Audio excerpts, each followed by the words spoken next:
continued to bark around in indignation at the unreasonable master that was now withholding his snacks from him. This rapid assembly skill is actually quite nice, Roland thought to himself while looking at the skill that had already leveled up to the second level. While it seemed it was poised for assembling things like golems or machinery with moving parts, it also worked on his runes. It didn't even use up that much mana, but made the process of runesmithing faster by around 10%. The level up added another 5%. That would boost it up to 50% when I max it out. An increase of 50% was quite a large boost. This would allow him to substantially hasten the production process of all of his tools. The skill seemed to work on everything he was working on. Even creating tools and weapons was included. It was an active skill that worked in quite an interesting way. It felt as if time was slowing down around him while he concentrated on his work. He had to go through all the usual steps to create everything. Yet at the end, he would finish everything faster as if he was stopping time for a few moments. There were similar battle skills that were like this one. It was like bullet time in the old video games that he used to play in his old world. However, this skill could not be used during combat. He actually needed to focus on crafting something. If he turned his attention elsewhere, the skill would instantly be cancelled. I wonder there might be a way to actually use this skill during combat. Roland remembered one of his traits that he could potentially use together with the assembly skill. There was a small possibility of it working, but he would need to make some preparations before using it. Then there was his other skill, machinery affinity, which also happened to work on runic structures. Apparently, the system that ruled this reality was seeing runes as some kind of machinery, or just adapting to the skill's modern naming scheme. This one was a bit more tricky as it had a random chance to trigger. Luckily for him, he had been given ample materials to work with. All the divine swords and spears that Arthur commissioned to be inscribed with runes were used by him for testing purposes. Perhaps it was due to the skill's low level, but only one of the items he worked on had been enhanced. Longsword of Lesser Divine Smite, high quality, highest plus. The highest value corresponded to the rune that he inscribed, and it had an additional plus symbol. This was an indication that the rune had gone above its limitation and would achieve some kind of bonus. Regretfully, he could not really test it out as these weapons were charge-based. They needed to be powered up by a priest before the smite spell started working. Roland was researching the crystal side of divine weaponry, and the two weren't interchangeable. He would need a whole different runic structure for it to work together with a divine crystal. If he attempted to do that, he would erase a large chunk of the old rune and lose the plus bonus. It should probably be more powerful or efficient in some way. I'll need to see if I can get the same result on the regular magical runes. The order was now finished, and the weapons only needed to be picked up by Arthur's people. For 2 days he was cooped up in his workshop after returning from the underground dungeon. His workload for the entire week had been finished, and his new skills and levels made it a lot faster. The constant increase in stats made things easy, but this was always what happened when he reached the threshold of another tier. Even though his level was only 140, Tier 3 was around the corner. Usually, things became easy at this point before crashing down. He was already apprehensive about the next test that he would be given. The last one made him spend multiple weeks creating strange contraptions, while the one before it made him fight multiple monsters at once. It was a given that the next trial would be the most difficult challenge that he ever faced, and he needed to get ready. He was still undecided, but not quite sure if he should really progress further without maxing out his current class. I'll leave that for later now. Should I prioritize leveling or do something about those turrets outside? It hasn't been that long since the abyssal cult problem arose. While he had constructed a large wall around his house and placed defensive measures around it, there were ways of improving them. With his recent advancements in both skills and levels, his brain continued to work faster. Ideas were flooding in, and perhaps now was the right time to organize everything. The safety of his home and the people around it was important, perhaps more important than gaining levels fast. There was also a problem with his paranoia that didn't let him function normally. Roland didn't want to make it too obvious for everyone, and so made the dungeon visits sparse. Even with the hidden tunnel, there was a possibility that his secret grinding spot was discovered. It could be a reason for him to lose his adventurer license or be fined. It wouldn't even be strange to go to jail. The dungeon still belonged to the kingdom and the nobles that ran it. This discovery would fill out the Valyrian household's pockets and Arthur's the most. If he knew that he could safely farm Tier 3 monsters from a distance to gain materials, then perhaps his status as a runesmith wouldn't protect him. Roland was sure that the Adventure Guild would create an outpost in that secret location. They would start milking the entrance, and even Tier 3 adventurers would start to appear. He was in a way blocking the city from expanding further for his own selfish reasons. Yet this was the fastest way of gaining levels and valuable metals. Without proper backing, he just could not let such a chance be wasted. Arthur can wait a few years before I'm done with that location. The metals that he gained wouldn't be wasted, as he would be making valuable items for the auction house. Arthur was still making money from the sales that he was presenting. Then he was also giving him quite the deal when inscribing runes on these divine weapons. Then there were the boxes that identified any infection that in Roland's head justified his deception. Not like anyone else wouldn't just use that location for themselves. It was a cutthroat world without that many rules. He needed to look out for himself and his loved ones first. A lot of people depended on him remaining successful and running this shop, and as it seemed, that number would only increase. Some of the orphans would soon be picking up some of the workload. They would start off by doing some of the easy chores like cleaning and delivering letters, but if he continued expanding, then perhaps they could also start working as craftsmen. This all depended on the kids' future classes, which would be given to them at the age of 10. It would be very fortunate for them if they could be trained into blacksmiths from a young age. Even if they received a worse production class after leveling to 25, they could become part of his workshop if they so desired. Hey boss, I've assembled one of the new prototypes. It's ready to go on the wall. Already. Don't think that you're the only one that can work for long hours. I've put in some work back at the wifey's workshop. It's not as good as this one, but gets the job done. Roland smiled, but didn't know if he felt happy about his assistant picking up his bad habits. At least he had superior stats and vitality that allowed him to work long hours without destroying his body. Bernier, on the other hand, lacked in that department, but he was also probably not working as much as his boss. Don't overdo it. Soon the two went outside while tugging the somewhat large assembled turret with them. There they met a rather sad-looking ruby wolf. After swallowing the Empyrean crystal, he was banned from entering the workshop.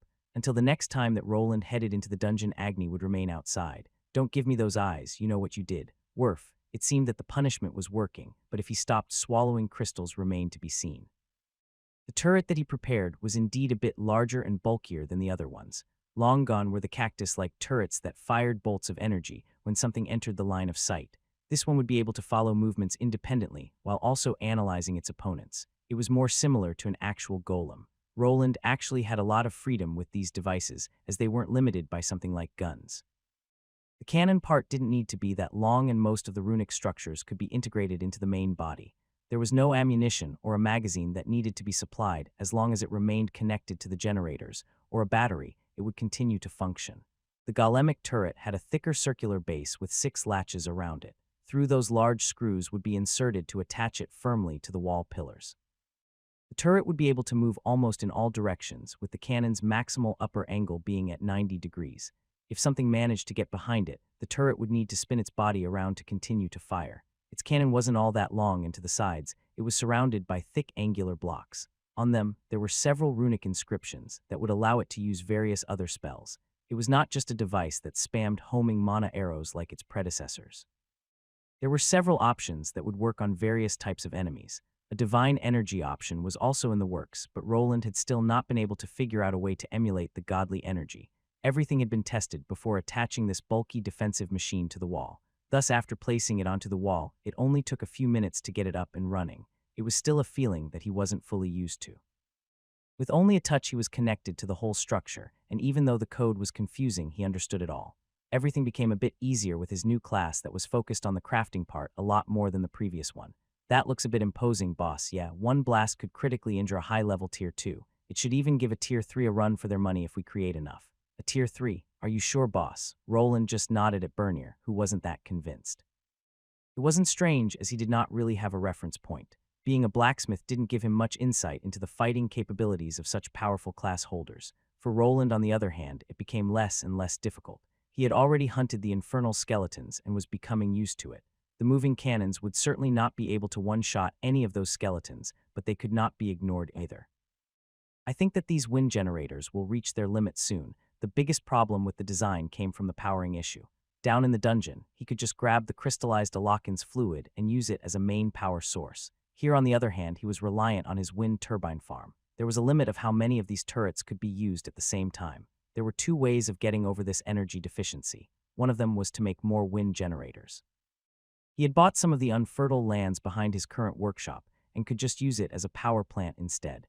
This wasn't the optimal choice, as the wind generators took up a lot of space but didn't generate that much electricity to be converted.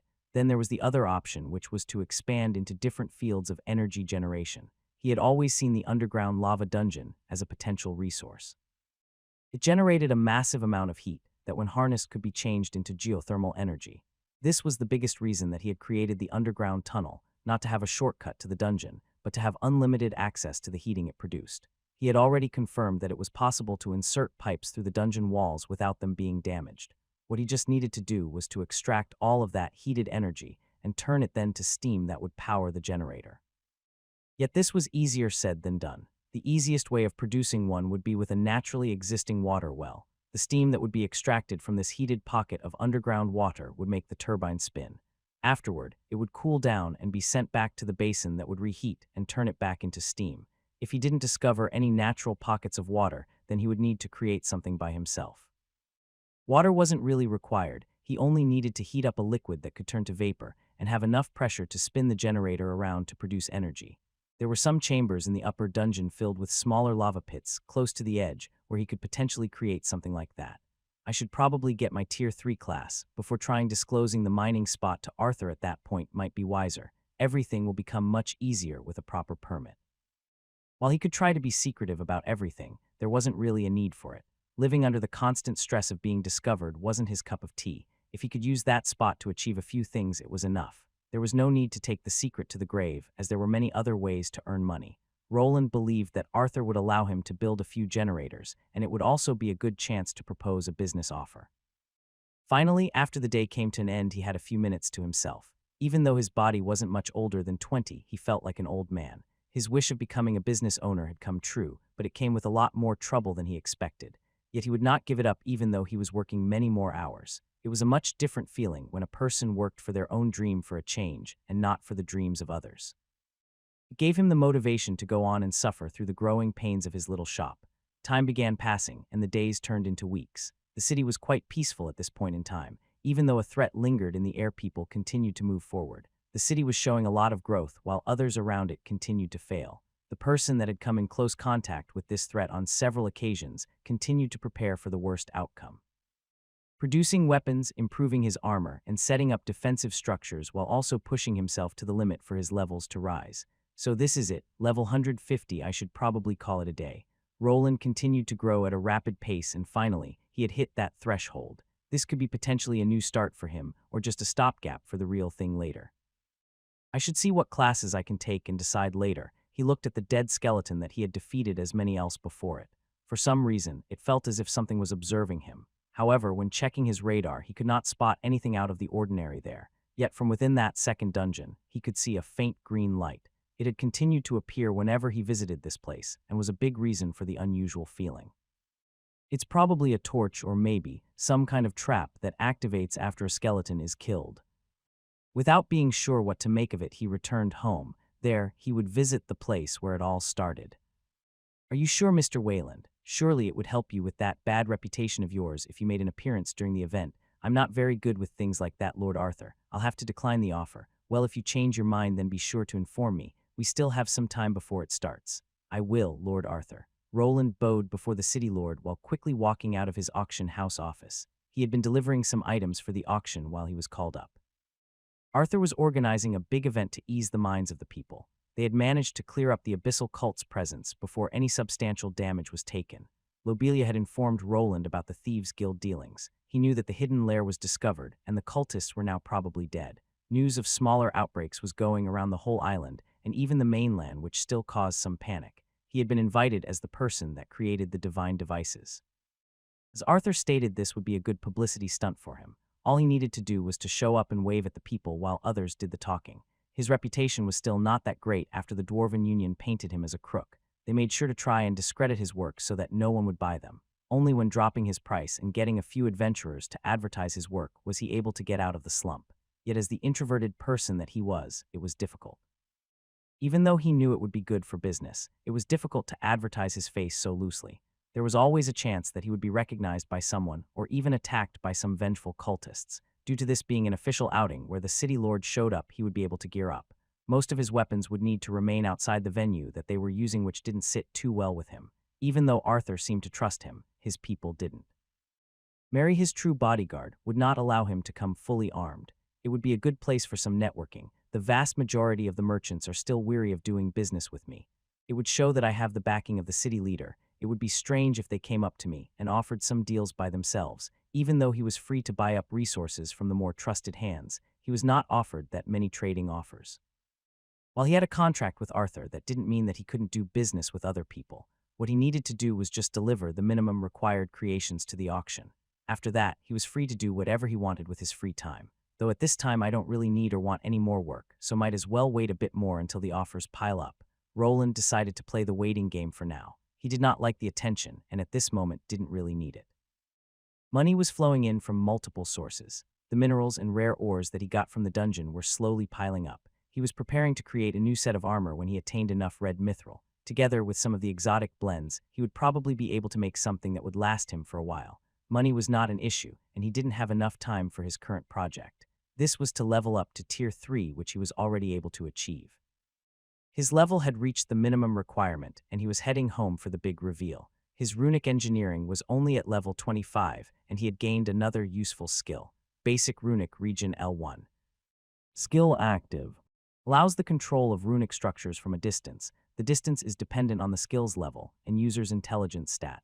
The name was quite peculiar, and at first, he wasn't sure what he should make of it. He had already researched a technique that allowed him to control his golems via exterior devices. This he demonstrated during his first mining expedition. Yet after going through some tests, he realized that this was much handier than whatever he could produce.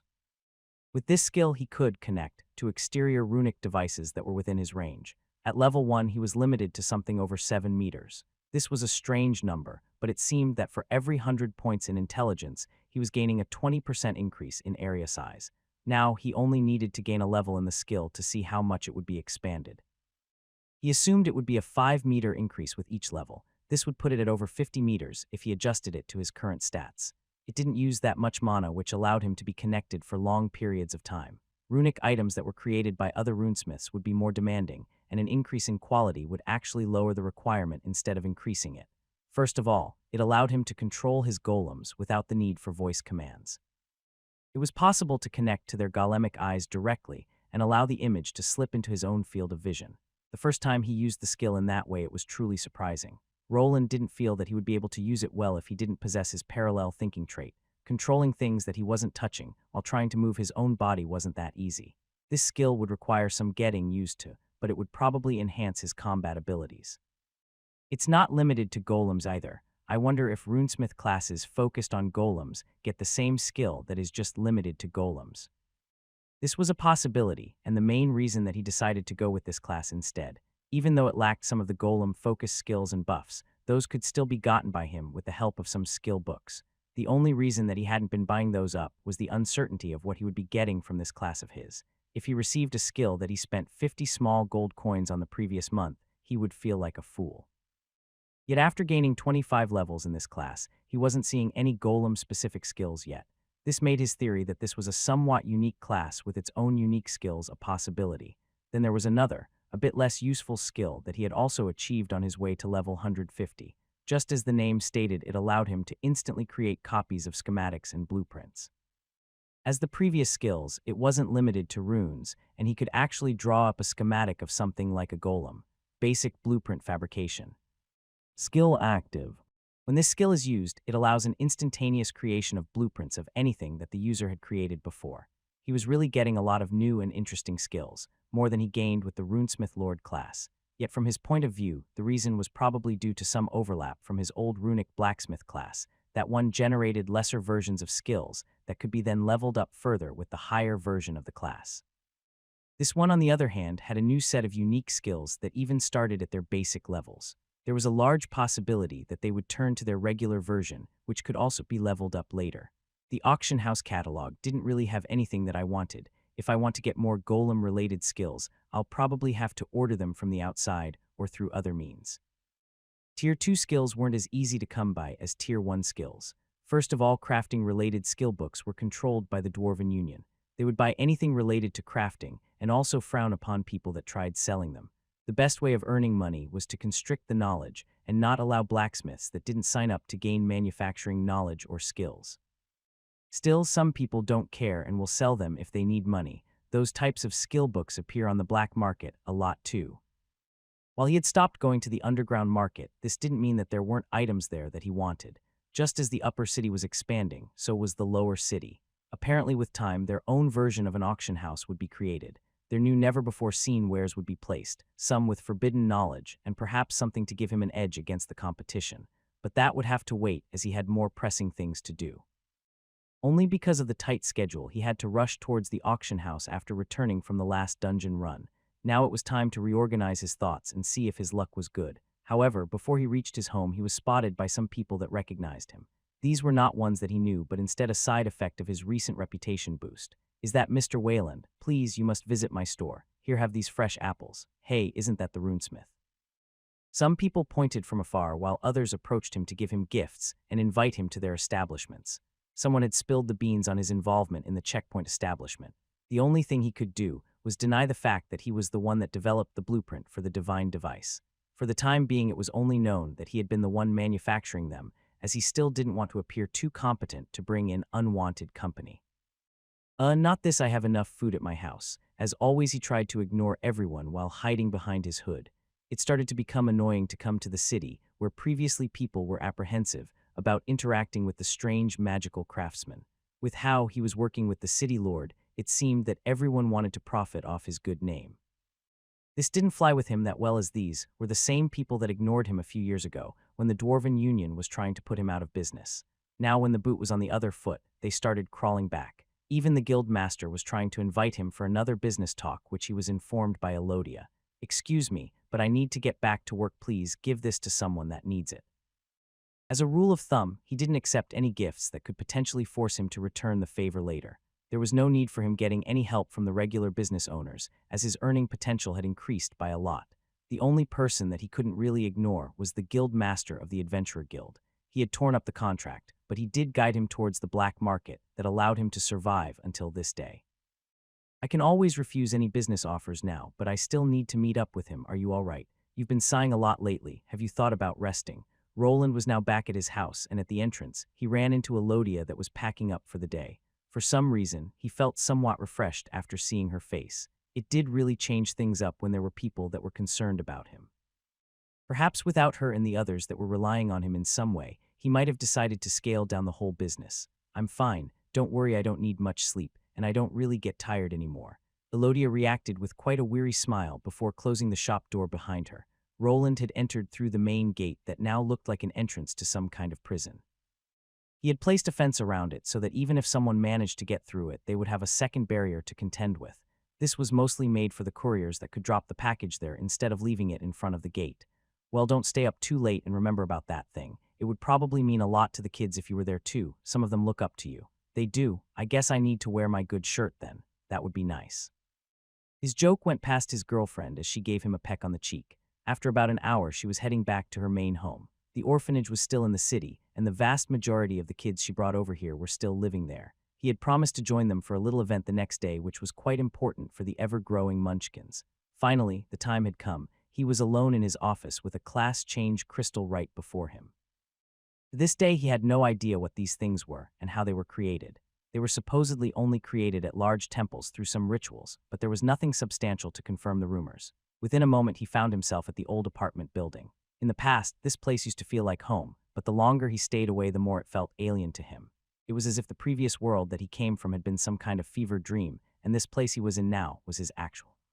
Even though his intelligence stat had increased, he had trouble remembering his past family. Their faces were fading away into obscurity. Are the memories being abandoned or forcefully removed? He looked at a picture frame of himself and his parents. He was an average-looking person, with the only outstanding thing being his height. Besides that, he wasn't much different and blended in with the crowd. I should probably not linger here for too long. Just as always, he turned on his old PC and was greeted by the loading screen, which led to the class selection screen. There he would have the option to go through the classes. Luckily, the choice didn't need to be taken. There was a go back button. There were ways of going back from class change rituals, and they had been already well documented. They varied depending on the person taking them, and would lead to a penalty of not being able to take the trial again for a short while. What do we have here? There were a few classes that he hadn't seen before, and they were all Tier 3 classes. Yet they weren't the only ones. A few different Tier 2 classes had shown up, while some others became grayed out. He was not really interested in getting another Tier 2 class, though, so his focus was still on the Tier 3 section. Let's see Advanced Runesmith. This should be the most basic runesmith class. Right at the start was a sprite of a slightly more advanced-looking runesmith, and right further down the line was the Master Runesmith class that was usually taken. Then there was a plethora of runic variants of advanced smithing classes. Runic Master Weaponsmith, Runic Master Battlesmith, Advanced Warsmith. The classes that started with Advanced could be ignored. As a rule of thumb, they were lesser versions of the Master ones. People that were unable to reach the Master variants did it mostly by not having the minimal stats required for the job. This was quite surprising, as in reality Roland only had 75 levels of proper Tier 2 classes and still managed to reach the threshold. Master Runesmith is there but nothing really eye-catching. While that class was his original goal before he set out on his adventure, now things had changed. After getting the Runesmith Lord class, he was searching for a higher version of it, but nothing that had a noble title appeared as the screen was filled with the usual classes. Some rare classes sometimes require 100 levels of Tier 2 classes. I might have to wait, also my skills aren't fully leveled up. There could be many reasons why he wasn't seeing any prestige classes. His fast growth in levels caused his skills to lag behind. The one that he received after attaining the 50th level of Runesmith Lord was not yet maxed out. He would at least need to get it to level 9 before he came back here.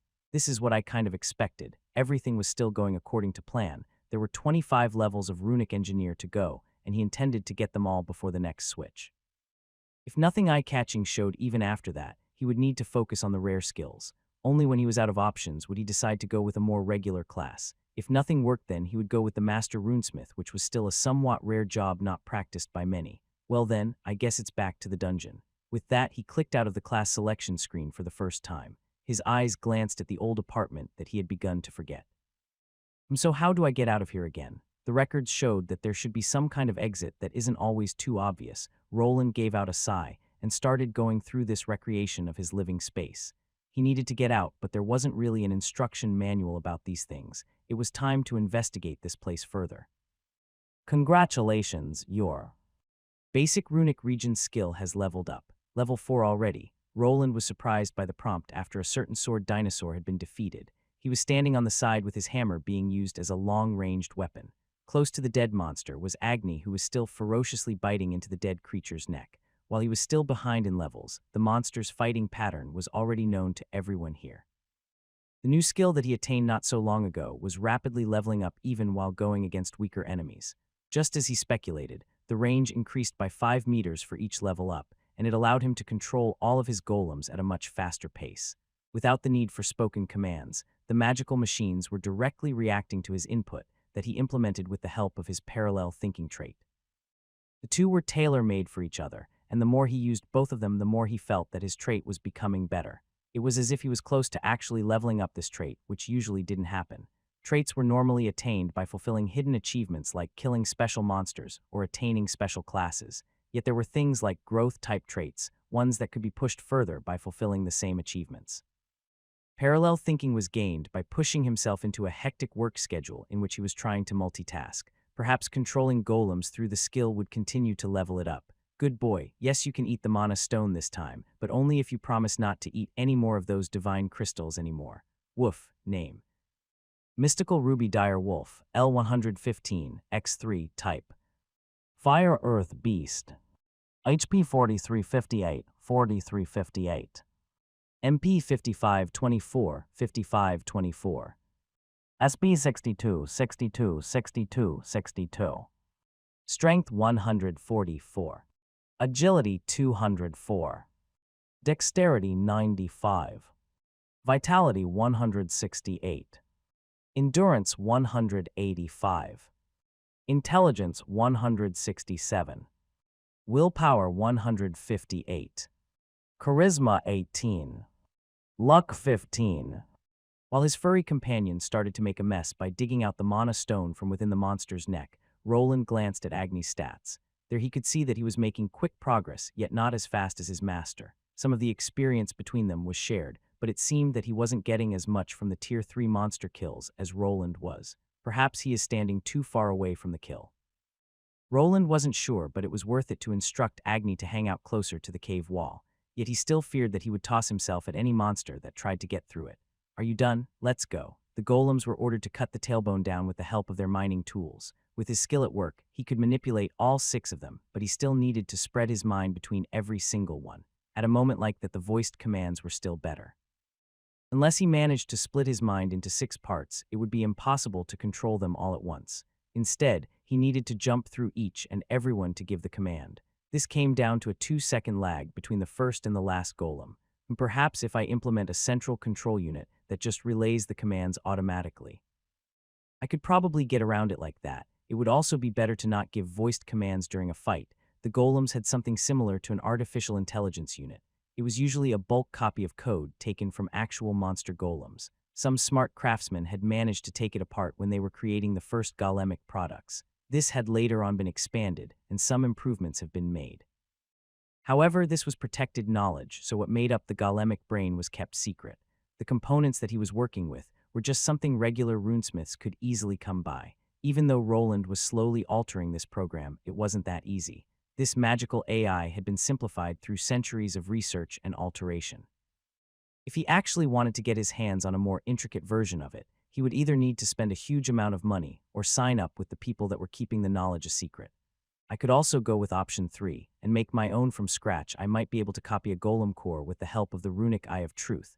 The more he used the eye, the less it hurt, and now that he was approaching Tier 3, the pain was becoming bearable. His progress on the spatial runes was slowly advancing, but it wasn't quite there. The focus was on gaining his Tier 3 class, which would require him to get another 25 levels. This progress would soon be reaching a limit, as the monsters in the dungeon rarely went past a certain level. It's probably going to be harder to get those last 10 levels, but that's something I'll decide on later. Roland went into the usual spot as before and prepared his cannon, while the golems started drilling into the secret spot on the wall. While this was the only entrance that he knew off, it might not have been the only one. For this reason, he instructed a few of his spider drones to begin digging out some smaller side paths. If he was lucky then, he would discover a better grinding spot than this one. These golems were modified with the dungeon in mind. While the whole place was riddled with magic, the rocks and ground were still somewhat part of the environment. They could be affected by earth magic just as regular structures that existed outside. For this reason, he inserted something that looked like pincers onto his golem's front parts. These were just modified magical wands with runic inscriptions. One of them would send out a jolt of mana that would soften the rocky walls. The other one would slowly shove the now soft soil to the sides and back and allow the golem to go further inside. Heavy drills were not needed anymore, as everything could be just done by magic instead. Okay, Agni, just keep watch for any salamanders as always. Woof, the small green flames that were inside its eyes lit up the moment it felt that familiar mana. Just for a moment, it could sense a change to that wall through which the torrent of energy always went through. It had been watching closely from this vantage point while the others continued to get slaughtered. It wanted to move forwards as well. The voice in its head continued to instruct it. Yet for some reason, it was able to resist the shouting that continued. It recalled the moment this all began. It was the first time it came in contact with the strange mana pattern. There were 2 distinguished markers coming from that place. One was very similar to the one the Lick's environment was filled with. Yet there was another one, a third one that was totally different and very unique. After its bones absorbed some of it, everything began. The commanding voice that it used to listen to started getting quieter. The more of the rare mana it absorbed, the less the grip on its functions became. It could even sit here patiently and take it in without the need of going through the usual path. The creature was slowly becoming aware of its surroundings. Everyone from its brethren were moving at a strange set pattern. Nothing ever changed and nothing happened. They would walk around the same locations, stay in the same spot for hours, and then move to the next destination like clockwork. The voice inside its head forced this path upon it, and it was only able to break through it recently. The Lick continued to watch and absorb the blue light from the side while the others were eradicated. For some reason, it was able to take in this energy while the others couldn't. Even when they came back, they would not remember anything. It even started trying to interact with its brothers, but they would only ignore it. The monster could only come to one conclusion. It was different from the others, and perhaps there was something out there for it, something that it required to know the truth of this world. Just as on the other days, it looked as the beam of blue light collided with one of the larger skeletons. It drilled into the wall and left behind a mark that was larger than before. Sometimes the other skeletons would not be killed instantly, but that became increasingly rarer. It was as if the beam of light was evolving like it. Yet the more of that strange, unique mana that the beam had, the less of the voice's grip was on this Lick. Even now the monster was compelled to at least go through the assigned path. The only thing it was able to do was to change it slightly. Only when the beam was firing off was it able to stop here and wait. There wasn't enough of it. It needed more of that mana to truly be free, and perhaps then it would be able to know the truth. Then it noticed something. A strange sound appeared not that far away from it. When looking at that spot, it could see some falling rocks. quickly after a strange thing pushed through that was quite similar to something it had previously seen before. To the monster's dismay, this thing quickly retreated and vanished from sight. Even though the strange creature was there for a moment, the lick's enhanced mana sense could pinpoint its origin. The eye sockets became deep green as it plunged itself on the spot in the wall, yet just like with the main opening it could not go through. Something was keeping it from proceeding to the other side. It knew that this wall was fake. The small being was able to go through it, but for some reason it was not allowed. Green flames filled the entire area as the lick became furious. Why was it not allowed to leave? What was on the other side? What was the voice that was calling out to it, and why did it have to listen to it? Its bony fists started smacking the spot that the small thing tried to crawl through. Yet even though it was a Tier 3 creature, the spot wasn't budging at all. Something was keeping it here and it wanted out. This was something new. The monster didn't even know that it could produce emotions before. It wasn't sure what this was, but this feeling was something that it didn't like. The only way it felt that it could appease this feeling was if it was able to get through this damn wall. It grabbed the staff it used to cast its spells and started running. The small area through which the beam was coming through started being covered in the blue flames. Just like before, the lick aimed for the hidden spot, but as previously, all of its magical energy was bounced off. It wanted to toss itself at the hidden wall once more, but as it was starting to run forward, the beam of blue appeared. The lick was a being of magic and surrounded itself with a shield made of green flames. This beam of mana collided with it, and the energy started splashing to the sides. Then the monster noticed something. The concentration of that unique mana was tremendous. What would happen if it just accepted it? In the skewed view of the monster, this all made sense. Why should he reject the mana that was keeping the strange voice at bay? The barrier was removed promptly, with only the core being protected. It shifted towards its own head, which with some quick planning was flung to a safe location, where the monster usually stood by and watched. Even though the other monsters like it always came back to life, they continued to be absorbed by the environment. The lick feared that whatever was keeping the voice away would be cleansed if it actually died. There was no problem in letting its body crumble to dust. As long as its core remained, it could assemble itself back, and this process was already starting. The bones that had been shattered started to slowly wiggle towards the skeletal head that was tossed to a safe location. Just as it had planned, the mana had infused with the bones that were not destroyed.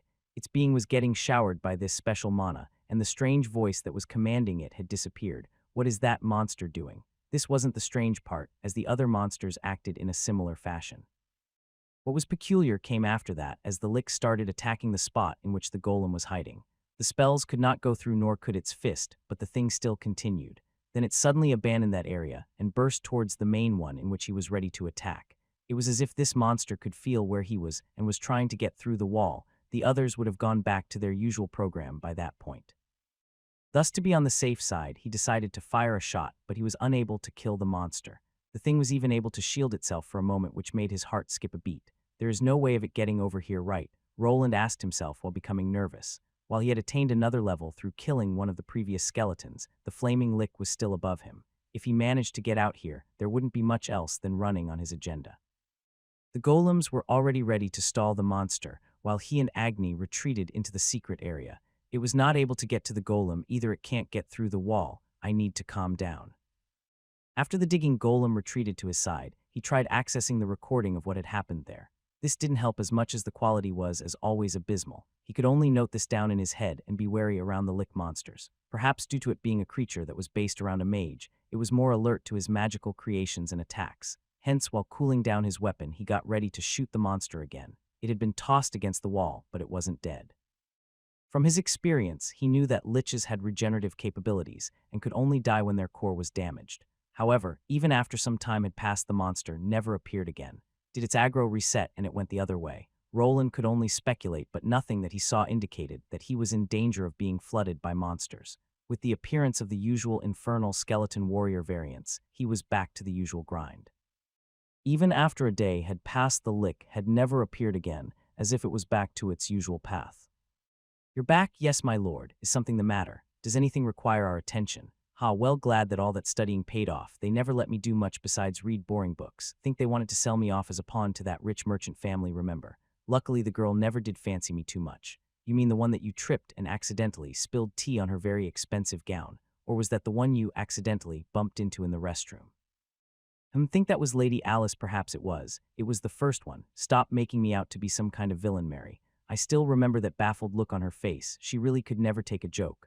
Arthur started chuckling to himself while placing a stamp of approval on one of the papers. There was a large stack of these right on his desk. Behind him, he could hear the auctioneer shouting out prices which made things slightly more annoying.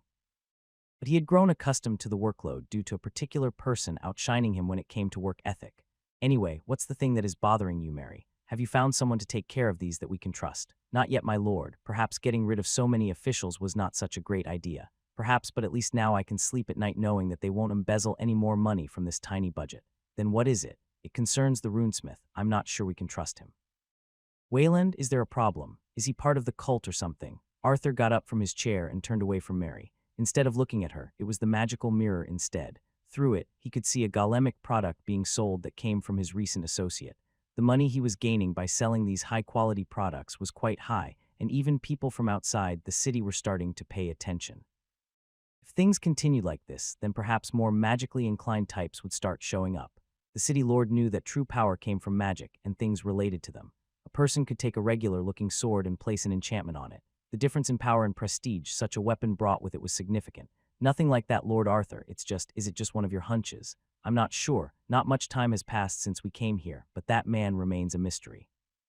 Remember when he visited the other day to deliver that golem? Sure, you informed me about it. Was there a problem? His levels, I think, are increasing at a much faster rate than normal. They are. Arthur started rubbing his chin while looking at the auctioneer finalizing the purchase of the spider-like golem. It sold for quite the penny, and the cut that he was getting would already pay for a large chunk of their expenses. Mary was someone that he trusted. She had stuck with him through thick and thin. He knew that Wayland was wearing some type of magical device that scrambled any identification attempts, yet his maid had some specialized skills leaning towards threat detection. Yes, when we first arrived here he was around my level, but now, it could be possible that he has a skill or magical item that can even fool your instincts. He might also be much older than we think, and he never showed that much respect to nobility in the first place. Arthur was unsure what to make of the runesmith that was supposed to be working for him.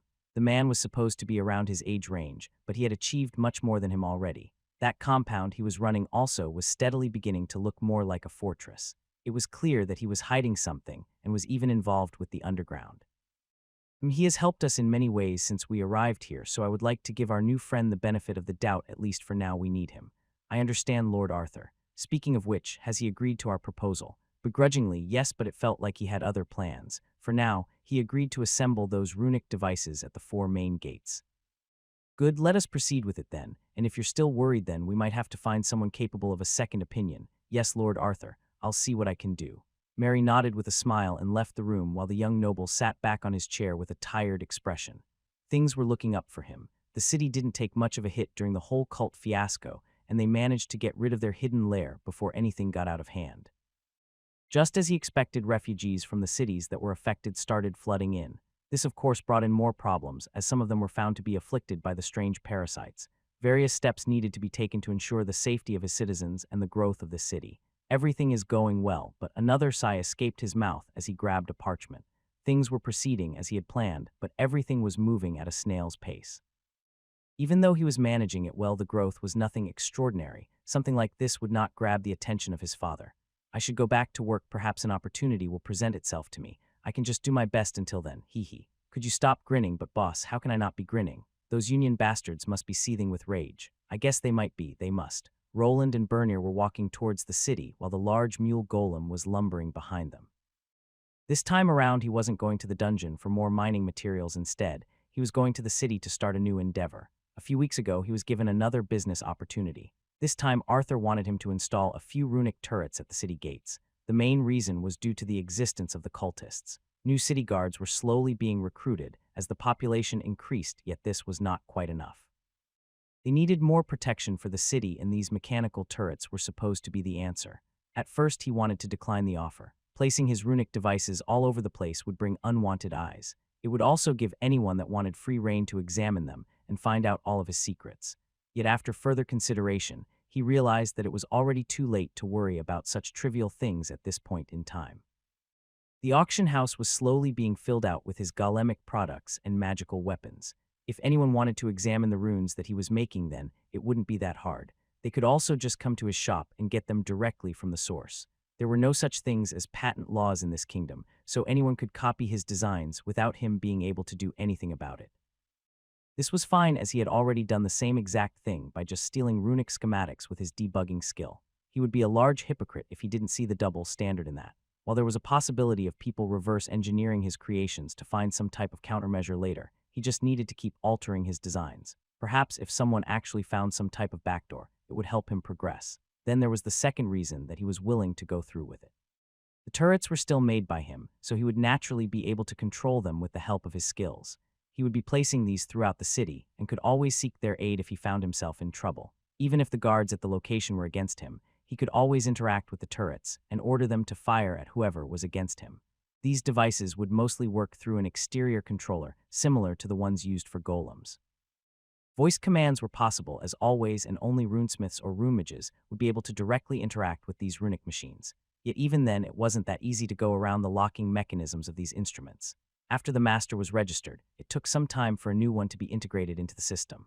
That is, unless the creator was there, as their unique mana signature was always present and could only be removed by another magical craftsman with comparable knowledge in the field. Thus, from his point of view, installing these turrets all over the city would just make the whole place a lot safer for him in the long run. There was also a secondary bonus. If these turrets meet the standards, he might be able to mass-produce them and get a massive amount of money and prestige. Even the Union dwarves would not be able to shut him down in other places if he becomes a household name. Look at those bozos, they must be fuming. Just don't say it out loud, those guys are very prideful. Don't worry, boss, if they try something I'll just blow them away with this. Bernier patted the side of his tool belt, to which he had a portable runic gun strapped to. It came together with a small battery and could fire off a few blasts depending on the setting. This was something he and all of the other members of his shop carried with them. Even Elodia was wearing one for protection. Yeah, that's what I'm afraid of. While rolling his eyes, he glanced toward the group of dwarves. It seemed that the smell of money had taken them here. They could no longer sweep him under the rug. The city lord was on his side, and if he was investing in the city, then there was a lot of money to be made. The dwarves from the Union liked one thing more than their pride, and that was money. For that, they would put their squabbles to the rest, and he was not that much different. This was an opportunity to gain the upper hand and stick it to the Union. They would probably try to provoke him, and perhaps even undermine the whole procedure. If they try to sabotage anything, I'll have a case against them, though. They are probably not as stupid to try and pull something like that. Roland looked at the group of people that were gathered there. While he and Bernier would be assembling the turrets, the dwarven craftsmen were responsible for the foundation. They would be the ones to bring it up and fasten it to the wall. His job was to explain the way it worked and then perform some tests. So esteemed runesmith has finally decided Shaw up, you're late. Nay, we aren't late, we are just on time. How about you learn to read a clock, you dolt? What did you say? You heard me, I guess we shouldn't expect much from such an old fart. Bernier shrugged while shaking his head side to side. The group of dwarves looked at each other in astonishment. Dunnan was one of the big wigs in this city, and along with a small group of others was part of the Union leaders here. They could never see another dwarf that was this young to berate an older craftsman. Bernier, I guess he has been holding in a lot for a while. This reminded Roland of a few talks the two had with each other. Bernier painted his youth as being pushed around by dwarves that didn't really consider him a part of their community due to his lineage. This was probably the first time that he was truly able to show what he had gained, as his achievements were considerably greater than most of the dwarves in his age bracket. The moment they arrived, Roland could see the leader moving forward. He looked quite dissatisfied with the whole situation and was certainly using excuses to throw in some jabs. This was not something his trusty assistant would allow, though. While Roland had kind of accepted what had happened to him, Bernier was pettier than that. If no one did anything, then the two would probably continue to sling words at each other. Perhaps it could even dissolve into a fistfight. If that happened, he would probably need to jump in to save his assistant, who was probably behind in stat points. However, a sudden change in the conversation forced his hand as Dunnan decided to go for the lower-hanging fruit. That's why half-breeds like you are. Before the dwarven leader could finish the sentence, a loud explosion-like sound caused everyone to jump back. When everyone turned to the source, they saw red sparks of energy gathered around Roland's metallic gloves. Dunnan was it. It would be better if you didn't finish that sentence. In his eyes, everyone was the same. What decided a person's worth was not the circumstances around their birth, but how they conducted themselves. Actions spoke louder than words, and he would not allow anyone to belittle his friends in front of him. Wits meaning oh this, ye threatening me, threatening. No, this was just a friendly suggestion from a fellow craftsman.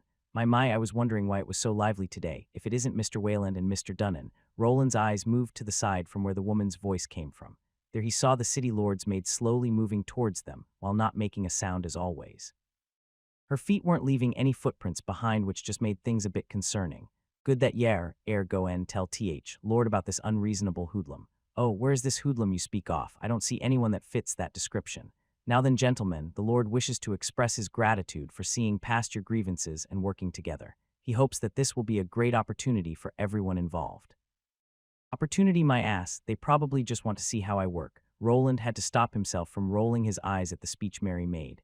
It was clear that he was just here to earn money and spread his influence. The other's motivation was probably quite similar. Thus, to speed things up, he finally decided to call his golem over, doing it with the help of his skill, which did raise some eyebrows. It doesn't seem to be a widespread skill then. While he didn't want to reveal his cards to his so-called enemy, he was interested to know about the limitations of the regular runesmith class.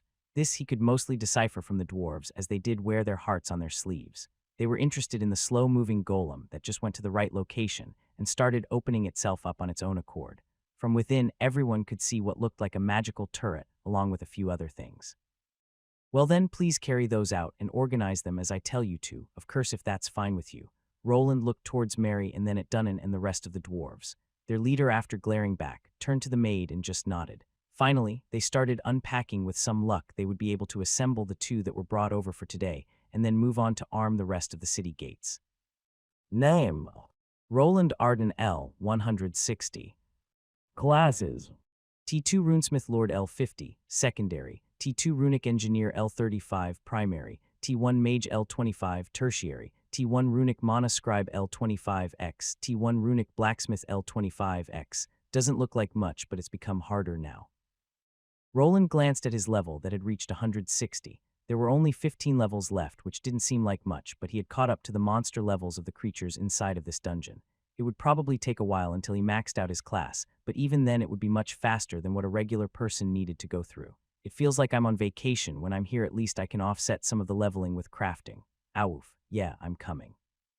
Agni wiggled his behind side to side while looking towards the wall where the exit was.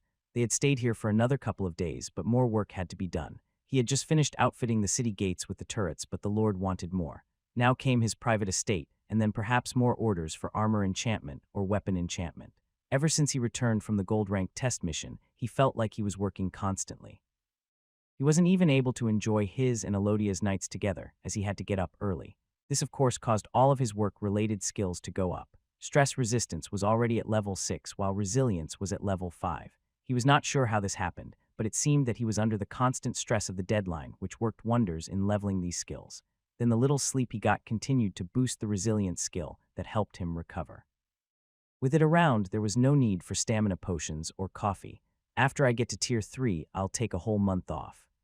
It was time to leave this place, and the spider drones would take care of it. The strange lick that appeared once never graced him with his presence again, and even when he used the secondary opening, it was not there. It seemed to be in a different kind of sequence than the other undead monsters. This was something everyone knew. Dungeon monsters seemed to have specific programming that they needed to follow. Sometimes it would get changed, but most of the time the monsters stuck to the exact same routes. This was used by adventurers to set up various traps or get themselves into favorable positions, like getting the high ground. This might have sounded like an easy cheat, but it had its downsides. The monsters tended to look exactly the same, so a person never knew on which exact route they mostly were.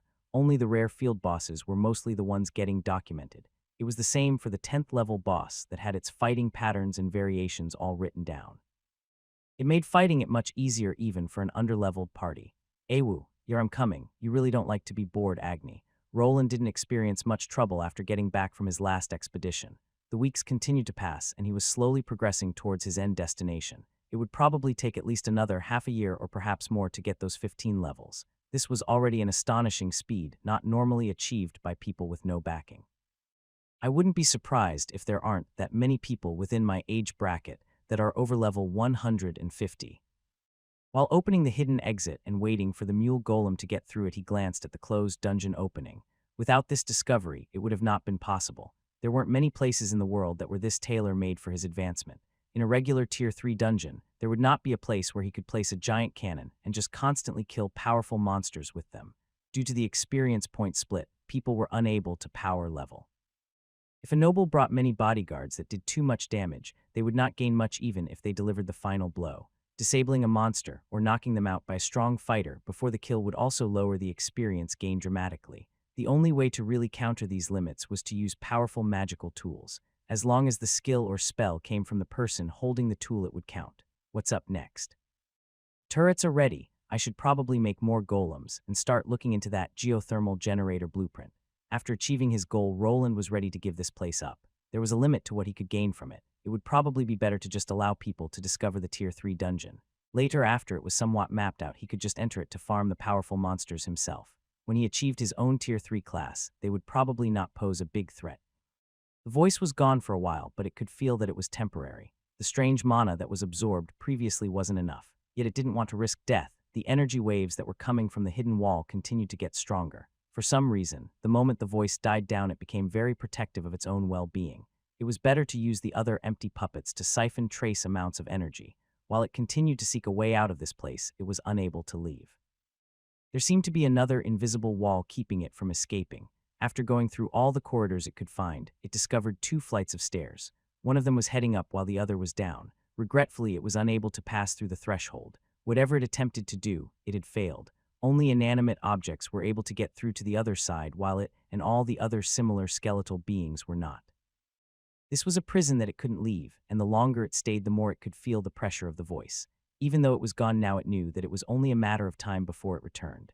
The mana source that was keeping it going some days vanished for a long time. A strange foreboding feeling kept crawling into the Lich's mind. What if the mana that was helping it function outside of the voice disappeared? Without it around, it would revert to the mindless drone like all the others. But how could it go out? The Lich had tried to leave through all the openings it could discover. After a while, it decided to concentrate on the area through which the other mana types appeared from. In its mind, it was more likely to find a clue there. From the staircase, it could even feel the voice's influence being stronger, which drove it back to where it all happened. The mana attack ceased, which the Lich used to get closer. It was somewhat able to predict when this unruly force would stop and never return.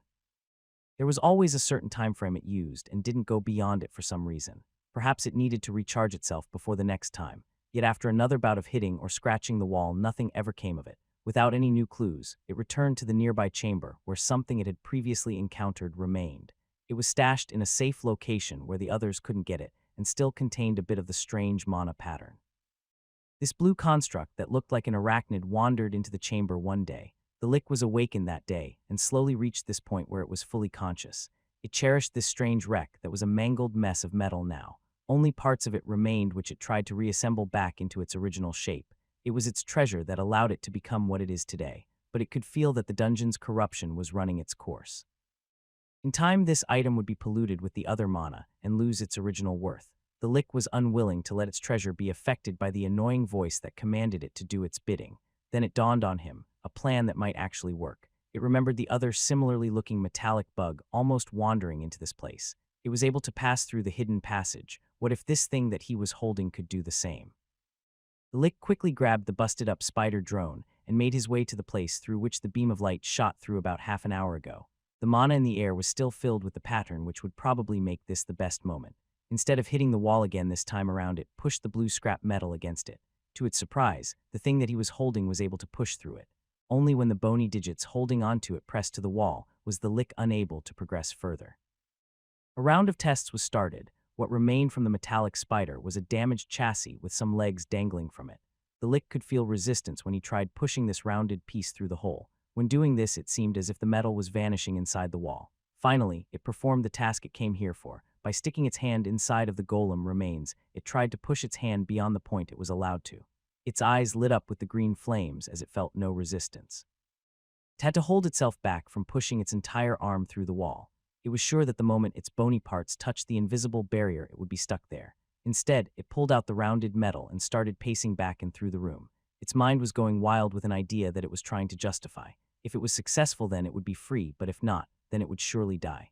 When trying to make a decision, it spotted one of its unwoken brethren lumbering into this very area. It just looked at the Lich without reacting and slowly went on its way. The sight of that drone-like behavior put the nail in the coffin. The Lich needed to escape, and it would rather die than be turned back into a mindless minion. The plan was quite peculiar, and for it to work it needed to make sure that there were no obstructions in the way. For this purpose, it stuck its hand into the golem's corpse and started pushing what seemed to be rocks on the other side out of the way. Only after it couldn't feel any resistance did the monster decide to go through with the risky endeavor. A green crystal that was the source of its very being was usually placed behind its ribcage. This object, when destroyed, would mean its death, so it was sure to place it in a spot that couldn't be easily reached or breached. Now, on the other hand, it decided to guide it towards its skull. This was the same thing it did when the beam of mana struck its body. The core could be similarly moved by the lick like by slime monsters. The only restriction was the bones in its body. The opening through which the spine connected to its cranium was a perfect fit for the core to slip through, and now that it was safe, the monster dislodged its head. It was a high-level undead that could even propel its bones with the help of its mana. Something like removing its bony visage was child's play and would not even hurt it. The head was then shoved into the remains of the golem. If the creature could, it would surround its whole body with the metal and walk through, but this was the next best thing. The skeletal body without the head could still perceive the whole area even without the head. It was a creature composed of magic, and the core was mimicking things like senses that allowed it to see and sense its surroundings. Finally, it was time to make the journey outside this prison. If the lick was successful, then what awaited it outside was the truth and freedom. If it was wrong, then it would at least know what was out there before its flame was extinguished. The skeleton's body took on a throwing stance by holding the head in its right hand. Promptly, it lobbed its central body part towards the wall through which the beam of mana always came through. When it came time to collide with the wall, the mangled metal phased through the barrier between dungeons and went through it without any problems. It instantly could feel the loss of connection to the rest of its body that just crumbled to a pile of bones the moment it passed the threshold. The monster wasn't aware of what was on the other side, so it decided to use all of its physical power for the throw. This propelled it into the hidden mining area, through which it collided with several protruding rock formations before slowly rolling before a pool of lava. The lick was instantly taken aback by what it was sensing. The mana pattern from the previous home was gone, and it was replaced by something similar but much weaker. This other voice attempted to interface itself with its core, but was unable to get through as it was quickly repelled by the lick's magical power. This new area it reached was different. The mausoleum-like aesthetic was gone and replaced by various colorful minerals. It felt victorious. The freedom and truth it wanted were becoming a fact. Yet then noticed something peculiar. Another creature was there, and it was slowly rising from within the lava pool. A being not of bone but of flesh emerged that this monster was not familiar with. The mana pattern was different from what it was used to, and one thing was clear: this was not an ally. Before the lick could react, its head was being chomped on by an overgrown lizard. Yet the scaly enemy had misread the situation, as instead of an easy meal it found itself unable to close its mouth. The skull of the lick that it was trying to chomp down on proved to be too much. Suddenly, a burst of green flames escaped from the salamander. They came from the skull that quickly incinerated this low-level Tier 2 creature into nothing more than black bones. This wasn't quite the end of it, as the darkened bones started to assemble themselves into something. They slowly floated towards the now free lick to form its new body. A clattering of bones filled the entire area, filled with strange minerals. There were no other living beings around for the skeleton to contend with, but it could feel more of them outside of these walls. The range of its skill was limited, but it could feel some strange mana signatures down the open tunnel it was staring at. The monster was finally free. The voice that bothered it was no more. It quickly glanced at the opening it came from and could see the broken wall. The old dungeon was still there, along with the corridor that it came through. From this place it could see inside of it, and it was in no rush to go back to its old prison. Yet it was confused. Where did that third mana pattern originate from? There were faint traces of it in this room, but nothing that was as powerful as that blue beam of light. This whole room was filled with it, but it seemed that the source was now gone. It wanted to study the source of its newfound freedom, but it wasn't here. Perhaps if it went through this new place, it would find the thing that released it into this world. Sorry, it was just a slip of the tongue. What do you mean, a slip of a tongue? Do you know how long those idiots from the Inquisition delayed my own research? Why would I know anything about some devilish relics? Roland was just sitting there without replying to the angry-looking cat face that was shouting at him through the crystal ball. It had been some months since his return from his gold-rank mission. There he let it slip that it might be worthwhile to search for a certain runic mage instead of seeking help from him. At that point in time, he just did it to avoid being scrutinized, but this also caused his associate to disappear for a while. Those idiots tried to force me to examine some damn etching of this so-called relic of theirs. Those damn fools didn't even prepare it well. So much of the runic structures was lost in the process. It took me weeks to restore all of it, and even then, the cat professor continued to vent at him while describing the process he went through. It seemed that the relic had truly been lost. The only thing that remained was a magical etching that had either been damaged or wrongly produced by whoever the mage on the side of the Inquisition was. This magical impression could copy runic structures or off other various non-runic enchantments. If done right, it could produce something akin to a detailed blueprint of the magical device. It was somewhat similar to his debugging skill, but took a lot more preparation and was very delicate. Professor, are you sure you should be yelling out delicate information like this? What if there is a cultist spy at the academy? A spy? Now that you mention it, there was actually one of them here, but they had at least one competent inquisitor there that could see through their allegiance. Quite the handy skill he had. Very troublesome, he was able to see through all of my concealment magics. Wait, could it have been that guy? Roland wanted to ask the cat if it was perhaps the same inquisitor that he had a run-in after escaping from the village, but he decided against it. It would be better if people didn't know that the old inquisitor had a relationship with the Arden estate and his father in particular. What if the kitty started asking about his origins and his secret got out in the process? So were you successful in your research? Is there a way to counter that relic's illusion magic? Even if I found something out, I wouldn't be able to tell you anything. Did they force you to sign a contract? A contract? No, the Inquisitors have different ways of restriction, but in any case my mouth is sealed. That is unless you wish to come over here. What do you mean? You can become my assistant. Aren't you bored in that tiny village? Your talents are wasted there. Ever thought about becoming a proper scholar? A scholar. Roland was taken aback by the offer of working at the Magical Academy. The one the cat professor was working in was quite prestigious and had many Tier 3 mages working there. Most of them followed the standard teachings, but this didn't mean that he wouldn't be able to learn a thing or two. They probably had some superior mana-related skill books sealed away in their libraries, along with special spells. These all could be converted into runic versions with the help of his own skill, which made the offer quite alluring. That's right, don't you want to learn the secrets that this world holds? Discover new magic or learn the long-lost secrets of lost civilizations? I think I'll have to pass on that. Just imagine all that power at your fingertips. Wait, you'll pass. Yeah, I still have a lot of things that I need to do here. The cat's mouth was wide open as he was quickly dismissed. To the small runic magician, it was strange that someone like Roland was fine bumbling away in his forge. Yet the man in question didn't really like the whole studying part that scholars needed to go through. If he could have the knowledge be injected into his brain instead, then he would prefer that solution. But don't you want to study the ancient runes? Think about the possibilities. I'm more interested in their practical use. If they had been forgotten, perhaps they were inefficient or lacked usefulness. He was not really a researcher. His preferred work was in the field. The runic machines that he created needed to help him achieve his goal, which was freedom in the end. Staying cooped up in a library was not something he liked doing. Instead, he favored fiddling with the runic programming and working with his hands over going through ancient texts. Testing new theories was vastly more interesting to him than coming up with them. Lacked usefulness. The cat's face scrunched up as if he wasn't sure what he had heard. To a hardened researcher like him, there was no such thing as a useless magical instrument or spell. Everything was interesting, and discovering these lost magical techniques was what he strived for. But this doesn't mean that I'm totally against it. I just need to get through a few things here. Give me a few months, and I'll see what I can do. Are you playing hard to get? After rolling his eyes, the two talked for a little bit more before Roland decided to end the conversation. This confirmed that the relic was destroyed, and that the church was working on decoding part of the runic code. This was not the only magical academy that they went to, as what survived from the etching could be copied over. In reality, he was interested in what that code showed, and wanted to head out to help his kitty associate with the research. However, getting involved with a hot potato like that while he was this weak was not smart. The cult would have probably already made moves to try and remove anyone working on this research. Only in a place like the Magic Academy would he actually be safe, as it had various protective spells that would probably be even effective against that illusion. Even without examining the monolith, there were spells that could counter it.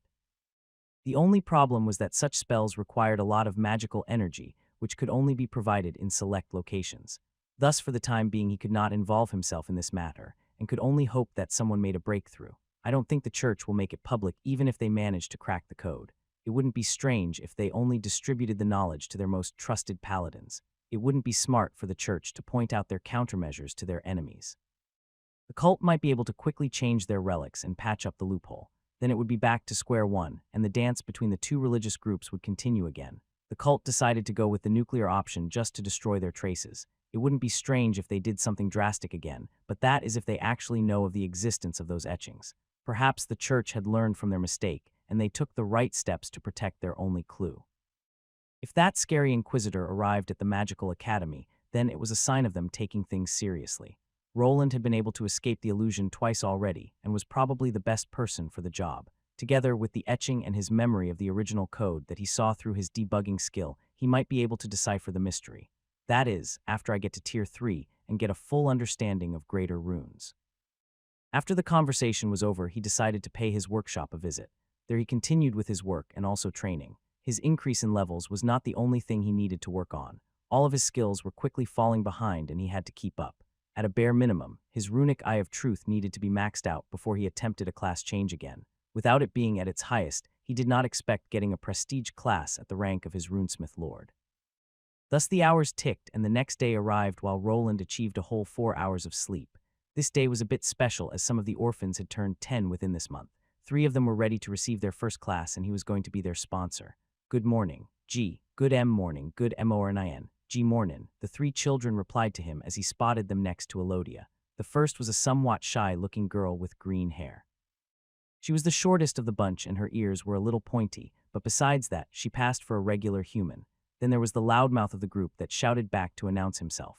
The kid was the tallest of them and had a better physique. From the way he carried himself, it wouldn't be strange if he received a class that suited his larger stature. Yet this didn't mean that he would become a warrior, as becoming a carpenter or a blacksmith was just as probable.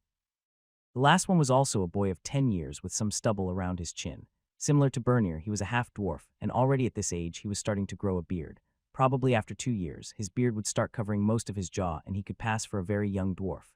Finn, stop running around and don't touch anything. Ha, he sure looks excited. Elodia's fist collided with Finn's head as he was trying to touch one of the stationary spider golems. This was the most energetic boy from the bunch, and it was the first time in Roland's compound. The young lad had a hard time deciding what to look at. His eyes were darting in all directions as if he was in a store filled with candy. You already saw Finn, that I did. This is Marcy and this is Jorg. Elodia shook her head while trying to pull Finn back to the group. The girl was quite shy, and the moment he glanced her way, she flopped her head down to avoid his gaze. She, like most of the other kids in the orphanage, was mixed in one way or another. In this world, purity of a bloodline was still an issue, so it wasn't strange to see an abandoned child that had parents from different races. Don't worry, Mr. Wayland only looks scary on the outside, but he is very kind. Wait, I'm scary. Ow. Before anyone could answer his question, Agni gave out a howl, as if he wanted to agree with Elodia's claim. Roland didn't really pay attention to his facial expression that most of the time could make others feel uncomfortable. The only person that didn't seem to mind his piercing gaze was Finn, who was more interested in the magical items than the class crystals. A little bit. How about you try to smile more? Elodia looked down at Marcy that had jumped behind her after hearing Agni's howling. When looking towards Roland that was told to smile, she recoiled in panic at the strange facial expression that was supposed to resemble a smile. Like this? I think we need to work on that, just act normally. Ha ha, boss, stop scaring the kids. Bernier called out from afar while also swinging his hammer. All of them were gathered in the yard and 3 chairs had been prepared for the kids. After getting laughed at by his assistant, the girl started relaxing, but to move things along he finally decided to get things back on track. Have you explained everything to them? But I'm not sure if everyone was listening. Elodia turned towards Finn, who was looking at the table with 3 stones on them. The stones that he bought looked similar to quartz with a somewhat yellowish tint. This color was supposed to change depending on the church it was produced from. If they ventured to the Moon Elf territory, where the religion was different then, this stone would have a darker coloring to it. This crystal will allow you to gain your first Tier 1 class. If you focus on it, the effect should activate, and you will be taken to a separate space. Don't worry, you can't be hurt there nor can you lose your life. This was just partially true, as any trials that the kids took there could be quite painful. Yet even if they died in that space, they would just return to this world as if nothing happened. Roland had the most experience with these trials, but the class-up space that he produced was very unique. To explain it to these 10-year-olds, he would need to relay the information that he achieved from books. The location you will arrive at has many names. Some call it the dream space, others the God realm. Nevertheless, it is mostly composed of your own memories and can take the form of many things. Just like his class tests took place in virtual reality at his old apartment, something similar should happen for these children. Most of the time they found themselves in a place from their memories. This could be their own house, a library they once visited, or even a castle. Don't be alarmed. Try to slowly examine the place you have been taken to. There will always be a path to your destination, and once there, your first class will appear. The kids had no choice in the first class, but most of the time this would give them an idea of what they could expect from life. It was a brutal system that divided the populace and mostly didn't allow people to break out. Unless someone achieved a battle class, as their first Tier 1 class, it would be impossible to break out of this constraint. Yet in a way, it was rumored that what a person received was guided by their subconscious own desires. These didn't always align with the surface goals of the people taking the trials, and sometimes produced shocking outcomes that could turn a person's life upside down in but a moment. Here you go, remember to sit down and concentrate. Don't worry, we are all here. Nothing bad is going to happen. Elodia reassured the trio that sat down on the previously prepared lawn chair replicas. They were folded back so that the kids could lean against the backrest in a more horizontal position. Even though they were telling the kids to not worry about it, their bodies needed to be in a safe position. After they left the magical space, they would probably be confused. I never really saw anyone else go through the class change before. This might be a good chance to examine the process from outside. His runic eye skill had recently reached level 7. The negative symptoms of his eye bleeding only happened if he overused the skill, and not really after activating it as in the past. He was hoping to get a clue of what was happening with people during these trials, and with 3 kids here it was the perfect setting. Finally, the first child activated the crystal. It was Jorg, the quietest of the bunch, that took the plunge, and the 2 others followed suit soon after. With haste, he activated all of his skills as well as one of his golems, which was analyzing the mana patterns that the kids were giving out. Yet only for a moment did his head start to sting. The effect of these crystals was very fast, too fast for him to wrap his head around it. For a split second, he could see some complicated runic symbols in the air, but almost instantly they vanished from his sight before he could analyze them. One thing was for sure, though: these structures were vastly more complicated than the ones he had previously examined. Something above Tier 3. Wayland, are you okay? Your nose, huh? While the kids were waking up from their magically induced sleep that only took 2 seconds in the real world, he moved his hand towards his nose. When he looked at his digits, he noticed blood coming out, and this was followed by a bout of lightheadedness. I'm fine. Luckily, he did not collapse to the ground to make a scene. Instead, he activated a runic healing spell that he had inscribed onto a temporary bracelet he was wearing. It came equipped with a small divine crystal that made the healing spell possible. Sister Elodia, I did it. I have a class now, shouted the small girl to take the attention away from his bloodied nose. The other 2 quickly followed suit, and for the time being, he was safe from his girlfriend's piercing gaze. The focus was on the children and their new classes that would now shape their lives. Name: Jorgen. Classes: Stonemason L1. Name: Finn. Classes: Warrior L1s. Name: Marcy. Classes: Scribe L1. There they were. The 3 children had managed to attain their first classes, and their lives were somewhat set in stone. First was Jorg with a stonemason class that would just give him skills for building structures. It wasn't that much different than Bernier's first class that was more poised for woodwork. This was somewhat fitting for a half-dwarf in the child-look content. Thus, just like him, it would be possible to grab the blacksmith class for him if he so wished. Battle classes would be locked away to him.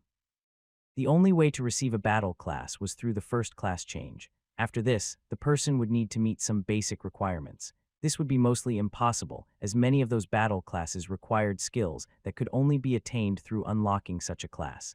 For instance, basic one-handed swordsmanship could be attained by anyone before they received a class. Yet to be actually able to unlock a basic sword warrior class, this skill needed to change into regular one-handed swordsmanship, which could only be attained by already having a Tier 1 warrior class. It seemed that the system didn't want crafting or production classes to attain battle classes. I guess a person could still forcefully get a skill through other ways. Roland looked at Jorg's status screen, while knowing of at least one way of getting the young man a higher tier skill. This could be done through the Thieves' Guild and the black market. From time to time, certain blood-colored stones would be put up for sale, and these contained skills lifted from people that were killed. With the help of something like that, even a stonemason would be able to change their fate. Haha, I knew it. I told you that I would be able to get warrior. Finn was quite happy that he received the most basic of classes. Warriors were the most commonly obtained battle class out there, but even it would allow someone to earn a lot of money by visiting dungeons. His life would probably be a lot harder than for the other 2, but he didn't have the same limitations. Then there was Marcy that didn't look happy or sad. Her class brought back some old memories of being stuck in a small room and creating magical scrolls. She achieved the non-magical version of the Mana Scribe class. It was a bit similar to Elodia's accountant class, as it gave her some basic counting skills, but also would allow her to copy books and texts rather easily.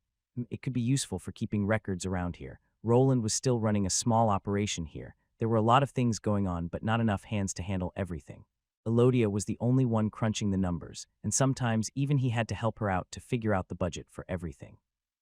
It wouldn't be bad to get more people here that they could trust. Well, that depends on the girl, but she would probably not have anything against working with Elodia. The kids from the orphanage had quite an attachment to their big sister. Even when walking here, they constantly bothered her with questions. Even now they were looking to her for affirmation about their classes. Were they good or bad? They didn't really know. It was strange. I was stuck in a large cavern with closed doors, and there was a large sword in the middle. When I picked it up, a voice called out to me as I received the blessing. Is that so? Elodia smiled at Finn that started looking for a branch to swing around. Yet he was unable as Roland, along with the others working here, liked to have a clean working environment. The next in line was Jorg that also explained his experience in the strange space. There was a large hammer next to an old building and I picked it up just like that. For me, it was a library. There was a piece of parchment and a quill. When I tried writing something, I heard the voice of the goddess. To the people in this world, the disembodied voice from the system was supposedly a gift from the gods. The voice could actually differ between people, but most of the time it belonged to a woman. Finn, I know that you are happy, but you are forbidden from going to the dungeon alone. Do you understand? Yeah, the boy was not listening as he was probably imagining his first monster fight. Luckily, the Adventure Guild wouldn't allow anyone without a card to just enter into the dungeon. The guards would keep the kids away. Yet Roland had done the same thing when he turned 10, so it was still possible for Finn if he found a proper party. Boss, can we use any of them? One is a warrior, the other is a stonemason, and the third a scribe. A stonemason, you say? Bernier appeared out of the blue after hearing some of the kids' shouts. Roland could see that Bernier was interested in Jorg, which was probably due to their similar circumstances. Their lineage was the same, and they also started out with builder classes, which could be transformed later into a crafter. You want to take him under your wing. Go ahead, we could use some help around here, but he won't be getting much until he proves himself as a worker. His assistant moved toward the 10-year-old child who in this world was already an age they could join the working class. In reality, this was quite the opportunity for the young half-dwarf, as he would be getting good tutelage under a Tier 2 blacksmith. Then there was Marcy that could also be taken in by Elodia. With more salespeople around his shop, could be open for longer, which would translate into more profits. I probably won't be able to get all of those kids work here, but not like this is their only option. Roland nodded at Elodia, who smiled back at him. The two had already talked about the possibility of new employees. The nod was just a confirmation of him finding little Marcy's new class useful. While she was not a runic mana scribe like him, it wouldn't be impossible to use her magic scrolls. Higher-tier scribes could almost copy anything that was written down, even magical books. Those would just need to be infused with mana by someone like Roland, with a corresponding skill that could be purchased later. I feel like things might get a lot more lively here soon. A faint smile appeared on his face when he saw Elodia and Bernier interacting with the kids. It was as if his enterprise was slowly expanding. He could already picture some other buildings appearing in the empty plot of land that he bought but didn't use yet. Perhaps both Bernier and his new disciple could be the ones responsible for their construction. The stonemason job would also come in handy for expanding and reinforcing their underground passages. Finally got this out of the way, I should go back to work before Arthur decides to order more equipment. Thus Roland returned to his underground lair of crafting while the others tended to the orphans. For the three, a new life filled with hard work and decisions was waiting. Finn in particular would be put through the ringer as working as an adventurer was not quite as splendid as people made it up to be. Are you sure it's safe? Yeah, how many times do I have to repeat myself? Relax, those worms won't appear. Those idiotic nobles were just stupid for coming to the dungeon before it was examined by the specialists. It serves them right. As I said, that can only happen when there is a large group of people. If you say so. A group of 4 adventurers were walking through a rocky path with a giant chasm next to it. Some time ago, a group of nobles ran into a dungeon event that produced a swarm of worms. Such things routinely appeared in some dungeons, and sometimes only when some requirements were met. In this case, it would only happen if a large group of Tier 2 class holders would try to go through this path. If the groups were small and kept a distance from each other, then nothing would trigger the event. Now be quiet. Even if those worms won't appear, other monsters could. Stay sharp and focus. Is something wrong? Called out the leader that was a Tier 2 sword warrior. The archer looked around but shook his head. It's just too quiet. Wait, what was that? At first, the archer wasn't sure what was going on. Most of the time, he was able to discover nearby monsters or at least hear things from a distance. Yet after going through this winding mountain-like pathway, it had gotten really quiet. I didn't hear anything. Could it just have been some fallen rocks? The group of 3 warriors peeked to all sides and even up but couldn't find anything out of place. There were no corners that a monster could be lurking from, which only left the dark chasm as the perpetrator. Their best guess was that a lone slug monster or worm was scaling the wall, which was a rare occurrence but not impossible. Do you see anything? I think there is something there, but I can't really make it out. The archer attempted to activate various tracking skills, but they were all unsuccessful in detecting anything. Couldn't it be just some monster that is outside your skill range? Not like it will pose a problem to us. Let's move on. The leader called out to the man with the bow that wasn't quite sure what was wrong. Yet as he was leaning away from the chasm, he noticed something. It was a peculiar sight of 2 green orbs of flames right before his face. There it was, the perpetrator he was looking for, and the monster was literally standing before him. What the? How did that thing? the party members jumped back as from within the chasm, a skeletal body appeared. This monster at first looked like an illusion, but within a moment, its entire body was before everyone. However, it was already too late. The monster's green flames erupted into all directions and collided with the defenseless Tier 2 adventurers. It was a peculiar thing to behold. The Tier 3 lick that had escaped from its prison looked at the flaming adventurers that couldn't resist a simple soul flame spell. They were far more delicate than the monster expected. If it knew that its opponents were this weak, it would have gone out of the mineral-filled area a lot sooner. The lick took its time. It examined the strange creatures that inhabited this new area. It used its magic to figure out the structure of this place and came to a few conclusions. First of all, this place was very similar to the one that it came from. The monsters it encountered after being killed appeared in the same places, and destroyed walls were slowly mending themselves. This made the lick a bit moody, as it was afraid that it was just in another extension of its previous prison. Yet there was something new, a different kind of being that resided in this place that wasn't constricted by its rules. They were quite fascinating, as they could move independently and even communicate with each other. It had used its extensive mana sense to eavesdrop on the people that were passing from above. There was some kind of trail that was rarely used, but from time to time a group of 3 to 5 of those beings would appear. They were quite interesting to behold, and even had an interesting way to communicate through various sound waves. Now that it was looking at some of them, it could even identify the sound-producing organ. In Noah Stay Away, NUOSSTTII, one of these creatures was now being held in its skeletal hand. Even now it was producing strange sounds through this organ. The lick was not sure what it was saying, as it was unable to process this language. The words the voice said were different. They were something that communicated directly to its very core. The only thing it could do was replicate the sound pattern with the help of mana. The archer that was being held by the monster utilized his whole body, but even when his fists landed on the bony creature, only he received injuries. The lick came to the conclusion that this fleshy being was another enemy. For some reason, it was having a tough time controlling its urge to kill. It was not the voice, but something more primal there that was pushing it towards this decision. Yet it was able to hold itself back. It needed more information. This thing was not like the other monsters that the lick was more similar to. It possessed another different mana pattern that was really weak but similar to the creatures that it had already killed. This mana signature was a lot more akin to the one that large blue beam of energy produces, AGHHHHH. Within a few moments, the man's head exploded as the lick constricted its bony fingers around it.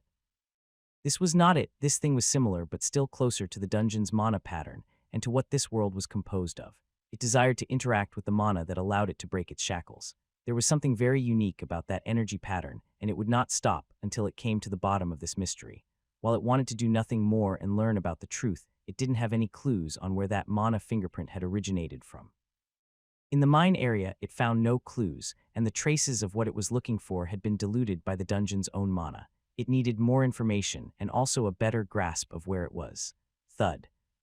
The body of the adventurer dropped down to the ground after his demise, yet this was not the end for him or for the others. The lick had other plans for these fleshy beings, as there were certain spells that it could use on these remains. It had never performed the spell, but it had it ingrained into its very being. There were no words, just a motion of its bony hand. The charred remains, as well as the one missing its head, started being surrounded by dark green mist. This mist seeped into them, and within a few seconds, a reaction could be seen. The rattling of bones was followed by the shedding of any remaining flesh. Blazing Skeleton Warrior L56. From the remains of the warriors, 3 reflections of them made from crimson bones were created. The weapons that their living counterparts didn't need anymore now belonged to them. Blazing Skeleton Archer L55. The last one was the archer that had reformed its skeletal head in strange ways. The shattered bones had mended themselves to reform the entire skeletal structure. However, their creator was not pleased. The levels of the fleshy being before they died were higher. It observed around a 15% decrease in levels, as also in all-around stats. This feeling of displeasure didn't last for long as it looked towards the distance. There it could feel another small group of similar creatures approaching it. Even though the raised monsters it could produce were weaker, there was always strength in numbers. The lick held up its staff while slowly concealing itself and its new minions. When the next group of meat bags arrived, it would be ready again. Would be nice if I could make this thing more compact. Maybe if I figure out tier 3 runes it will become easier. Roland was down in his workshop working on the large cannon that he used for his dungeon grinding. Its design had been slimmed down, and he actually decided to use some better materials from within the mining area. Yet even with those to generate enough force to kill a tier 3 monster, it needed to be huge. Not really that heavy. Yet even the size didn't affect him that much as his enhanced stats allowed him to lift the whole construction and hold it over his shoulder. This thing was not something one person should be able to carry around. Even though this was just the barrel, it was just a thick slab of metal with runic engravings on it. I'm really above the limitations of humans from my old world. He didn't really test it out, but he wouldn't be surprised if he could lift a small car if he tried. The biggest problem was the counterweight, as he still had his human frame. Even though he weighed around 100 kilos, it was still a bit difficult to balance it out. If two people with the same strength stat came to blows, the one that was heavier would win. There were exceptions to that rule as there existed skills and magic to counter the weight problem. People could increase it or even their own density. There was gravitational magic that could be used for that, and it could also affect the opponent by shifting their center of gravity around. However, this was one of the more difficult fields of study. The people from this world evolved their magical skills while allowing other fields to fall behind. There was no need to do complicated math equations if a high-level skill could do it for them. Even with his rudimentary understanding of physics, he was probably still ahead of the usual scholars in this world. Perhaps going to that magical academy wouldn't be such a bad choice. The notion of him becoming a scholar at some magical academy wasn't that alluring to him, but there were clear advantages to that position. Their libraries would probably have all the knowledge he needed for research. By dismantling all the spells through his ice skill, he would be able to apply them to his own creations. Other craftsmen would need years and the help of their masters to even copy pre-existing structures. He, on the other hand, wasn't that limited, as combining runes into new customized spells was something he grew accustomed to.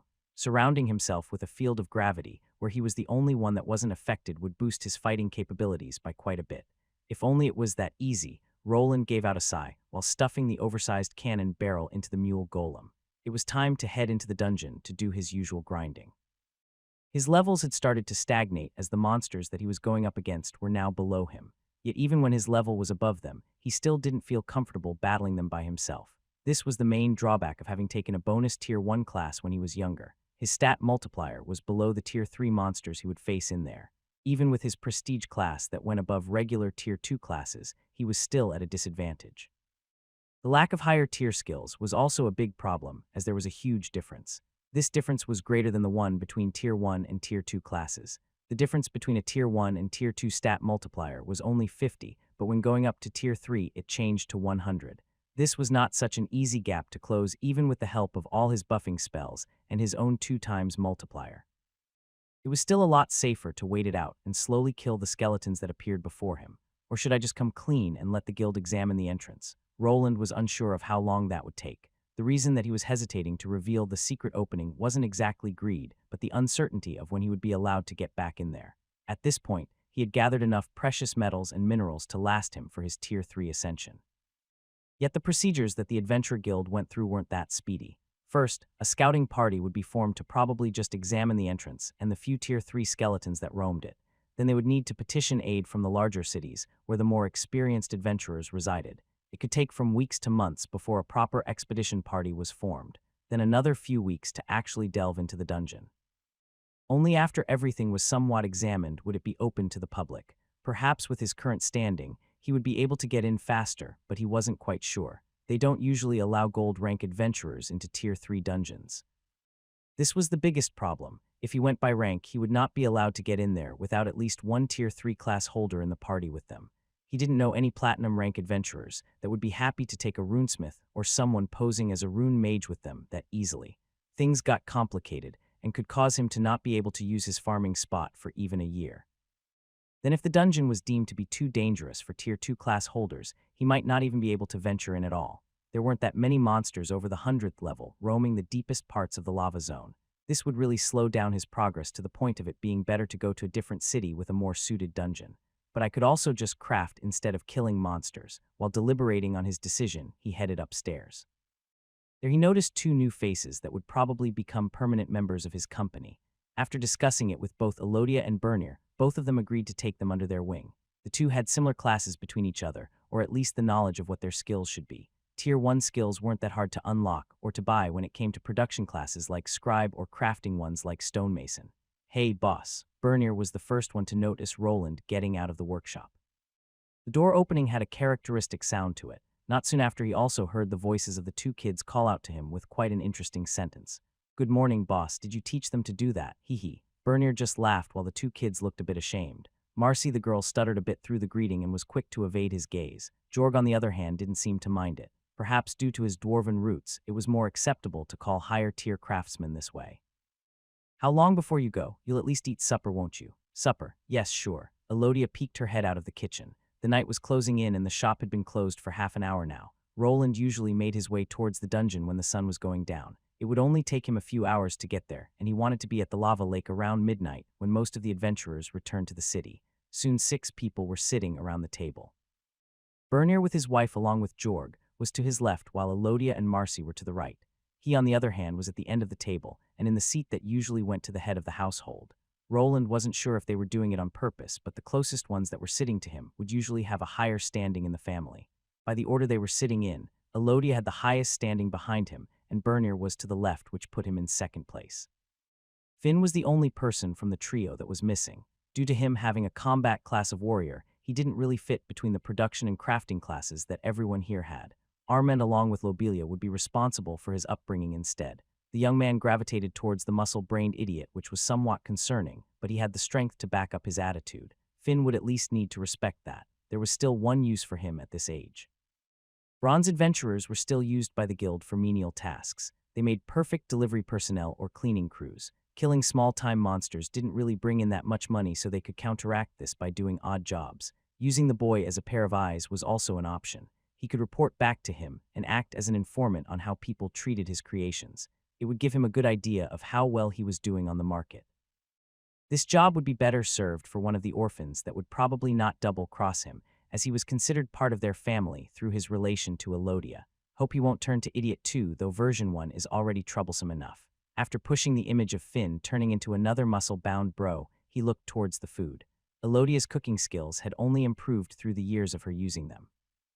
Level-wise, she was still a Tier 2 class holder, and even if she wasn't given the stat multiplier like combat classes, the skills still had their use. So how are the trainees doing? While putting some mashed potatoes on his plate, he posed a question to Elodia that seemed happy. I think Marcy is doing great. She was able to copy the flyers without a problem. I think with some practice we could start advertising your wares outside the city. Outside the city. Elodia nodded at Roland's question while she turned towards Marcy as if she was prompting her to say something.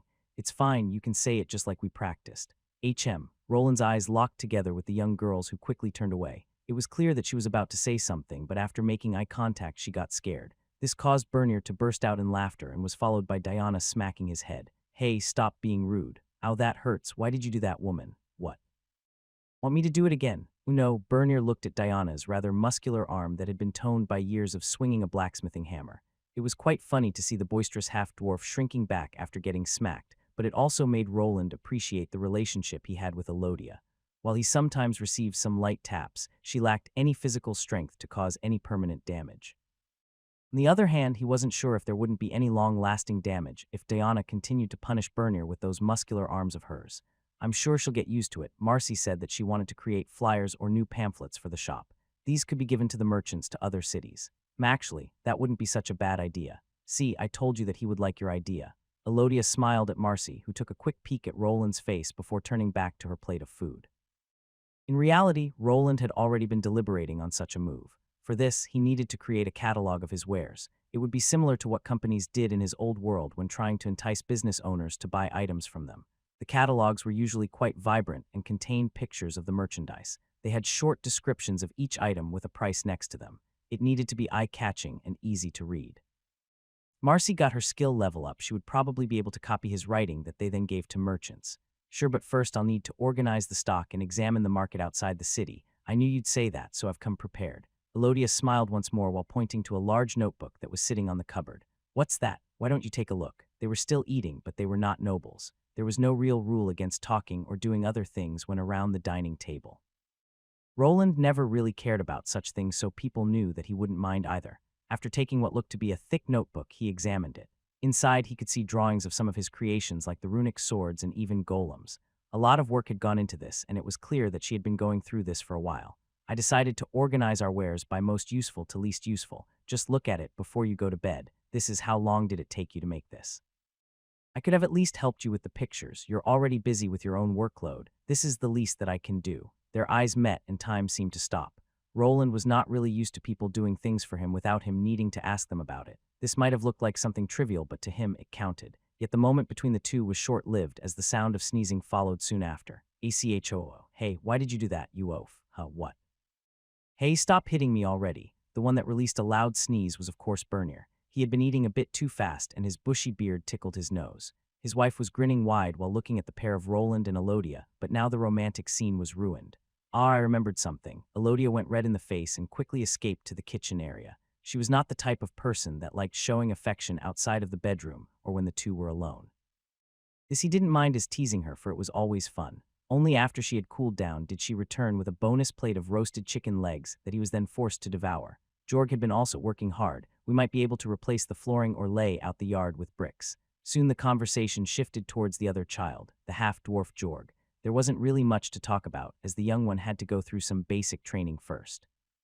Yet Bernier, his new master, brought up some issues that with his help they could alleviate. You want to teach him how to make bricks. We'll just need a proper furnace. The brick mixture shouldn't be hard to come by. We can use the one I'm familiar with. Before working with Roland, Bernier had gone through a lot of jobs. It wasn't hard for him to see bricklayers doing their work. In this world, they used special clay that hardened under heat to produce bricks. What Jorg would need to do was to prepare this clay mixture along with forming the bricks through a mold. Then, as always, there could be magical materials added to these mixtures to make the bricks even stronger. Does he think he can do it? Both Roland and Bernier looked towards the half-dwarven boy that quickly nodded. It was clear that the youth wanted to prove himself just as any other. With his class, he would have an easy time with preparing the mixture without much help. See, the boy is willing. Okay, you can go make that furnace, and the molds just try keeping everything clean. If you run out of space, you can use the workshop. See, I told you he would agree to it. Jorg tried hiding the sigh of relief after getting the news. Bernier had probably scared him into believing this to be a hard sales pitch to his new boss. Roland, on the other hand, didn't mind having a proper supply of bricks through which they could build better walls or even create a better path toward his workshop. Perhaps in the future, he could have a road leading through the entire forest that connects to the main road. This would surely attract the eyes of the richer folk. With most of the things being worked out between them, it was time to head into the dungeon once more. Yet what was supposed to be another uneventful expedition would be a bit different this time around. Let's go, boy, woof. Even if someone popped out now, Roland would know it and just go to the other side. His map would inform him about any potential onlookers. The devices that were dug into the ground didn't only enhance the map signal, they could actually record certain patterns. There was a limit to the memory space, so Roland set it up to take a snapshot of any individual that was in the area. After uploading this information into his armor or another mapping device in his workshop, he could see the movement pattern of monsters depicted as moving circles. Everything was color-coded as usual, so it was easy to tell where the monsters walked through and which were the adventurers. The dungeon monsters always had a set pattern that was only broken if a person appeared. Yet he was aiming more for the moving patterns of adventurers and used this information to get down the best timing of getting through this lake. Okay, Agni, it's your time to shine. Owo. The ruby wolf's tail wagged around as he was waiting to sink his teeth into some monster flesh. The reward would be the high-tier 2 monster mana crystal that now he was allowed to eat. Thus the duo of Runesmith and Wolf entered the passage that would soon guide them towards their usual grinding spot. Hey, get a move on already. Wait, give me a minute, why did you go out drinking if you knew that we had work today? Shit, I didn't want none of this. That old bastard just shoved this on me up. Hey, that's disgusting. Why didn't you drink a potion? Those are expensive. I can walk off this hangover in no time. Oh really? A certain sibling duo was arguing right before entering the dungeon. One was a famous Casanova and muscle brain named Armand, and the other was the half-elven troublemaker Lobelia. They were not alone, as their group had 3 more people, and all of them were high-tier 2 class holders and gold-ranked adventurers. Here, have some water. Ah, that hits the spot. At least I know I can count on you, Jasmine. A woman with brown hair that was carrying a large bow on her back leaned in to give Armand a wooden water bottle. To the sides of the bottle, there were visible magical inscriptions. Even though the bottle wasn't all that large, Armand was still able to chug down on it for a bit before finally giving it back. You're too easy on him, Jasmine. You should let him suffer some more. Screw you. Armand gave Lobelia a glare while trying to straighten out. Even though he was literally carried out of the whorehouse an hour ago, his stats and skills allowed him to sober up quite fast. The 2 men that were forced with this task were standing in the front. One looked to be a stocky-looking shield warrior of the dwarven variety, while the other was quite large and green. Korgek think Armand should stop acting like child. Haha, did you hear that? Get up and let's move on, you pansy. I move it, ye Horson. The dwarf didn't look too happy about having to move out this early in the morning. Shut up, all of you, and you the most Wedemir. I know you've drunk at least as much as me. I but I'm not acting like a lassie lick, ye. The group started laughing while Armin tried to stabilize his legs. The world was still spinning, but slowly everything was returning to him. Wedemir was a dwarf, so even though he reeked of cheap booze as well, he was already mostly sober and ready for some action. Okay, while the idiot recovers, how about we discuss this mission? Don't you think that it's a bit strange that the guild master gathered us all up?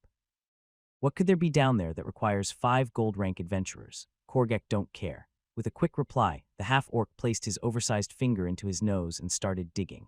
Lobelia narrowed her eyes and turned to the potentially only sane person in this group of 5 that was the main tracker, Jasmine. I've heard that there were more people vanishing than usual. Think it was mostly around the large chasm area which we are supposed to examine.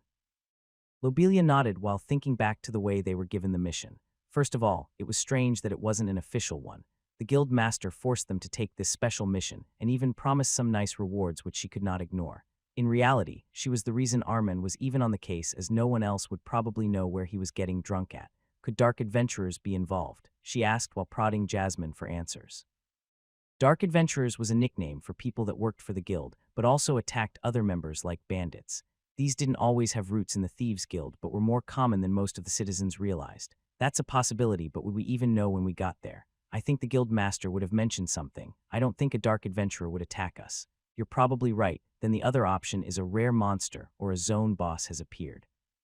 That's more likely. We should be careful if it's a boss, then it could be closer to tier 3. Jasmine and Lobelia nodded at each other after coming to a consensus. Sometimes in dungeons, rare monsters with enhanced abilities and intellect would randomly appear. They came in all shapes and sizes, but one thing was clear: they were troublesome. It wouldn't be strange if adventurers that were used to the lower-level Tier 2 monsters were killed by a rare spawn or a zone boss. The first type was mostly weaker, but its unique characteristic was that it could move through the entire dungeon region it appeared in. The zone boss, on the other hand, acted more similar to a level boss, and it stuck to a certain area it spawned in. If all the disappearances occurred at the chasm, then it might be a zone boss. We'll have to be careful. I agree, no use losing our lives over it, but on the other hand, Jasmine wanted to give out a sigh while looking at Lobelia that had sparkles in her eyes. It was clear that she was thinking about the potential rewards. If it was a rare high-level Tier 2 boss, then it would probably drop some valuable rewards. The bodies of those monsters were worth a lot, and the higher the tier of the monster, the more the guild would pay up as well. It was a quick way for them to get rich, but also a fast way of perishing. Ha, why do you look so glum? Don't worry, I value my life more than some gold coins. I'll remember that. The 2 women jointly nodded while going toward the 2 arguing men.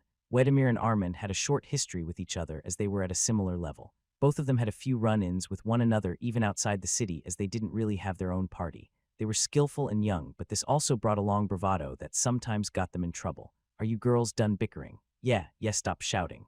Armin cracked his neck while leaning away from the tree. While he wasn't in the best condition, he knew that before they reached the lower levels, his recovery skills would kick in. Finally, the group of 5 descended towards the dungeon. It was early in the day, but even now some people were coming in and out through the entrance. Yet people of the races still usually followed the day and night cycle. Before midnight, most of them would return home to rest, which made the trek down into the lower levels a bit more troublesome. With fewer adventurers to clear out the monsters, the party of 5 had to contend with the trash mobs being everywhere. This sucks. Those tier 1 mana stones won't even be enough for one night with Sweet Tanita. Armin grumbled while looking at the nail-sized mana stone that flew out of the defeated monster. Wasn't it Katarina last week? Ha, you're a woman, you wouldn't understand. Lobelia's brows furrowed while Armin shook his head side to side and shrugged. I don't even want to know, let's just get this over with. The others nodded, and soon enough they were on the 10th level. Luckily for them, the boss chamber was already open, and they didn't need to waste more time killing low-level beasts. After passing through it, they arrived at the smoldering hot lava area that would usually make them sweat. Yet they had already spent enough time here to gain heat-resistant skills that alleviated the stuffy environment. Nothing seems to be out of place here, at least. While the men of the party were lazily going out of the boss room, Lobelia used her enhanced senses to look into the distance. There she could spot the usual salamander monsters crawling out of the lava puddles as per usual. A couple of other adventurers were also here, and they were engaging those monsters in battle. Is something wrong? I'm not sure, but aren't there usually more monsters in this area? Jasmine asked while Lobelia slowly replied while looking around. Usually at this time of the day, the monsters would have managed to respawn. It was somewhat of a cycle that the dungeon went through on a daily basis. Adventurers would arrive in the morning to kill a large portion of the beasts. Their count would go down, and only when they returned back in the morning would their numbers be restored. Could the zone boss be a salamander type? It could be able to summon the other monsters to its aid. If that is true, then we might need more people. Lobelia clicked her tongue in annoyance after making this realization. The group of 5 was more than enough to handle an upper tier 2 monster, but that was only if it was by itself. Some monsters were capable of using other dungeon creatures as their minions. They were sort of commander types that the other monsters needed to listen to. It could be troublesome if it possesses intelligence, but isn't the area it occupies strange? Wouldn't a salamander type be more suited for the lake? Hey, what are you two doing? We are going to leave you two behind. Before Lobelia could reply to Jasmine's question, she was hollered over by Armand, who was impatiently stomping towards their destination. The trip toward their destination wouldn't be that easy, and they might even have to camp out for the night. There were several safe spots for that occasion, and Korgak was stuck lugging a large backpack with a tent inside. Their trip continued, and while the men weren't too concerned about the diminished number of monsters, the two women were. The closer they got to their destination, the fewer of them appeared, and soon even the usual groups of adventurers were nowhere to be seen. I don't like this, it's too quiet, it is, isn't it? Armand asked while leaning up against a rocky wall. They were at the entrance of the underground mountain path. They were tasked with examining this location and needed to get through it. So you finally realized it. Do you think I'm stupid or something? Was that a rhetorical question? Lobelia watched as a large vein formed on Armand's forehead, but to her surprise, he didn't try to argue. At least in situations like this, he knew when to shut up and get it together. Wedemir, who would be the tank in any RPG adventure party, moved to the front while Korgak held together the backline to protect the vulnerable archers in the middle. Armand remained a bit in the front, but somewhere closer to the women of the group. While not many people went through this path, it wasn't supposed to be this empty. Sometimes slug or worm-type monsters crawled out from the mountain or the chasm to attack people. The parts from these could be used for potions and tinctures, so there was a reason to go through here besides evading the lava lake for large parties. They slowly made their way through the path. Lobelia, along with Jasmine, was sure to activate their tracking and detection skills, but to no avail. This is really strange, what is? The party stopped while Armand asked Jasmine a question after she spoke up. I can't feel any monsters, it's as if they are all dead. Is that a bad thing? That's one less problem for us. I don't know, normally I should be able to feel the presence of faraway monsters. The dungeon should be swarming with them, but now I can't feel anything at all. Lobelia nodded as she also wasn't picking up anything with her skills. While she wasn't as good of a tracker as Jasmine here, she didn't fall that much behind. There weren't that many ways of explaining the disappearance of monsters. Either they were moved somewhere or someone killed them, and they weren't able to respawn. If it's a zone boss that can attract other monsters, then this might be troublesome. It might be guiding a large chunk of them through the dungeon, but if it's not on this side then, the adventurers nodded at each other and picked up their pace. With the monsters missing from this area, there was only one explanation. They must have been moved by something, and if they weren't at the side they entered through, then they had to have moved to the other. This path was a one-way street that brought them to the other side of the lava lake, and that's where they were suspecting the boss would be. Yet even when they were rushing, they still remained wary of their surroundings. Each of them was an experienced gold-rank adventurer. They had all gone through situations where things backfired on them. Even if it seemed that everything was all right, there was always a chance of an ambush waiting for them. Wait, there is something there, watch out. Luckily, Wedemir reacted fast enough to bounce it back with the help of his heavy shield. This wasn't all, as the blade of his halberd managed to sever the limb that was holding onto the spear. To everyone's surprise, it belonged to a creature that they had not expected to see here. Watch out, that's not a fiery skeleton.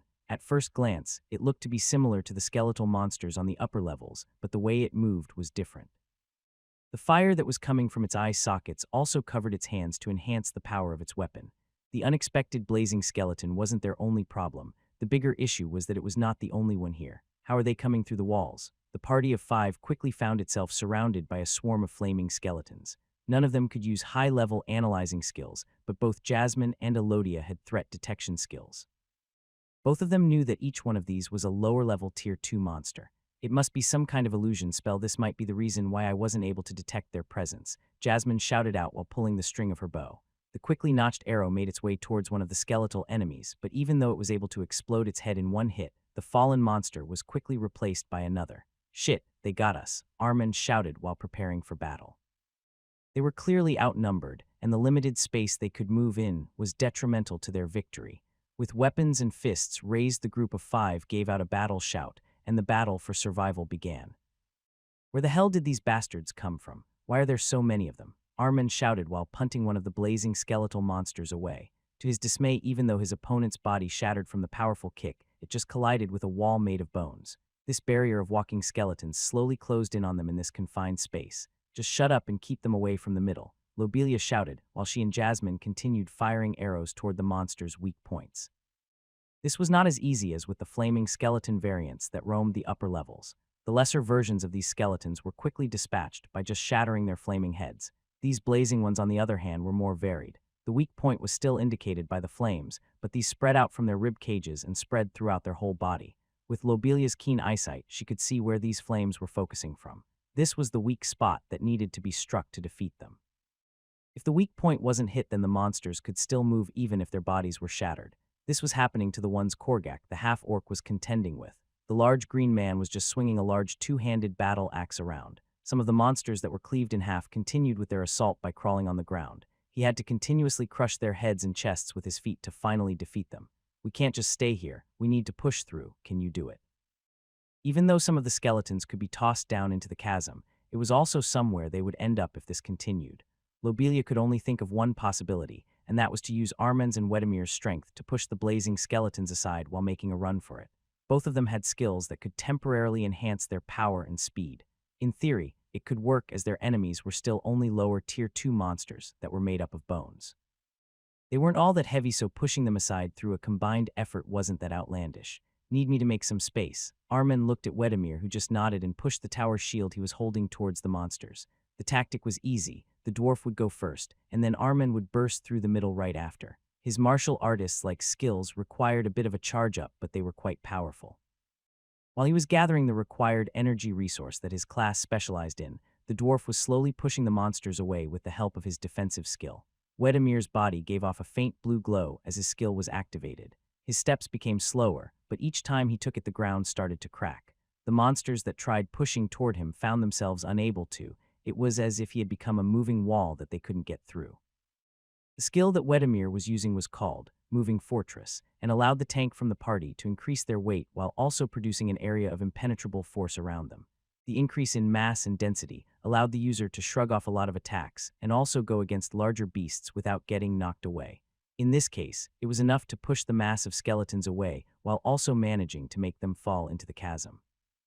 Yet it had a downside of using up a lot of the skill user's stamina in the process. The longer Wedemir kept it up, the more out of breath he became. But his aim was not to push these monsters away, but to force more of them into one concentrated area. Then it would be up to Armen, who had a more penetrative skill at his disposal. Soon it was time. Armen's whole body began to expand, and his skin became dark crimson. More veins than usual appeared as he had to initiate one of the berserker skills that he had grown slowly accustomed to. A red aura of swirling energy surrounded him and condensed around his shoulder area, which would be used to focus most of the power too. "Korgak, get ready. We are going to make a run for it." At the same time, he could see Armen taking off towards the condensed group of skeletons that were forced together by their dwarven ally. Armen's enlarged body was giving off steam along with a strange reddish aura. This aura had formed into a face of a tiger that formed around the shoulder area that would be the initial point of impact. Armen bolted forward while leaving the imprints of his feet on the hard rocky floor. Wedemir, on cue, stepped to the side to not get hit, as he knew that his human friend would not be able to change his trajectory after activating this skill of his. A roar that sounded like a tiger flew by him and collided with the wall of skeletons. It was working. The monsters were too feeble to block the ferocious tackle. It seemed that the group would be getting out of this alive. If they managed to get through the bony roadblock, it was smooth sailing from there. Yet this wouldn't be happening. About halfway through the charge, Armen noticed something. There was a spike in mana that even people without a proper mana sense skill could feel. "What the?" he shouted as he collided with a wall made of bones. This barrier wasn't that simple. It was composed of not only bones but some kind of green swirling flames. When Armen connected with it, he could feel as if he collided with something made from magical metal. Instead of getting through, he could feel his own body breaking. With all his might, he tried giving it all, but his momentum was stopped, and instead of getting through, he got injured himself. The rebound from this collision tossed him back into the arms of his dwarven companion that wasn't far behind. "Oh no, Armen!" Lobelia screamed out as she could see her brother's right shoulder and whole arm getting limp. Blood sprouted from it and was followed by a small fountain from his mouth. Their escape attempt had failed, but the wall of flaming bones wasn't the only surprise. Normally, they expected the blazing skeletons to attack them immediately when they now had the chance. Wait, why did they stop? Instead of going right after them, the monsters halted their attack. Soon the group released the reason for them to halt, and for the wall of bones appeared before them. The monster that was probably responsible for the disappearances of the adventurers was there, and it was not something that they were expecting. Is that a lick?" Jasmine stuttered, as she was the first one to spot the monster that was floating above the whole scene. After the blocking spell was cast, it made itself known to the adventure party, and it was clearly stopping its minions from attacking them. Why would a Tier 3 monster be in this dungeon? Did the guild lie to us? Lobelia looked toward the floating necromancer that was just there staring at them. Even though she couldn't identify the creature through an identification skill, it was an obvious Tier 3 monster. It was possible for a skeletal mage-type monster to exist, but this one was certainly not acting like one. Those variants were not able to control other skeletons. The ones that could were liches, and they only existed from Tier 3 and onwards. The strategy was always to get rid of the lich that was controlling the swarm of minions. They could multiply their ranks without an end, and were considered more dangerous than most Tier 3 monsters of the same level. Fuck, this doesn't look good. Armin gritted his teeth while slowly getting of the ground. While the enemies stopped moving, a different spectacle was taking place. Their master radiated a strange green flame that seeped into the destroyed minions. Soon the cracks that formed in their white bodies started mending themselves, and the small army was quickly restored. All the ground that they managed to take back had been taken away. Should we try going the other way? Asked Jasmine while looking towards Korgek that was looking to the others for aid. I don't think that thing will let us escape. You saw that wall of bones. We might be royally fucked here, Lobelia commented while glaring at the monster. Both sides were blocked, and running away was probably not an option. She expected the monster to put up another barrier if they went the other way. The small amount of space they had to move was the main problem here. The chasm was wide and also very deep. It was certain death if they fell down there. However, Lobelia remembered something from the past. There was a person that managed to get back alive from a fall here, and she knew him. Perhaps it was worth taking the plunge instead of contending with all of these monsters. Both options were really bad. Either die from falling down or be devoured by undead creatures. If Waylon did it, then perhaps. She looked towards the darkness that was below. All of her instincts were telling her that it was a bad idea. Perhaps it was better to toss themselves against these monsters. Even with the Tier 3 monster, their one person might still make it out alive. To her surprise, when she was glancing down, another option presented itself to her. Her eyesight was one of the best here, and without it, Lobelia wouldn't be able to see it. Yet there it was, a light at the end of the tunnel. The monster they were against was also acting strange as it stopped in its tracks, and was actually looking down into the chasm instead. Everyone, you'll have to trust me on this one. We need to jump down and do it right now. Ow. Roland, along with Agni, stepped into the underground chamber. He had come here for the usual grinding session, while his spider drones mined for more minerals. After being here multiple times, he had an idea of the respawn times of some of the rarer metals. The red mithril ore, for instance, took over a month to appear again. This was not the problem, though. As he was going through the dungeon this time around, there was a decrease in monster numbers. This did not affect the sword dinosaur boss and the lesser monsters in the tunnels. However, it was affecting this place, as there was not even a single salamander or a slug creature to be seen anywhere. The radar isn't picking up anything either. This entire area had been equipped with his map-enhancing equipment. The sensors were dug deep into the walls, and even people with enhanced mana senses wouldn't be able to tell that they were there. Roland was concerned that if this place was discovered, people could also find his runic equipment. It wouldn't be strange if they came to him to ask why there were runic contraptions in a secret mining area. If they dug in deeper and brought some specialists, the runes would be attributed to him, as there always existed a pattern. This pattern could be easily recognized by higher-level rune mages or runesmiths. Why is that monster at the edge of the tunnel? Did it go for the camouflage I made? That was the original entrance to the mining area that he discovered during the expedition with his brother. To prevent people from getting here from the outside, he had concealed it. There, it would mostly just look like a regular rocky wall, but in reality, it was fake. Now a monster was standing in the spot it was not. Roland gave out a sigh while ordering the golems to start mining. The number of the spider golems had also increased to 10, and some of them were also working on the wall leading to the other dungeon.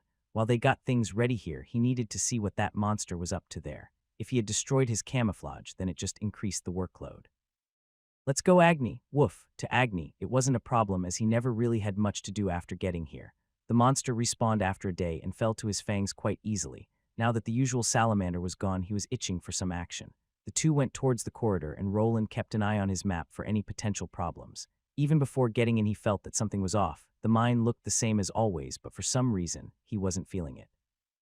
His hunch was a bullseye, as when he got to the end of the tunnel, the monster was not the type he expected it to be. Why is that thing here? A woo. Agni was quick on the uptake, and more than this monster could ever hope to defeat.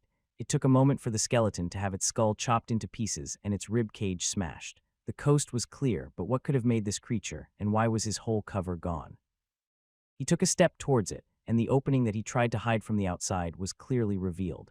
The map-enhancing devices didn't show any more monsters, but this didn't mean that he could just relax. It was possible for the person who conjured this skeleton to be here. Perhaps some kind of necromancer was trying to make his mining spot his new lair. Did they come from outside and left the skeleton here to guard it?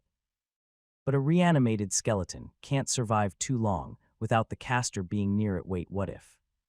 Roland quickly looked in the direction of the mining chamber. There his spider drones were already working on the opening to his grind spot. In it, there was a lick monster that would in theory be able to create these types of tier 2 skeletons from the monster scattered here. Was it able to cast its spell from within its dungeon, or was it able to make it out here? Before he could examine the issue any further, he noticed that some smaller rocks and dust were falling. The source of the debris was from within the chasm, and when he looked up there was quite an interesting thing falling. With a quick step back, he watched the upper body part of a blazing skeleton falling down. It barely missed the opening he was in, and continued to fall down along with more rocks. There was something happening up there, as some more skeletal remains continued to tumble down into the abyss. Thus the only thing left to do was to activate all the magical spells that could clear away the foggy surroundings and enhance his view. For a better vantage point, he even decided to create a temporary platform with the help of earth magic that he could stand on while looking. What is happening up there are those adventurers. While he couldn't totally make out who it was, there was a fight up there, and the skeletons that were falling down had to belong to whoever left this one here. Before him, a strange scene that he wasn't expecting was playing out. Normally, Roland wouldn't be able to see anything when looking up. The only reason now was a strange clearing up of the fog that mostly barred anyone from peeking through. Together with the latest enhancements to his eyesight-boosting spells, there was a tiny bit that he noticed. There were people getting pushed against the edge of the chasm. He could not really tell who they were with his eyes, but his mapping device was different. Previously, he had done some experiments with some of his weapons. He wanted to see if he could include them in his map display to know whenever a person with this weapon was near. There were two of his better runic creations up there, one he made for Armand and the other for Lobelia. The main reason was at first a joke. He wanted to just avoid the muscly-bound idiot whenever in the dungeons or outside. Yet now he was sure that it was him and his sister that were close to falling down. These skeletons aren't that strong, could that thing be up there with them? Roland wasn't sure if the lick that he saw within the other dungeon was the true perpetrator just yet. It was still possible that some kind of necromancer was behind it all. There was a possibility that this person discovered his secret mining area and decided to take it over. Perhaps Armand and the adventurers up to had been unlucky and ran into him as he was going out from the chasm. To his knowledge, Tier 3 magical classes were able to produce a levitation spell. While it was nowhere near a flight spell, it was enough to move the caster up and down in places and would be perfect to enter the mine from this side. Either way, if I don't help them, they will die. A lick or a powerful necromancer didn't change much. They both had to be strong enough to push back Armand and Lobelia along with 3 other people back. It looked like they were going to fall, which indicated that they were surrounded by those blazing skeletons. Quite a bit of them had fallen down here, and there were probably more. However, this was troublesome. The area where he was more than a kilometer away from them. The bumpy terrain also didn't leave space for maneuvering. If they didn't fall directly towards his location, they would just go down and probably die somewhere below. Will they even jump down or get pushed? He wasn't sure about anything, but he used his large mana pool to try to enhance his detection devices even further. To get a better signal, he took out a small disc from a spatial satchel and threw it up towards the direction of the fight. As the disc rose in height, it started giving off a brownish glow. When close to the end of its flight, this glow caused it to stick to the wall like a magnet. This runic implement was a signal amplification device. With it, he could get a better grasp of the situation that was happening up there.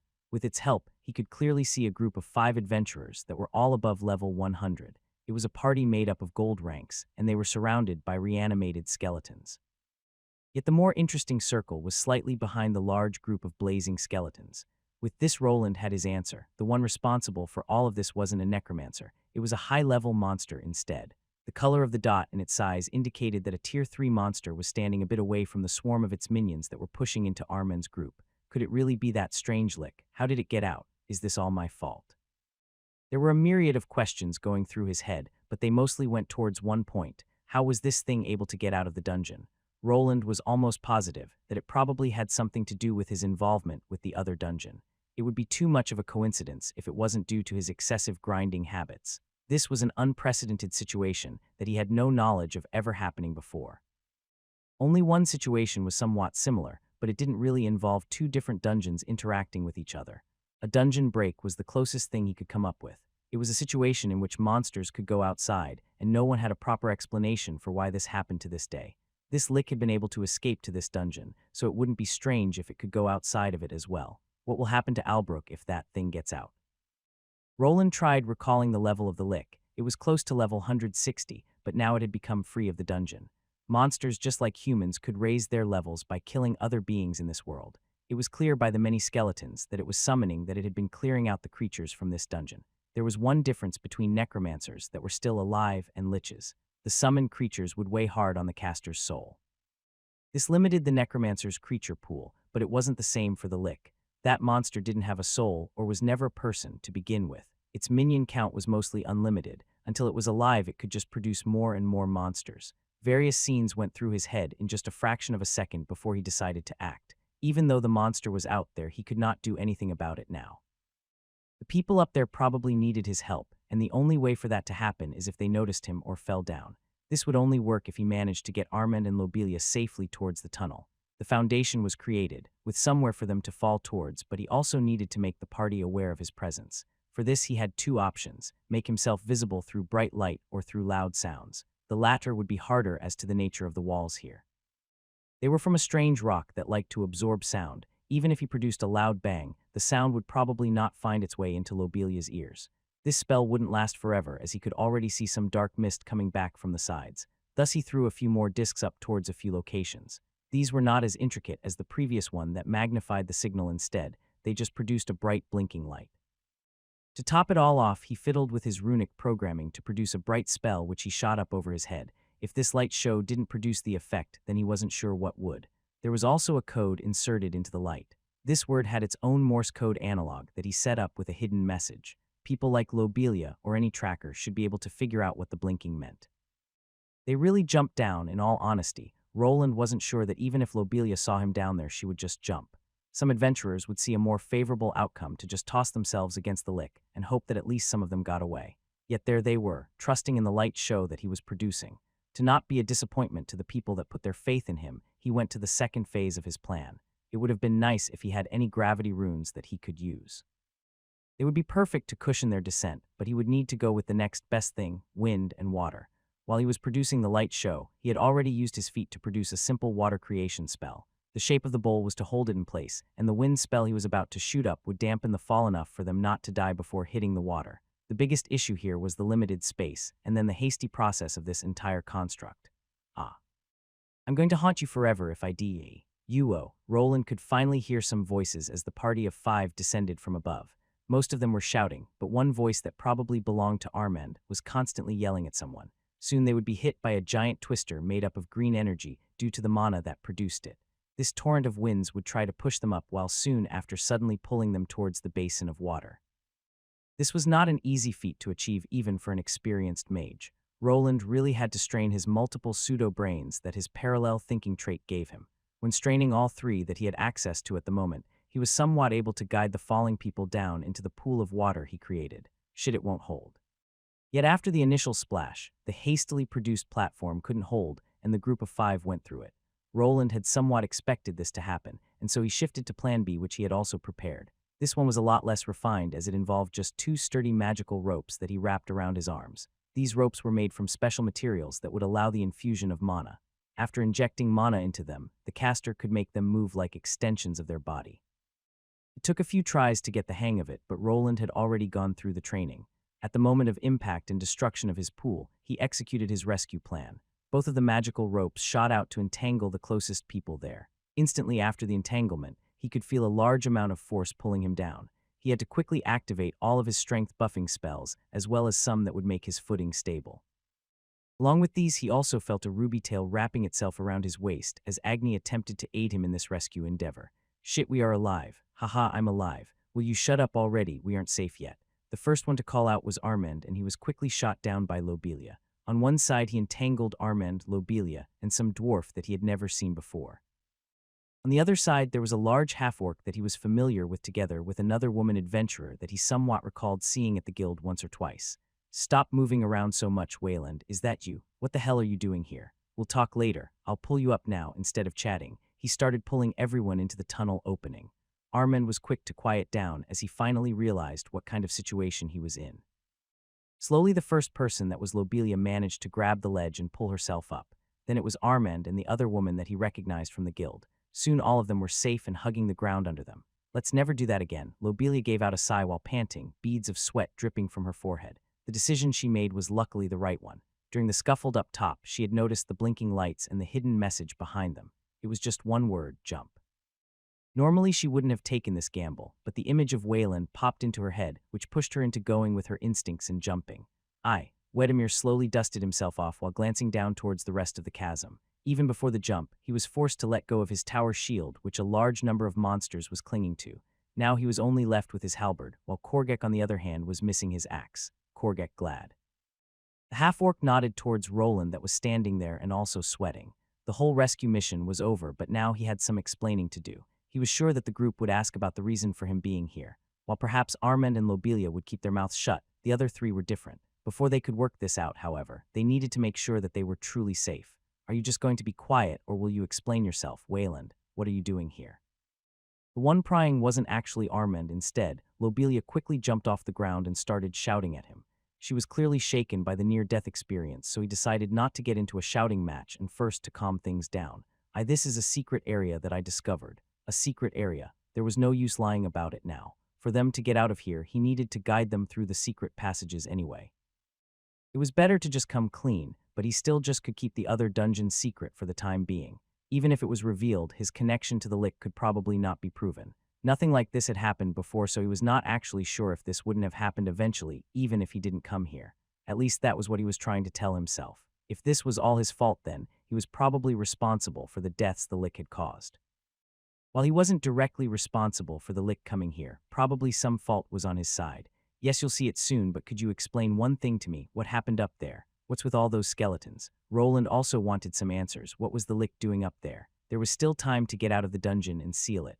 After evacuating all the lower-ranked adventurers, they could procure platinum-rank adventurers. Together with gold and silver ranks, they would probably be able to kill the lick that could only create lower-level Tier 2 monsters. Their numbers could be dwindled by their gold and silver ranks while the platinum went for the kill. The skeletons, sure, Lobelia started explaining everything while the group of 5 started moving away from the tunnel entrance. Roland, on the other hand, peeked his head out towards the runic items that were left behind in the walls. With the signal enhancer there, he was still able to see the group of skeletons roaming the area before the chasm. What is it doing? Fuck, we need to move. What's wrong? You were the one that wanted me to explain, Eve. That's not important, that thing. I mean the lick, it jumped down. It will be here soon, It jumped down. Yes, liches have levitation spells. It will be able to get in here, now go. The whole party glanced at each other before quickly bolting towards the unlit tunnel. They were unwilling to fight a Tier 3 monster, even if it was 6 against 1. The only realistic way out of this was to escape. Hey, wait up, hey, is that thing really following us? And if it is, where are you taking us? What is this place? I'll explain later, you'll have to trust me. Trust you. Lobelia wanted to roll her eyes as she sprinted after the man dressed in full body armor. To the side, she could see a ruby dire wolf running behind him, and behind her were the other 4 party members she came with. All of them were in a daze after almost dying from the fall into the chasm. For a moment they thought they were safe, but Wayland, who they discovered here, wasn't of the same mind. Hey, are you sure that we can trust him? However, it could also be used differently. By targeting someone's ear and turning down the sound volume, a person could communicate from a distance. Attacking it by shattering someone's eardrums was also possible, but only with a high enough skill level. Usually there was not enough sound output for that, and pinpointing the right spot to his wasn't easy either. My sister trusts him, so I'll trust him too. Do you think he would have saved us if he meant us harm? The archer nodded, but Lobelia wasn't sure if that was enough to drop the suspicion. In reality, she already had a theory of what had happened there, and it was only confirmed after they arrived at a clearing. What they saw there was truly astonishing. All of them opened up their eyes to take in the view. What is this? Precious gems and metals. I knew you were hiding something. Armand shouted out while looking at the spider golems that were moving. The group was filled with adventurers, so they somewhat knew that this place was akin to a gold mine. Dungeons always restored their mineral pockets with time. To them, it wasn't that strange that Wayland had decided to keep this place to himself to keep the riches. If they were capable of doing the same, they would probably do the same. By Felmgir's beard is that crimson mithril. And this is, the only dwarf from the party stopped in his tracks while forgetting that they were being chased. To him, that was brought up around miners and blacksmiths. Something like this was a true treasure trove. While he did not specialize in it as a dwarf, he knew the true worth of a place like this. Brother Dunnan was right. You were hiding something. Brother. While his plan was in motion, he could see all of the adventurers being astonished by this mining area. Probably all of them, with perhaps the half-orc excluded, knew about its worth. This area was already exposed, so it would probably be impossible to keep it a secret. This was even less likely after he heard the dwarven adventurer shout at him. He told me about ye, greedy bastard. What do you think you were doing, heir? This is not the time for arguing. We need to leave, but if you want to stay here and contend with that lick by yourself, then be my guest. Wedemir wasn't amused, and Roland had a suspicion as to why. First of all, he did mention one of the Union leaders by name. Dwarven adventurers treated their craftsmen a lot differently than their human counterparts. To them, the creation of weapons and armor that kept them safe was something to be praised. The dwarves in this world also had a delusion that for some reason all mining areas should belong to them. They would buy out each and everyone that they could get their hands on. The Union in particular had contracts in place that would force nobles to prioritize them over others if they so desired. Thus, from Wedemir's standpoint, Roland's attempt at hiding this mining area could have been akin to denying the dwarves their birthright. This was certainly problematic. The dwarf would probably go running to the Union bastards that disliked him. They, on the other hand, would see this as a chance of getting back at him. They would probably try to spin it as withholding information from the guild or the nobles that the mine really belonged to by law. Luckily, they didn't really have proof of him being here for long, so he could always deny that he was mining the place for many months. Wedemir is thick-headed, but I don't think even he wants to contend with a Tier 3 lick. But isn't this a dead end? I don't see any exit, Wayland. Give me a moment. Without giving an explanation, he quickly ran up to the wall with the hidden runic symbols. While the way they operated wasn't difficult, the way they were hidden was peculiar. Without his debugging skill guiding him through the process, it would take a higher-tier runesmith to even notice that there was a locking mechanism there. There really was an exit. Lobelia cheered out as she saw a bunch of runes lighting up when Roland touched the space above the door. Following the activation, a large door that was big enough to fit his large mule golem appeared. With it now being open, he ordered it to walk right back in through it. Luckily, he had not even begun unpacking, so it wasn't hard to just retreat. So that's how you've been able to do it. Not everyone here connected the dots when it came to this place. Lobelia, on the other hand, had realized that this had been discovered during the time the nobles visited this dungeon. This did bring up some questions, though. Was this actually discovered later by Roland, or did he have some kind of deal with the nobles? During that time, no reports were made by them, and the safe zone was supposed to have been destroyed when they were evacuating. This was not the time to ask about such things. They were still being chased by the monstrous lick. Roland confirmed this fact as he had been constantly monitoring the pathway leading to the chasm. It's here, move now. He pointed to the opening while taking out a few more items from his satchel. Even though he had gone down here without expecting any problems, there was still a contingency plan for if anything went wrong. First of all, 4 of the 10 drones that he had moved inside of the tunnel. These 4 specific ones had the best equipment suited for this job.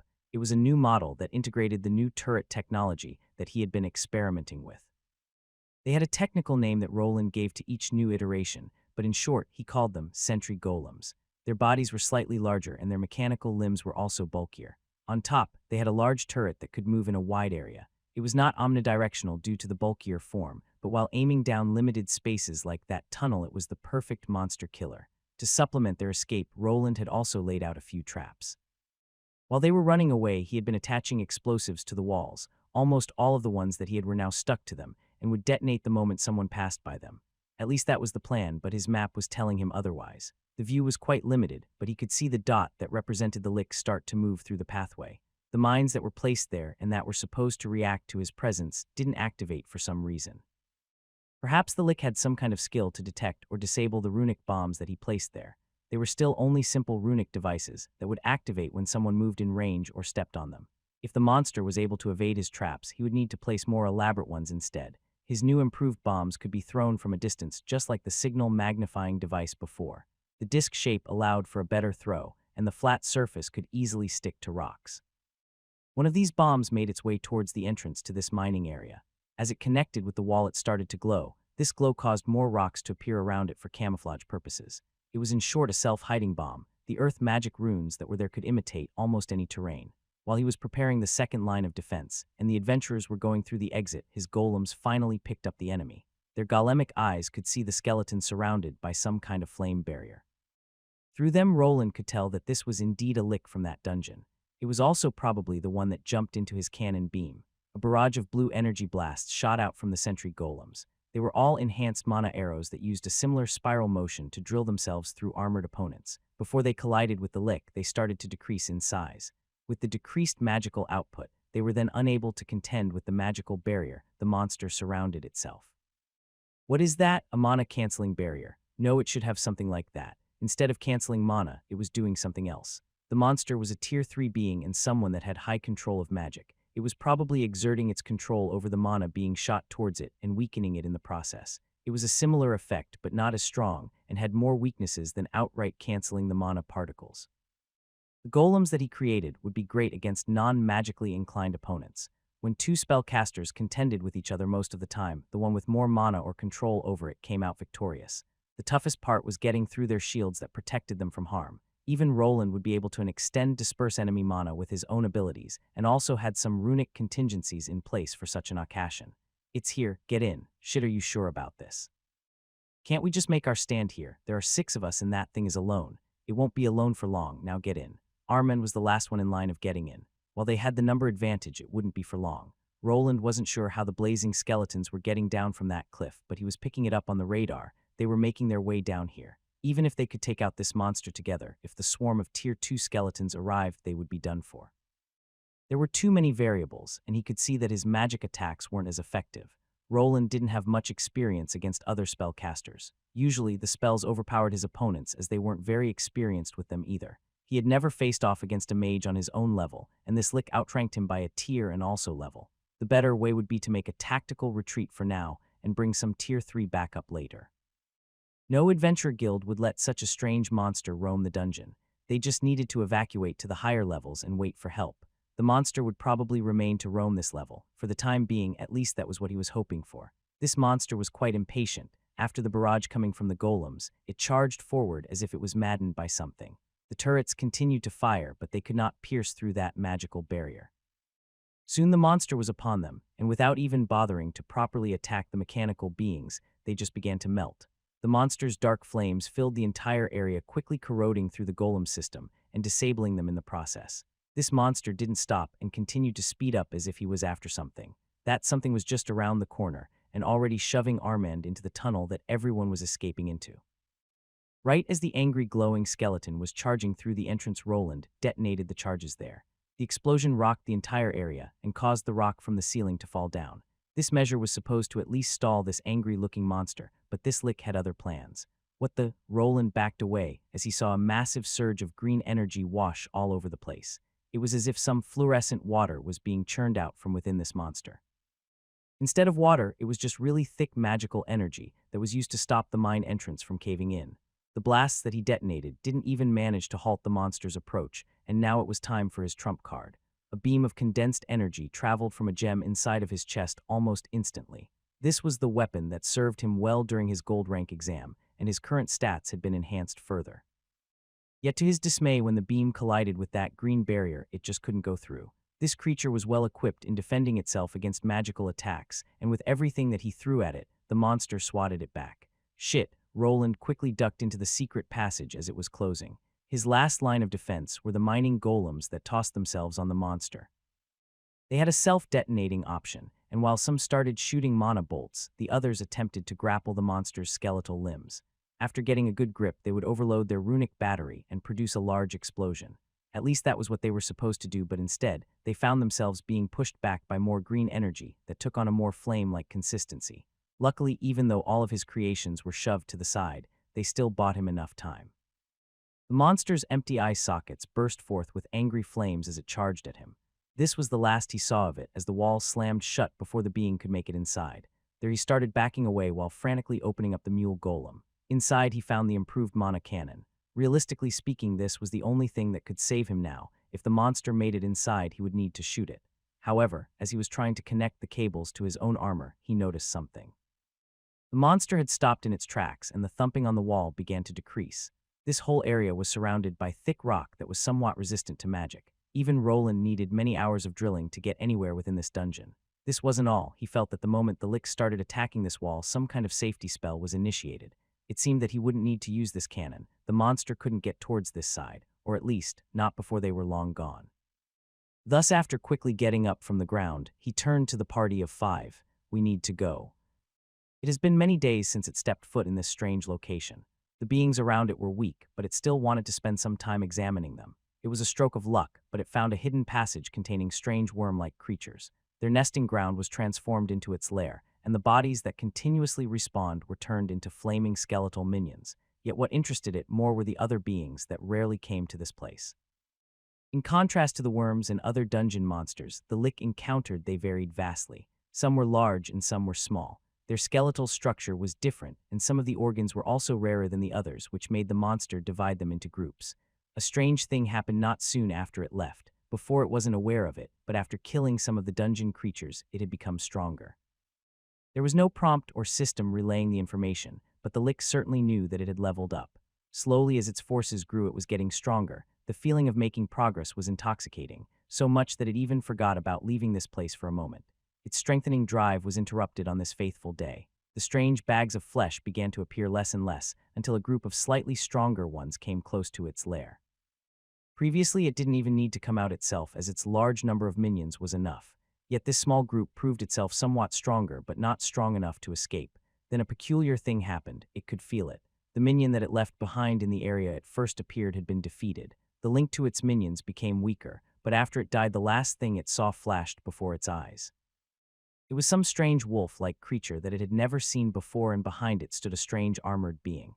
At first, it only thought it was just a new variant for it to study, but it turned out to be much more.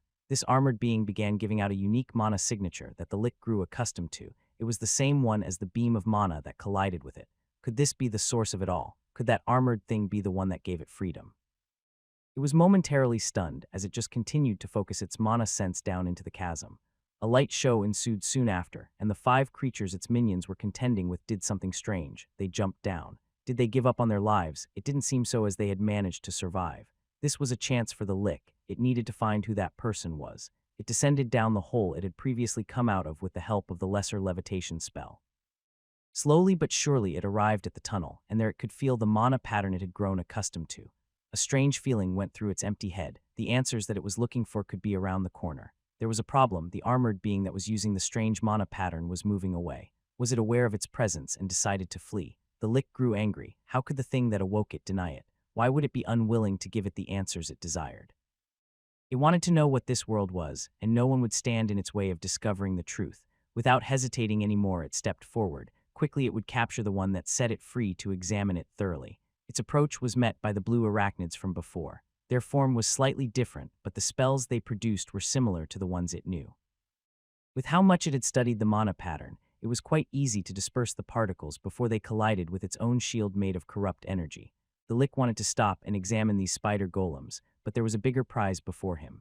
Why should he settle for these empty shells if their creator wasn't far away from them? It continued to charge while absorbing all the magical explosions that didn't cause a single point of health to drop. Finally, it arrived at the mining area to only be confronted by a large energy blast. This one was more similar to the beam that continuously invaded its previous home. It troubled it a bit more, but as with all the previous attacks, it was unable to get through its magical defenses. To the Lick's dismay, a problem arose as the answers it was looking for disappeared behind a secret wall that it was unaware of. How could it have known that there was another way out of this place? Did the being with the unique mana pattern plan all of this? Was it watching from outside just to mock it? The Lick exploded in anger and charged at the closed passage. Before getting to it, the passage was closed. This reminded it of the past when it was unable to leave through the hidden opening. Even when it continued to slam its fists and spells on this wall, the damage wasn't enough to get it through. Some kind of defensive mechanism had been triggered to imbue the rocks with the dungeon's mana. It was getting through it, but the time it would require would be tremendous. The unique mana pattern and the being that had it vanished from its mana sense. It could not peer through this wall, but it couldn't just give up. What if the armored thing inside was just waiting for it to leave? It needed to continue and get through it, but this was not enough. The Lick now knew that there was a possibility of hidden entrances and exits. It was possible for his target to flee while it was spending all of its time here. For the time being, it needed to leave this place, but the armored being could appear again. Luckily, one of its skills that it had learned after leveling up had just gone off cooldown. Without waiting for another second, it pointed out with its staff at an empty area in this mine. Their strange green occult symbols started appearing, followed by a skeletal shape. This skill drained a lot of mana reserves, but it was something worthwhile. After a minute, a skeletal monster appeared without needing a body like the lesser ones. This one was much taller than the rest, and its bones were black as obsidian. The horns and animalistic mouth with sharp teeth clearly distinguished it from the others. This superior undead would guard this place while it tended to other things. With this out of the way, the lick quickly made its way back up the chasm. It had burned through a lot of mana by summoning the superior undead monster, but still managed to get back to the original lair. As it stepped down onto the ledge, it was greeted by the mostly mindless minions. The skeletal soldiers spread apart as their master walked toward the hidden lair opening. With a wave of its bone staff, it canceled the illusory spell that no one was able to detect. This opening had been smaller at the beginning. Normally, only a large worm could get through. Now, on the other hand, it was spacious enough for several skeletal warriors to squeeze in without a problem. The lick's eyes glowed green once more as it started into the huge open space. There, as if waiting for his call, a swarm of red glowing eyes followed suit. "How long have you been hiding this place? Hey, does the city lord know about this? Wait, was it his idea? You're asking a lot of questions. Now isn't really the time. Well, sorry for asking so many questions. I've just almost died to tier 3 lick with a small battalion of skeleton warriors. Then I find you sneaking around here. I bet he had something to do why it. Wedemir, I know that you dislike Wayland, but I don't think that he would be wandering around here if he knew that there was a lick roaming around." Lobelia replied to the angry dwarf that was following behind her. Some time had passed since they escaped into these tunnels. At the moment, they were in a large empty chamber that looked like a place fit for a boss. Roland, that was guiding them here, didn't say much and only continued to say that they needed to get out first. He was trying to wrap his head around the thing he had done. The lick out there was running loose and was clearly not acting like a monster from a dungeon. It was more in line with the free monsters that roamed outside of dungeons.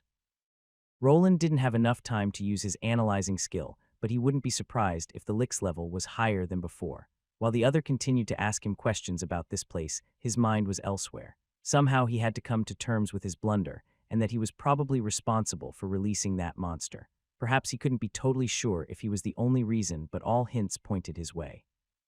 If it was true and all of it was his fault, then the lives of the people that died to the lick would be on his conscience. Was I being too greedy? Hey, Waylon, what's wrong with you? Huh. Finally, he turned back toward the 5 other people that were with him. Lobelia was the one that shouted at him and was about to open the boss's chamber door and go outside. All of them were looking at him with varied expressions. Armand, as always, looked ticked off, and the dwarf continuously was on his case.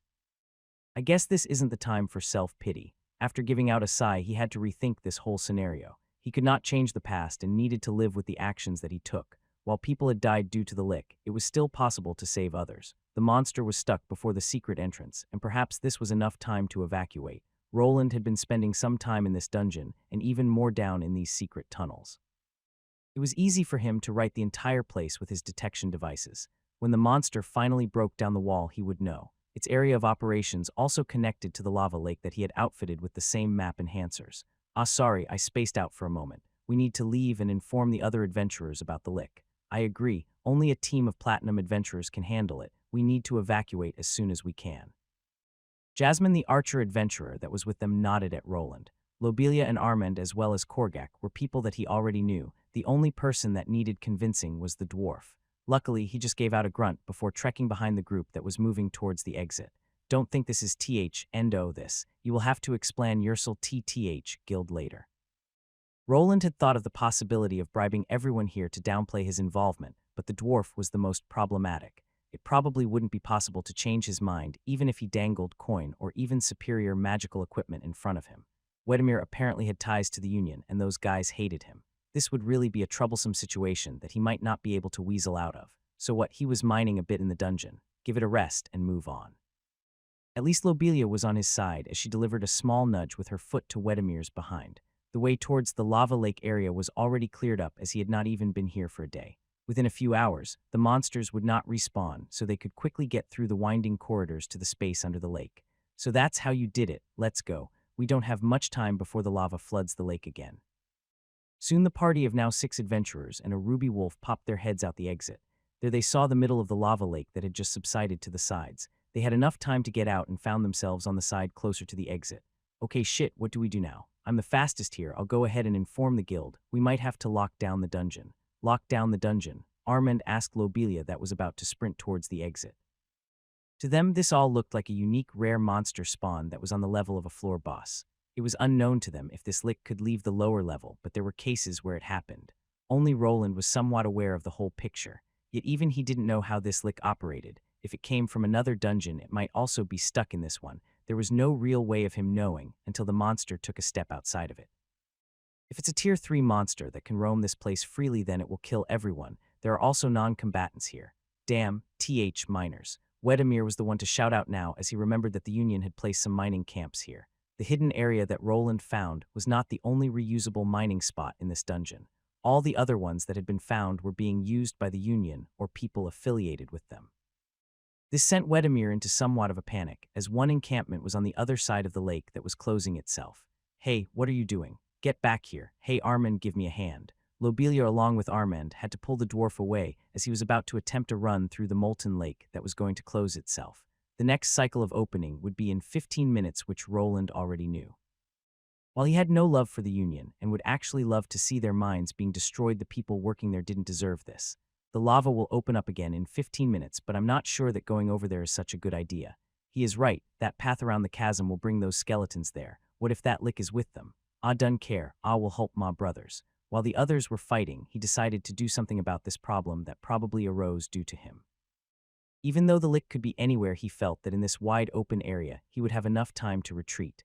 The monster wasn't actually that fast, as most of its physical attributes weren't that high. It was a being that was poised in mana and not running. There was no use running around and trying to inform the adventurers about the danger. Most of them would probably not believe it unless they saw the monster before them. Instead, he decided to go with a different method that would alert everyone to it at once. This method would make a big ruckus, but that would just prove its validity to people. The large mule golem was still there, and within it was all of Roland's equipment. He had already developed a sound system within his workshop and could create runes that worked like speakers. It wouldn't be hard to produce a sound system here with the help of his rune duplication skill that would instantly place what he wanted on a piece of metal. Not all of his spider golems were destroyed during his escape. These two and a stationary device that he would place here would have to be enough. While everything was happening, the other adventurers did seem confused. Wayland, what are you doing? There is no time for this, I know, but before we go we have to inform the adventurers about the danger. I will stay here, you all should evacuate. The others looked at Roland, who continued to fiddle around with magical equipment. He pulled out metal parts that somehow connected to each other, and even the golems that they saw before started to be modified. What he was doing was a mystery to them, as they thought that the best thing to do was to get out of here. The other adventurers that roamed this dungeon had to take care of themselves. This was their life, and they had to be ready for everything. How will you do that? Come on, let's go. Lobelia shouted, but instead of Roland replaying, he took out another strange-looking device that he moved towards his mouth. Testing 1, 2, 3. This is a message from the Adventurers Guild. Please evacuate the dungeon. A high-level Tier 3 lick has been spotted in the lava region. If you see it, do not engage and move to the higher levels in an orderly fashion. I repeat, a Tier 3 lick has been. Huh, what is that? Is that some kind of golem? A group of 5 adventurers spotted a blue spider creature quickly moving around the area. It was quite a bit away from them, but the loud message that was running on repeat could be easily heard by them. This quintet of adventurers had just arrived in the lower region and was now unsure of what to do. If they believed in the words that were being played, then the best way of surviving was to go to the higher levels or even inside. Hey, did that thing say that it's unknown if the monster can go to the upper levels? Is something like that even possible? I think there was something like this a few years back. A high-level orc monster appeared in a low-level dungeon and went on a killing spree. Maybe we should go. The party looked at each other. They were not in any danger of starving anytime soon. There was no reason for them to put themselves in any danger. There was a possibility of this being some kind of ruse. Perhaps a rare monster did appear, and whoever sent out this golem was trying to keep people away while they killed it. However, this was a far-fetched theory, as quite a few adventurers knew to who these spider drones belonged. Wayland the runesmith was close to being a household name in the city, and this mechanical contraption even had his logo on it. If this was some kind of scheme to get people out of the dungeon, then it was very sloppy. A punishment from the guild would be in order for attempting to evacuate people under false pretenses. Should we just wait for now? It could be some kind of prank. It could be a costly prank, but hey, someone is coming. The tracker from the group pointed toward a woman that was running their way. She was quite fast and also someone they recognized. Gold rank adventurers were on the rarer side, and ones that had cute faces were even rarer. It was Lobelia that was charging forward, and right before passing the party of 5, she shouted out, "What are you idiots doing? Didn't you hear the announcement? Get out of here now, and when you see other adventurers, tell them to leave the dungeon." She zoomed past the stupefied group that instantly started backing away. It was one thing to listen to a disembodied voice, and another if a gold rank adventurer said the same thing. A Tier 3 lick was loose in this dungeon, and everyone knew what that could mean. An unlimited army of undead skeletons could be swarming this way soon. Thus all of them quickly turned back to the boss room they came from, and booked it after the half-elven girl. Please evacuate the dungeon. Are you finished, Wayland? Yeah, but you could have left with Lobelia already. Ha, I'd get an earful from Elodia if she found out that I left you here all to yourself. Roland wasn't sure how to react to the smiling Armand that had remained with him. To alleviate some of the damage he did by releasing the lick into the dungeon, he remained by the lava pool. There he quickly jerry-rigged a speaker system that would send out an evacuation notice on a loop. It was quite loud, so it drew in the clothes by monsters that his self-proclaimed brother-in-law dispatched for him. Only the two men and Agni were left here. Lobelia had taken it upon herself to run towards the guild to inform it. The guild master was the only Tier 3 class holder that they could count on to defeat the lick. If they were lucky, then perhaps there was a platinum party passing by to lend a hand, but that was probably unlikely to happen. Those types of people spent their time around areas that were more beneficial to them, and this lower-level dungeon was not one of them. No problem, you can repay me later. I do need a new pair of boots, and I've heard those two can be enchanted. I guess if they are made from the right materials, that would be a possibility, but we should talk about that after we get out of here, alive. So are you done? Yes, but Roland looked at his small monitor that was blinking inside of his helmet. There he was able to see a somewhat large force of people approaching the other side of the lava lake. Wedemir had gone back through it to reach one of the dwarven mine encampments. One of his golems had also gone to that spot to inform anyone that was in that section about the problems they were facing. Jasmine and Korgak went towards another area entirely. Everyone was trying to do their best in helping to evacuate the unsuspecting men and women that were here. It seemed that at least some adventurers were willing to risk their lives for others. None of them actually tried to escape to the top without having a proper reason.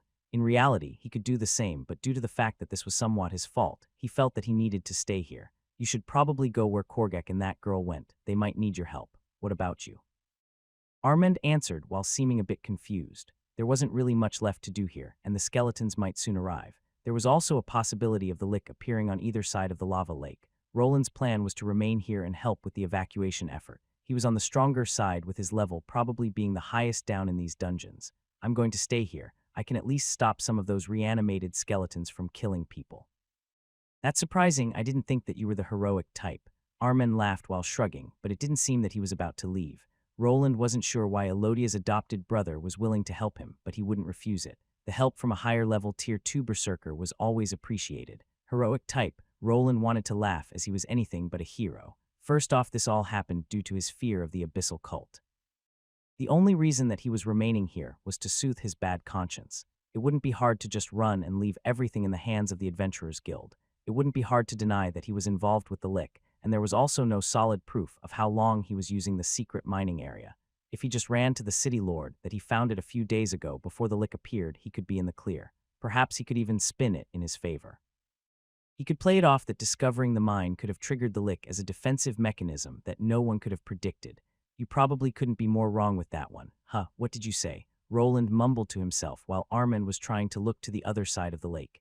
People were quickly gathering on the other side. There were actually many dwarves there, as it seemed that Wedemir was successful in informing their side. It was probably better that the dwarf went there, as he wouldn't be surprised if the union members ignored his golems, thinking that it was some kind of bad prank. Nothing, you should get ready. They are coming and there are a lot of them. His brutish brother-in-law nodded while following Roland's gaze. Dots on his scanner started to appear, and soon enough the strange cluttering of bones could be heard. A swarm of blazing skeletons appeared from the chasm area. Damn, where did all of those bastards come from? There weren't that many of them before. Armand shouted as he was taken aback by the sheer number of the Tier 2 skeletal warriors. Some of them were carrying spears, while others had swords or shields made of bones. Some of them actually had metallic weapons that were probably stolen from the adventures they had killed. There's a lot more than I expected. His mapping device was of no use to him now, as there were just too many red dots to see anything. The first line of defense was already being initiated as the monsters started blowing up. Inside of his mule golem, he had a vast array of explosives that he used to set up mines. These skeletons were not very intelligent and just continued to run towards their doom. A reanimated being had limited intelligence. They could carry out simple tasks like going in directions their master pointed out or attacking. The master would need to direct them directly to be able to evade such obvious traps. This lick probably gave them a vague order that they would carry out, something in the line of killing all people they saw. Thus they would just follow it without paying any mind to their own life. Haha, that's quite the show. Look at them explode. Be careful, they'll break through soon, huh? While his bombs were taking out a large chunk from this skeletal army, the assault continued. The bones piled up and soon acted as a bridge to get to the other side. If there were more skeletons than bombs, then they would surely get here, and if the lick appeared from behind them, he would be able to reassemble the fallen monsters. This was the danger that his creature brought with itself, a relentless army of reusable pawns that knew no fear and never tired. This didn't mean that they would get here. They were coming here in a predictable pattern, without using the terrain to their advantage. The lake of lava was spreading to allow passage to the miners on the other side. At least until it closed again, Roland would attempt to stop the swarm of angry skeletons. The mines were slowly running out, so instead, it was time to use some of his own ranged magic. Holy magic would have been the best to contend with these creatures that were resistant to the second best element, fire. In his possession, he had access to all the 4 main elements, from which probably the one that produced the most physical attacking power was the best. In this instance, that would be earth, and it was also favored by the topography here. The large hammer he created started glowing in a brownish hue. Through it, he could activate a stronger spell than the usual spikes that he used. The runic tremor spell was triggered. The large spike at the end of his hammer shot out a beam of light that, after colliding with the ground, produced a large magical circle. This circle appeared just for a moment before the spell effect was triggered. The ground under the skeletons opened up to reveal blistering hot magma. The monsters tumbled right in, and even though they were resistant to flames, their bones could not take prolonged exposure to lava. "Hey, leave some for me." Armand smacked his fists together, which made the gauntlets that Roland made glow. The runic patterns became visible as several buffing spells washed over his body. Instead of straight-up attack spells, Armand preferred enhancing his body, and through these gauntlets, he would be able to. Even he began to see action, as some of the skeletal fiends managed to get through the barrage of spells. With just a few smacks, they exploded into chunks of bone or flew into the exposed lava puddles that Armand tossed them into. While the battle raged, the people on the other side started reaching this side of the lake. They could see what was happening, and without looking made their way towards the exit to the upper levels. Roland looked towards Armand, who had smacked away 2 skeletal soldiers. He was purposely taking the fight to another location. Slowly they were guiding the monsters away from the lake, while the miners and lower-level adventurers escaped. It wasn't hard, as these mindless drones had only eyes for the closest living beings to them. After a few smacks, they were tossing themselves at him and Armand without any regard for their life. "You can charge them for your services after we get out." "Hey, that's a good idea. The guild should reward us handsomely for this overtime." In a sense, Armand was still on a mission. This wasn't really in the contract, but could be used as an excuse to get more money out of the guild. It seemed that everything was going well, while the swarm of skeletons continued to funnel out. Roland purposely created more lava pits to force them through paths he wanted them to take. Their number was concerning, but they were managing to hold out while the others evacuated. What's that? Skeletons, they are coming. Run.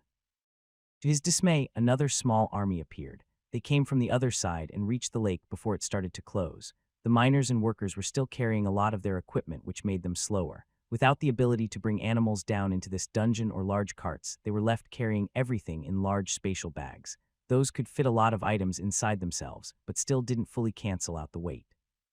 As it stood, the skeletal beings would meet up with the fleeing dwarves closer to this end of the lake. This would all occur before the lake could fully close to bury the pursuing army, and probably some lives would be lost. There was a way of helping them, but he was hoping to use this trap on another pursuer. It might have not even gone through the tunnels and be back at the chasm. His backup plan was not meant to stop these creatures, but if he didn't do something, then lives would be lost. Thus, when the skeletal battalion reached the middle of the lake, he relayed the information through the signal enhancers to the secret entrance. There a large number of runic bombs had been placed beforehand and would be used to bury those monsters in lava. A huge explosion erupted as the skeletal creatures reached the middle of the lake. It produced a large pillar of magical energy that brought earth and lava with it. The secret area under the lava lake was connected to another basin of this fiery liquid. By triggering a massive explosion, the connection was made, and it was bursting with molten rock. The ground gave up under the monsters that were tossed aside due to the initial explosion. Following it, some of them were splashed with molten rocks that halted their advance. When combined with the lava lake closing up from the other side, the maneuver was successful. Given this time, the fleeing dwarves would make it to safety, while the undead creatures would be buried under lava. It did seem like this was over. Even though the assault continued from this side, Roland was already preparing to retreat. Some guards from the dwarven camp even started to help. Wedemir was among them, and after spotting Roland in the distance, he seemed troubled. Yet this was far from over, as even after everyone had gone through the lake that had closed, a strange occurrence was sighted. The middle of the lake started rising up, as if a large round object was trying to pierce through the heavy magma. Roland instantly knew what was happening and was quick to retreat. The only hope of stalling this further was inside of his mule golem. "We made it, laddies!" Everyone cheered as they watched the lava swallow up the swarm of skeletons. This group of people had come from the mining camp in the mine.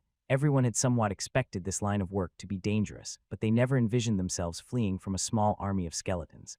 Luckily, a massive eruption of some sort that exploded in the middle of the lake saved them all, and now their pursuers were gone. They naturally questioned the strange explosion, but they couldn't really stop.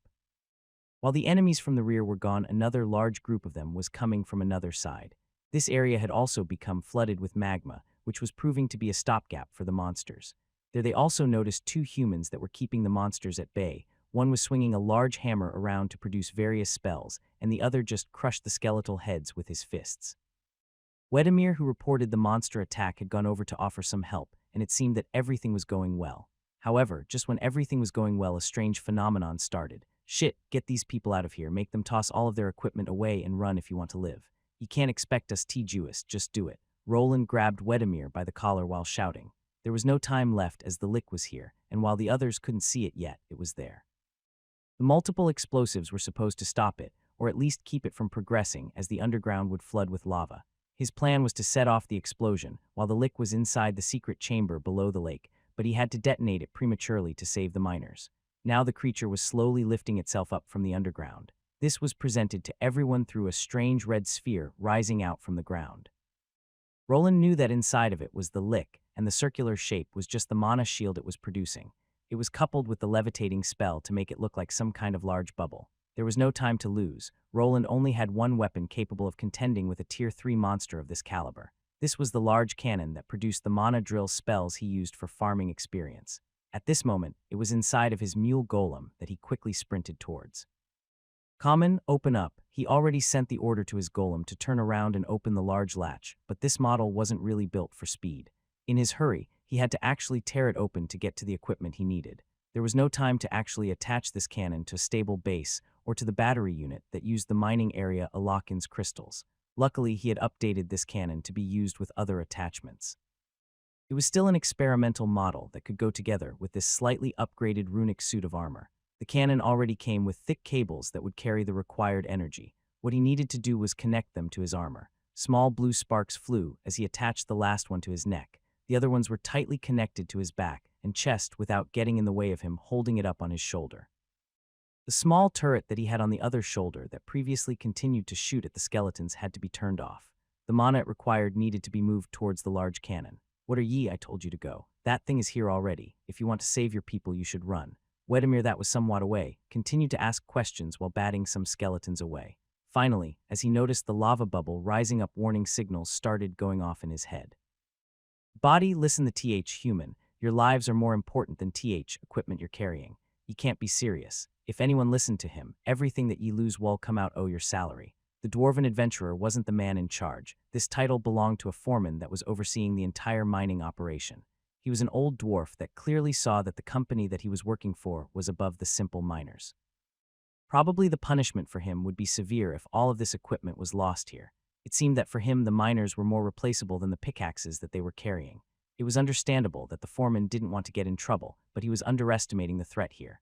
Without seeing the lick that could devastate them with a few spells, he would probably be unwilling to give out an order to abandon everything. To Roland's surprise, Wedemir was the one to step up. What do you want? Ye are not part of Miners Guild. Without giving an explanation, Wedemir's fist made its way towards the supervisor's jaw. The man did not have a proper battle class, so a punch from a high-level Tier 2 warrior wasn't something he could take. It was an instant knockout that made the hired guards and other dwarven adventurers that were here stunned. Someone grabbed this idiot. I will explain everything to Union Chief after. Roland had no idea who this dwarf was that was hanging around Armand and Lobelia. He had mentioned one of the Union members' names and called them his uncle. Perhaps this was not an honorary title, and instead, Wedemir was actually related to one of them. This would make sense if he felt comfortable in knocking out a foreman of a mining expedition. If that wasn't the case, then perhaps he could see the bigger picture here, and he just prioritized the lives of others over monetary gains.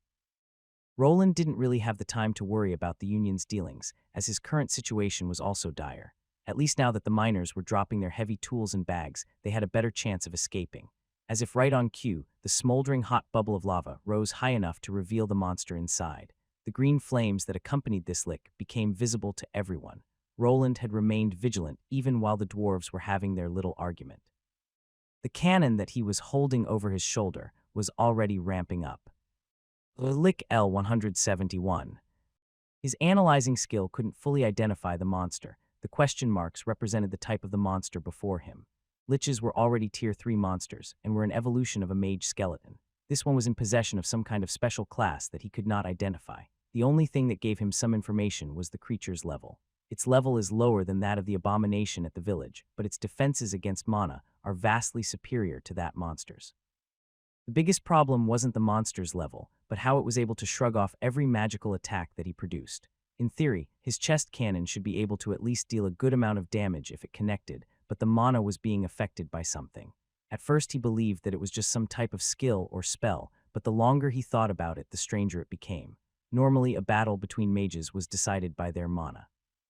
The person with more always had the advantage both in defense and offense. While it was possible to interfere with other people's mana, it wasn't something easily achieved. Mana disrupting existed, but it usually occurred with one party having a vastly higher stat pool along with amount of mana. The Lich here was strong, but Roland also had a prestige class that boosted his stat multiplier.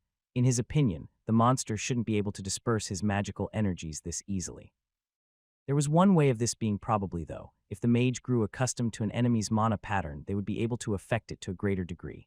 I can only hope that this works. There wasn't much time here as his cannon was already glowing blue with energy. His aim was to catch the monster off guard. Now that it rose out of the magma lake, it was time. The Lich didn't show much respect for his magic. It didn't seem to see it as much of a threat.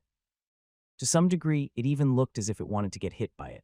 This of course brought back the memory of seeing it jump into the mana beam on one of his grinding expeditions. At that time the monster was hit, but didn't die. Then afterward it had never shown its face again, as if it was hiding. If this Lich was intelligent, then perhaps it decided to hide away to understand the mana beam that hurt it. It wouldn't be strange if it cracked his mana pattern during the farming spree and was now able to affect his spells. Something like this was usually not an easy endeavor. An experienced mage would need to spend weeks or months analyzing such a pattern actually to be able to affect the spells during battle. Even then, a person's mind was a fickle thing. During a direct confrontation, it would be practically impossible to affect another set of mana patterns without fumbling the technique. His opponent wasn't quite human, though. Perhaps it operated on a different set of rules and could perform this deed as easily as people breathed. This little theory of his could be tested out now, as if the monster could just bounce this magical cannon ray away, then running was the only option left. With how the monster was already coming closer, that would become quite difficult even for Roland. For this to work, he would need to change his mana pattern. Something like this was easier said than done. A magic user could not just change his natural mana signature that easily. Luckily, Roland was not a mage, he was a runesmith. Runes were able to change everything within a spell if the crafter knew the components. After so many years of testing, Roland had become quite the expert. Recently, he had started tapping into holy runes and was also attempting to change the mana wavelengths. This research brought in a few new discoveries through which he was now able to scramble his own mana fingerprint. Everything was ready, and he injected all that he had into the weapon that he was holding over his shoulder. The runic machine that looked like a tank cannon started releasing sparks of mana. His whole silvery armor was doing the same. Arcs of blue light flew everywhere as he dumped copious amounts of his MP into this attack. While he did not have time to connect this weapon to any batteries, he could still use them. A handful of fresh Alakin's crystals made their way into his palm and were used to boost the power of this cannon to its maximum. These crystals liked to heat up when used. His first golemic creation had blown up due to this fact. Yet now, even when the crystals were starting to glow red in his gauntlet, he continued to use them. Finally, the Lich was out, and its gaze was instantly drawn to the sparkling runesmith. The empty eye sockets exploded with green energy as it started approaching. The monster was like a moth being drawn to a flame. It was probably sure that the energy blast could not damage it, as all the previous ones had failed before it. A staff made of bones floated before it, as the counter-attack was already being prepared. Roland was not sure why the Lich was acting this way. For some reason it was attracted to his mana, and wasn't acting as the Lich variants he read in books. Those undead monsters would usually avoid any direct confrontation and use their minions instead. If the caster died, then all of the undead around it would instantly stop working. If this monster acted as it was supposed to, it would have created a lair where it surrounded itself with its skeletal minions. This one, on the other hand, was truly broken or crazy. Even after the beam of drilling blue mana flew forward, it continued to float towards it. It was as if it wanted something from it. Was it actually trying to absorb this blast of energy? This thought made Roland sweat. If his enemy had absorbing properties, then after the beam was taken in, he would be open to counterattack. Luckily, this wasn't the case. After inserting a mana pattern disruptor into the runic system, the shot actually connected. A light show of sapphire energy against emerald green set the entire underground dungeon ablaze. This intensive clash of magical energies made a lot of heads turn, and everyone could see it. The Lick's shield was breaking apart. It was quite a strange sight to behold even for them. The Lick that was surrounding itself with green flames flew directly into the path of the spinning beam of mana. It was as if it was not even seeing it as an obstacle that it needed to worry about. To the simple miners, on the other hand, the high concentration of mana made their beards tingle. They knew in their very being that if they were anywhere near that blasting zone, they would be turned to ash. For a moment, it actually looked like the being made of bones would break through. The beam collided with the shield of green flames, but the monster continued to fly forward. Only after moving several meters did it stop. It finally realized that something was wrong, but at that point, it was too late. Roland's sweaty face could not be seen, nor could his shouting be heard as he gave it all. The spinning drill finally penetrated through the shield and collided with the monster inside.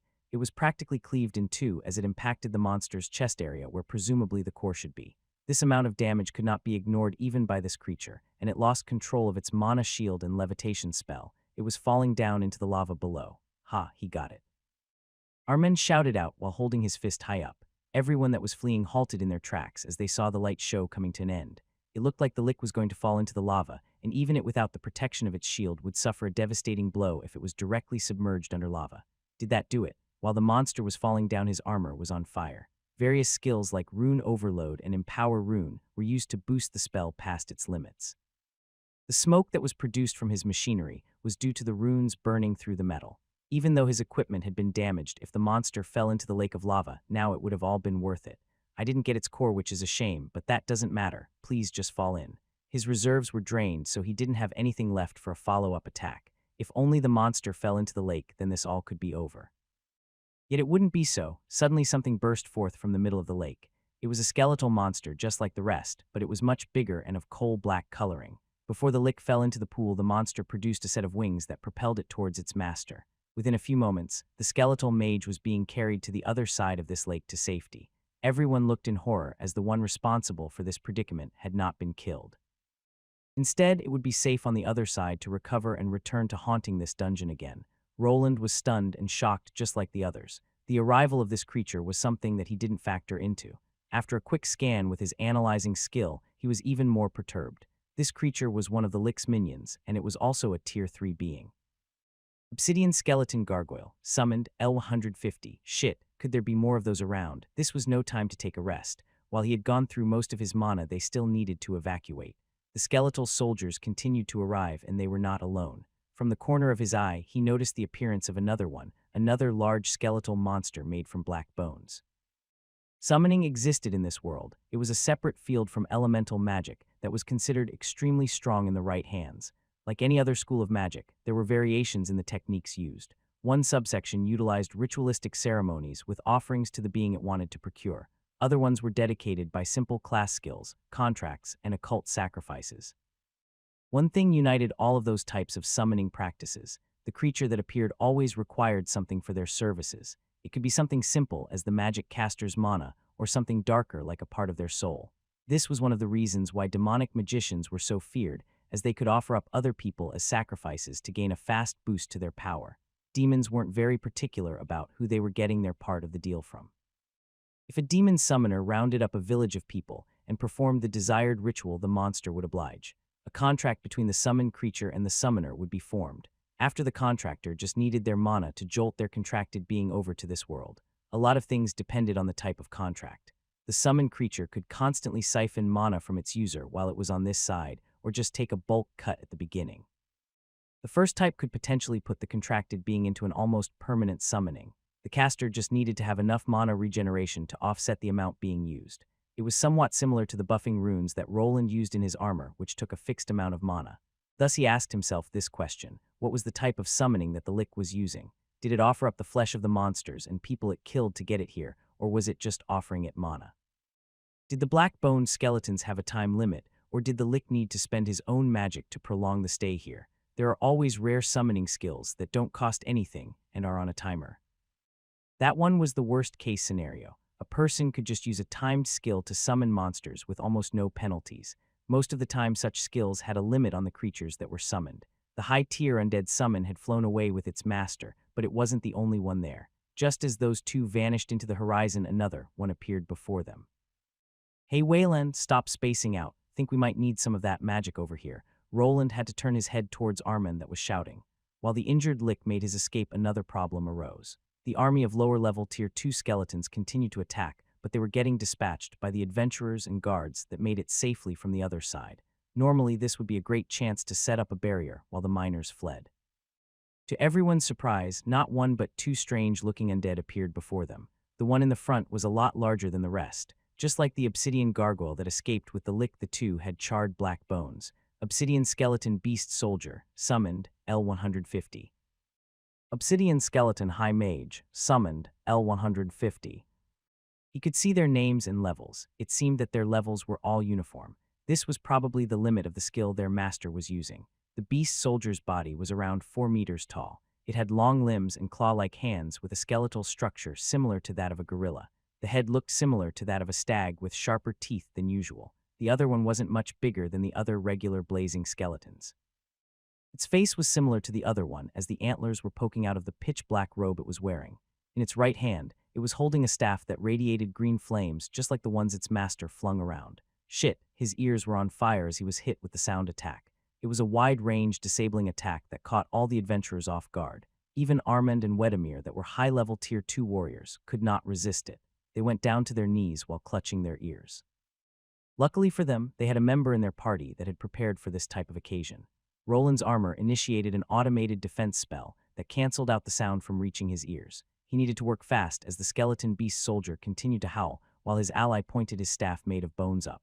The skull at the end of it started to give up a green glow through its empty eye sockets. This concluded with a large sphere of green fire forming above the spot it was pointing at. This forced Roland to quickly abandon the smoking cannon that he used to injure the Lick. Instead, he grabbed his own elongated kite shield. It had the length of a regular tower shield but was narrower at the bottom.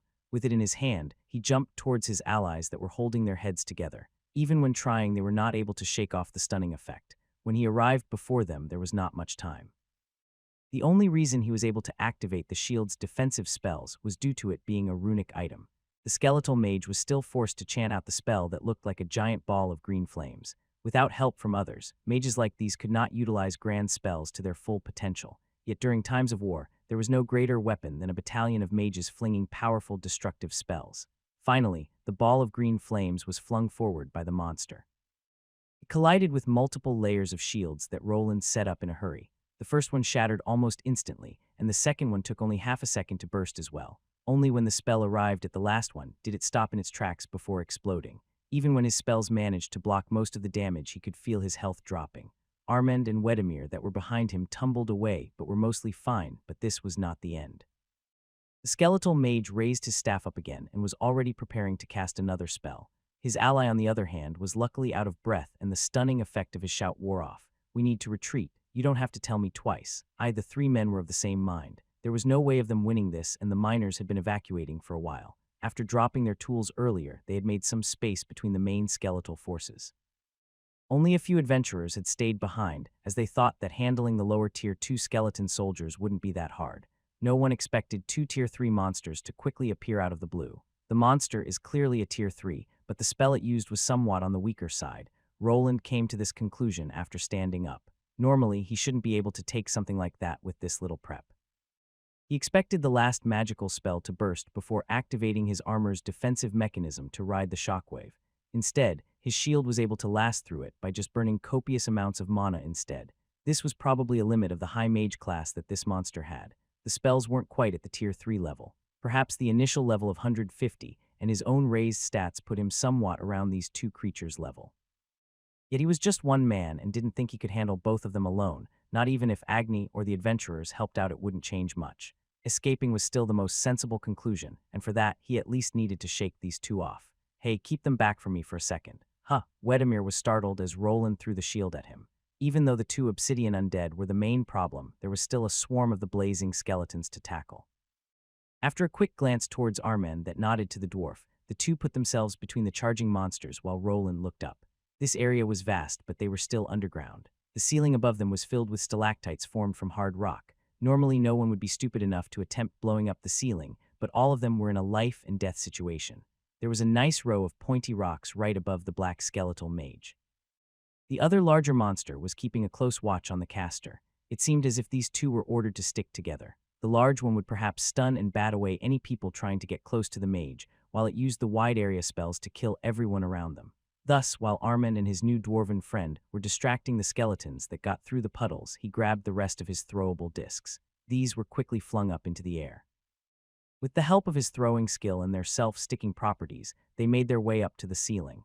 To top it all off, he also grabbed his hammer staff with both hands. His aim was to deliver as much force and have the whole place cave in on the monsters.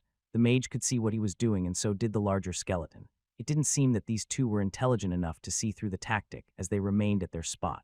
The ball of flame continued to expand, but it would not be thrown again. Right before the mage could point the spell towards the group of adventurers, a huge explosion rocked the entire place. As the bombs exploded, a burst of mana escaped from Roland's own weapon. It was a chaotic orb of energy that, after colliding with the ceiling, continued to drill itself in further while sending off smaller shockwaves. These caused quite a mess and produced a smokescreen. "Retreat," shouted Roland as the spell connected with the desired spot. "Whoa."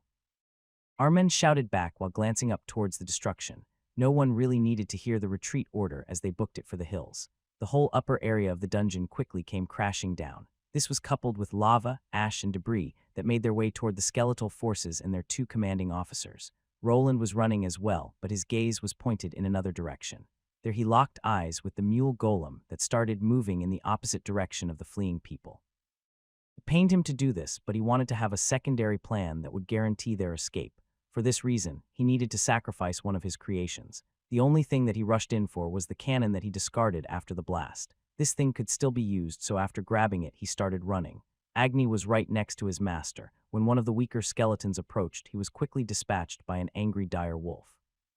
The bones that these monsters were made of could not handle even one bite. "Hey, move it if you don't want to die." To Roland's surprise, Armen did not abandon him. Instead, he remained close by and just waited. Perhaps the man was not as bad as he previously thought. While he had a drinking problem and was focused on carnal pleasures, he did keep him company during this crisis. Soon the two were both running, while the obsidian skeletons were covered in rubble. Yet while the white skeletal minions started getting crushed under all the falling rock, the two troublesome ones weren't. The mage produced a shield of green flames that was similar to its master's. It didn't have quite the same output, but was enough to protect it from the falling rocks. The soldier type with the head of a stag didn't even move. The rocks that collided with its thick bones just bounced back as if it was just a minor inconvenience. The whole area became flooded with dust and rock. From within this cloud of ash, the larger black skeleton burst forth. Its jump was tremendous as it almost fully avoided the blasting zone with just 2 strides. After giving out another loud howl, it started picking up speed and running after the escaping adventurers. Leaving the mage to its own devices was something that Roland calculated into his secondary plan, which was slowly moving towards the monster. This was the mule golem's last horror. Its whole outer shell was producing glowing runes that were digging into the bulky chassis. This magical phenomenon pulled the monster in as it charged at the golem with the intention of killing it. The last obsidian skeleton beast soldier jumped up while stretching out its long limbs over its head.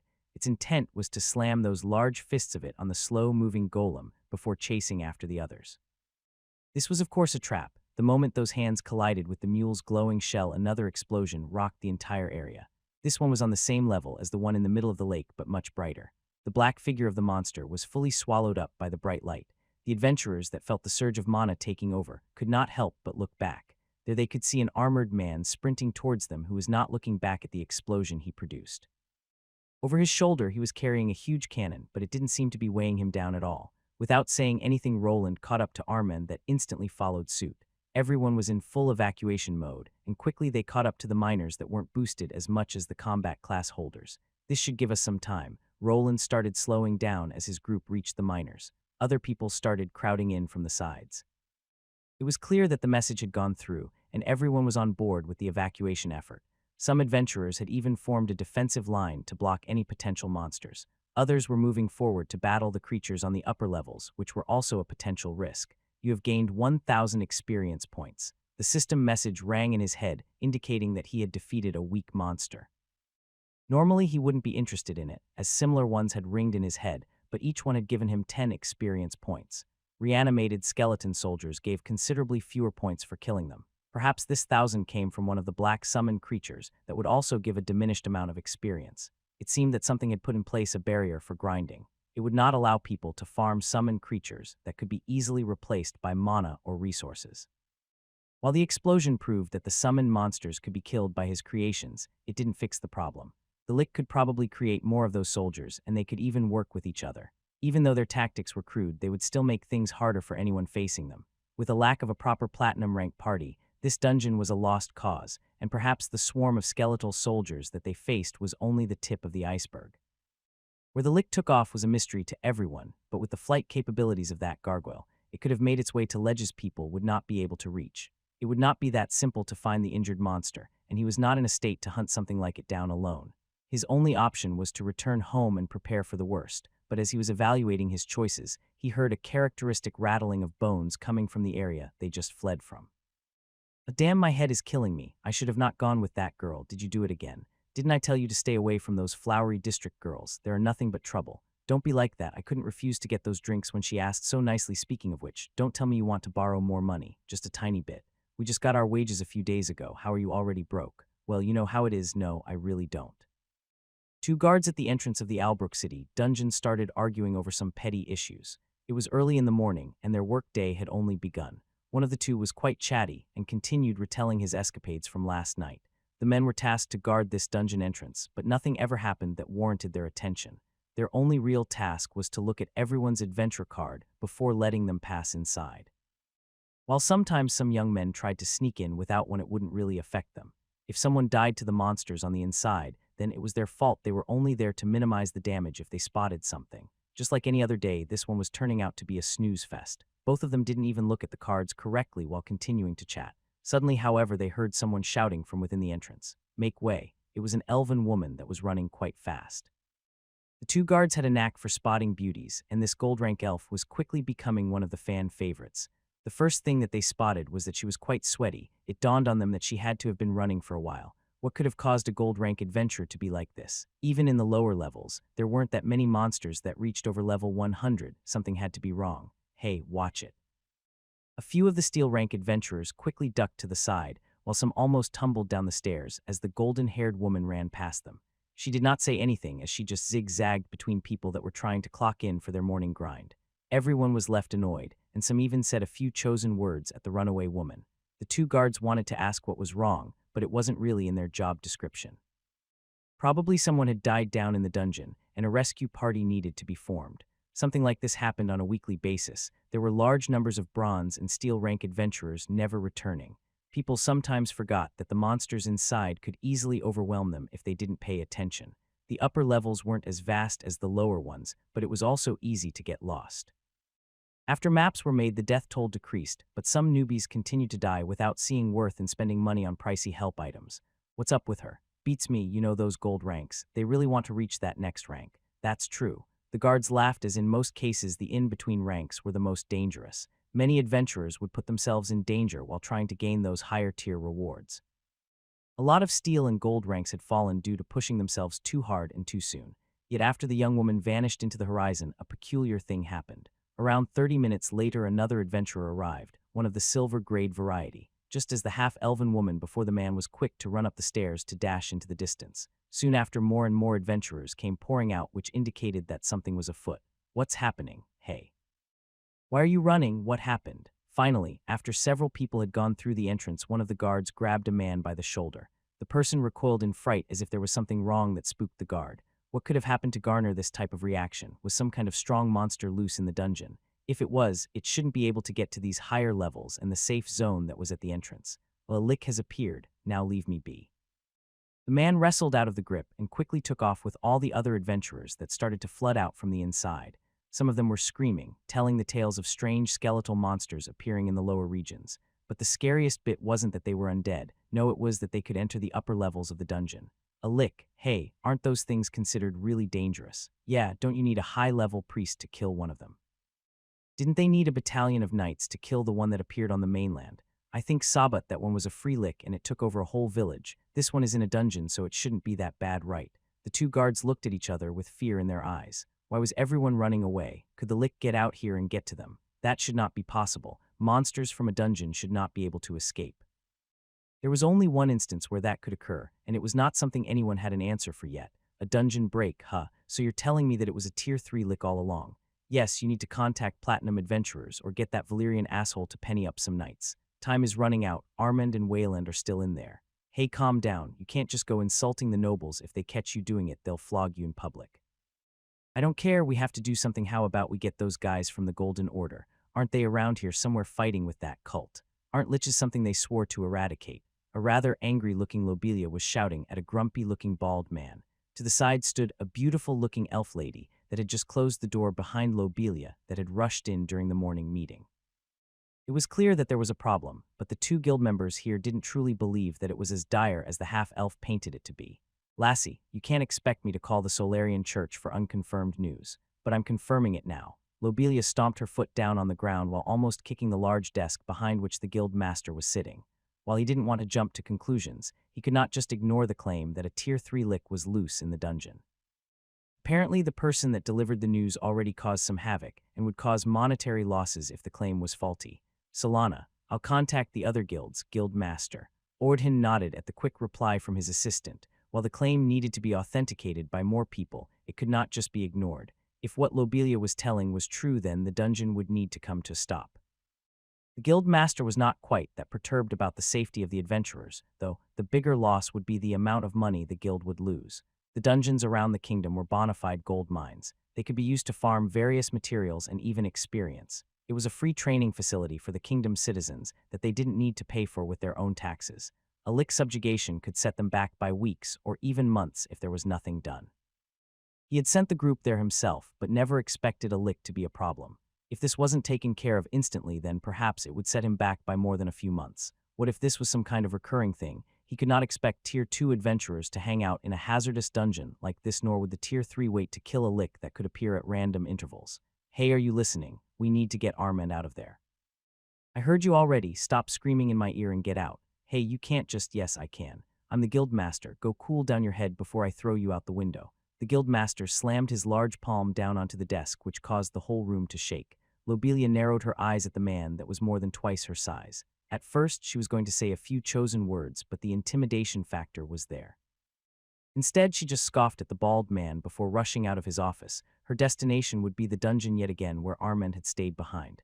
She had been against Wayland staying, and even more, after her brother decided to stay as a bodyguard. Now 2 of the people that were close to her could be in danger, and she saw that relying on the guild might have been a bad decision. Well, what are you waiting for? Solana nodded as she looked at the angry-looking guild master. She knew that it was better to have the man cool down before asking for anything. After leaving, she headed out towards the communication device that their guild had. It was the usual crystal ball that could be used by their soul mage that was on their payroll. This person spent most of their time at a hidden-away magic shop, which could prolong the call for help further. As the elven lady left, the guild master rose from his seat to go towards the window. There he had a good view of the training area that was becoming loud. It seemed that Lobelia had gone there and was already informing everyone about the strange happening in the dungeon. A tier 3 lick, huh? While listening to the commotion, the large man looked to the nearby wall where a large axe was pinned to. This weapon seemed to bring back some old memories that the man wanted to be left forgot. However, with a crisis at hand, his palms started reaching for this relic of the past.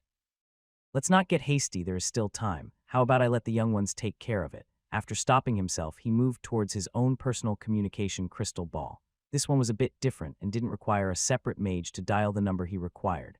I should probably give that noble brat a heads up first. He is responsible for this city. It will be interesting how he handles it.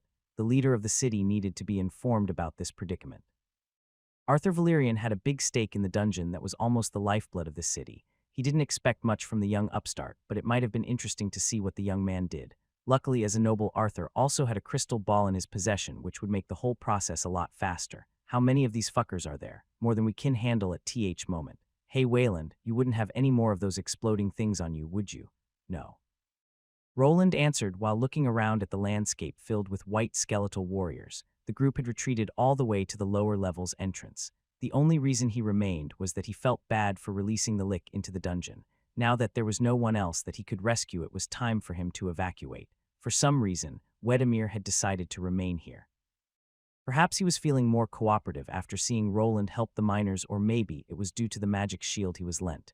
Dwarves liked their magical trinkets and saw people that could make them commendable. Hey, wait a minute, I thought you had a plan, can't you blow them up like the other ones? My mana isn't infinite. Roland frowned at Armand, who was asking for a bit too much here. In the first place, he didn't ask for any of them to be here. In actuality, he felt that he would be better off alone. The two warriors did help some, but they were a liability during the escape. His original plan was just to remain and stall long enough for everyone to get away. Then after it was done, he could escape into one of the many secret tunnels that the skeletons couldn't go into. I guess I'll have to take these two with me. Armand is one thing, but I can't really trust that dwarf. Fine, after I give the signal, just start running and don't look back. They are coming. What he saw was hundreds of skeletal warriors that continued to pile in from afar. The number was truly staggering. Where the lick hid this many minions was the true mystery. Even when some fell, another two replaced them instantly. Perhaps after getting injured by his cannon, he became maddened. It wasn't strange for a lick to surround itself with skeletons when its life was threatened. The only strange occurrence was this fast expansion of soldiers. The monster shouldn't possess this much mana. Even though the skeletons didn't require constant upkeep, the reanimation spell it used should burn through a lot of magic points. Either the monster had a really deep pool of mana that even dwarfed his own, or it was using something to restore its mana. This mystery would need to wait, though, as in the distance a black figure emerged with green flames coming from its eyes. The skeletal high mage had returned, but it was now alone. This meant that the bestial type that was with it had been the one destroyed during the explosion. It was not the time to fight again, though. What he needed to do was to get out of this dungeon. The worst-case scenario had not yet become reality, and perhaps everything could be eventually resolved. Just like before when facing a large force of monsters, he used his hammer staff to produce the usual homing spell. As the orb of blue light reached a high enough altitude, it burst into many smaller homing mana arrows that collided with the skeletal beings. This was the sign, and all three of them began to retreat into the open boss room. Before leaving this place, Roland had to at least confirm one thing. Most of the closest undead monsters had been struck by his previous attack. One that was closest to them remained undamaged, and it continued chasing after them all the way towards the boss room. Roland's heart sank as he saw the monster going into the boss room. This was not something that should be possible within a dungeon. Boss rooms like this were somewhat secret grounds, and the normal monsters should not be able to get into them. Not even rare spawns or unique ones should be able to get through it. This partially confirmed one of his biggest fears. The lick had become a free monster and could actually freely leave this place. With no natural enemies on the inside, it could continuously pump out skeletal monsters. Soon the lower levels would be overrun, and then the undead army could charge out toward the city. If that would actually happen remained to be seen. The vast amount of skeletons here was scary, but they were still mindless drones. The lick had been injured, so theoretically, it would try to protect itself and bunker up. Instead of spreading itself thin, it should normally recall its forces and set up a lair that would give the adventurers time to create a counter-strike force. Just as he had expected, the lone skeleton and a few others that made it through the last barrage continued inside of the boss room and continued to chase them past it. The way towards the upper levels was now clear, as the other fleeing people would have probably dealt with the low-level creatures. After confirming that the undead could also leave the boss chamber, a quick magic spell to the head was all it took to disable them. "Hey, can you hear that?" Armand called out while glancing at the entrance to the boss chamber. Roland glanced at his map, which showed him a huge number of circles pushing into the empty room. The chase was on, and with a quick stomp, he produced a temporary barrier of rocks. It wouldn't hold the monsters for long, but it would give them time to run. "Ah shit, why are there so many of them? Where were they hiding? Hey, where the hell are you going? That's not the way to the exit." Armand shouted from behind Roland that for some reason was a lot faster than both of the warriors.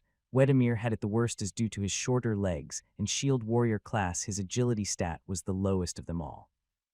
All of them had already left the boss chamber, and even though not many monsters remained from the front, there was a swarm of angry skeletons following after them. The upper levels were akin to a maze with many winding corridors that weren't that great for running. From time to time, they would encounter a monster waiting for them, which slowed down their escape. When looking back at the two people behind, his mouth started to angle a bit down. If he was alone, then it wouldn't have been a problem, but Wedemir was falling behind. There was a lot more dungeon to go through, and some sections were filled with traps.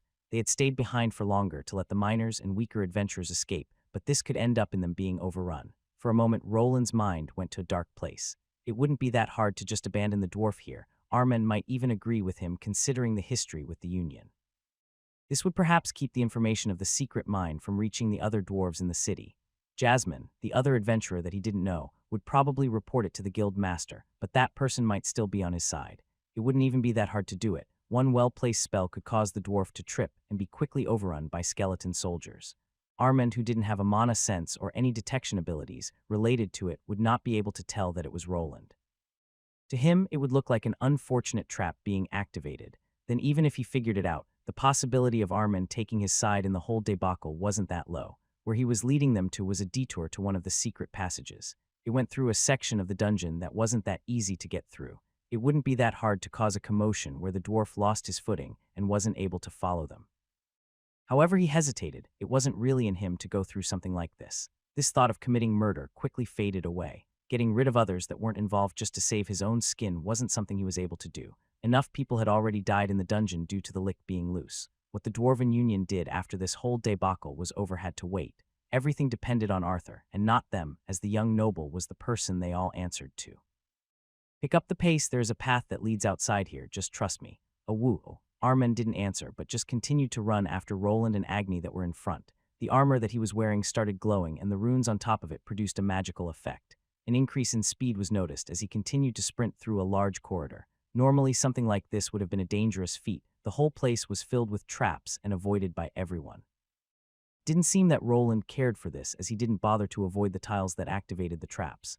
There was a set pattern to everything that changed depending on the hour. There was no time to figure this out, so instead, he decided to just book it.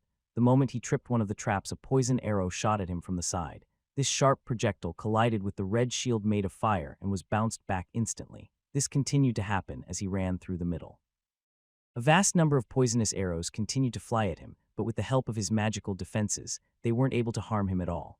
The fire element caused the harmful poison to evaporate, and the mana shield on top of that deflected the projectiles before they could connect with the metallic armor.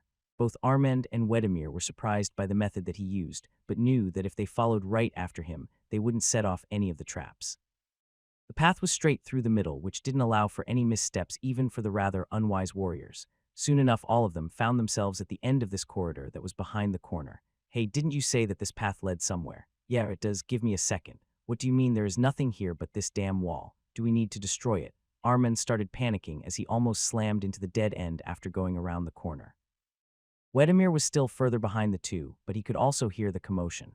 Without explaining it further, Roland placed his hand on a specific part of this wall. With a quick injection of his mana, a few runes lit up to quickly begin opening a secret passage. How did you? There is no time to explain. Just get in. We'll talk inside. Armand frowned, but the moment there was enough space to squeeze in, he did. Wedemir finally caught up to the two and could see the secret opening. It was clear that he wanted to ask what this was all about, but decided to duck in as well. Roland, on the other hand, remained outside for a moment. While the wide dwarf was trying to squeeze through the tight opening, he held out his large hammer. This time he didn't just aim it at the swarm of skeletons running toward them. Instead, he moved it over his head to wind up. Quickly after, he slammed it down on the ground to produce a destructive shockwave. This shockwave carried an earth-based spell that turned the even ground into a rocky mess of spikes.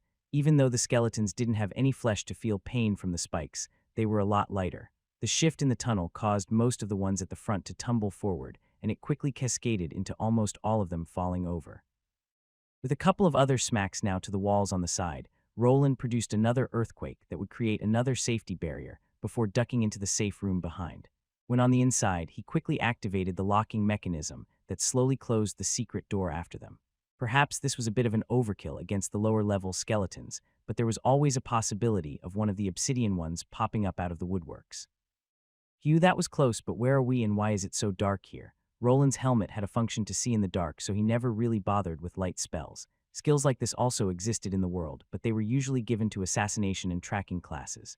Armand probably had a few enhanced senses as a martial arts class holder, but it was always better to see. Is that better? Woof. Wah. If we take that passage, we'll end up on the 5th floor. Let's go. So we are just going to ignore the fact that hey, wait up. Armand looked at Agni, who followed behind Roland. While he could start explaining everything, this wasn't the right moment. The other two didn't really need to know about his passage detection abilities, and luckily they didn't prod further. This was a bit surprising, as he expected Wedemir to press him further like the time he discovered the secret mining area. The walk up the long winding stairs was quite stuffy, and no one muttered a word. Everyone knew that the situation was dire, and they were already thinking about the next move after reaching the 5th floor. There wasn't much to this secret corridor, no hidden traps nor any treasures. It was just a narrow passageway that brought them to their destination a lot faster. Another dead end. Is this really the 5th floor? Yes, it is. If we follow this path back, we'll end up at the main fork. There, if you head north, you should be able to reach the main way towards the 4th floor. Roland explained this fact while having a slight agenda. In reality, he knew of another passage that would allow him to get out faster. The problem was Wedemir that he at least didn't want to see the secret passageway towards his underground workshop. If word reached that he had built a tunnel towards it without asking for permission, he would be in a lot of trouble. The risk was taken to reach Tier 3 faster, but now it would bite him back on his behind. HMPH Air. Lucky Wedemir did have other plans, and first handed the runic shield back that was lent to him. Roland grabbed it, and together with his hammer staff now had a more complete set of weaponry to contend with any skeletal warriors. The group soon arrived at the fork in the road and encountered a scene.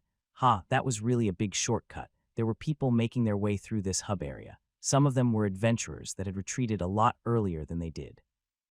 Meeting them up here presented how much of a cheat the hidden pathway was. This one secret of his would probably come out to light after he already guided the adventurers through not one but two of them. It wouldn't be strange of the guild to launch a full investigation into the matter after either Jasmine or Wedemir spoke of it. Hey, where are you going? That's not the exit. Miners wall come throw. Air, will hold air fur time. Ye kin Jewist lee me air. That's fine with me, but I'm not staying here for another minute. Waylon, let's just go. Armin just shrugged as he was clearly not interested in staying here. There was no real reason after Lobelia had already made a run for it previously. Without considering it for too long, Roland decided to do that just. Take care and be careful. Wedemir replied to Roland's words with a forced nod, but it was still unknown what the dwarf would do with the knowledge he gained. It was not the time to worry about that yet. There were more pressing issues at hand. The skeletons could clearly run past the boss room, which made it possible for them to leave the whole dungeon. With their leader injured by his cannon, it was impossible to determine what the lick would do. Normally, the creature was supposed to barricade itself in a safe location where it surrounded itself by its minions. This lick, on the other hand, was reacting like an angry child to the attack. It was throwing all of its minions at the problem at hand, and perhaps hoping that something would stick. How deadly of an attack this would be depended on the number of skeletal soldiers it had produced, and as it stood now, the number was vast. Do you have any other shortcuts, Wayland? Soon both of them separated from the dwarf and made their way to the top. While this was happening in the underground area that was covered by lava, another scene was playing out. Didn't understand what had happened. The lick replayed the scene in its bony head. The source of the mana, the beam of light, was there, and it should have been able to control that power. It had observed that energy pattern many times, and even taken a direct hit to get rid of the pesky voice in its head. There should not be a problem to bounce or disperse that beam of light, even less after its level had risen as much as it has. Yet when it attempted to affect the mana as it did before, there arose a problem. Some kind of interference appeared, and the mana pattern it was used in shifted slightly. This was enough to take it off guard and take a massive blow that almost cost it the new life that it had gained. Luckily, one of its minions was close behind it. The lick was quick to order it to act and was quickly evacuated from that location. While it was interested in the being that set it free, it was still more interested in surviving. This instinct had been ingrained in its very being and would activate whenever death was near. Now its body was being quickly reformed with the help of the ever-respawning worms. During the escape, it ordered two of its special undead to contend with the armored being, but one of them ended up dead. These obsidian ones had a special connection with it, and each time one perished, the lick would know. Now, after its plan had failed and its life was in danger, it had to think it through. Its life was far more important than the armored one, but it couldn't just let it escape. There were also other interesting beings out there. They looked similar to the one it was after, but they had their differences. Their behavior was strange. Sometimes they would endanger themselves to save weaker members of their group. On other occasions, they would use them as decoys while trying to escape. The way they acted was quite a mystery, which the lick wanted to figure out. One thing was clear. One of its powerful undead soldiers had died, and the small army it created wasn't enough. If this continued, perhaps stronger creatures would appear and would try to kill it. For such an occasion, it needed to be prepared. Two choices presented themselves to the monster. Should it bunker up in this cavern where it was somewhat safe, or should it do something more drastic? Right on cue, the same gargoyle minion that saved it appeared. It was given a secondary task and had returned with a few large crystals in both its hands. These were some strange minerals that it came across when it was chasing after the armored one.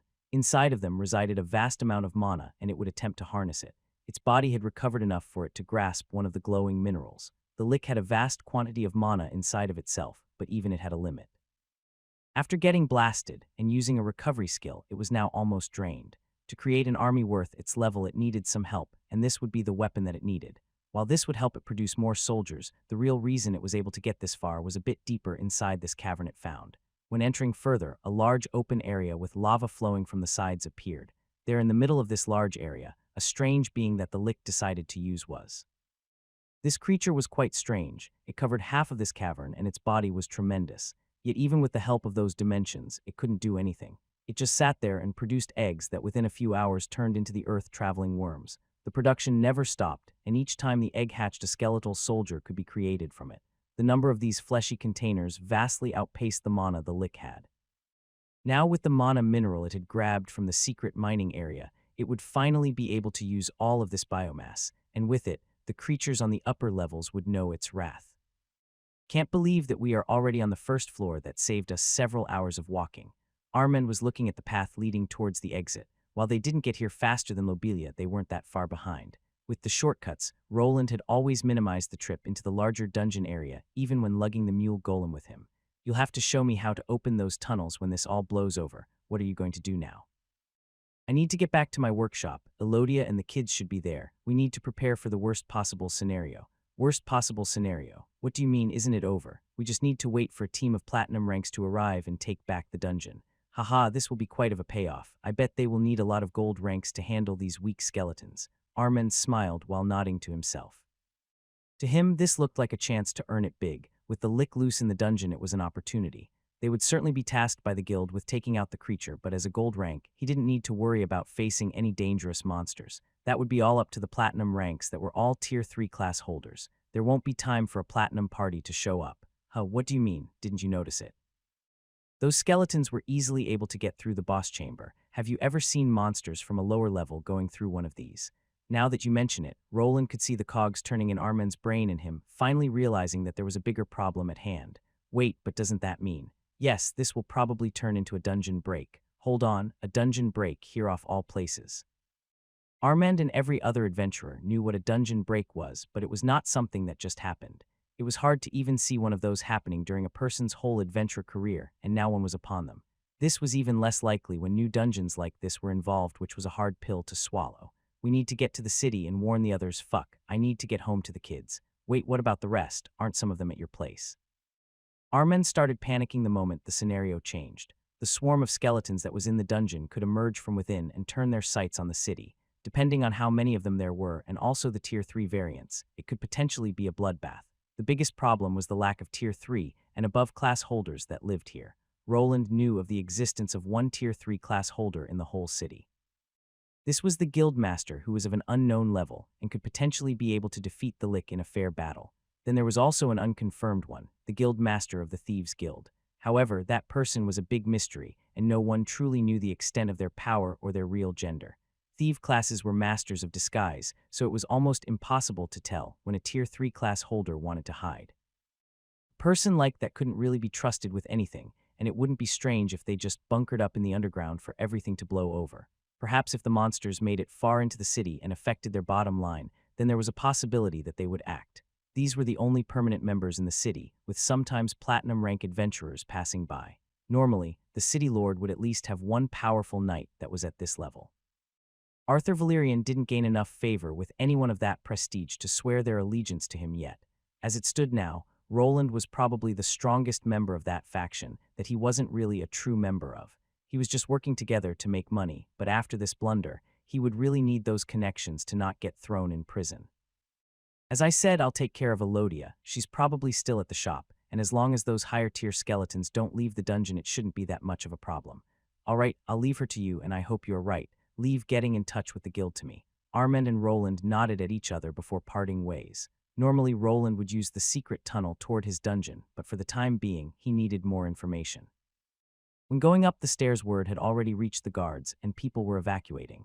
Just as he had expected, a large part of the adventurers just remained outside to wait and examine the situation.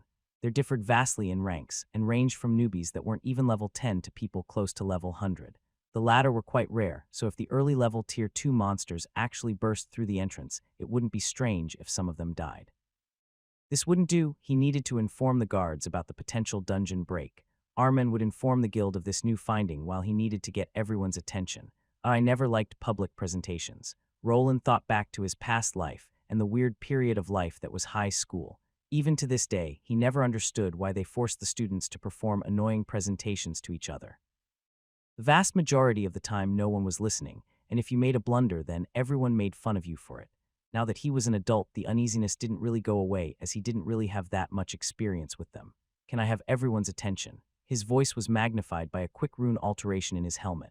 The adventurers outside were taken by surprise. No one expected a loud, booming voice to suddenly spring forth from the armored man. Some had already taken a peek at him as his getup was quite characteristic, and now he had their attention.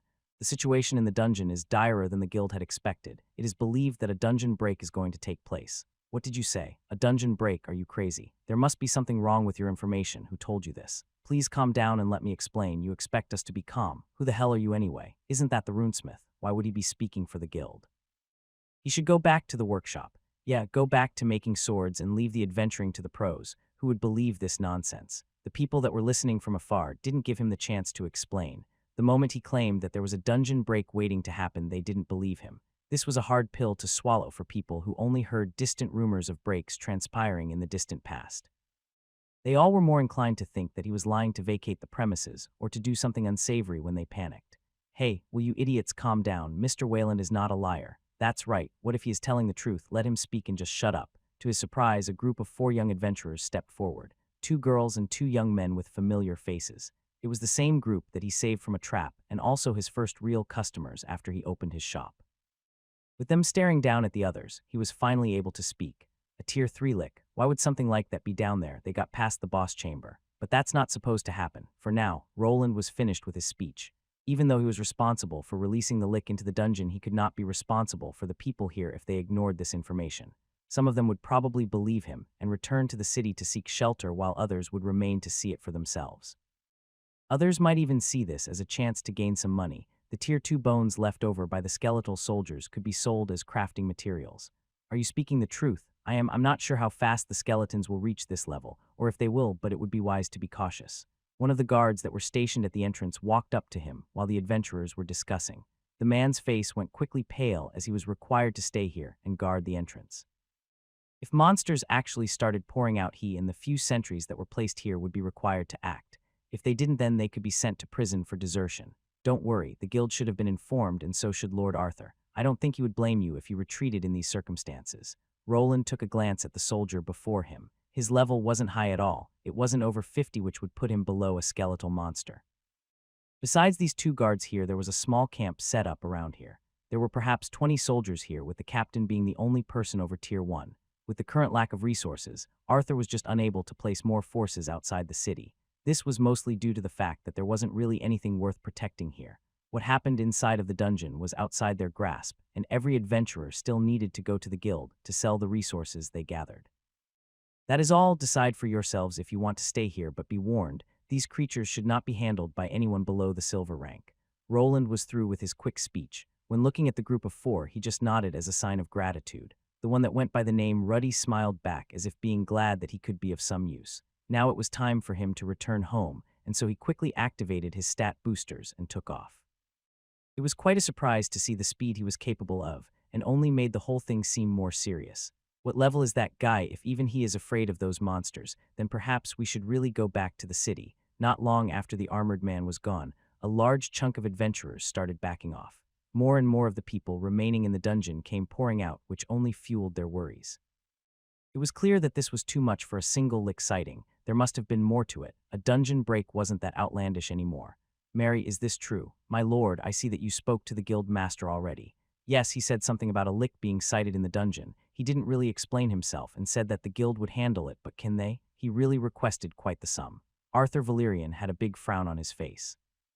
The whole conversation went by too quickly. It seemed that the guild master from the Adventurers Guild didn't like him too much. There wasn't much info besides a lick appearing out of nowhere. In reality, this would fall into the guild's jurisdiction, but as the city lord had to sponsor at least part of the job. If the dungeon remained closed off and adventurers were unable to farm for materials, the city would lose a lot of taxable income. In reality, Arthur's position was in far more danger than that of the guild master. Even if the dungeon was destroyed, Odin could just leave and find work elsewhere, while the city he was running slowly died. The only way to speed up the process would be to place a large bounty on the lick's head. This reward was of course provided by the guild, but to get things rolling faster and noble, normally added some wealth to attract powerful Tier 3 adventures. Those experts would not just leave their cozy homes and travel all the way to the middle of nowhere for nothing. My apologies, my lord, but I have not been able to find anything substantial. Mary the maid bowed in shame as she was unable to deliver the required information to her lord. She had been tasked with running the intelligence-gathering agency, and there were even plans of expanding, but with how little budget she had, things were hard. As the news dropped in the city, she was informed by one of her guild contacts, but it wasn't anything new. It's not your fault. If you had some proper attendants under you, then this would have never happened, but that doesn't matter now. If a lick has appeared, then it must be dealt with haste. I agree, my lord. If it festers for too long, it will affect our bottom line, but hiring Tier 3 adventurers won't be that easy. I know, but I must. My lord. Arthur raised his hand as he heard a beeping sound. It was coming from inside of his desk drawer that he quickly opened up.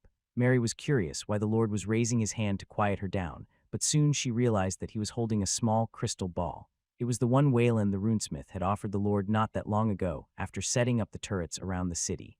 It came together with a flat piece of metal with an inclined section to place the orb inside.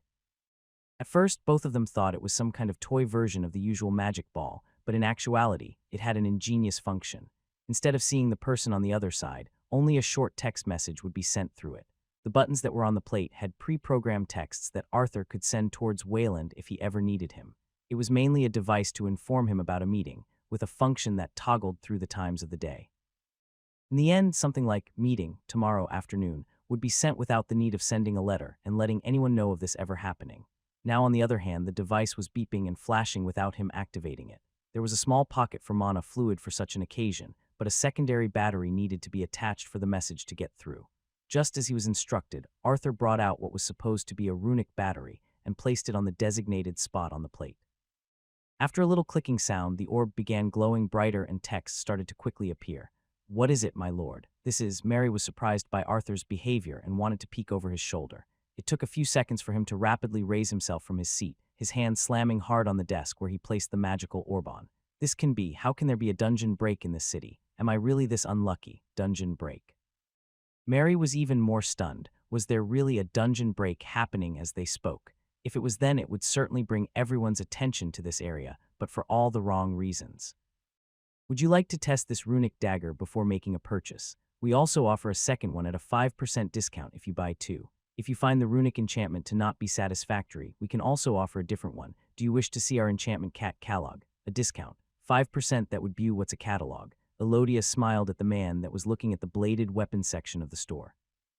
They had various dagger variations and short swords in stock for the scout types that this man here was.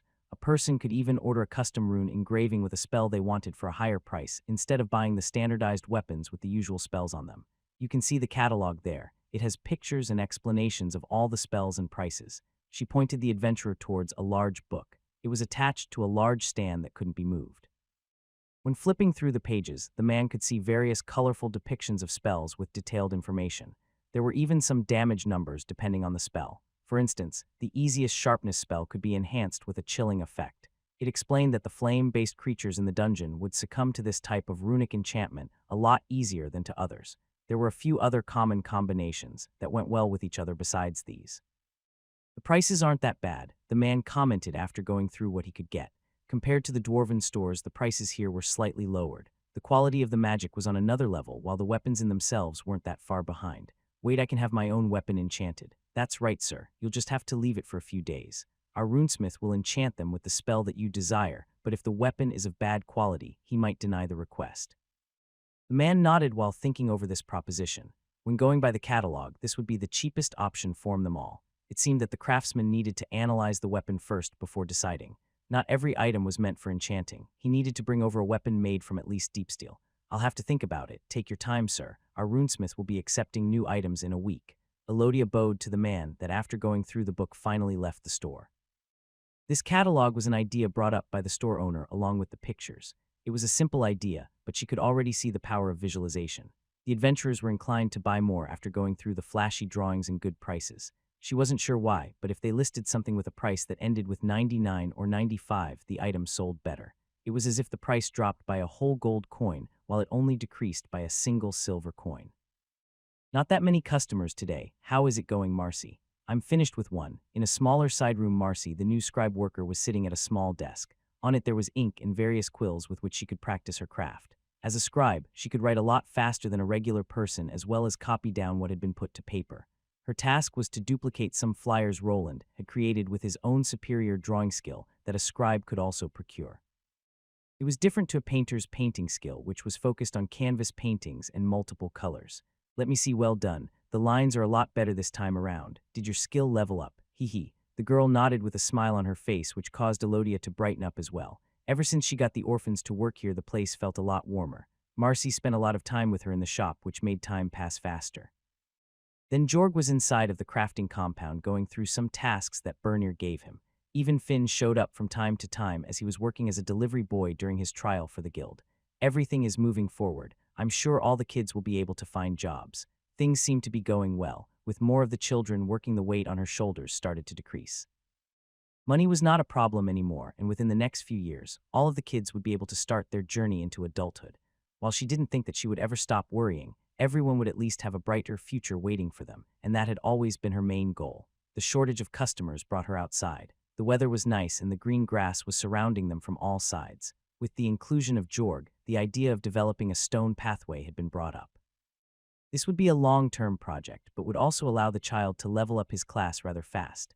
Everything was in the process of measuring, but perhaps in a few weeks, the young half-dwarf could start his first long-term project. Is that Roland? She whispered in a faint voice as she knew Roland didn't want to have his real name spoken out. A runaway noble from a militaristic family was what she had fallen for. It sounded like a romance novel that she once read when she was younger. Before she knew it, their paths had intertwined with each other. Thus the surprise on her face was quite visible. The man that everyone knew as Waylon the runesmith was charging down the road at full speed. Behind him was a large wolf covered in red rubies that was having a hard time keeping up, which was apparent by how much his tongue was sticking out and flopping around. Why is he back so soon? He usually is out for an entire week. Elodia wondered, as this was the usual time that he disappeared down into the dungeon. While she didn't want to ask too many questions about his work, it was clear that he was bringing back various precious metals and minerals down from the mine. To her knowledge, he had discovered a hidden mine that he was mining from, but besides that, there wasn't really much else. Could someone have discovered the secret mining area? Could the Dwarven Union be up to no good once again? What's wrong? She blurted out right at the moment the armored man appeared before her. His speed was so tremendous that his feet dug into the ground as he tried to brake. He ended up right before her with a cloud of dirt being thrown everywhere. The hired adventure guard that was there jumped out with their sword drawn. It's fine, please put that down. A bodyguard like this had always been taken from the guild whenever Roland went out for the mining expeditions. Together with various golems and protective turrets everywhere, the whole place was rather safe. We have a situation first off. Close the store, then meet me on the inside and bring Bernier along you there. Go home to the city. Without explaining much, Roland pointed toward the hired guard to tell him to go home. Soon after, he sprinted towards the gate to get to the inside of the compound. Roland didn't know how much time he had. The skeletons were tier 2 monsters and could even run faster than an average human. They would surely make it to the top levels and continue to chase after their targets if not stopped by their leader, the Lick. He did not know if it was even possible for that monster to pull back his forces after giving the initial order. The skills that allowed such monsters to control their created armies had a limit to them. At most, he would have a closer connection to those higher-level black skeletons instead. If he got lucky only, the initial burst of skeletons would make it up to the top floor. Perhaps the rest would remain down in the lower level to form a protective barrier around their master. Then the platinum party of adventurers that got hired could contend with the monster instead. Even with that best-case scenario, there was still a problem. His house wasn't that far away from the dungeon, and if the skeletons burst through the exit, then it was in danger. The forest that somewhat disguised his property could potentially confuse the mindless monsters, but it could also give them a chance to get closer. His main line of defense was the large magical turrets and the large walls around his land. Even if they were breached for some reason, they had a whole underground workshop to hide in. The monsters would probably give up chasing them if they weren't provoked or lost track of them.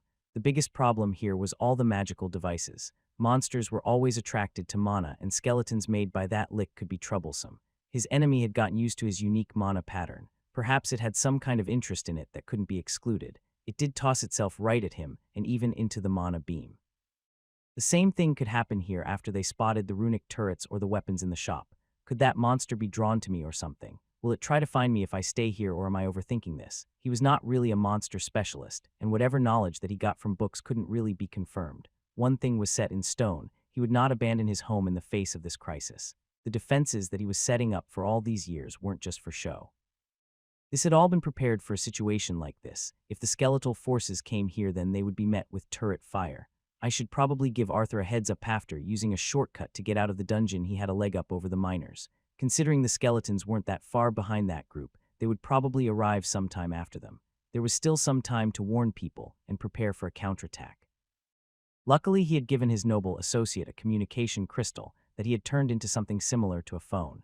It could only forward texts, but it was the fastest way of transferring information.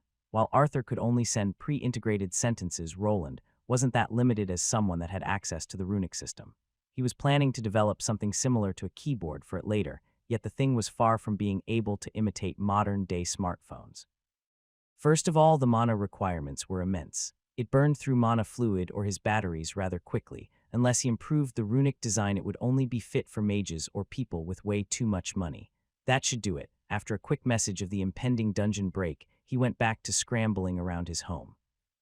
By this time, Elodia and Bernir made their way down into the workshop where he was already preparing. Before Bernig could even ask about the problem, he was given the newest model of the gun staff. Take this, you might need it. Also, I need you to activate the reinforcements on the shop and take out any battle-ready golem you can find in the storage. Boss, what's going on? Are we getting attacked? Is it the Hathfordian Empire? But how did they get through those tidal currents and the Sea King? Hathfordian Empire? What are you talking about? No, it's monsters, skeletons to be exact. A lick has appeared in the dungeon, and the minions it produces could reach here. It's a dungeon break. Oh my, a dungeon break. How could something like that occur? This time Elodia was the one to speak up as she tried to catch her breath. She, as an old Adventure Guild receptionist, knew the most about such strange phenomena. Even though her mind was telling her that something like that wouldn't be possible, she also didn't think that Roland would lie about such an occurrence. A dungeon break, you say? But why would we worry about that? Can't the guild take care of it themselves? Replied Bernir, who placed the oversized magical gun over his shoulder. From his perspective, they didn't really need to do anything. You don't understand. Those monsters could get here. There were far too many. Is it that bad? Bernir's smirk vanished after he re-evaluated Roland's words. The more they saw him scrambling around, the more they started to take everything seriously. I'll go close the shop and take the pricier stock out. Hey, you there, boy, come and help me out. Sure. Jorg had followed after Bernir, but he was not really aware of the meaning behind the entire conversation. Marcy, on the other hand, remained quiet while standing behind Elodia that started to get worried. Roland realized that he couldn't have kids running around here while murderous skeletons were loose. Elodia, it will probably be better if you take those two back to the city. You should stay there. It will be safer. That's fine, but what will you do? Are you really going to stay here? Don't worry, I can handle a few skeletons. They shouldn't be able to get over the walls, but you have to understand that you will be safer in the city. While Roland believed in his defenses, it was still dangerous. His home was closer to the dungeon than the city was, and would potentially draw in a large chunk of the skeletal warriors if they break outside. If Elodia along with the kids remained here, it would only cause his mind to wander. He needed to focus on defending his livelihood. Armand along with Lobelia should have arrived back at the city and would be more than enough to protect them. She looked back to Marcy that was behind her. The small 10-year-old girl didn't really know what was happening, but the serious expressions on their faces made her tense up. Elodia grasped the child's hand and finally gave in to the request without arguing. It was clear that the child needed to be brought to safety first. Diana was also around. With her help, Bernir was able to quickly finish barricading the doors and placing some reinforcements on the windows. These already had metallic bars to prevent people from coming in, but were further blocked by already fitting window covers.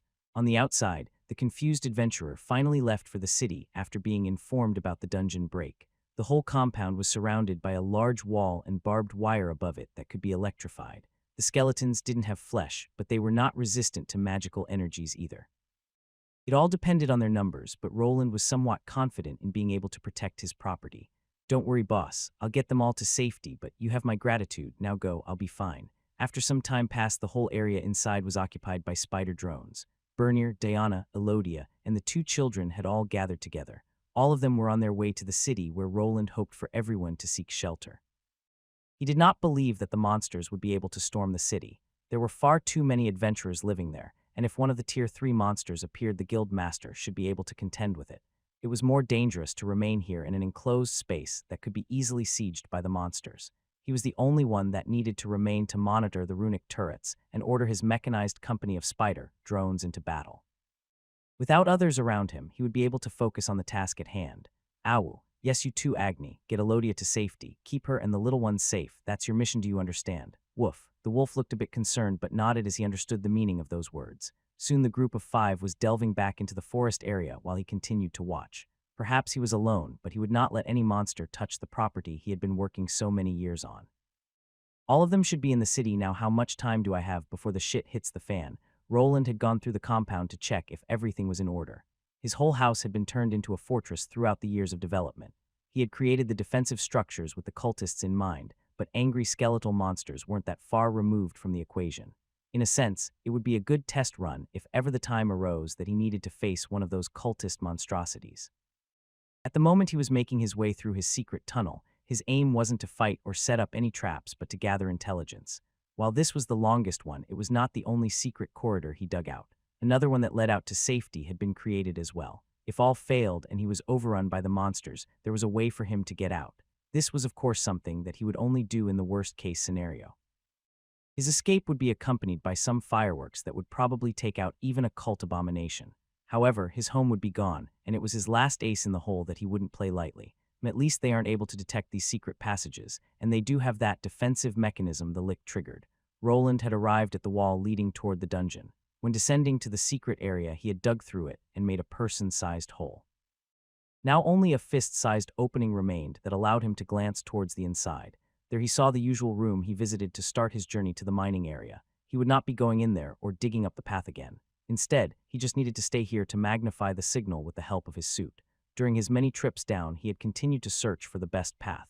While performing that task, he placed many of his runic mapping devices everywhere. His pedantic nature pushed him to be secretive after all the trouble he had been through.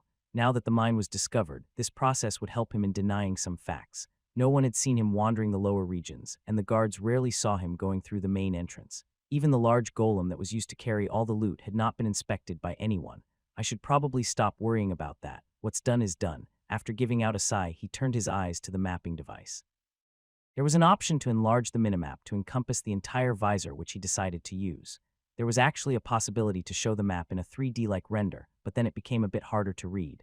The easier way was to divide the dungeon levels by numbers and just go through them one by one. As always, the field was flat and presented to him. The first thing he noticed was the lack of humans or other people of the races. Only the monsters remained, and they were close to the exit. At the moment they were at the 3rd floor level, while the last of the people were at the 1st. It seems that the miners and adventurers have successfully been evacuated. Now can they stop them from going outside? The people outside the dungeon had one advantage over the monster wave. There was only one exit to which all of the corridors connected. They only needed one spot to defend, and if they managed to stop the skeletons, then it would be over. The only problem was that everyone was taken off guard, and not enough defensive measures were taken. Will Arthur be able to gather enough guards? Are there enough adventurers at a high enough level, and will they take this seriously enough? Roland was worried that either there won't be enough manpower to stop the skeletal soldiers from bursting out, or that they won't be able to gather the required forces. The vast majority of the adventurers were still only steel and bronze. The only useful help would come from the silver ones, while the others might just get in the way and then be used to create more forces. I really should have placed more of them. Roland never expected a full-fledged dungeon break to take place. If he knew there was so much danger then, he would have mapped out the entire dungeon area and placed runic batteries everywhere. As it was now, he could not monitor all of the passages or know what was happening in the lower level. Without a proper connection, he would need to get in range with his armor to be able to connect to the limited web of detecting devices. From the spot he was in now, he could at most detect down to the beginning of the 4th level. It didn't look good. The wave of skeletons continued to pour forth, and it didn't look like it was stopping. It boggled his mind. Where did the lick hide this number of skeleton soldiers without being noticed? There were too many of them to have been created from actual adventurer drops. Judging by the bone weapons that most of them carried in the lower levels, they had been created from monster remains instead. However, even though the dungeon was vast, not every monster could be turned into a skeleton. The lava golems could not, as the caster required the corpse to be made up of some type of flesh. Did that lick find a spawn point or some kind of trap? There were traps that, when activated, could force a person to fight against a larger group of monsters like the troglodytes. In the lower levels, such places rarely existed, but could have been somehow found by the lick.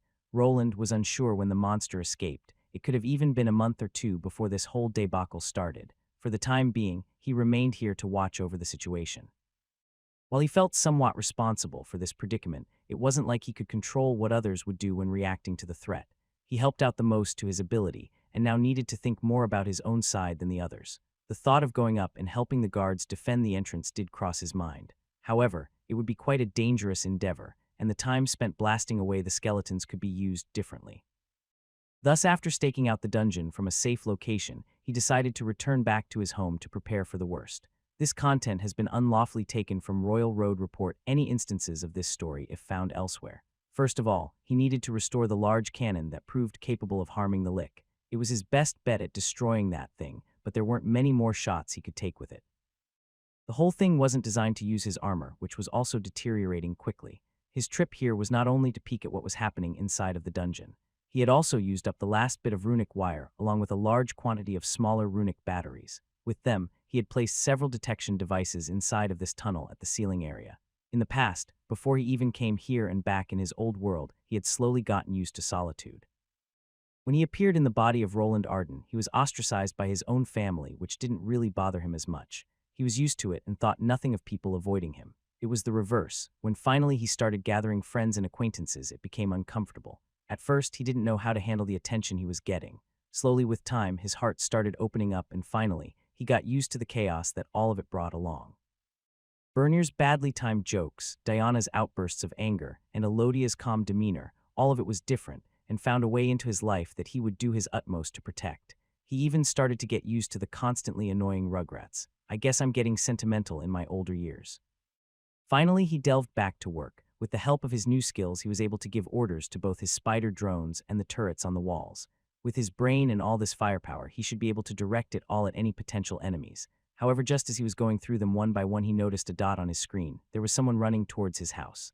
"Hey boss, open up. Bernier, why are you back? You were supposed to go back to the city."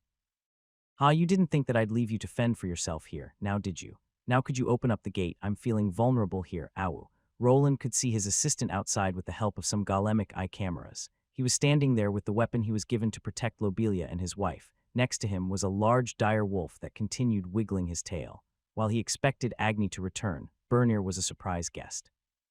For some reason, he decided to come back here, and Roland couldn't help but smile. "Hold on." With a command given, the heavy-duty gate started sliding open and Bernier quickly headed inside. He was met by a metal cage that also had one separate exit through which he needed to get through. Only people that were registered to the magical device with their mana pattern could get through. It was similar to a thumbprint scanner and worked by injecting a tiny bit of mana into the door handle. Worf. "Stop it, Agni. There is no time for this." The moment the gate opened up, Agni charged at his owner and headbutted him right to the chest. Lately, the roughhousing between the two had increased, but Roland didn't really mind, as this felt as if he was just tapped by a regular-sized dog. The more problematic thing was all the licking to his helmet that Agni attempted soon after. After wrestling the pooch down, he finally turned to Bernier, who had closed the secondary entrance behind him. "How was it? What was the city? How did it look? Are the soldiers heading to the dungeon? Were there any adventurers preparing?" It was really troublesome for me to get back, but you know me, not even my wifey can stop me." Roland wasn't sure what happened back in the city, but Bernier had probably run away while forcing Diana to stay back. He couldn't imagine the wife being fine with her husband going back to endanger his life. However, people in this world were a lot more heroic, so perhaps she was also fine with him protecting their livelihood. The whole workshop was filled with the items they had made.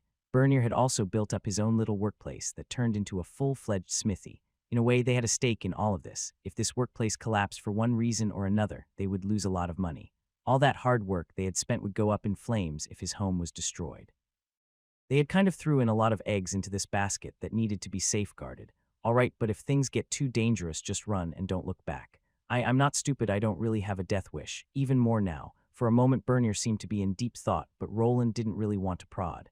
Even though his assistant wasn't in possession of a combat class, he didn't really need to.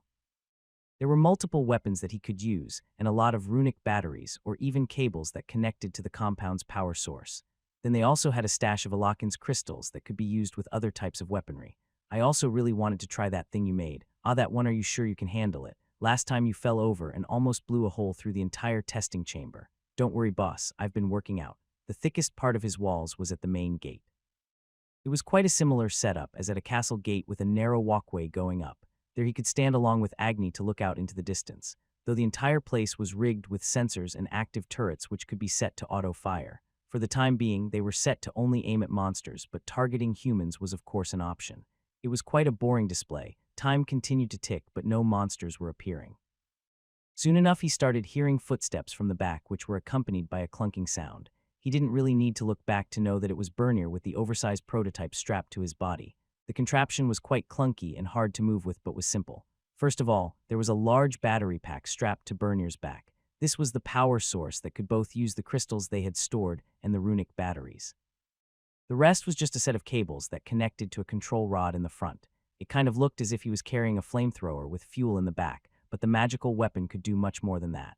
The simplistic design would allow even someone like Bernier to produce magical spells, but came at a risk. The cables weren't made with the best materials and would overheat. Thus, he needed to wear a thick flame-resistant suit under it to not get burned. In all honesty, Roland didn't expect this thing to be of use if they weren't going against monsters and defending. Bernier would be a sitting duck if one of them made it close enough to pounce. Luckily, the enemies didn't possess many ranged units that could potentially put an arrow through his cranium. This didn't have to remain constant, though, as creating skeletal archers was always a possibility. Let's see. While Bernier was trying to get used to the heavy equipment, Roland decided to take a look at his map. Some time had passed since his return from the underground tunnel, and it looked like the monsters were about to reach the top floor. Soon he would know if they actually were able to leave that space, and if they chose to head here. Normally undead went towards where more living creatures lived. This would point them towards the large city that was radiating it, along with the ambient mana everyone was producing. This would mean that his small workshop should only attract a smaller number, but he wasn't that sure if this would be the case. The lick had a strange attraction to him, or perhaps more to his mana pattern. Here they come. Get ready, Bernier. They will be crossing through the dungeon entrance any second. No idea if the soldiers will be able to hold them for long. I'm ready, boss, but could I ask you for a favor? Ah, sure, what is it? Could you scratch my back? I can't really reach it with all this on. While a certain runesmith was deliberating if he should make a back scratcher for his assistant, things at the dungeon were starting to move along. Everyone that could have been evacuated was now outside, and the guards were keeping others from going in. This, of course, didn't go well with the adventurers that depended on the income that this underground monster mine provided for them. How long is this going to take? You can't expect us to just stand here. That's right. Do you know how much it costs to get a meal in this city? Yeah, what will you do about the loss of coin? Please settle down. This was ordered by the city lord and also the Adventure Guild master. No one is to go in. The adventurers were somewhat disgruntled. The vast majority of them lived from a daily grind in the dungeon. The more adventurers appeared in the city, the less they could get for the monster materials they excavated. Unless a person reached a silver grade, they would have to be really careful about their expenses, and living in inns didn't come cheap. Then there was a problem with the addictive nature of this bunch that the Thieves' Guild knew how to exploit, milking the adventurers by getting them addicted to gambling, and the Red Light District was a big reason the underground guilds survived. It was a gray area with which even the nobles were fine with. As long as they didn't need to see the debauchery, they would look past it, as the monetary gains were tremendous. This left some of the less successful adventurers with some debt or needs that they just needed to satisfy. Even one day of not working could set them back tremendously or be a cause for them to be injured by the loan sharks. Those types weren't that forgiving and would probably not wait for the dungeon problem to be alleviated. This is dumb, just let me sign a paper and go in. We're not afraid of some stupid skeletons. Yeah, that's right, let us through. A group of angry steel rank adventurers started pushing forward. To them, this was not a problem. If they ran into strong monsters, they could just retreat. The loss of money was too big of a problem, and they were always willing to put their lives in danger to progress. There weren't that many guards here to block the way down, so they didn't see a problem in pushing their way forward. What do you think you're doing? Get out of the way. In reality, the guards didn't really care if the adventurers went down and got themselves killed. The only reason they were here was that they were given a direct order by the new city lord. Even though Arthur Valerian was just a noble in name, it was one that could not be ignored. The guards were still only commoners that had a very small chance of becoming higher-tier soldiers, and perhaps knights if they proved themselves to a noble lord that could make that a possibility. Even the man that was in the city could potentially raise them up to this position, but no one seriously believed in that. Some would even scoff at the idea of being a knight of such a bastard, as it would be a true dead end. Ruddy, shouldn't we go? You heard what Mr. Wayland said. Yeah, but it's hard to believe. We should wait and see first. The group of young adventurers that Roland had a run-in with and also sold runic equipment to had remained in place. They were away from the entrance and the group of people that were trying to get it. Their curiosity got to them as they had a hard time believing that the dungeon monsters could go out the exit. To them, it was natural for the dungeon creatures to back off whenever they reached a safe location. It was a truth of this world. I'm not that great at running. Myron has a point. Maybe we should back away further. It shouldn't be a problem. With those guys in the front, even if the monsters come out, they will act as a distraction. The red-haired youth commented, which made everyone shake their heads. Do you even have a conscience? Huh, did I say something that wasn't right? Wait, something is coming. Before the group could explain to their leader that it was wrong to use others as meat shields, they spotted a change in the group of adventurers. Previously, they were clawing to get into the dungeon, but suddenly they all went quiet. What's happening? I can't see. Ruddy and his group were peeking from behind a tree in a safe location. The large group of adventurers and guards were blocking almost everything. Suddenly, they all started backing away from the entrance as if to open the path for something. This was followed by a strange sound coming from within the entrance, which quickly began to get louder. It really is a skeleton. Hey, that thing is running up the stairs. They were actually right. The adventurers were met by a lone monster that had sprinted up the stairs and actually broken through the barrier that should not be broken. It was an undead monster with flames coming out of its head and body parts, somewhat similar to the flaming skeletons they met inside of the dungeon. It had some differences, which were the thickness of the bones, its height, and the amount of flames coming out from its body. Shit, it's a tier 2. Quick, kill it! Most of the adventurers that were in the front were of steel rank and had not gotten their own tier 2 class. Battling a tier 2 monster of this grade was possible if they combined their numbers, and this one was not very coordinated. It just started swinging a bladed bone around and charged at the first person it could. With so many people around, it quickly found itself being turned into a pin cushion to spears. It's still alive. Don't use spears. Use blunt weapons instead. Panicked adventurers forgot that stabbing attacks weren't all that great against skeletal creatures. Only after maces and hammers were utilized was the creature finally dispatched. How it squirmed on the ground until its head was shattered was quite concerning. However, it was not as concerning as the fact that it actually made it out of the dungeon. Shit T, there is another one coming. Watch out. This was not the end, as after the lone undead appeared, another two started crawling out from within the entrance. Some of the less brave adventurers started shuffling behind the city guards that were somewhat forced to keep the monsters at bay. Some others saw this as a chance of getting free resources, as the bones of tier 2 monsters did fetch a good price on the market. Calm down, are there any silver ranks here? Go to the front, they are only mindless undead. One of the few silver-ranked adventurers that remained shouted. It was an older man with a shield and sword combo that could potentially be used in this situation. While blunt damage was best to shatter the bones, a longsword could still cut down this type of monster to disable it. Hey, Ruddy, I think we should leave this to the true silver ranks. Those things are all tier 2 monsters. Yeah, the group of 4 was in an in-between stage. Half of them were fresh tier 2 class holders, while the other half were close to getting to level 50. Their speed of progression wasn't too fast or too slow as they took their time. After almost dying in the middle levels, they had taken a step back and decided to take a slower, safe approach. Even now, this strategy allowed them to make the decision of removing themselves from danger, just as Roland had instructed everyone. What's with this shit experience? Are these really tier 2 monsters? Thus, they started retreating toward the city while also gathering some late intel. It seemed that the monsters weren't giving that much experience for being killed. This lowered the worth of this incident even further. Let's just wait. We can take an escort mission if it becomes troublesome. Good idea. Ruddy and Sansa nodded at each other before removing themselves from this situation. On their way to the city, they bumped into some adventure parties heading out along with a small unit of guards in flashy armor. It seemed that things were indeed dire if the city guard was involved. There weren't that many people living outside of the city on this side. Most of the farmland was on the other side, with just a few buildings here and there. Even then, they saw some of the city guards going to these houses, probably to inform the people living there about the potential threat. This was only made more apparent after they all arrived in the city. It was very loud, and some people were even screaming. If they are forcing people into the city, then it must be worse than we thought, Sansa commented while having to shuffle through the crowded streets that were filled with various individuals. Merchants weren't allowed to even leave anymore, which kind of put a wrench in their previous plan. At first, they wanted to go to the guild for more information, but had to go to a nearby tavern due to the swarm of angry adventurers. As time passed, things didn't really change, but instead, the problem became even worse. More people were forced into the city and had to remain there while the city gates were closed.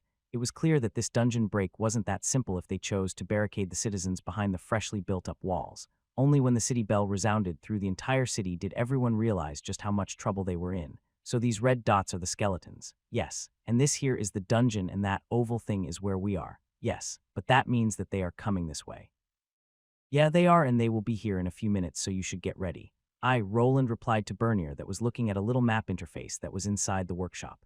It was created from a crystal ball that had been slightly stretched out on the sides to produce something similar to a small screen. On it, anyone could see the places that Roland had mapped, and if there were any devices to forward the signal nearby, they could see movement. Some time ago, the dungeon break had finally started, and the first skeleton soldiers had started pushing through. At first, it seemed that the guards and adventurers that were gathered there were keeping up, but with time the number of skeletons skyrocketed. It was like a never-ending wave of Tier 2 monsters that didn't tire or fear anything.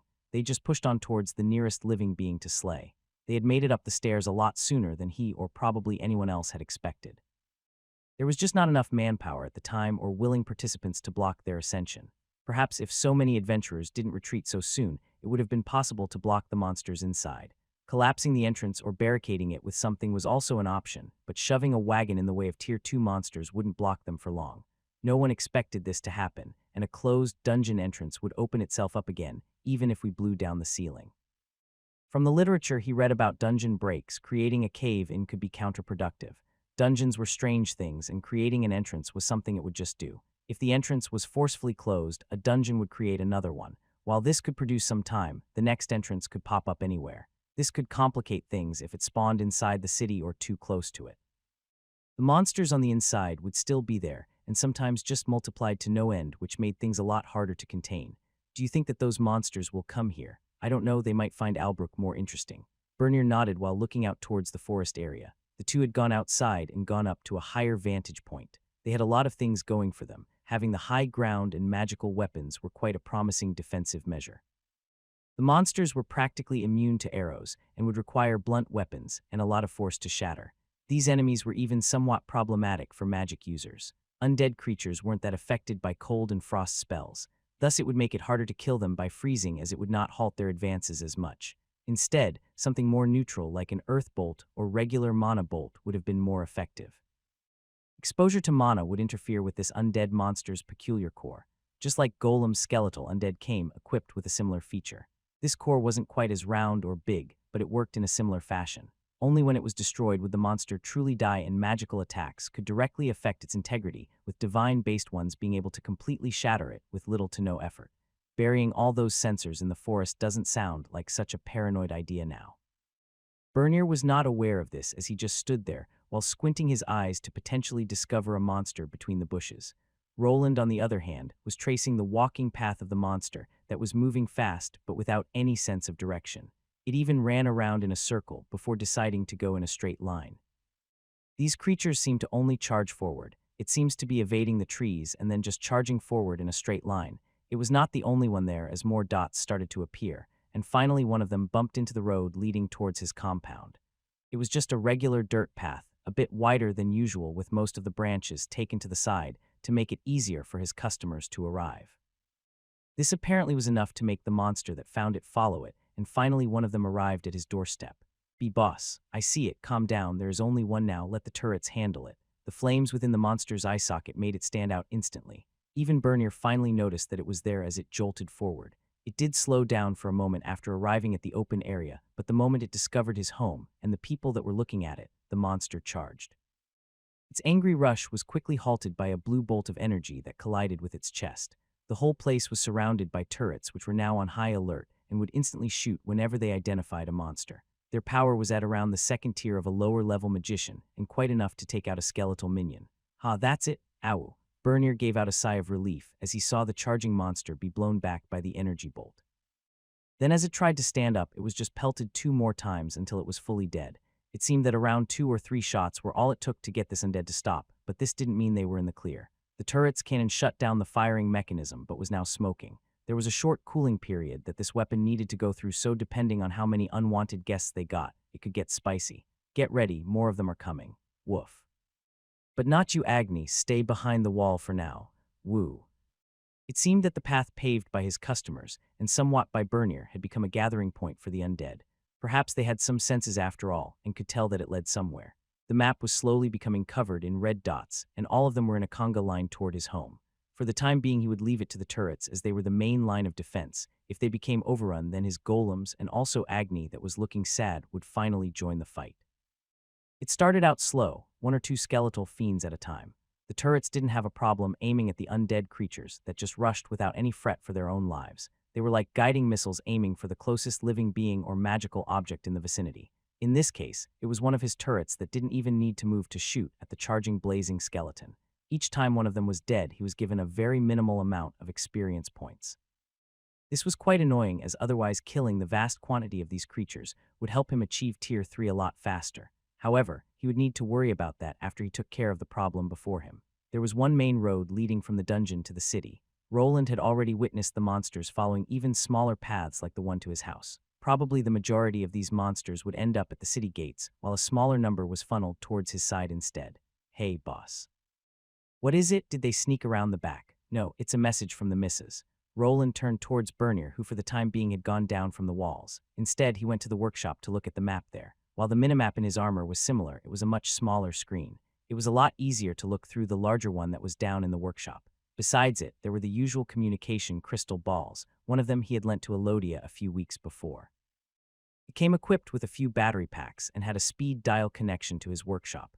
Bernier was quick to move with the crystal ball over. Normally, anyone that wanted to use these items and wasn't a mage needed to use specialized runic devices. However, Roland was the one that made this one and had the required mana to run it. As soon as the blinking ball made it into his hand, he injected some mana into it. The surface started shining brightly before calming down and showing a close-up of Elodia's nose. You don't need to lean so closely to it.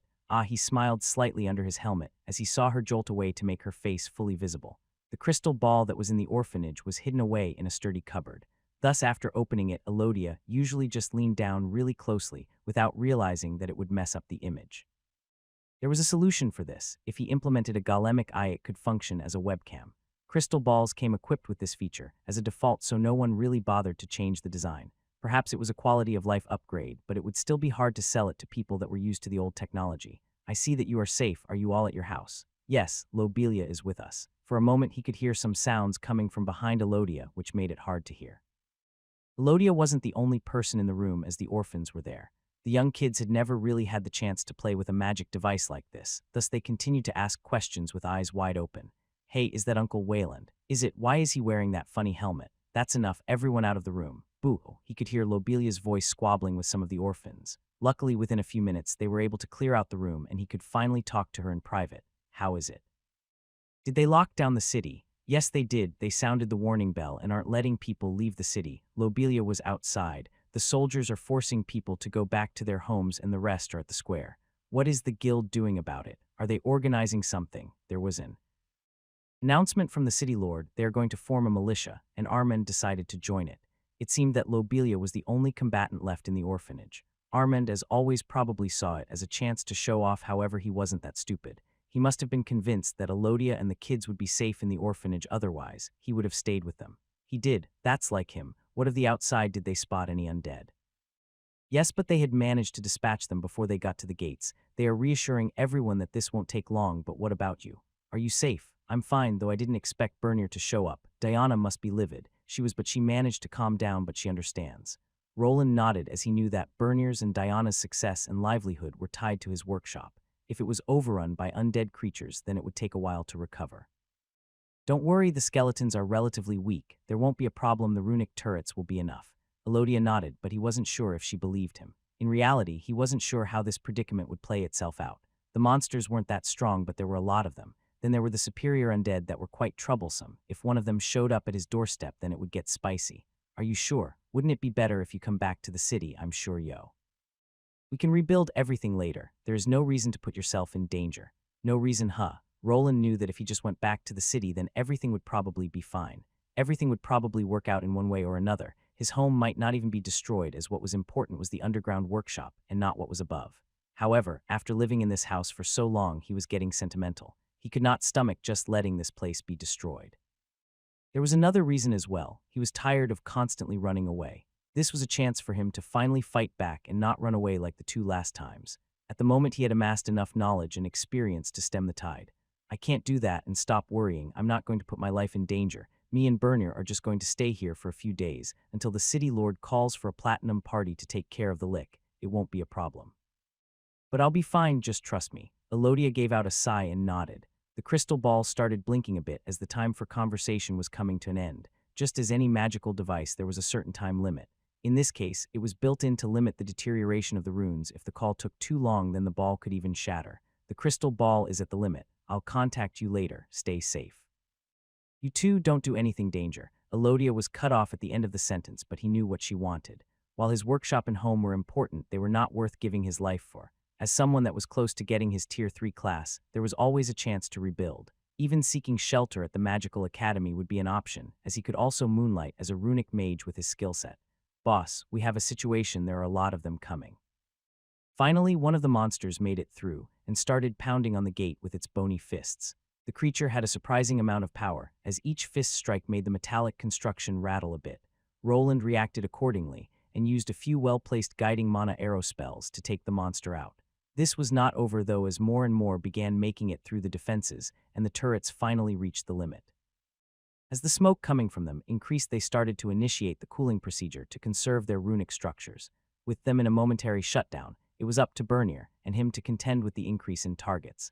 Luckily, if it came to firepower, they still had the advantage. The large wand that Bernier was holding with both hands started lighting up with runes before releasing a mass of small blue energy bolts. Each one was a tiny condensed energy projectile, somewhat similar to a bullet.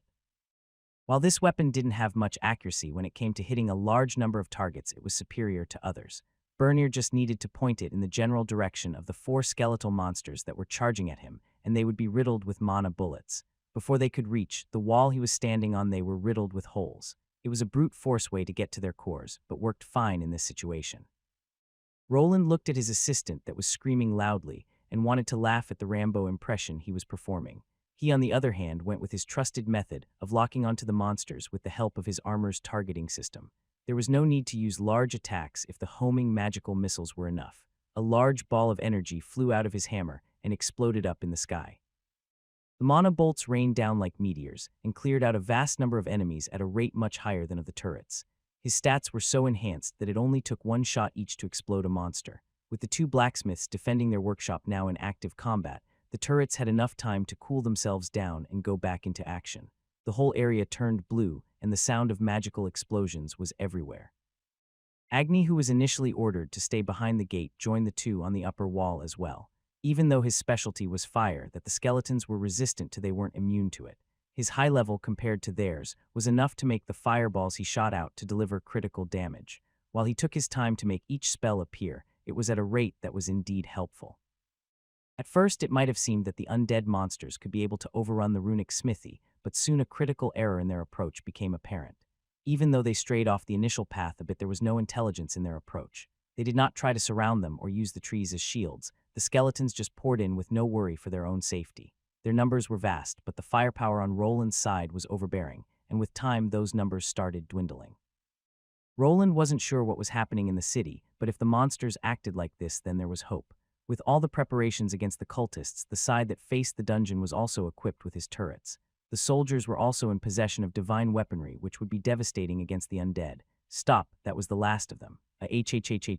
Huh. Bernier was shouting loudly as Roland placed his hand on his shoulder to bring him back to reality.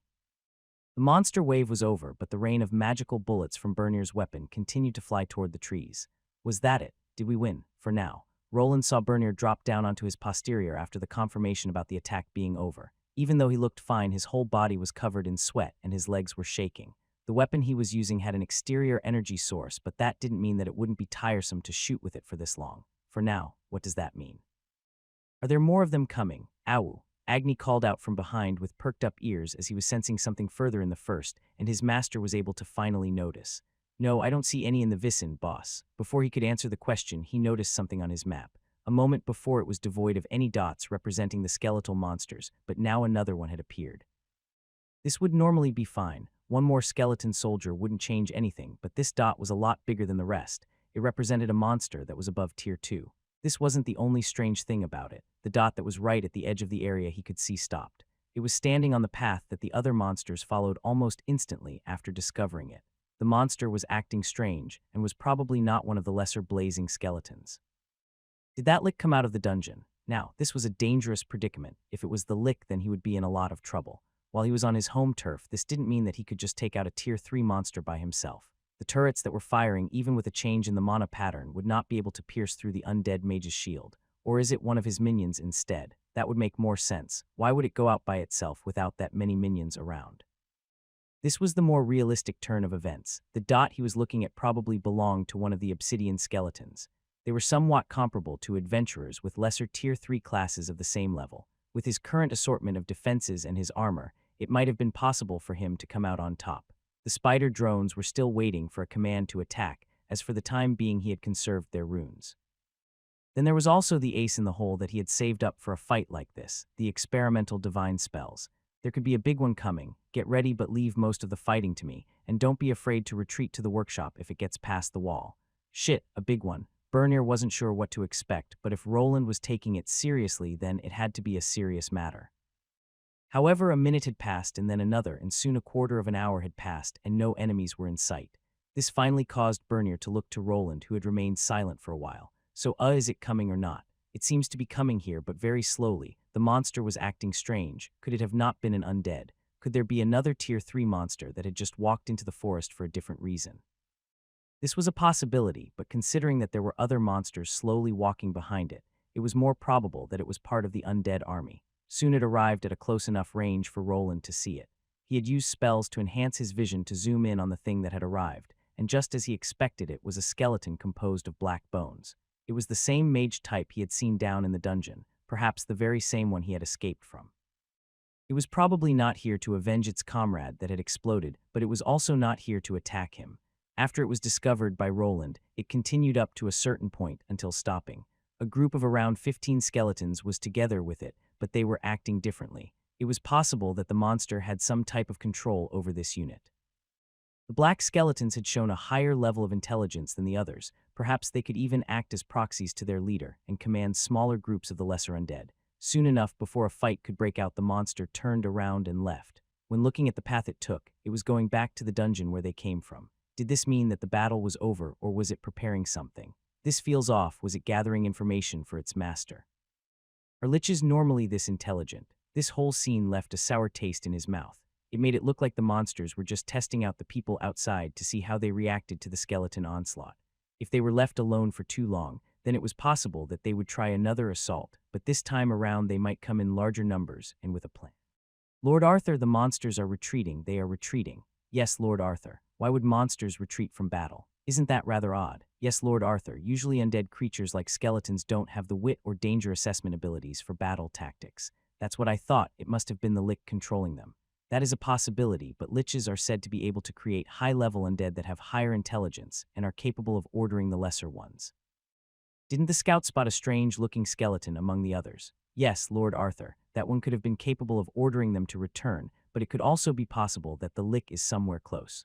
That's troublesome. Arthur Valerian was sitting in the main guard tower where Mary was answering his questions. He had not participated in the battle, but the tide of blazing white skeletons had actually made it to the gates.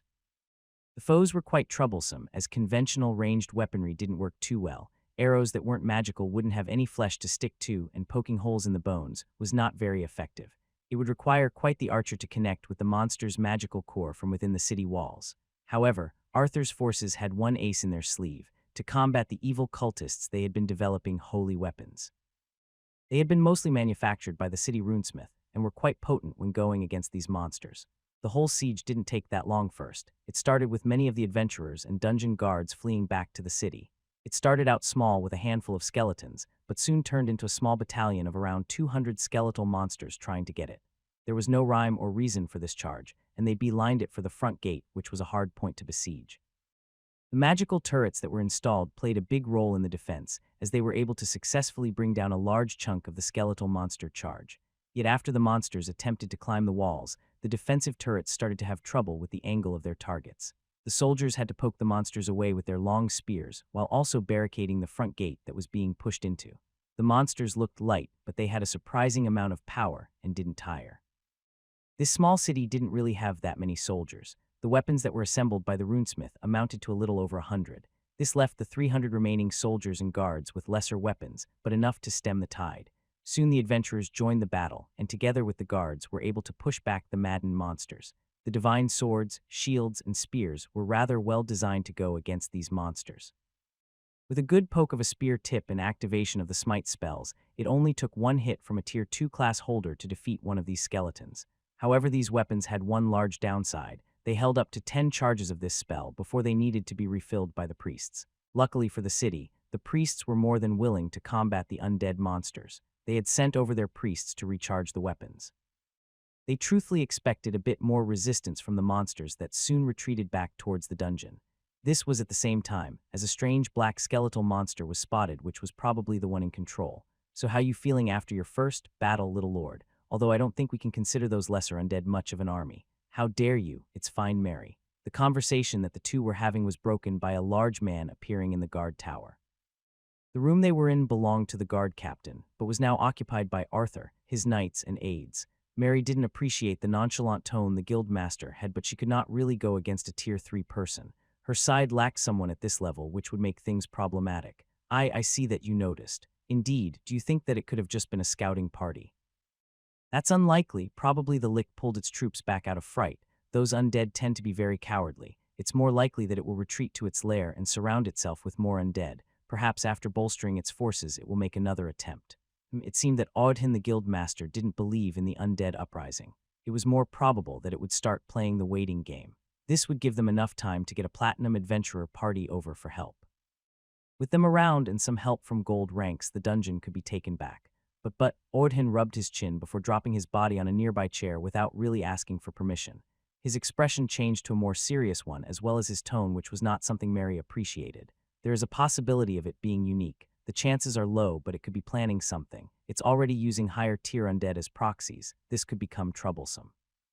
Then what would you advise us to do, Guildmaster? You have two choices, little lord. Either we wait for the adventurers to arrive, or you assemble a force now. I would advise against the second one. You just don't have the manpower. Mary narrowed her eyes at the way that the Guildmaster was referring to Arthur, but couldn't really find anything wrong with the tactic. Perhaps a large enough force could deal with the monster, but a lot of lives would be lost in the process. The city guards were not used to fighting in small spaces like in the dungeon, or used to the hot lava as much as the adventurers were. It was probably crawling with the creatures, along with a monster that could create more of them without an end. While it would be best to take it out before the skeletal army was restored, the lack of troops was apparent. One more piece of advice before I go. You might want to visit our little runesmith. He might be of some help to you. The guildmaster gave Arthur a little wink before raising his large body off from the seat.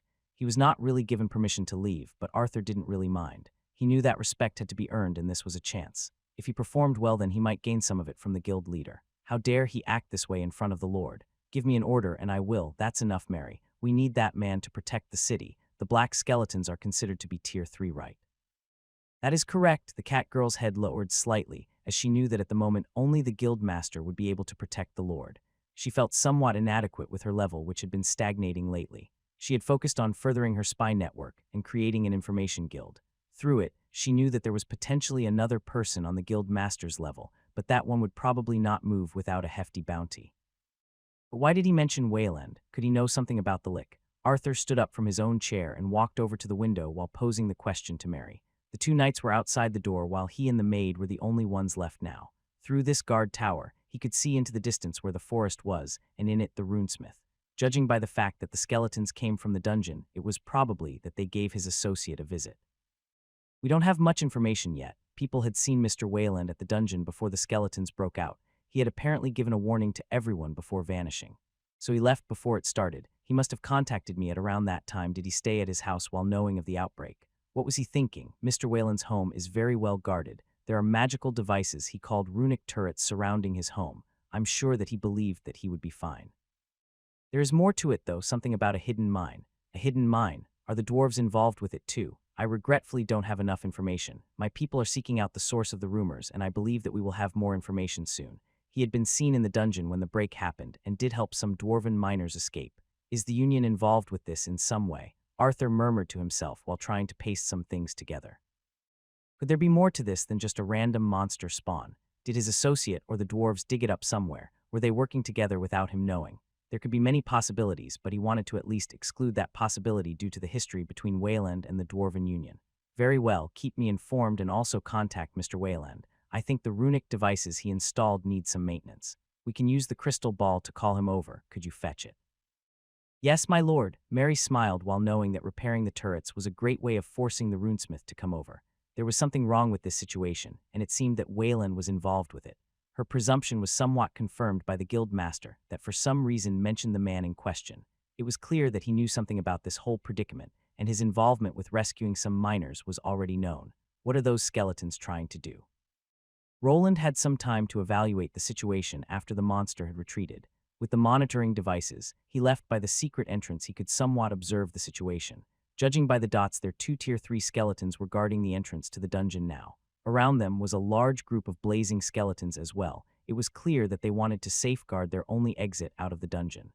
Are they just protecting their lair? Could the Lick think that the entire dungeon is its for the taking, or are they preparing something? He had to reconsider his approach after this incident. The monitoring devices down in the dungeon didn't reach far enough to make a connection to the lower dungeon. It was as if he was not paranoid enough and should have rigged the entire place up before this mess started. With his current map, he could see a few floors down and not through the entire dungeon. This was enough to get an idea of the situation though, and would probably need to reach the city. If someone decided to charge in at this moment, without at least 2 Tier 3 class holders around, they would have a bad time against those 2 obsidian undead. The rest was spread out a lot more around the dungeon, but he couldn't really tell as the regular monsters would continue to spawn. They are fighting with the regular monsters, but the Tier 2 skeletons won't have problems with the Tier 1s. Going in alone to widen the network is probably too risky, not with those Tier 3 monsters around. He wasn't sure what he should do. The monsters here would be a constant danger to his home. There was one advantage that he had against them, and it was this secret entrance of his. It led to the first floor and could potentially be used for a surprise attack. The only problem was that he would need to give this secret away to the city lord and guild master. There was potential in this secret route if they got some Tier 3 class holders involved. Half of a platinum rank party could sneak in through this way and attack the monsters from the back. It could help to lessen the bloodshed and give the people an entrance that they could control. The downside would be, of course, that they would need to go through his workshop. Well, I kind of created this mess myself. Roland gave out a sigh. While he didn't want to do it, revealing this secret could at least save some lives. This, however, depended on what the powers in the background decided on. The guild master from the Adventurer Guild was a shady character that also worked together with the Thieves Guild. Revealing a secret entrance to his home to him was a hazard. Then there was Arthur Valerian that could just throw him into prison for creating a private entrance to a dungeon that belonged to his household. I guess I'll hold on to this for the time being. Let's see what they will decide first. It should be about that time. After knocking his head against the wall, Roland moved back towards his workshop.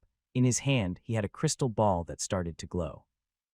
It was the opposite one to Arthur's, and just as he expected, the city lord wanted to have a word with him. I should inform him about the Tier 3s.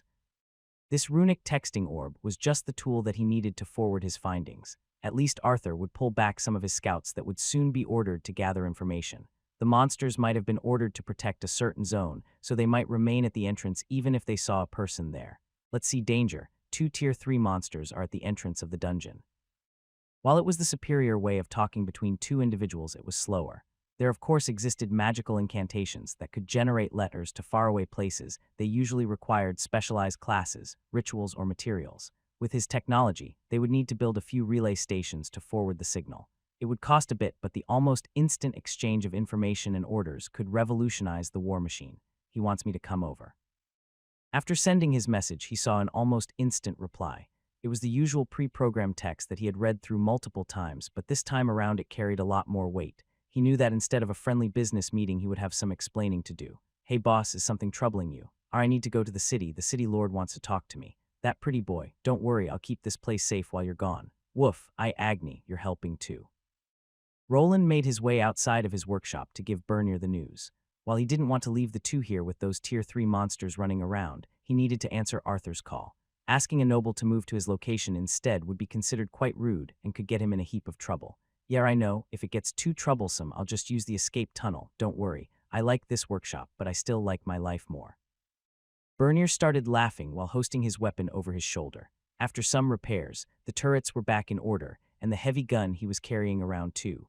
Roland didn't believe that the monsters would move for the time being, so it was time to give the young lord a visit and perhaps come clean about his involvement in this mess. Halt, identify yourself. It's me, Wayland, the runesmith. What are you doing outside of the wall? Didn't you hear the city bell? I was a bit busy. Can you open the gate? The city lord wants to speak with me. Roland had arrived at Albrook. The usual road that was filled with merchants and adventurers was emptied out, and the large gates were closed. The first thing he noticed when getting closer was the piles of white bones everywhere. There were no soldiers patrolling outside, which could have been due to his direct message to Arthur about the existence of Tier 3 monsters outside. It looked like some people had been working on these bones, as they were getting piled up in several locations. The monster materials could still be used, so it was understandable to take this in to pay for the damages that the city sustained. The walls and the main gate were riddled with claw marks from the sharp skeletal fingers. They had clearly tried to scale the walls, but had been unsuccessful. The turrets need a bit of servicing. These defensive structures that fired off concentrated mana bolts had an expiration date. They were enough to contend with a few hours of continued assault, but if it started taking days or weeks, they would become too damaged to function. This could of course be alleviated by building them with better materials or having a runesmith nearby to repair the damaged runic traces. This would probably fall to him, but before he began this job, he needed to visit the Lord. Open the gate. The guard went away for a moment to ask for permission, and another one shouted to grant him passage. The gate here consisted of 2 slabs of metal that resembled a door. When opening, he could hear the massive construction creaking, which probably meant that the hinges needed some more grease. They left him enough room to slip through it before shutting them instantly. Everyone was clearly on high alert, and when he was on the inside, all eyes were on him. Above him, there were actual soldiers prepared to dump magical bombs onto his head. In his world, they used hot oil or something similar. In a world filled with magical traps, they could just throw down some magical scrolls instead. They turned on the divine scanner. When walking through, he felt the flow of divine mana in this place. He was the one that made these items, but even though they gave off holy energies, they would not be concentrated enough to kill a Tier 2 skeleton. These were only enough to affect tiny creatures like the abyssal worms, but for more powerful undead, some more juice would be needed. At the end of the road, there was a massive iron gate that needed to be hoisted up. The sharp bolts it was made of dug into the earth and would be the last part of the defense. Spaces between this gate were great for poking spears through, but this approach would be less effective against skeletal monsters. Instead, it would be more worthwhile to have a priest cast some kind of spell to take care of them. Perhaps dumping copious amounts of holy water on them could also do the trick. Wayland, the Lord will see you now. When on the other side, he was greeted by one of the knights that the city lord arrived with. Normally they came together, but this time around only Sir Gareth greeted him. The other one could have been either at Arthur's side, or perhaps he was giving orders to the soldiers. This city was a bit understaffed, and this man had probably gone through the Knight Academy just like his brother did. He must have been part of some lesser family if he was delegated to the 5th son with no actual power. He noticed quickly that they weren't going to the mansion, but toward the main guard tower. This one was situated on the other end of the city in the southwest corner. The construction of this one had been finished first, while the 3 others that made up the 4 corners of Albrook haven't quite been done. The northern gate was the one that he usually went through, and the one that he arrived through today. On the sides were 2 large towers, and the walls stretched out to them and towards the south. Albrook didn't have any natural defenses like large mountains or large bodies of water. It had to be sealed up from all sides by large walls and guard towers. These weren't just meant as lookouts. There was enough space in them for some of the guards to live in, and one of them was a designated prison for some special prisoners. Then another one had a whole armory that had not yet been assembled. This was the southeastern one, where he also visited to deliver some of his goods. Probably if he didn't have his own workshop, then this would be his place of employment after signing up with Arthur Valerian. Further south past the gate was Arthur's mansion, which was in the process of being walled up from all sides. In the future, it would be turned into a proper castle, or perhaps a full-fledged fortress where the Lord could reside. For the time being, it was actually better for him to seek shelter in the guard tower that had better defenses. They really did clean out the place. The roads are all empty. While going through the streets, he could see people peeking out from their windows to look at what was happening. Most of the people there were either city guards or adventurers. The former were probably forcefully conscripted by the noble. Closing down the city like this wouldn't allow them to just leave. While they wouldn't be directly forced to defend the citizens, they could be given demerits by the guild if they were of silver rank and up, though normally giving a hefty reward was enough to interest the adventurers in the city defense. They were all going against monsters and not an enemy kingdom. This was what the guild was made for, and it would look bad on them if their guild members just fled at a point like this. I bet they are forming parties to take back the dungeon, but first, they'll wait for the backup to arrive from the main city. The big question here is, how long will that take? What they didn't know was what the Lick was up to. The dungeon break had happened, but it went against the old records. What usually happened was a burst of monsters with no end to them. The monsters spread out in all directions and attacked everything they saw. They didn't just send a forward force and then go back to their dungeon. This was indeed a unique occurrence that needed more looking into, and he kind of knew why this actually happened. On the surface, it looked like a dungeon break, but it wasn't one.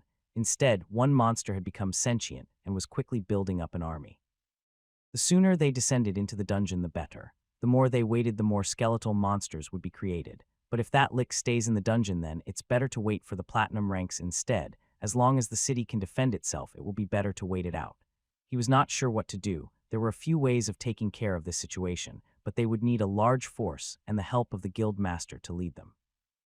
Roland would probably need to join the early combatants, as his magical cannon and array of spells were capable of killing the Tier 3 monsters, but only with a component frontline fighter would he have enough time for his spells to charge up.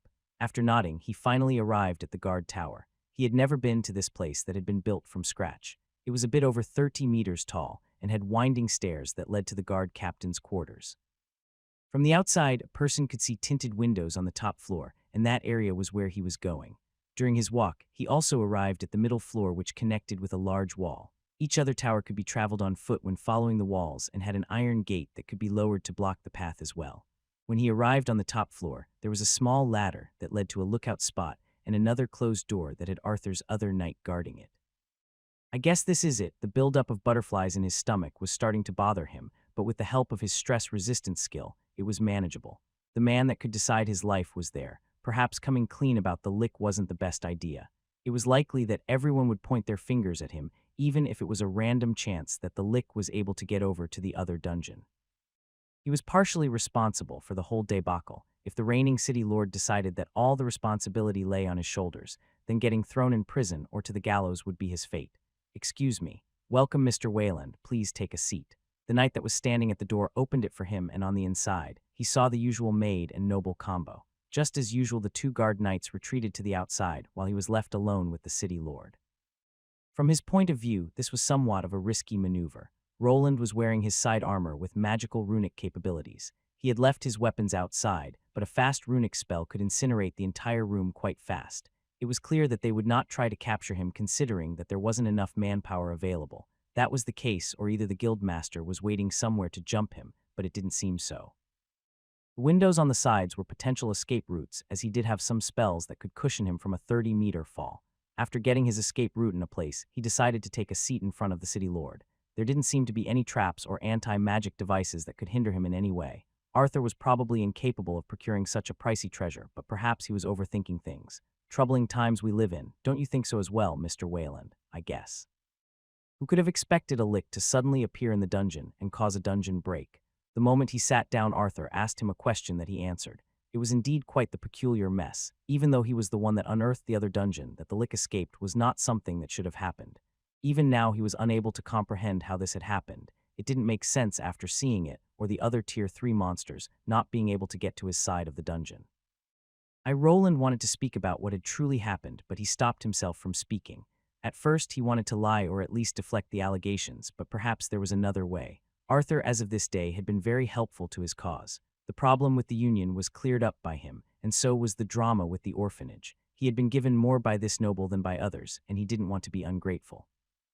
"Mary, could you bring Mr. Wayland some tea? Think he seems to be a bit parched." "Of course, Lord Arthur. I mean the special tea." Mary went over to the neatly placed cart with refreshments that was here for some reason, but was told to fetch something else by Arthur. The woman's gaze met with the lord's, and it seemed that he was trying to get a point across. Soon she just nodded and made her way out of the office. "She never left me alone with him before. What are they up to?" This was a strange turn of events. He had known almost from day one that Mary was some kind of trained bodyguard. There was no one incident where she didn't keep an eye out for him. Then if she was missing, he would see the two guards there instead. There was not an occasion where he was left alone with the young man before. Arthur was up to something. Was he trying to keep something from the maid while speaking to him? But why? Wayland, that's an interesting name, but it isn't your real name, now is it? "What do you mean, my lord?" His heart skipped a beat as after Mary removed herself, Arthur dropped a bomb on him. Was he aware of his true name and that he was part of the Arden household? In the world of nobles, the two wouldn't be that far apart, but Roland would be below on the social ladder. He still came from a baron house while the other was from a duke one. "You don't need to call me that, or perhaps you do if you came from a lesser knight house. Perhaps a fallen aristocrat that lost their war of succession. I don't really know what you're trying to imply here, please. We both know that you are not a commoner. The way you conduct yourself isn't very common." Arthur smiled at the little pun that he made while Roland continued to just get more nervous. What was this person trying to do? Did he know about his father, or was this about something else? Even if he knew everything, what was the point of all this? It wasn't as if a noble couldn't moonlight as a runesmith. "Wayland, if that is your name, I think you might be misunderstanding my intentions. I do not wish to corner you with anything or delve into your, let's say, unique circumstances. The mine that you withheld information about isn't a problem, nor are the secret tunnels, but if you want me to protect you, then you have to tell me the truth." It seemed that word about the secret mine had reached Arthur's ears just as Roland expected. The information he received was probably through the Dwarven Union to which Wedemir ratted him out. Perhaps it was before he managed to save them from the lick, but it didn't really matter. If he held his mouth shut then, perhaps he could sweep it under the rug just as he intended. You and I aren't that different. I understand why you might be doing this. What is this guy talking about? The conversation started moving in a strange direction. It was as if Arthur wanted to become buddies with him and bond over being fallen nobles or bastards. Perhaps he misunderstood his entire situation, as Roland didn't really see himself as an aristocrat and actually didn't want to have anything to do with them. His mannerisms were somewhat ingrained into him by the body he occupied and another 5 years of looking at proper nobles. Okay, please stop, and you can tell that maid that I know that she is behind that window. Roland had enough of this. The whole conversation was unexpected, and Arthur had gotten the wrong idea about him. Then there was Mary that after going out had probably used the ladder outside to sneak over to one of the tinted windows. There she waited, probably to burst in if her lord needed help. Haha, Mary, I told you that it wouldn't work, just come in. Arthur called out while weakly laughing like a kid that was caught doing a prank. The maid managed to open the window rather quickly and contorted her body in an interesting way to get in. Though this charade played out, Roland didn't really feel angry. If he was against any normal noble, then he would have probably been carried off into a prison cell for questioning. This was actually more what he had expected, but there was no shouting, only a bad attempt of convincing him to talk. My lord. Mary bowed before Arthur as an apology. For some reason, Roland believed that this might have been the maid's idea and that Arthur actually wanted to have a more heartfelt conversation. Roland's true age was almost double Arthur's. Perhaps the young man was actually trying to find a kindred spirit, but he couldn't dismiss the reverse. However, if he was planning to throw them into prison, then perhaps meeting at the prison tower would have been a better idea. Now he had to choose. What should he say? Arthur already knew about the mine, which he expected. Should he stick to the Premaid script and deny most of his involvement, or was there another option waiting for him? Could telling more of the truth to this young man be a better choice? If he was truly looking for proper allies, then he could become one where keeping secrets wouldn't be needed. The room was silent, and all eyes were on the man sitting in front of a desk. Arthur Valerian and his maid Mary were looking with a lot of interest towards Roland. He, on the other hand, wasn't sure how much truth he should disclose. The miners already revealed parts of the fact. While he didn't see them interacting with Arthur, there was enough time for both parties to speak with each other. They probably had a meeting with him after returning to the city. Wouldn't be strange if that Wedemir character talked about everything. Wedemir, the dwarf he saved from dying, had seen both his mine and the secret tunnel leading to the upper levels. Then there was of course Jasmine, the archer lady that was with that party. She didn't see the other tunnel, but had been in the one leading out of the mine. If he tried to deny the part about the mines and secret passageways, Arthur would obviously know that it was a lie. There isn't really a reason to catch me in a lie, though. They should have already had all the information they need. I don't think they even suspect any foul play here. They must think the lick was just some kind of random spawn, or perhaps a triggered trap. Roland didn't believe that anyone actually knew about the existence of the other dungeon. It was already rare enough for two dungeons to connect with each other. That a monster made it out of it was not something that had been ever documented, at least not in the literature that he had gone through. Perhaps some findings were kept away from the lesser nobles like his house and the public. This was not likely, as it would endanger adventurers, which the guild would probably not allow. But what is his end game here? He is either being very naive or desperate. Arthur was being friendly for no reason, and this was bothering him. Normally, he should have been surrounded by 10 guards with spears pointing at his throat. The city lord was putting himself in potential danger by allowing Roland in this room. Even if Mary was watching him from outside, it wouldn't take much to set off a spell to explode this entire room. They had to know what he was capable of by now, which made this scene strange. Does he really need me to trust him this much? A desperate noble that was trying to find allies is how Arthur seemed to him. Could this little noble here be that desperate to need a sketchy runesmith with a shaky background? Could he instead just be too friendly for his own good and seeking to befriend someone that could come from a similar background? The first option is more likely. The question is, what will he do after achieving his goal? This was the big question. If Roland fully joined Arthur's camp, then he would inexplicably be putting himself in line of danger. The Valerian household, just like many other noble houses, took the war for succession very seriously. If he truly affiliated himself with Arthur, then perhaps down the line he would need to confront his elder brothers and their retainers. Think my dear father would lay an egg if he found out that I became a retainer of the opposite noble faction. Wentworth Arden was a diehard fanboy of the royal family.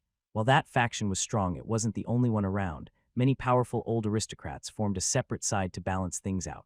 They had their place. They needed to watch for an incompetent king and remove them to safeguard the kingdom's safety. Both sides kept themselves on their toes, which contributed to strengthening the entire kingdom. This, however, didn't mean that each side didn't want to rule without any limit. I guess some of the truth will come out eventually if the dwarves start mining. Sooner or later, they will discover the entrance to the other dungeon. Roland knew this already. Even if he withheld information now and denied everything, it would eventually come to bite him. This wouldn't be a problem if he decided to ditch just like he did before. Perhaps he could visit one of the neighboring countries to seek shelter there. For someone that was on the cusp of breaking into Tier 3, it would be that hard. There was a small problem, however. The roots that he cultivated in the city were already deep. He did not really want to restart everything from scratch each time a problem arose. Perhaps in the past there was no other option, but now it was different. His level and knowledge had grown enough to rise to this occasion. Even when going against the cultists, he was not powerless anymore. There was now a chance for him to stem the tide and get through this without losing much in exchange. Do you have some paper or parchment that can be infused with mana? I'm not sure, but that can be arranged. Do you mean to make a— Finally, Roland spoke up after remaining silent for several seconds. While he wanted to believe in Arthur and his gang, he needed some reassurance. If things went badly, there needed to be something that he could get him on. To test the young noble's sincerity or desperation, he needed a binding contract. Yes, a magical contract. If we come to an agreement, I don't mind telling you everything. I see runesmiths do have the skills for that. It was well known that runesmith classes had to take the Mana Scribe class to progress. This made things a lot easier, as no other person besides who was in this room would need to know about what was in the contract. 2 identical copies just needed to be made and given to each side. Roland wasn't sure how these contracts actually worked, but they bound people on some kind of higher level. If someone tried getting around the contract in underhanded ways, it would trigger the curse effect. Even if the paper it was written down was destroyed, the contract would persist. The consensus was that the contracts were overseen by a divine being of some sort. Thus, the only way of going around them was through divine intervention, which wasn't that easy to come by. Yes, that won't be a problem, but do you wish to go through with it, even when the punishment will be severe? Severe. What do you wish to put us under if we break the agreement? All contracts came equipped with some kind of magical deterrent, which people either referred to as curses or debuffs. This status could be something mild as a tiny drop in stats, or something severe like persisting blindness. While Roland didn't want to go too extreme, he needed to test Arthur's sincerity. If he agreed to a curse effect that prevented him from rising above his brothers, then he could probably be trusted. There is one that I can do at my current level: deterioration of mind and flesh. My lord, you must not agree to this sort of contract. How could you even propose something like this? Calm down, Mary. Give me some time to think. The detrimental effect that he was proposing was a proper high-level curse. Normally, it could be only used by dark magicians or people like the abyssal cultists. For some reason, a lot of prerequisites could be ignored by signing a contract. It was like a loophole that was made to help people take these contracts seriously. Just like the name implied, the deterioration of mind and flesh did as it was described. It would turn a person into something that looked more like a ghoul than human. Their hair would fall out, and their body would be given a pungent smell. This wasn't all. With time, the person would suffer a massive drop in intelligence and willpower. To someone like Arthur that needed his wits and charms to get further in his life, it would be a disaster. He would no longer be able to go to any noble parties or talk to influential merchants. His charisma would drop below 10, and no one would be able to stand his presence. For someone that needed to conserve their public image, it would truly be terrible. That's quite the dastardly contract curse you thought up, Wayland, but doesn't that particular one have tremendous requirements to scribe down, and you're saying that you are capable of producing such a contract? Arthur seemed rather intrigued than angered by the proposal, while Mary was giving him the death glare.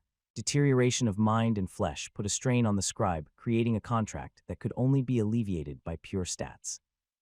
It was clear that whoever was able to put a powerful hex like that onto paper had to have superior numbers on their side. It was almost a confession of him pronouncing that he had been hiding his true level from the start. Yes, it shouldn't be a problem. He replied with confidence, as if he was some kind of hidden expert that was hiding out in the open. In actuality, he wasn't sure if the other party would go through it. The curse was also meant to frighten Arthur to back off. This would give him an excuse to not come forward with the truth, or at least withhold some things. He'll probably not take the deal. I'll have to think about a way to explain how that lick appeared.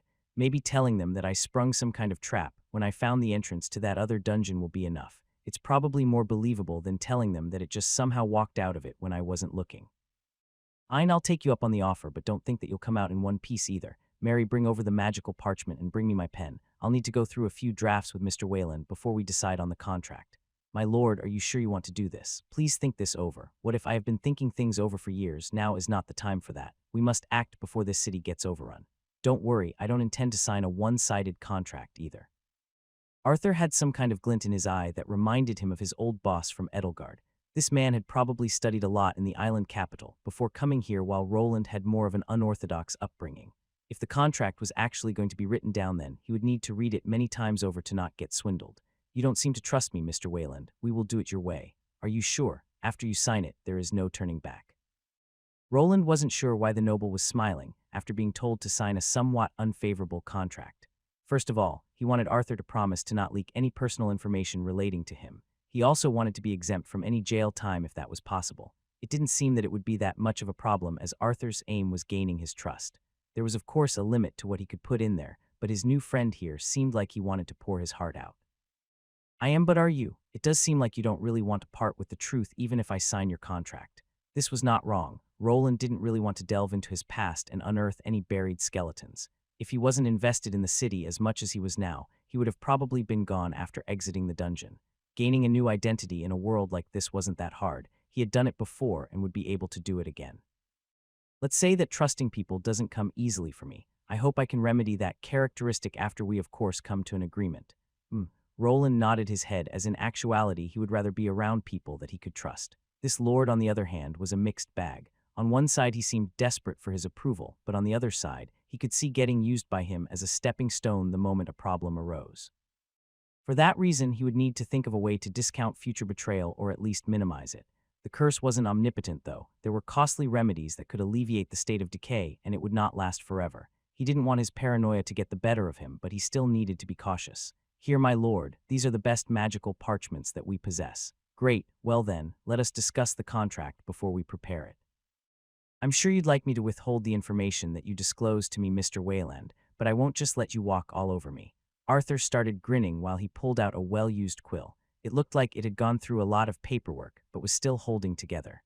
The quill being used didn't matter as much as the magical ink that needed to be infused with mana on the paper. I don't intend to write an unfavorable contract. Only when both parties are satisfied will it be a proper deal. Both of the men looked at each other with a glint in their eyes. Mary, that was standing on the side, wasn't sure how to feel about it as the two started putting down words to paper. It seemed like both were versed in bureaucracy and knew all the little pitfalls a contract could potentially bring. Do you think I was born yesterday, Mr. Wayland? If you want to put that clause in there, then you'll have to agree to this small addition. I might have underestimated you, Lord Arthur, but don't think this is over yet. I'll bring over some more tea and food. Soon Mary walked out of the room to go fetch some food. It was clear that this write-up would take quite a bit. For the time being, she needed to monitor the room and also what was happening outside. If for some reason the skeletal monsters attacked, then Arthur needed to be woken up from the trance of paperwork. Ever since getting to this city, he had been going through this type of process, so she was convinced that his opponent wouldn't be able to get one over him.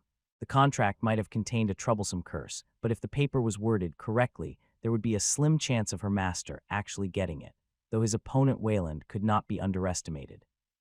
Supposedly he was also a noble and probably had a scholarly upbringing if he could keep up with Arthur. The exchange of paragraphs, sections, subsections, and conditions was making Mary's brain let out steam. She had almost no idea what the two were talking about. Her job description was an assassin and bodyguard. Complicated paperwork just produced migraines. That took a bit, but I think we have it, don't you agree? Yes, that should do it. In the end, he received a rock-solid agreement between the two parties. He could now safely disclose the information concerning the whole mine area and also the secret dungeon without needing to worry of going to jail. In actuality, he expected Arthur to be delighted at the information that he would be given. First of all, while the dwarves had an agreement with the Valyrian household, it didn't mean that Arthur actually needed to give them the mine. Instead, he could make an agreement with the Adventure Guild or even send his own people there. With the discovery of the Tier 3 dungeon, it would be a space that needed to belong to him. Very well then, Mr. Wayland, how about you tell me what really happened in the dungeon? Okay, might take a while, but this is what took place. While they spent multiple hours on the contract, this wasn't over. It was time to spill the beans about some of his secrets, but some of them didn't need to be voiced, as he wasn't quite contractually obligated to disclose everything yet. Perhaps if the trust with his new partner in crime grew, then his true identity could be revealed. So that's what happened, that a higher-ranked dungeon would be under my nose. You say that the undead could have come from there or have been a triggered trap. It's a possibility. Honestly, I don't really know. I have never heard of monsters being able to cross through unconnected dungeons. That is true. Never heard of an event like that happening before, but we can't count it out. Roland and Arthur were at the end of their discussion, and he had disclosed most of the information. He didn't lie about the lick's origins, as he couldn't truly know if the monster was the same one he saw on the other side of the dungeon. There was also a possibility of it actually being a random spawn in the dungeon, or some kind of time trap that was activated after he stayed in the mine for too long. I've heard of boss-rank monsters appearing when adventurers spend too long in a specific zone, but if it actually crossed from the other dungeon over to ours, then it could be problematic, but also a chance. Arthur at first seemed distraught by the idea of monsters ransacking his city, but after hearing that there was a Tier 3 dungeon hiding under his nose, he recovered quickly. Roland wasn't sure how he gained the rights to this city, but how he reacted made it seem that he wouldn't lose any rights to the Tier 3 dungeon even if it was found. Normally, a noble in a higher position than Arthur would jump in to take the place. A dungeon with proper Tier 3 monsters was like a true gold mine. The materials that these monsters left behind could be made into true treasures. Even a simple bone from the lick could be turned into a potent elixir or a strong weapon that could go against Tier 3 individuals. You say that there were more than one of these Tier 3 undead there. What rank would this dungeon be rated in your opinion? What rank? That depends if the area the mine connects to is unique, or not. If it's just a small zone containing a few Tier 3 monsters, then it would mostly be a B, but if it's more than that, could it be? Yes, in a ranked dungeon. Roland noticed a strange twitch in Arthur's eye. It probably took a lot out of this small-time noble to not fall off his chair. Gaining something like in a ranked dungeon next to his city could either be a blessing or bring disaster. Dungeons of this rank were quite rare. Even in the whole kingdom, they could be counted on one hand. There was a possibility of one of the Valyrian brothers trying to force their way into these lands to get to a dungeon like this. They probably wouldn't be able to do it through legal means. The War for Succession wouldn't allow that. Everyone was given something to start with, and if they got lucky, that was counted in. This, however, didn't mean that they wouldn't use underhanded means to get to him. If Arthur died then, his brothers could add this land to their forces, putting someone from their side to manage. It would be the next move if they couldn't just include it into their territory. This was quite problematic, as most of the people that Arthur was competing with had access to Tier 3 class holders. From Roland's perspective, it wouldn't be that hard to pay off a powerful assassin to get to him. There were some ways of getting a protective shield around him though, one through the same means as the assassin.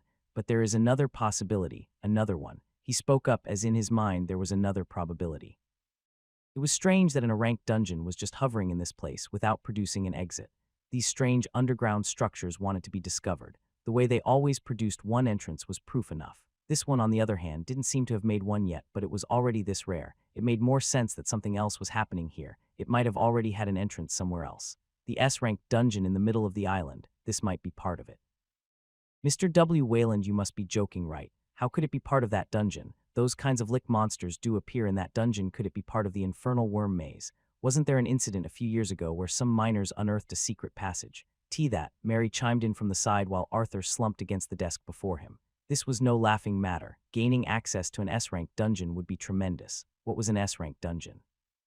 It was one that actually contained monsters above Tier 3. Only orichalcum and adamantium rank adventurers had any hope of coming out alive against monsters above that tier. That S-ranked dungeon is said to not have been fully explored even after being discovered hundreds of years ago. What did they call the last boss there? Calamity Dragon, or was it the Nether Infernal Dragon? Roland tried to remember the records concerning the dungeon. In reality, people had given up on killing that monster and claiming the treasure it protected. After several orichalcum and even adamantium parties were wiped out by it, the consensus of the beast being too strong had spread through the whole kingdom.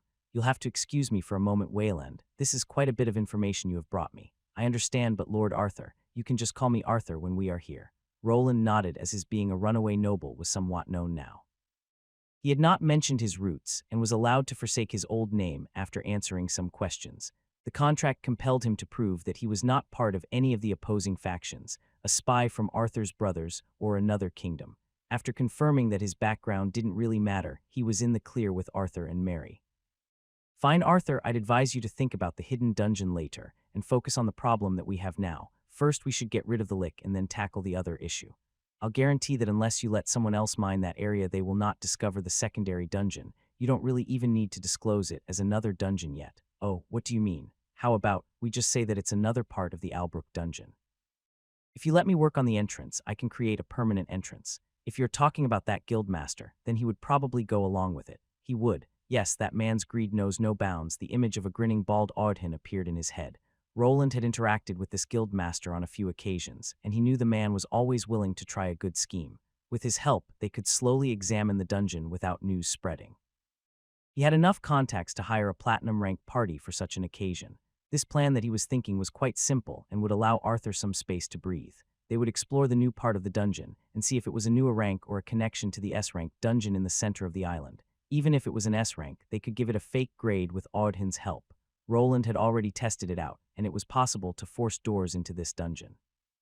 He would make it look like an entrance into an even lower level of the dungeon, and not a separate one. Monsters not being able to cross between safe zones was a natural occurrence, so the adventurers wouldn't know any better. This would protect Arthur from his brothers going berserk over it, and also from his father that might decide to take this area away. The head of the Valyrian house could consider his bastard son unworthy to monitor a new entrance to the most important gold mine on his territory. Instead, it could be considered in a rank or a B+ for a while before its true identity gets discovered.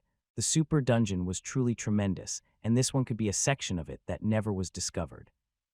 That is if some random Tier 4 monsters appear. Considering that all of those skeletons were early-level Tier 3 monsters, then we should be safe. Tier 3 started at level 150 and continued all the way up to 350, which was the barrier of entry for Tier 4. A person needed to achieve 100 levels in a Tier 3 class to max it out, and a minimum of 50 levels, instead of 25 to attempt a Tier 3 class change. Considering that leveling further became even harder, it was truly a world-class achievement when someone made it to Tier 4. What will he do? There was a strategy to this meeting that Roland was trying to push. He considered Arthur's motives before attempting this meeting, and was close to certain that he would go along with this plan. Of course, if he wanted to play it safe and relax, then the best way would be to just come clean and let his father take care of everything. Arthur would probably be given someone to take care of things here while he just leisurely spent his time in the mansion. Another option was getting sent to another old city where no one would have to interact with him, just as it was probably in this case. This was, however, something that went against the young noble's goals. Roland wasn't sure what it was about, but his new partner in crime did have a chip on his shoulder. It wasn't strange for the lowest on the totem pole to want to prove himself, and this was a big chance. That is a valid point you bring up and something that requires some consideration. The young noble looked a bit drained, considering he just found out that he was potentially sitting on an entrance to an S-rank dungeon he was keeping it in. If he for some reason decided to give it up to people from his household, then Roland couldn't really do much. At least the contract guarded him against revealing his involvement in all of this. The only problem would be Arthur's replacement, who might not consider him as much of an asset. It has gotten late, so it would be better if you head home for now. It would be also better if you remain behind city walls. We don't know when those creatures might attack again or how big their numbers are. Could I ask one last question before I leave? Oh, what is it? Do you perhaps know when the party of platinum adventurers will arrive?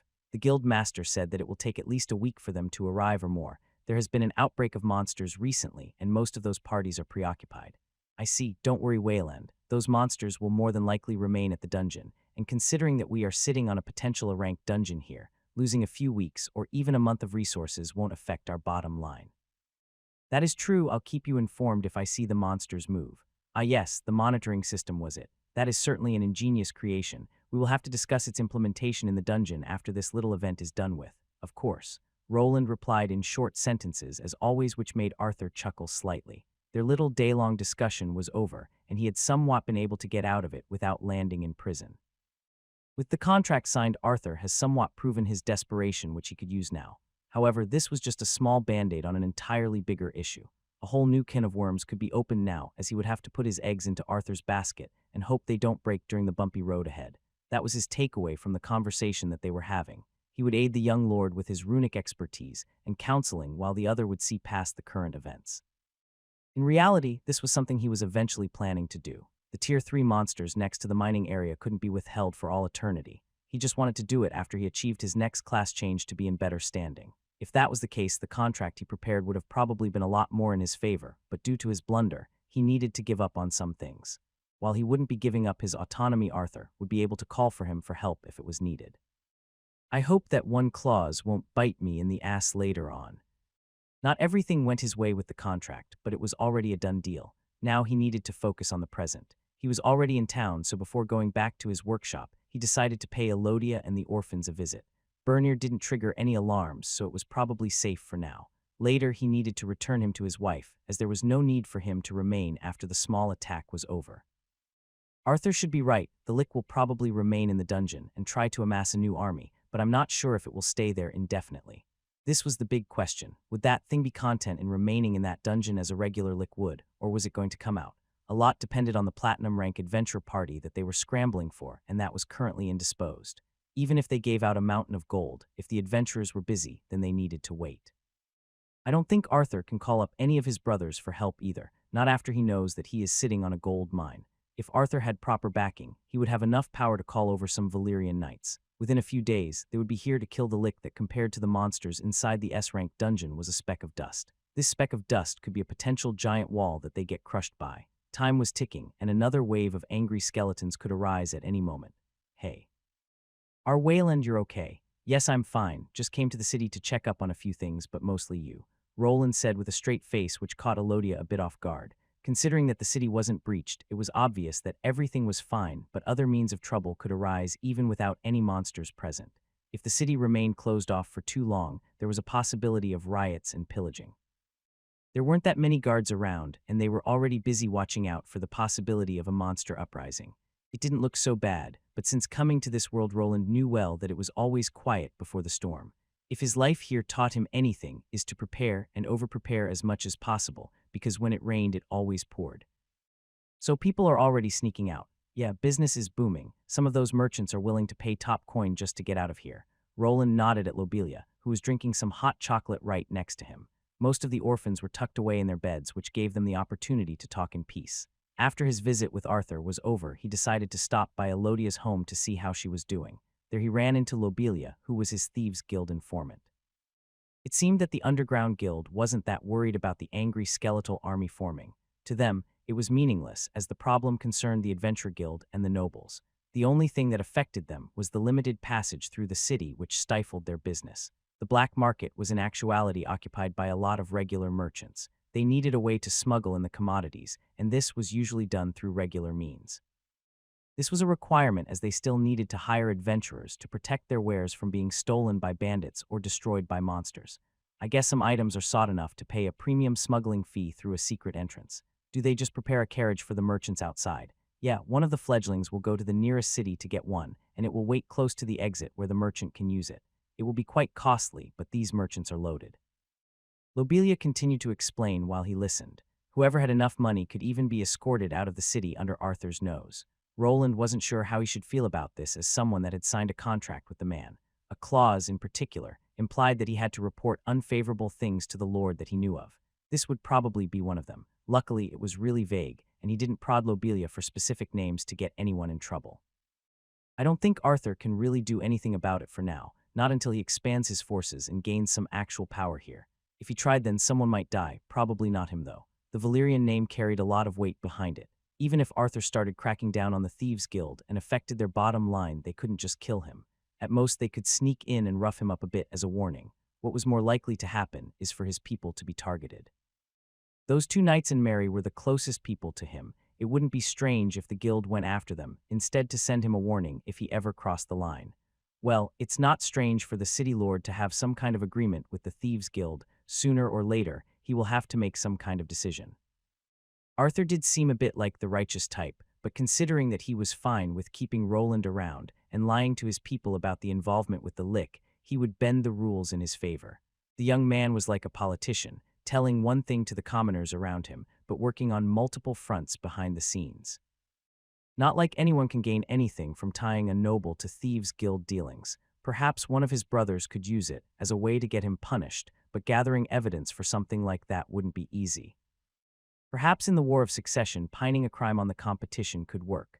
Roland had heard some noble sons being banished for working with cultists, opposing nations, or bandits. It was one way of getting rid of a pesky sibling during that competition. Nobles needed to seem righteous in the eyes of the commoners. Their name couldn't be synonymous with evil. What's the guild's thought on the skeletons? Not much. The guild master sent out an order to wait. Lobelia shrugged while then quickly finishing up her hot beverage. Just as she did, Elodia made her way into the room. Everyone in this room knew about the Thieves' Guild dealings, but Lobelia was sure to not mention what she was doing around Elodia that to this day didn't like it. The fact that her younger sibling was still associated with the underground when she could just easily live as an adventurer didn't go well with her. Are you going to be staying? No, I should get back to the workshop and prepare some things after signing that contract. I do need to follow it, but don't worry. Those undead monsters aren't very strong. I'll be fine. Elodia frowned as Roland replied and got up to his feet. He had only come here to see how they were doing, but then needed to leave. Arthur wanted to use that monitoring system of his, and for that, he needed to get back to his workshop. If the monsters started moving, he was obligated to use the crystal ball. I knew you would say that. Here I packed you some food. He was handed a small basket filled with treats that he quickly accepted. After getting used to Elodia's cooking, he was at a point of finding most takeout food disgusting. This would last him only a couple of days, but with Arthur's help, he would be able to get through the main gate without an issue. However, if the skeletons attacked again, he would be stranded on the other side, not going to try to stop me. He asked while smiling. This notion produced a pouty expression on Elodia's face and made her turn around. Would I be able to? You're the most stubborn person that I know. Even Armin isn't as bad as you. Is that so? Well, I'll be sure to give you a call through the crystal ball. I've infused it with new mana and recharged the battery. After a little hug at which, Lobelia whistled from behind the two parted ways. Roland made his way through the empty streets and headed for the exit gate that he arrived through. For the time being, he was able to leave, but if another attack occurred then, his only way back would either be by climbing over the walls or using the Thief Guild tunnels. The entrances to them were hidden out of sight and either behind an opening mechanism or a magical device. It would be unfortunate if that undead could get into the city through those. Monsters don't usually go for the hidden entrances, more likely if they continue to focus on the city walls and people defending them. The Lick was smart, but he probably didn't know much about sieging a whole city. It wouldn't be that easy to break through reinforced gates and thick city walls. Without any strategy behind a charge, overwhelming numbers would be needed to scale that wall. They could have the numbers, though. While returning to his workshop, Roland went through his options. Now was the time if he wanted to abandon his workshop. Without any living beings around, the monsters might even ignore the whole place if he turned off the runic defenses. That undead proved himself to be sensitive to magic, thus without any magic around it would head straight for the city. That thing was behaving strangely, though. There was an issue that was bothering him. At first, he didn't think anything of it as he was trying to protect himself in the dungeon. Now, on the other hand, when looking back, the Lick's behavior had been strange. When it rose out of the lava pit, the monster went straight toward him, and the cannon blast. It was as if it was only focusing on me. There were many miners and other adventurers around, but it went straight for me instead, if he took into account that the Lick could potentially have it in for him. Then even if he left his workshop and stopped the mana generators, the Lick would still give him a visit. The monster interacted with his golems before. Perhaps it was already attuned to his runic wares as well, if that's the case. He stopped right before reaching his home. While the forest was engulfed in darkness, the building he fashioned continued to be illuminated even now. The light would scare the weak monsters away, but beckon the one that could destroy it all. Would he be fine with the Lick coming here and turning the whole place upside down? If what he was thinking was true, then perhaps the monster was somehow affected by his mana. This theory was confirmed by the way it was able to shrug away anything that contained his own mana pattern. Only after he started shifting the frequency was he able to connect with the monster's body. That thing wasn't even shielding itself from that attack. It was convinced that it could just shrug it off. This wasn't an easy feat even for an archmage. Even if a person managed to crack another mage's mana pattern, it didn't translate that well into combat. Even though this Lick was a creature of mana, and perhaps the lack of a brain let it analyze the pattern better, it shouldn't have been that easy. Perhaps it has some kind of mana attunement skill, or was it able to get used to my attacks when I was killing the other monsters? This left him with something to think about while entering his home. Agni had already been howling up the place even before he opened the door. When inside, he could see the ruby wolf pressing his nose against the chain cage that needed to be passed before truly getting to his home. Don't be so loud. Ow, whoa. Yeah, I know. I thought it wouldn't take so long, but Arthur wasn't an easy opponent. He really went through that fine print. Awoof. Finally, after opening the person-sized gate, did he make it inside only to get tackled by the guard wolf. Luckily, he had enough stats to power through the attack and not go down. Calm down, I'll give you your food now. Hey boss, how was it?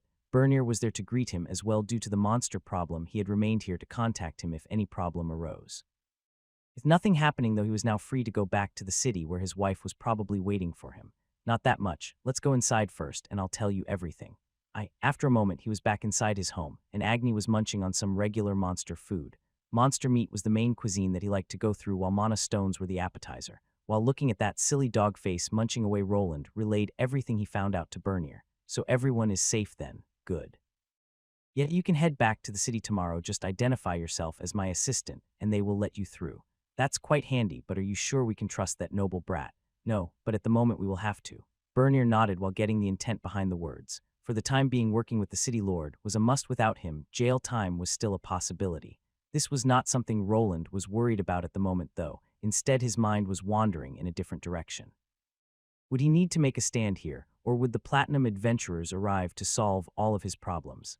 I can't risk going into the dungeon by myself to check things out, but there is not enough information. One of the issues was his not knowing if the lick would decide to show itself to the world. Normally, it should be content with creating a lair inside of the dungeon instead of heading outside.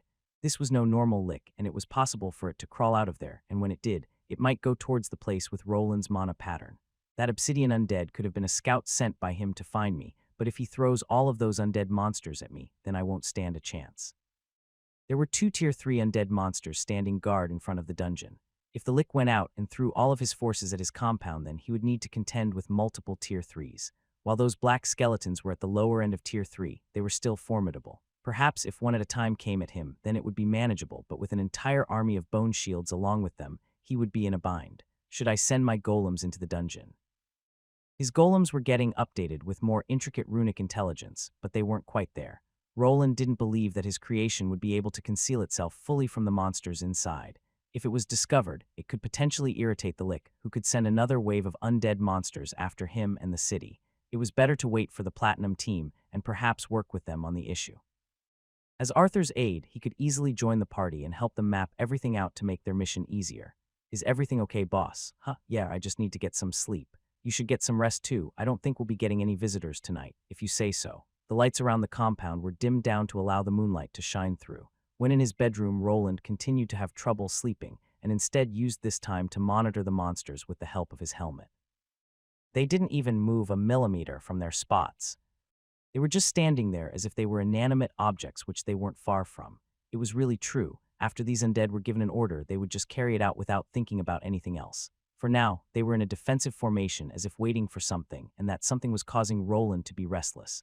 Will that thing get here, and if it does, can I do something about it? There were a few theories he was working with, the main one being that the monster was after his mana pattern.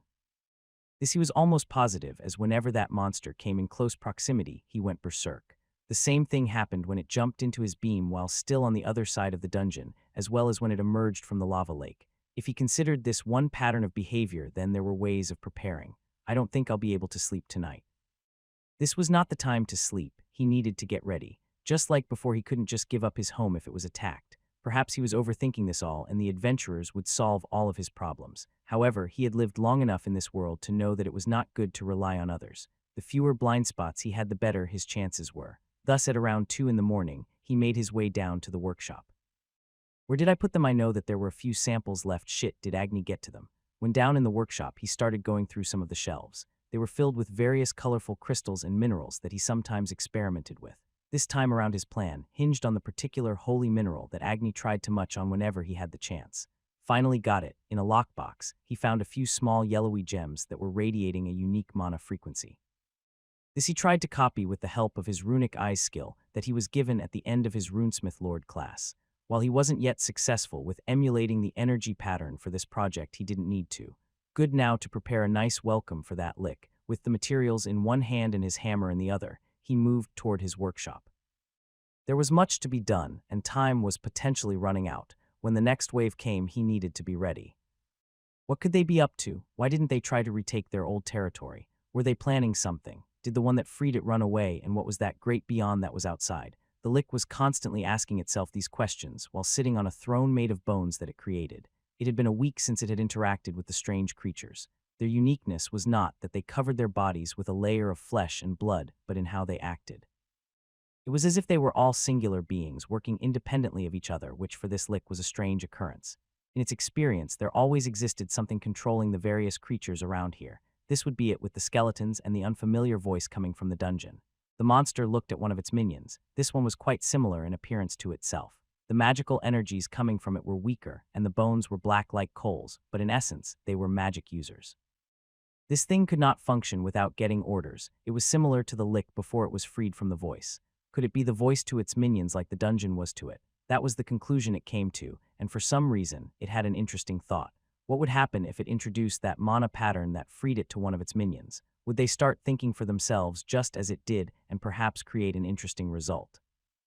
Its hand beckoned the skeletal mage over, which instantly carried out the order. The lick's bony fingers started glowing in a green color, but something was off. Tried it did, but it just couldn't copy the mana pattern that the armored creature produced. There was a mistake here. Even with all the magical knowledge it could not fully reproduce it. The lick was confident in altering this mana pattern, but could not reproduce it for some reason. It was as if something was missing. Could that armored creature be unique in some way? The others that were examined by it weren't like this. Even the monsters felt the same, but something about the armored one was different. It concluded that it needed to study that armored thing in order to get to the bottom of this. For this very reason it decided to prepare, the last time the being had managed to alter its mana to the point it couldn't defend itself. The lick wasn't sure what had happened, but this meant that it needed to be cautious, even of the one that perhaps had all the answers. Its lair had already been discovered, and it was waiting there. There was only one problem. The one that it was after wasn't quite alone. There was a larger lair with many others that it wasn't sure it could that easily conquer. There were strong ones there that its minions discovered from afar. These people could not get in the way of its pursuit of truth. Thus it decided to hatch a plan. The one it was after stayed in one location, and there he remained. The others were further away, but these individuals seemed to help each other from time to time. The lick couldn't pinpoint the deciding factor, but there was a possibility that some would rush to help the target it was after. It had stayed here for an entire week just for that reason. It had been quickly turning this whole dungeon upside down, even to the point of hunting each and every unique monster it could find. The army had grown in quantity, quality, but also variation. With its new replenished forces, it was feeling comfortable enough to leave. It was time to make its mark out in the great beyond. The lick's lower jaw started rattling as it stood up from the throne of bones. The staff made of bones went through a change and was now garnished with various magical stones. Its level had grown, its weapon was stronger, and its forces could not be stopped. Now was the time to see what was out there. The world without a ceiling was exciting, and it wanted to examine it all. That's about it. I sure hope this wasn't in vain. Roland whipped some sweat from his brow after finishing up his preparation. For almost the entire week he did not sleep and tirelessly prepared for the coming of the monsters. This did not happen, and now he was second-guessing his assessment. The implementation of his defensive strategy took a lot of time and material and would set him back by a month or two. Well, better safe than sorry. At least this has been a learning experience, and these traps might sell for a bit if I can simplify the creation process. At the moment, he was on the other side of the entrance to the tunnel leading to the inside of the dungeon. Now that he was in an agreement with Arthur, he wouldn't really need to worry about this coming to bite him in the future. Just as he had planned previously, the adventurers would use it as a means of getting into the dungeon to flank the monsters guarding the entrance. Well, not like I'll let them into my workshop anyway. While he was obligated to guide the adventurers to the tunnel, he wasn't planning on letting them go through the workshop. Instead, he would temporarily create a second opening by magical means. The walls have been reinforced to take a heavy load from the outside, but this didn't mean that a person couldn't get in if they knew that the tunnel existed. A moderate amount of explosives would do the trick, and so would earth magic, or even a strong enough miner with a pickaxe. There wasn't really anything preventing people to tunnel their way into his secret passage. He would of course be instantly informed if anyone breached it, and the entrance had a reinforced door with some traps around it. I really hope those platinum adventurers aren't the nosy types. Roland was as paranoid as ever. His mind wandered towards getting exposed to the Thieves' Guild. If those shady types knew about it, they could try using it for themselves to either get into the dungeon or into his workshop. If this information landed in the lap of the wrong person, he could be in potential danger. It was a potential entry point into his home, which would probably require more traps after the platinum adventurers were done with their mission. Speaking of those adventurers, they should be arriving in a few days. Arthur must have offered them quite the reward that he shouldn't be able to afford. It wasn't known to him what the city lord offered to the high-level adventurers, but they did make their way here in a speedy fashion. Normally, it would probably take longer than a week for them to take a mission. Tier 3 adventurers had the leisure of choosing their work, and most of the time this meant a thinning of the purse for the one offering the job. Thus, to get a whole team of 4 or 5 of them here would require a substantial bonus on top of the rights to the monster materials. There was nothing that Arthur would probably be gaining from this. The only thing that he could look forward to was the mining area and the hidden dungeon that the monster came from. I guess we will go with my plan. Should I start designing the dungeon door? Bernier could probably help me out with it. After all of this was over, a lot of work would need to be done. The entrance to the secret area needed to be large enough for people and materials to get through. There were 2 options he was thinking about. One of them involved a lot of metal, while the other stones. The first one would be costlier, but it would be the safer one. It might be better to work on it in the mining area than to make the parts here. The design needed to match the dungeon so that people didn't see the ruse. The height would be around 3 meters while the width at least 2. This, however, was not the main problem. That was the thickness. The whole gate needed to go through the entirety of the wall to block it from closing. He had been confident when talking to Arthur, but he wasn't sure if the wall wouldn't start growing around the metallic parts. If that happens, someone might need to periodically remove the excess rocks from the entrance, but bringing in more people in on the lie only complicates things. He could already see himself being ordered to go there and chisel on the walls while people weren't looking.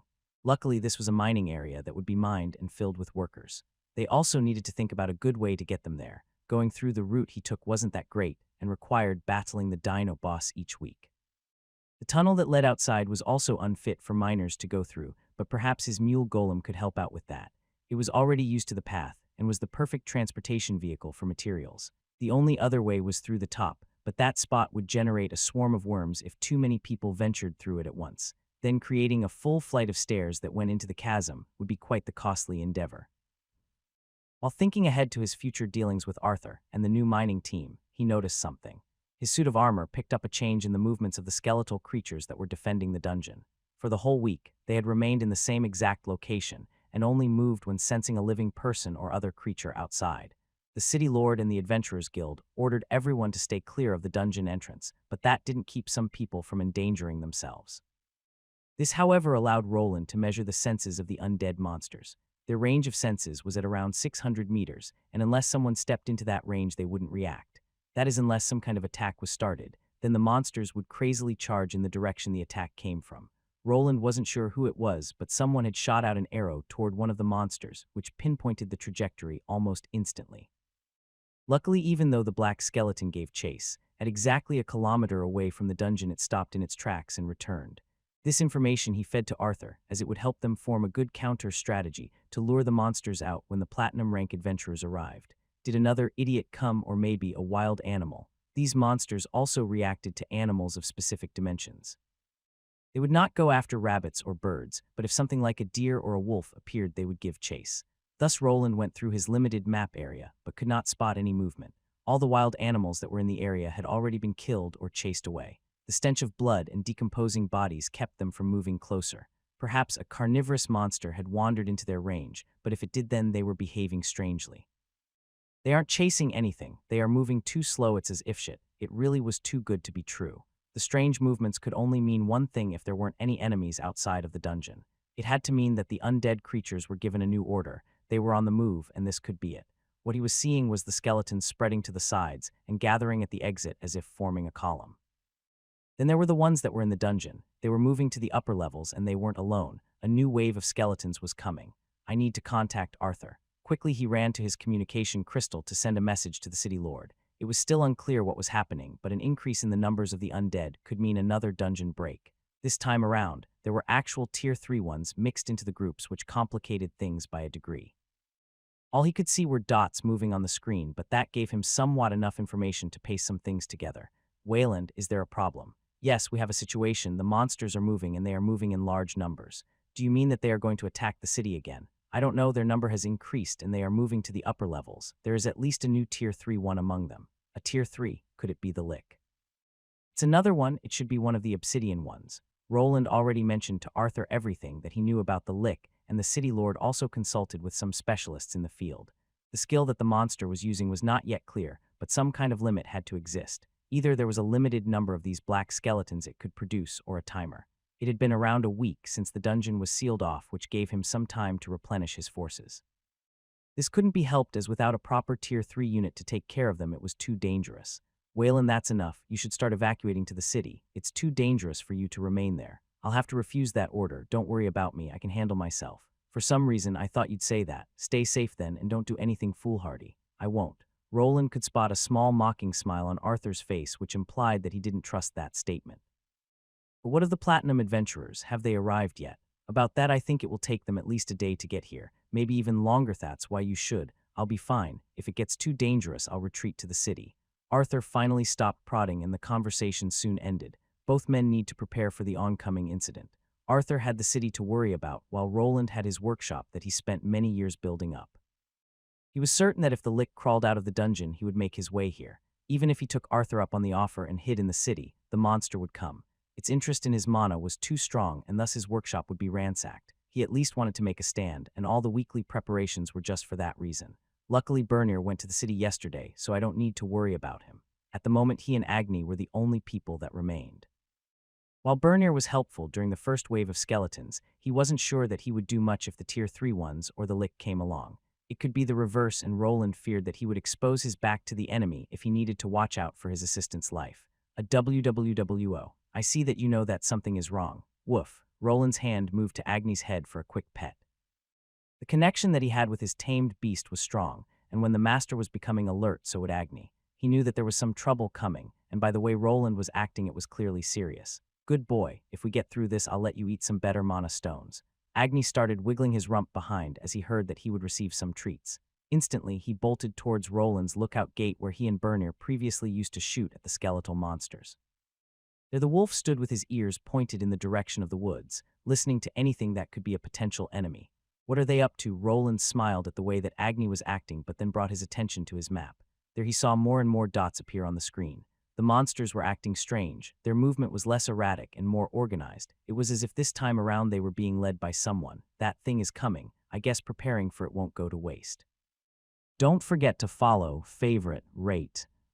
Did I really have to come over here myself? I already told you that I can't do anything about that platinum team. They will get here when they get here, and why are we meeting in this blasted tower? A disgruntled, large, bald guildmaster opened the door to the guard tower that Arthur was occupying. On the inside, he spotted the young lord already dressed in a set of armor. The long white hair went well together with the silvery armor that he was wearing. To the side, instead of the usual longsword, a somewhat lavish-looking rapier adorned his side. What's with you? Do you intend to use that on someone? I hope not, Guildmaster. We have a problem. Please sit down. It's fine. What happened? Are the monsters actually coming? Ordhin, after glancing over the young lord and his maid, instantly knew that something was afoot. Normally, a noble like this would only put on armor and grab weapons if someone was attacking the city. With how they had a skeleton problem, this was probably the case. You are correct, and it's not just the weak ones. The Lick is among them. Oh, that thing actually came out, but how can you be so sure about this? The old man was more surprised about Arthur receiving the information before he did. The dungeon and everything around it was supposed to be his specialty. His contacts were supposed to keep him informed about the state of it from the outside. There were many people with advanced tracking classes and magical items that could observe everything from a safe distance, but he did not hear any word from them yet. Instead, this young man had called for him with the emergency runic device he was given recently. It looked similar to a crystal ball, but only relayed short pre-recorded messages. It also changed color depending on the seriousness of the occasion. This time around it started blinking red, which meant that he needed to ignore any other meetings. I'm sure the information came from a reliable source. It seems that the previous attack was only a test. The monster is coming out in full force, and we are looking at several Tier 3 undead within their ranks. Several. We confirmed at least 4, and with the Lick that makes it 5, but there could be more, and we don't know how the monster produces them yet. He could be able to reanimate them instantly. That would be a problem. Arthur continued to talk about the intel that Roland had given him. Liches required bodies to produce the regular undead minions. That was a truth known to everyone. This rule didn't apply to the special summons that the black skeletons were part of. It was possible that after one went down, the monster could instantly summon it back as long as they were close. We need to decide on a way to tackle this problem, Arthur commented while motioning with his eyes to Mary. The maid did a little bow before walking towards the entrance to this office. After leaving, she soon returned with a man dressed in official soldier armor that was a bit more intricate than the others. Lord Arthur, you needed something. The man bowed lightly while also holding his helmet to the side. At first glance, the man looked to be at the age of 40. He had a well-trimmed beard that somewhat enhanced his jawline, but even without it, he did look like a man that meant business. I'm not sure that you two have ever met. This is Guard Captain Edmund. Think this is the first time we met, but I heard of him getting the position after the late captain was found embezzling those funds, replied the guild master as he acknowledged the man's presence. This man before him had spent some good years in the city and was an actual local. He was somewhat the second in command behind the old leader of the city guards. After Arthur arrived on the scene, he was removed for taking bribes and hanging around the red light district a bit too much. He was on the level of a weaker silver rank adventurer. Yes, but let's not talk about the past and focus on the future. We will need the adventurers to work with us again, and your services might be needed, Guild Master. The guard captain seemed a bit dejected at the comment that Arjuhan slipped in, but was in no position to argue with a Tier 3 class holder. Instead, he just stood there at attention as a proper soldier would and waited for an order to be given. So that's what this was all about. You want me to fight that lick. I hope that it won't come to that, but you also must remember that you have clear duties to fulfill. There was an agreement between the kingdom and the Adventure Guild. While the latter was not part of the official military and could operate independently, there were times when they were required to take action. This mostly concerned official guild members like Ardunhan here. He was required to take up arms against monsters in a situation like this. If he decided to run without confronting the lick, he would be committing a crime. I know what I have to do. You don't need to remind me, but remember that I only need to act if the monsters actually make it into the city. Of course, for the time being, we will still wait for that adventure party to arrive. I just wish to remind you of the possibility. Arjuan gave out a sigh as he knew that he couldn't really weasel himself out of this one. If he decided to abandon ship, while being in his position, the only place he could run to was the Thieves' Guild. Outside of it, he would be a wanted man. Perhaps a high enough noble could hire him as a lowly knight, but he would rather go to prison than be forced to work as one of those. Ha, fine. Was this all you wanted to talk about, or can I leave? It didn't seem that the guild master appreciated the tone that Arthur was taking with him, but he could also not refute the request. If the monsters made it into the city, he would need to face them. Almost, Edmund here will act as a proxy, as I'm sure you don't want to be called each time there is news about the monsters. For the time being, the skeletons are gathering on the outside of the dungeon like this. Mary, would you be so kind? As you wish, Lord Arthur. The guild master wasn't sure where this was heading. The guard captain or one of his people would relay the information and probably call for his help if the need arose. He didn't really need any outside help as he had informants of his own at various locations in the city. This should have been the end of it, but the woman brought out a strange rectangular square covered in runes. It was around the size of a chessboard and had 4 identical iron rods in each corner. They were less than half a meter long, but thick enough to not wiggle around while the runic object was moved around. It took a while to prepare this magical contraption. After putting it on the desk, the maid had to bring over another item that looked like a black box with a cable sticking out of it.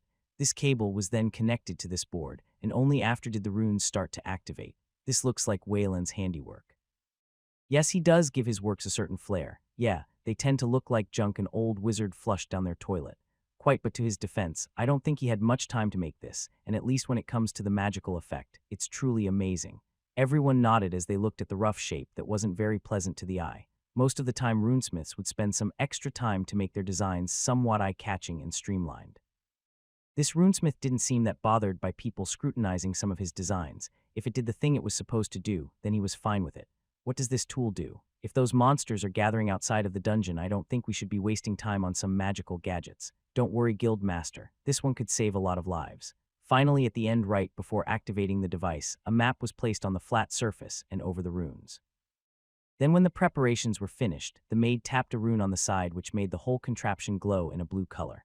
Arjuhan didn't think of himself as someone that was versed in magical devices, so he wasn't sure what this was about. To him, it looked like a toy as it only produced glowing lights and nothing more. What is this supposed to be? A light box? What's with the round dots? I don't think I understand. Guild Master, are you sure? Look at the map. Doesn't this look familiar? The map. Isn't that just the area around the dungeon? Why would you place that map there? Oh, I see that you see it now. What are those supposed to be? Yes, the smaller ones are the regular blazing skeleton and the larger ones are the obsidian ones. That's not all. The most important thing is how did he describe it shown in real time? Real time. Yes, as you can see, some of those small dots are slowly changing location. We are seeing the true current movement of the undead. This magic map that Roland produced relayed information to this device in real time. It did not use any holographic images, nor was it created through crystals like the crystal balls used for talking. Instead, it produced low-leveled light spells in the shape of circles slightly above the map. The regular skeletons were shown as small blue dots, while the Tier 3 monsters were larger red dots. The image would be updated every so often to minimize the mana use. These 3 red ones are the Tier 3 monsters. Waylon said that if the lick appears, its color will be green, so for now we have some time. The blue light blends together due to the number of skeletons, but at least we can see where they are gathering. Interesting. The guild master nodded while looking over the lights on the board. The blue dots kind of blended together to produce a blob of light. In 3 locations, the 3 red dots were sticking out, and the 2 monsters that were at the entrance still remained in the usual position, with a new one moving a bit to the front. This does look strange. It's as if, I see that you noticed it. The 2 men nodded at each other while looking at the mapping device. The blue blob of skeletal lights was spread to the sides with the middle remaining empty. The 2 red dots that represented the obsidian skeleton guards were at the entrance of the dungeon, and the third one was away in a straight line. It looked like the monsters were clearing a path for something, or in this case, someone. This doesn't look good. I haven't heard of anything like this ever happening. What is this blasted lick? Could it have someone behind it? That could be a possibility, but for now we don't have anything to confirm such a claim or anything that could interest a third party to go to these lengths. How the monster acted was quite unique. It was possible for an undead monster like this to have a powerful necromancer behind it. However, if such a person really existed then, he would be doing a disservice to themselves. Why would they be making such a strange spectacle to attack the city? Was this a smoke screen to get to something or someone during the chaos? This was a possibility, but nothing of worth existed here that should interest a high-level Tier 3 or Tier 4 class holder. They couldn't just throw away the idea as the monster's movements were strange. I guess I'll look into this. I'll also see why those idiots are taking this long to get here. Finally, the two men were done with their meeting, and the guild master left. The main strategy was easy. They would wait for the Platinum Adventurers to arrive before confronting the Tier 3 skeletons. Lord Arthur, are you sure we don't have to make preparations? For my escape. After Arjuhan left, Mary and Arthur continued a different conversation. They were already looking at potential for Tier 3 monsters and a large wave of undead. The people that were supposed to be here to clear them out didn't arrive yet. Everything could potentially go south at any moment. There was no way of knowing if the adventurers could even beat the lick, or if there was some kind of ploy involving a necromancer or cultists at work in the background. Yes, if the monsters get through the city gates, I propose that we use the escape tunnel. That won't be necessary. But my lord, Mary looked at Arthur, who just shook his head and decided to not press this matter. She knew that if he abandoned this city during this period, he would instantly lose everything he worked for. The war for succession was almost an afterthought, as he had almost no chance of succeeding. If he abandoned the city he was given by his father, however, this would end his already desperate struggle. This was his only chance, and both of them knew it. They are taking their time this time around. Back at Roland's underground workshop, he was looking at the crystal screen. There he saw similar dots as Arthur did before. They were just moving a lot smoother. The board he made for Arthur was a quick implementation of his monitoring system that barely worked.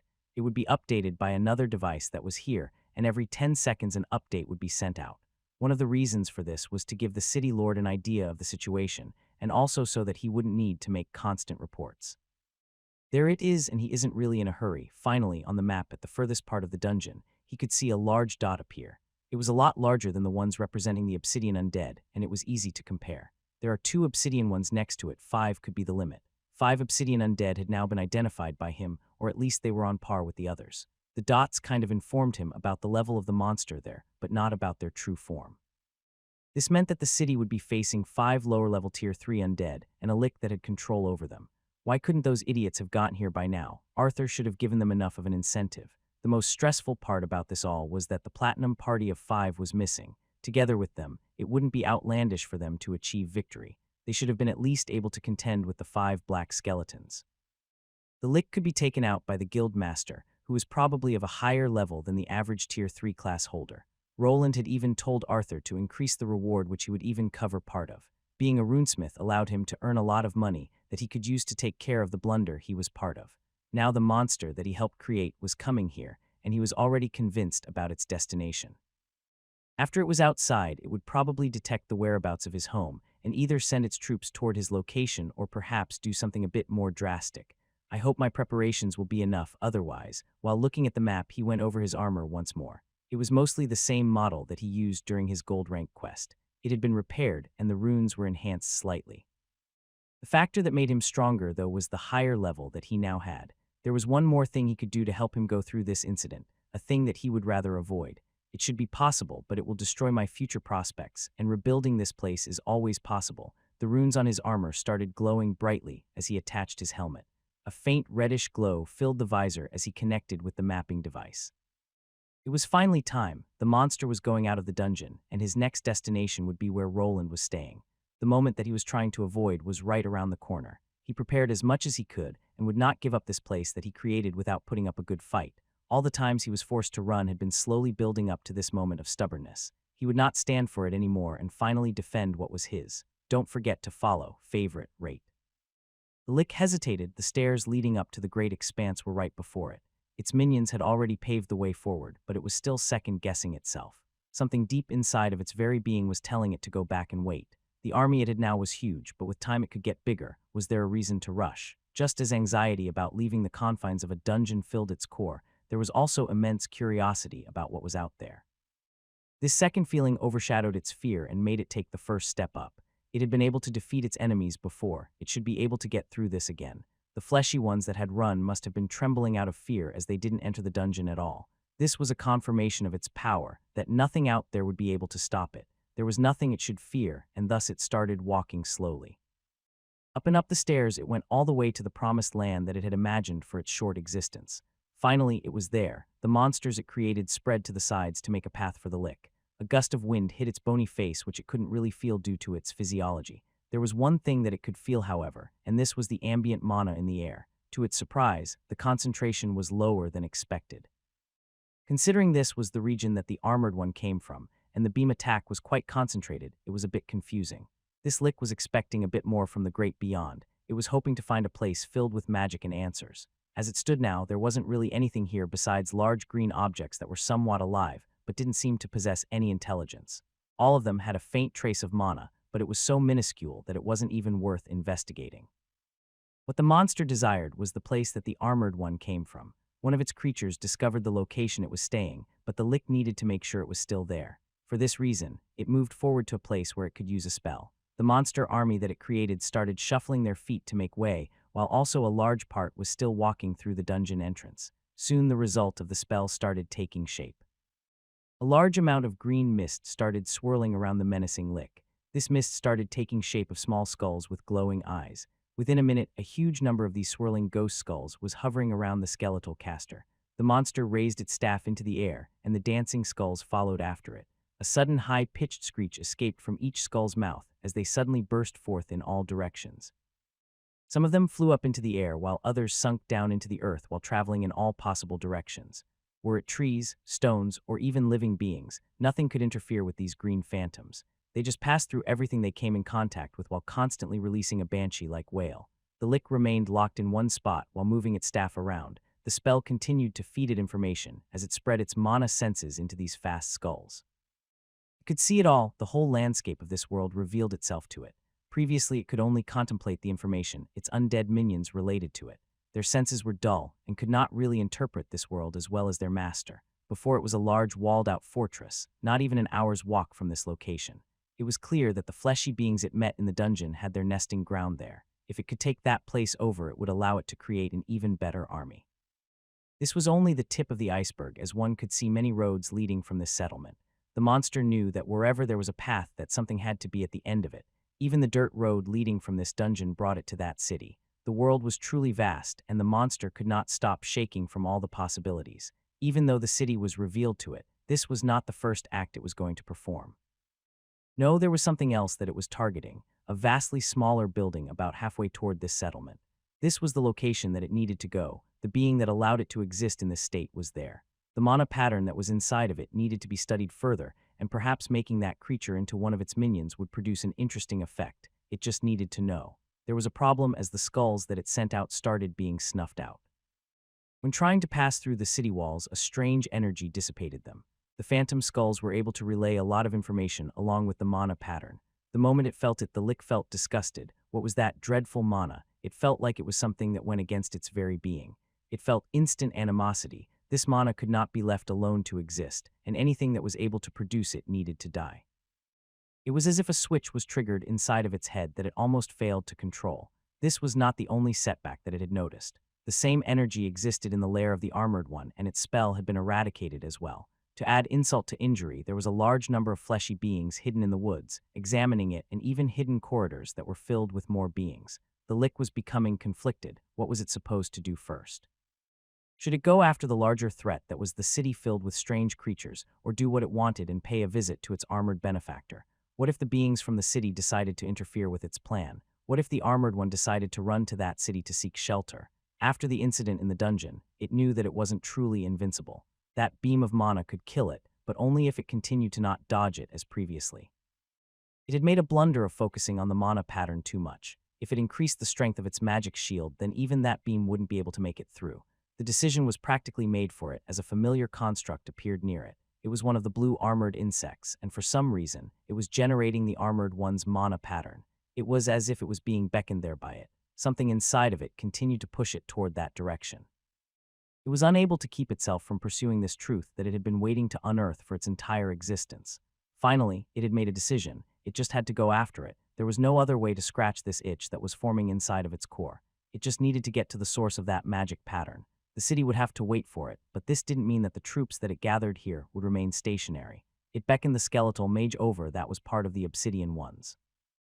One last phantom skull remained from the spell that it made, and it slowly faded into the skeletal spellcaster. The moment it did, their vision became combined, and it could use the creature as a proxy. It would use this skeletal magician that was the closest to it in stature as a means to order its army. Finally, everything moved. The monsters turned towards the city filled with people, and the ones hidden away in the forests and below ground. While it contended with the armored being, its army would siege the city and keep everyone from interfering with the research. The many magical devices that were stored there would all be examined, and the one that made them taken apart in the end, it would consume all of the knowledge that were in its bones. It took the bait. Roland had been surprised by a strange green ghost phasing through into his workshop. It was created by the skeletal monster and was potentially some kind of tracking spell. The moment it was here, he triggered a lesser divine spell that was able to quickly eradicate this hex. At first, he thought the plan had been a failure, but the monster seemed to act as he had expected it to. He had sent out a spider drone into the forest to be stationed at the edge of the detection range of those other undead. It was then ordered to produce a magical effect that should have been detected by the lick. Previously, it had not been able to contain itself from charging toward his mana, and this time around it was the same. Even if that was a tracking spell or detection spell, it shouldn't have been able to notice anything yet. There was no reason to panic yet. He had been making preparations for an entire week. The monster had a keen mana sense, which was one of its biggest fortes, but this he was going to turn into a weakness. This monster was intelligent, and it possibly could learn from its mistakes. Thus, if it was logical, it would have probably sent its army to his workshop first before committing to an attack by itself. There is certainly something with that monster that draws it to my mana. Now I'm sure of it, but this doesn't mean that it will make the same mistake as last time. While the easiest way to take care of it would have been the large mana cannon, Roland wasn't sure about the validity of that approach working. Previously, the monster didn't activate its magical defenses and took the hit intentionally. It could have easily lasted through the blast because as it stood, the creature's magical stats were above Roland's. This was quite a dangerous move, and he knew it. The only reason that he was able to reason himself into this situation was that he was on his home turf. Here where his generators were along with the many turrets and other magical devices, he felt more ready than ever. It wasn't as if he had never been able to defeat a monster that out-leveled him. One of his titles was Tier Breaker. It's coming here, but that small army is on the move too. On his map, he could see the massive dots moving along with the large one representing the lick. While it had increased its speed and was going through the forest by itself, the skeletons were going through the main road. It seemed that they were going to attack the city, while the master went after the spider drone that was now baiting it to the first trap. They will be fine, right? This time around he was alone in his home with only Agni keeping him company. Bernir, along with his wife and Elodia with the orphans, was behind the city gates. The 5 Tier 3 undead that he was seeing on the map were also heading towards the city that was still waiting for the backup it was promised. While they could probably contend with the blazing skeletons, the 5 obsidian ones would potentially produce casualties. At least one of them was capable of flying. It won't have trouble getting into the city, but that guy should be able to handle it. Awu. Well, Agni, this is it. Remember to keep to the plan. I won't be able to save you if something goes wrong otherwise, and just remember if he gets too close, just run away. Awoof. Okay, let's go. Both of them sprinted out of the confines of the workshop, where the larger map screen was. The distance between the dungeon and his house was around half an hour on foot. The monster had a faster traveling speed than that, and it seemed impatient. Its forces were also moving towards the city, which had to contend with its own problem. Would be nice if I could get that baldy to take care of this lick for me, but no use even asking him. The whole thing was made on the assumption that the lick would abandon its army and chase after the mana pattern instead. If he tried to explain it to anyone else then, it would probably fall on deaf ears. There was also the problem of too many people being at risk if the guild master left his post, and thus he was left with a small window of time to take care of this monster. I probably won't have much time before it calls for backup. I need to take care of it and get out of here if I fail. His presumption was that the lick would give chase, but this didn't mean that all of the monsters that were with him would just wait there. Just like that time the gargoyle variant saved the lick in the dungeon, he had to expect something similar to happen here. First of all, he needed to have his enemy drop his guard. After the last time with the magical cannon, it was probably at least slightly weary. Okay, Agni, remember what we practiced. Lead it through the root and use the trees. Woof. Roland wasn't sure about this, but he was unable to create a golem that was near the speed of his ruby wolf. What he needed to do was lure the monster towards his house, but through the zones that he had prepared a nice welcoming.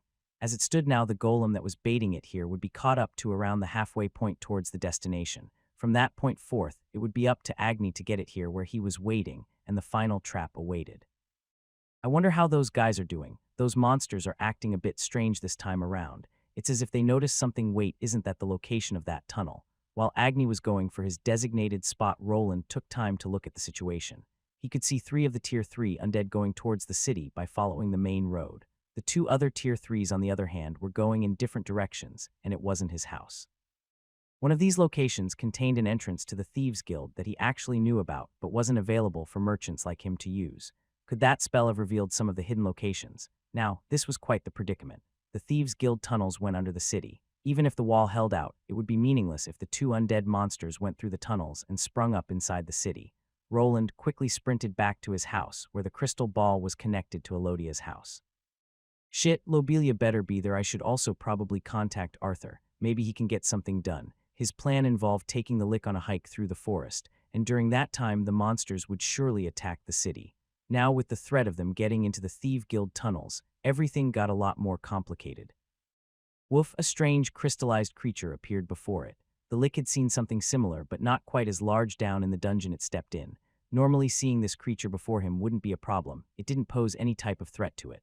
One well-placed spell would incinerate most of it on the spot. However, in this case, there was something this creature had. A strange magical plate of armoring was around its body. The monster was drawn to this as it was radiating the mana pattern of the armored one. Was it possible for there to be more beings with this unique mana pattern? The Lick didn't think so. There were 2 mana patterns mixed here. One belonged to the Ruby Wolf, and the other to the magical armor it was wearing. It had seen its target use magical gadgets before, thus it had to have been made by it. This was a certainty. A few moments ago, it followed the beacon of another metallic creature that looked like a spider. It was similar to the one it captured and destroyed in its original dungeon. Catching up to it wasn't that hard, but after disabling the blue spider, it was introduced to this wolf creature. It gave chase due to the mana pattern, but this time around it found itself not being able to catch up. The monster's running speed was slightly above its capabilities. Only when activating several hastening spells was it able to start catching up. It didn't have much time before, but it remembered this red monster. It was at the side of the one it wanted to capture, and perhaps was also part of the puzzle. While chasing it down the mass of trees, it pointed out with the staff and began the silent chants. Soon a mass of translucent green chains shot out to entangle the escaping beast. Regretfully, the red creature ducked behind some trees and rocks that were entangled instead. The chains were able to tear through this blockade, but lost enough momentum for it to get away, and so the chase continued. With annoyance, it moved to the side as it detected a trap before it. With a wave of its staff, the area was instantly destroyed, and the red wolf gained some ground. This was the main problem with it not being able to catch up to the lesser-leveled thing. From time to time, it would encounter strange traps. Sometimes it was pieces of paper attached to trees. On other occasions, some metallic objects were buried shallowly with the dirt still fresh over them. Its opponent was clearly trying to blow it up, but the Lick was confident in its capabilities of detecting everything. The mana sense it possessed allowed it to pinpoint the locations of all these magical traps and either disable them or evade them. It was pointless to put things like these in its way, as it concluded that an explosion of a magnitude like that would not harm it sufficiently enough to kill it. This cat and mouse game would come to an end, then the red thing would be in its grasp. The metallic armor it was wearing would be used for more research, and afterward, it would catch the thing that created it. Everything that was related to this magical energy that gave it freedom needed to be investigated. They are here. Archers, get ready. Now, a salve of arrows shot up into the air that produced a nice arc. When descending, the wheezing sound was interrupted by something like glass shattering. This was soon followed by sizzling as if someone was cooking some steak on a pan filled with oil. It's working. Prepare the next one. An army of white skeletons with flaming skulls was upon the city. They charged with their bony swords and shields, raised with no care for their safety. Their charge was interrupted by a mass of arrows that had small bottles attached to them. These, when shattering, emptied the blessed holy water onto the unholy monsters, causing their bones to sizzle and their flames to die out. The moment the monsters were in range, the barrage started, but regretfully, the holy water wasn't cutting it. The monsters halted for a slight moment, but then continued on with their charge. It did produce a bit of damage and placed the monsters under a debuff, but it was not enough to kill them. It was just an appetizer before the last hit that was delivered by the magical turrets. These runic devices were able to shoot out concentrated arrows of mana at the monsters at a high rate. During the previous attack, they started faltering, but this time around they had multiplied. Due to the monster's inability to strategize, they continued the assault mostly from one side. The turrets that were placed at the other gates and walls were carried over and installed at the side where all the action happened. A rain of blue magic started raining down on the monsters when they got in range. With the drop in speed due to the holy water, they were easy targets for the automated weaponry, and the ones that made it through were picked off by archers from the Adventurer Guild. A joint defense was established with a mix of adventurers and guards. My lord, the skeletons have been successfully stalled, but we have spotted 3 large black skeletal monsters approaching. They seem to be led by a skeletal mage. Arthur was there with everyone. In his hand, he had a magical spyglass that he extended to take a look at the situation. Just as the guard captain said, he could see 3 ugly-looking large black skeletons. One of them looked like it belonged on a primate. One was smaller and was holding a staff, while the third was more beast-like and walked on 4 legs. These were the main problem that the city would be facing, Tier 3 monsters. Continue with the range combat. Don't let them enter the city. Arthur gave out the command and glanced towards the side. There he saw a map filled with blue and red lights. His gaze traveled elsewhere, to where a large green dot was along with a smaller red dot behind it. The pair were going in a different direction than this army, where Wayland the runesmith had his workshop. Weren't there supposed to be 5 of them? Where did the 5th one go? Agni is managing. Luckily, those agility buffs are enough to keep a safe distance from that thing. To make sure that the Lick didn't use some kind of catching spell, he set up some traps. With people forced away into the city, he had no trouble with placing various mines and bombs everywhere. This did the trick, as the Lick's speed was a bit higher than he expected. Even with Agni using the buffing spells, the two were very close. Luckily, the monster was a caster, so even with the Tier 3 multiplier, its speed was comparable to a Tier 2 monster. However, the traps weren't only to slow down the monster, they had a different use. All of them were placed mostly out in the open, with a few being harder to spot. Roland wanted the monster to actually discover all of them before getting near them. It was part of his plan that could misfire if the monster was too guarded. The Lick needed to feel superior and be convinced that it could discover any hidden magic that could hurt it. It took a while to get here. How is the state of the city? Roland, with the help of Arthur, who allowed the placement of his mapping devices closer to the city, could now watch what was happening there. It seemed that while he distracted the Lick, here the offensive against Albrook was in full swing. This is not really something he had planned for, as his intention was to lure the Lick here and make him forget about that large army that it created. His opponent wasn't in as much of a berserk state as he had hoped for, but at least the army wasn't going after him. This wasn't quite as I'd hoped it would go. Informing Arthur about the way the Lick acted went around his mind, but he decided against asking the noble for help. First of all, he wasn't sure if there was any aid that he could get from that side. Perhaps if someone like the guild master made a move, it would be different, but it seemed that Baldy didn't want to commit. That would leave him with some low Tier 2 soldiers, and perhaps Mary that could be useful. With all the bombs around, these people would be more of a hindrance than helpful. I also didn't expect those monsters to charge straight for the city instantly. Roland expected the Lick to go towards the mana signature in a frenzied state as before. While this happened, he also expected his army to mostly follow behind him. After the detour through the forest, the slower skeletons would naturally fall behind to give him some time to tackle their big boss. If the Lick was destroyed, the whole army would instantly cease to exist. Taking out a Lick was always the fastest way of tackling such a matter. They should be able to last out for a while, right? I don't like what those 2 obsidian ones are doing, but I should probably start worrying about myself. If I can lure it there, then this whole shitshow will be over. While he did keep his eyes plastered to the green dot on the screen, he didn't like where one of the red dots ended up. It ventured off the screen in a different direction than the main army. The last thing Roland could see was a smaller battalion of blue dots following it. Arthur should have been able to see what was happening there, so it was up to his decision-making skills to do something about it. When going back to his map, he could see the green dot approaching at a steady pace. In less than a minute, his foe would be here. Previously, he was able to defeat monsters or people above his level. However, what was different all those times was that his enemies were not proficient spellcasters. Each time he could somewhat close the gap with his runic spells, which were a game changer. The Lick, on the other hand, was a capable magician that was able to shield itself from harm. A battle between mages mostly ended in the favor of the one that could last out the longest in an exchange. Roland prided himself in a deep mana pool and a lot of resourcefulness, but he wasn't fooling himself into believing that he would be able to win a spell-slinging contest against a Tier 3 monster like this. Perhaps his prestige class gave him something to tighten that gap, but there was another problem. The monster was capable of producing Tier 3 spells, but he had no true greater runes to contend with those. His best attempt was the massive mana cannon that would break down after just a few shots.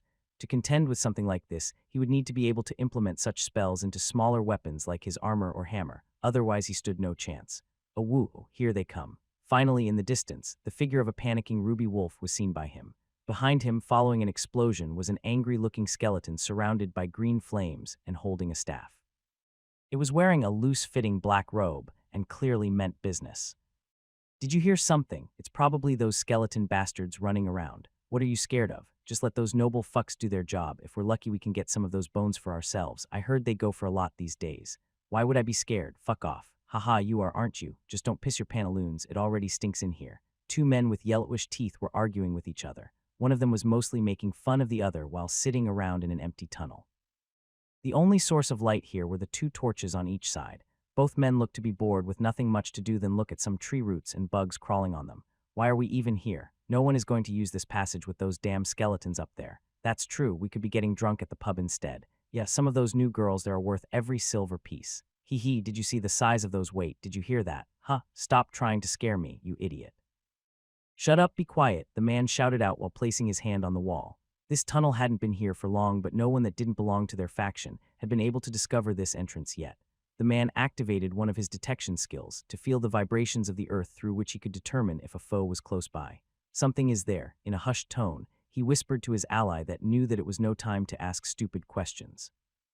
Both of them held their breath and were quick to go towards their weapons. Normally, nothing should be able to detect their presence even if they were loud. Sound should be not something that escaped this tight cavern they were in. However, to their dismay, a strange rumbling sound entered their ears and was followed by the movement of tree roots. Shit, how is this possible? This isn't even a real entrance. Both of the men jumped back in horror as they saw a whole tree being ripped out of the ground. This was a hidden entrance to the guild that was mostly used by their guildmates. There was a secret opening that would let one person slip in through the tree down here. If a person didn't know how to contort their body right, they would normally get stuck there. It was mostly used for dumping letters and secret orders for the thieves instead, but now the whole entrance was becoming wider. Soon the two men felt a draft take over this place. The tree that connected to this tunnel was just pulled out by what looked to be a black skeleton. This monster's eyes were on fire, and it didn't come alone. Behind it, a large number of white skeletal creatures were making clattering sounds with their jaws. Fuck, the thieves screamed in shock while backing away. In one of the man's hands, an oval-shaped item appeared that was quickly infused with mana. On the surface, a rune started to shine in a blue color before quickly going orange. Quickly, the magical item was thrown at the monster, still holding onto the tree to generate a large explosion. Run, we have to inform the guilds. Shit, the man that threw the bomb jumped back to save himself from the explosion. When he was about to turn towards his companion that was also bolting away, he felt a sharp pain fill his entire chest area. There he saw a large black hand filled with claws going through it. This wasn't suppose. In a last attempt of defiance, the man activated all the magical bombs that he had on himself to produce a cave-in. The explosion instantly filled the whole place with rubble and allowed the other man to quickly escape. Now it was up to him to inform the others of the skeletal infestation coming their way. Whose idea was it to not place traps in the tunnels? A guildmaster, you said that we should focus on making them sturdy enough first. An uncomfortable silence filled the room as a bunch of Tier 2 thieves were looking at the cloaked figure shrouded in mystery. The person they were looking at was the thieves' guildmaster that didn't really show up around this place that much. Now that there were skeletal monsters going through the underground tunnels, there was a problem. The room contained most of the thief guild leaders in the city and the person leading them. This woman who no one knew the true identity of was sitting at the end of the table where these ruffians gathered. On the sides of this table were the people she was supposed to be responsible for, and now she might even be forced to act. No one in this room knew that the guildmaster was part of the red light district. That persona to them was just one of the brothel owners. There were several other madams like her out there, and no one expected this one to be an actual Tier 3 class holder. To the right side, a large bald man that looked somewhat similar to the Adventure Guild Master was sitting. His whole body was covered in various beast tattoos, with not much space being left for his actual pale skin. This man was responsible for the muscle portion of the city underground, and also for the protection of their guild-led establishments. On the other side, a man of a feeble stature and bony fingers was sitting. His face was covered by a mask that looked like a snake with small slits through which his yellowy eyes were barely seen. In one of his hands, he had a short dagger that he continuously flipped around with quite skillful movements. His body was covered with a dark green robe, under which no one was really sure what was hidden. 2 chairs to his left was a rather voluptuous lady whose face was covered up with ample amounts of makeup. Behind her stood two large men wearing tailor-made suits that made them look quite professional. Right opposite them was a man wearing a long coat with a large cigar in his mouth. What made him stick out was a large horizontal scar running all the way from his upper cheek to the other one while going through the middle part of his nose. Wasn't this supposed to be a meeting with the inner members only? Who let those two bozos in here? Mr. Ivor, I'm just a defenseless woman. I need my boys to protect me.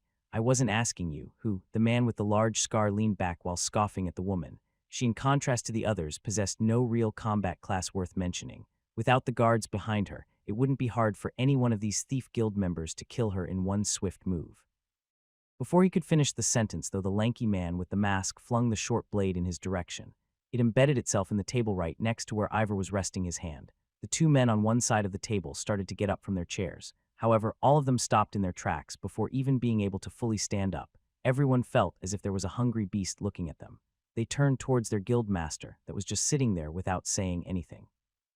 They didn't need to vocalize their dissatisfaction, as the group of killers here instantly knew that if they continued like this, their life could be over. A silence fell upon the room as the four inner guild members held their tongues. They could not risk offending the guild master that they didn't even know the face of. Information was the key to any assassination, and they lacked it. While their leader could easily reach their homes at any point in time, they would not be able to retaliate. Their identity was unknown to them, and the armor they were wearing could fit any gender. Viper, tell me what we can do to remedy this situation. The man with the snake mask quickly jolted his head toward the guild master. He was responsible for everything revolving around information in this city. After the skeletons made their way inside, it was up to the scouts and assassins from his side faction to produce all the info about this incident. Of course, Guildmaster, we are looking at infiltration from multiple entrance points. Can't you just close the tunnels? Asked the Guildmaster in a menacing voice that didn't seem to belong to a human. Everyone was sure that they were using some kind of voice masking device at this point, but were unable to comment on it. Regretfully, the tunnels were still fresh, and the contractors didn't have enough time to prepare. The Thieves' Guild in the city was still somewhat new. These tunnels needed to be first cleared out and reinforced so they wouldn't collapse on their clients and guild members.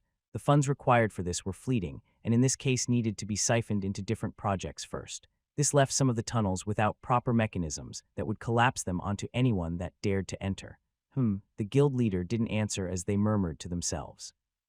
Most of the initial funds went into digging up the underground and working with the black market merchants. Then another load needed to be injected into the city officials. Bribing them allowed the guild to function without getting in trouble with the law and also left them drained. Usually, proper large-scale guilds would have various ways of taking care of situations like this. They, on the other hand, didn't have any stopgaps, nor could they blow up the tunnels from a distance. At most, they could quickly gather some explosives in the hopes that it would be enough. They are still only skeletons. What's the problem is the guild only made of useless good-for-nothings. The quality of our men is indeed not great. The man with the snake mask looked towards the large bald man that quickly got annoyed. He slammed his fist down on the table, which almost broke under the pressure. My men aren't the problem. It's that damn Tier 3 skeleton, Guild Master, you must. The man looked at their leader with furrowed brows but quickly turned his head away. To him, the only way of contending with the monsters was through pitting a Tier 3 class holder against another one. Here only their leader was at this tier, and if the skeletons continued to push toward their inner sanctum, a lot of money would be lost. Restoring the entire underground hideout, along with their black market, would be quite costly. Not something this guild could afford, and the guild master knew it. We can't let this affect our bottom line from then. Tell them to retreat if they don't want to die. You have 10 minutes. The figure cloaked in black answered briefly before standing up from their spot. Soon they faded into the shadows of the back room without making a sound. Only after half a minute had passed did the four thieves here decide to speak up. My, the guild master will make a move themselves. Such a shame that we won't be able to see it. Madam stood up from her chair while her guards surrounded her. Everyone here was interested in the capabilities of their guild master. The Tier 3 monster that was in the tunnels was the perfect opportunity to see what their leader was capable of. In a situation like this, it would however be somewhat difficult. Then there was also the fear of them being instantly killed if their leader discovered them peeking. This hidden leader was well aware of all of this as she hid away from their notice. She had never actually left the room, but just dropped her presence with the help of one of her skills, to such an extent that they couldn't tell that she was still there. There were two feeding factions in the city with her, in the middle trying to not allow one to get ahead of the other. If she didn't act, too many people would die, which would weaken one of these sides. A sense of equilibrium needed to continue for this underground business to continue working, and for that she needed to act. Why is everyone so useless around here? After the room was cleared out, she was finally able to speak out. The persona that she built up here was meant to act as a protective shield. It was certainly working, as no one dared to go against her orders or voice their grievances concerning the way she led this guild. For this to continue, though, she needed to put herself through situations like this one. Would be nice to have some competent attendants. Her biggest issue with this remote region was the lack of workers. The low-ranked dungeon in this region wouldn't allow her to interest any potential employees. She needed someone to take care of situations like this for her, as each time she acted there was a chance that her secret could be revealed. Her situation was complicated, so the way she really looked needed to remain hidden, otherwise running would have been the only thing that was left to her. The 10 minutes she gave the thieves should be enough for them to clear out. If not, then regretfully some of them might have to perish. This kind of risk was something that she was willing to take, as more than keeping this place afloat, she had to keep her real identity hidden. For that reason, she could not allow anyone to be left alive that witnessed her true form, which was a requirement to clear out the passageways. Lobelia should be safe at the orphanage, but I'm not sure about those two idiots. Just as Agni appeared before him, Roland recalled the message he sent to Elodia's home. He knew that the Lick had discovered the hidden tunnels, and after seeing some of the skeletons moving to one that he was familiar with, it was confirmed. Roland was more worried about the two people that hung around Lobelia. They were actually quite low on the totem pole and may have been ordered to watch over some of the tunnels. I can't worry about others now, it's here. Woof, Agni, get inside. Now that the Lick was this close, there was no reason for Agni to conserve his mana. While the skeletal mage was around the same speed, when going all out he was faster. The armored red figure of the wolf covered in rubies became a blur as he accelerated to reach his master at an alarming pace. Behind him, a series of explosions caused the monster to not be able to continue with its chase just as before. You did well, now get back, I'll take care of the rest.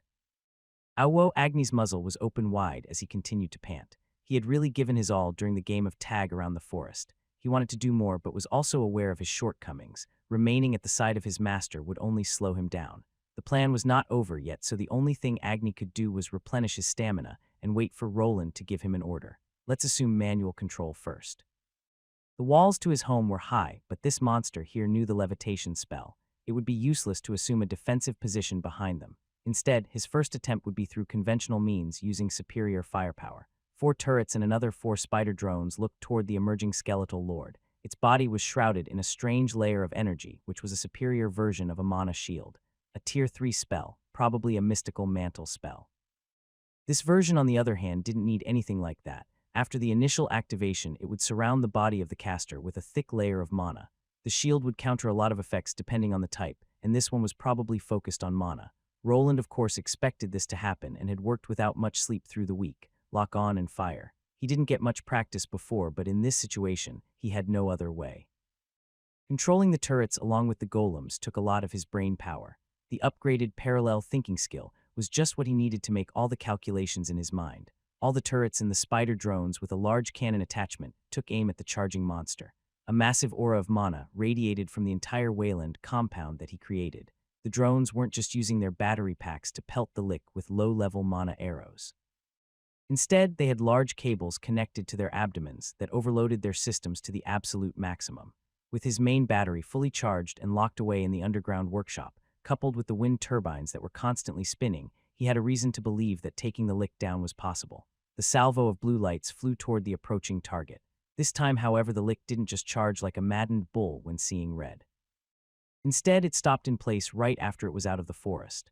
There it reacted with haste by slamming the back end of its staff into the ground to produce strange oculus symbols on it. Soon after, right at the moment, the torrent of magical energy could hit a mass of bones that erupted from underneath the earth. Instead of hitting the skeletal mage, Roland's artillery collided with this thick layer of white bones. The immense energy wave started producing sparks and melting through this defensive layer, and soon produced an explosion that sent white chunks of bones flying everywhere. He didn't stop the barrage, as the explosion wasn't a good indicator of the enemy being down. The usual message that the disembodied voice of this world didn't resound in his head, thus it meant that the Lick was not down yet. Following the explosion, a large dust cloud made of various chunks of earth, trees, and shrubs was produced, as the mass of energy beams continued to fire on the target. They are starting to overheat. Roland would love to continue with this attack until hearing the death message, but he wasn't even sure if he was hitting anything at this point. Conserving his firepower wasn't on his agenda now, but he couldn't let the turrets and spider golems explode just yet. Thus, after a hefty hail of mana bolts and arrows, he initiated the shutting off procedure. Both the turrets and golems remained on high alert, ready to shoot at anything that moved. This whole area was his home ground. Here he could use the various monitoring sensors to get an idea of what was happening. Even though all the magical energy in the air was slightly interfering with the signal, he could still see the green dot that represented the lick still being there. Are you kidding me? Not even a scratch. To his surprise, even this amount of magical energy wasn't enough to leave a dent in his enemy. While he expected this to some extent, it was more shocking to see it from close range. Roland didn't see himself being able to withstand something like this, but the lick managed to shrug it off. No, wait, the mantle became thinner. It must have used up a lot of mana to take that. The dust cloud cleared, and behind a broken wall of bones stood a rather angry-looking lick. It just looked towards Roland, who was standing in front of the entrance gate to his home. The moment of silence was interrupted by the clattering of the monster's lower jaw. He wasn't sure what it was trying to tell him, but for some reason, it looked as if the monster was smiling. I guess it's time to move on with the plan. Don't forget to follow, favorite, rate. It's trying to destroy the magical cannons. Don't let it finish that spell. A rain of arrows descended at a black-looking skeleton that was in the process of casting some type of spell. Before they could collide with it, a large group of white skeletons appeared before it. Acting as a bone shield, they deflected the projectiles, even suffering destruction after their cores were either pierced or splashed with holy water. The initial salvo managed to get the magic monster out of casting the spell, but it soon resumed the same stance and continued. This time around, however, a large skeletal monster with wings appeared to swat those arrows away. Its bones were tougher, and it could generate a strong wind that altered the arrow's trajectory. This allowed the other monster to finish the silent chant and send a ball of flames toward the city walls. This collision rattled the city defenses, but didn't manage to blast through the gate as it was intended. As the red flames subsided, a thin blue glow could be seen on these walls. The skeleton halted the next spell to look for the reason for its blast not being able to blow a hole in the feeble walls. The mana sense it was equipped with made it focus on strange objects stuck in the wall that began vanishing after its spell collided with the wall. The mana wards are working, but they won't last forever. Resume the defensive and don't let those monsters through the walls. Arthur Valerian looked at Sir Gareth, one of his knights, who was giving orders to the soldiers. The guard captain was next to him, but was still an inexperienced soldier that needed to learn proper ways of directing his troops. Instead, the knight took over as he had actually gone through proper classes at a knight academy. The city wall had been under attack for a while now, but it had not fallen. Bringing the magical turrets to this place worked wonders, as they were quite good at suppressing the monster's suicide charges. They weren't the only magical means of defending that they had. Usually, only large cities or forts were able to augment their walls with magical shields. In a world with monsters like that skeletal mage, it was a necessity, as only magic could go against magic.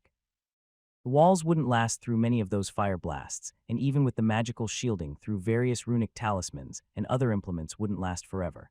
It was a patchwork of various items that were capable of producing shields. The best kind was something that their city runesmith came up with. The runic parchment would be attached to a flat surface, then whenever this area was attacked by something, it would activate a short-lasting shield. It was a one-off defensive measure that needed to be replaced, but also wouldn't be wasted until an attack occurred and didn't need anyone to activate it. When they decided to join up with a party, they were fought after by the other adventurers. Even Roland, when he was younger, was able to join up with one even though his level was low compared to others. People were willing to invest in a mage, as having a portable magical turret around made defeating monsters a lot easier. Then there was a second reason so few mages decided on that type of lifestyle. It was viewed as something barbaric, and not as something a magical scholar should work towards. A lot of mages thought themselves to be better than the common man. They were the seekers of truth, and magic was a tool to progress this world further. Most innovation was driven by magical research that was supposed to enlighten all the races towards the next step. What Albrook was left with were magical items and weapons that were far more common. The ones that were able to fire off magical projectiles were all gathered here. The defensive bombardment with the arrows was finite, thus after a few salvos, the magical items came into play. Various mana arrows with different elements flew toward the white skeletons to hold them off from reaching the wall. It was a supportive measure to act together with the turrets that were working for the time being. Can we do something about those black ones? We have assembled a couple of gold rank adventure teams, but we might not be able to isolate them from the white ones. And carry on, for now, perhaps an opportunity will present itself to us. They were clearly outnumbered, but had the advantage as the walls weren't breached yet. For the time being, it was a stalemate, but sooner or later, they would run out of mana wards, and the magical items would lose their charge. The turrets were still prone to overheating, and if they didn't get to that mage, then a breach would happen. Lord Arthur, we might have a problem. What's wrong? The winged black skeleton is trying to get behind the gates. Just as he was getting comfortable with the defensive, a problem arose. The large gargoyle-looking undead monster that was previously using his wings to protect the mage from getting hit by arrows started moving. The mage used some sort of protection spell. Are they changing their tactics? This was somewhat surprising. Monsters like these didn't really have that much intelligence or strategic capabilities. They could follow basic movements or emulate human creatures to attack them. Normally, they would stick to one tactic throughout the whole siege, and for that they were mostly prepared for. They were using the fact that the creature capable of flying would stick around the mage just as it did down in the dungeon. Instead, the two split off from each other, leaving the mage alone. The arrows that had blessed water attached to it didn't seem to be able to get through this ominous-looking shielding, and this wasn't the end of it. There were 3 black skeletons, one looking like some kind of beast that walked on 4 legs. Previously, all 3 of those monsters were sticking together and letting the white skeletons attack, but now all of them moved simultaneously. The mage took care of the arrow rain, while the flying monster moved out of the range of the arrows and magical spells. It shot through the air and headed towards the main gate while keeping its distance. Then the largest one of them, the one that looked like a beast, charged forward in the same direction. The arrows won't be able to reach the monster, and if we turn the magic weapons away from the battlefield, that other monster, Arthur moved to the edge of the wall to look at what was happening. In the distance, he could hear his knight shouting to change the target to the flying monster. If they could get it down before the monsters approached, then it would be fine, but it seemed that the enemy was convinced otherwise. It looked to be a diversion tactic to allow the beast-like monster to get to the gate or to lessen the assault on the mage. The beast type was large and was also a Tier 3. This put it above Tier 2 class holders, but this didn't mean that it would be able to last through all the low-tier magical attacks. From Arthur's standpoint, the tactic was easy to see through. If they focused on the gargoyle above, then the mage and the beast type could become a problem.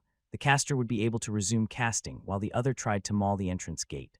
On the other hand, if they focused on the mage and beast type, then the gargoyle would get over the gate. Whoever was directing the monsters was convinced that one way or the other the monsters would get through the gate.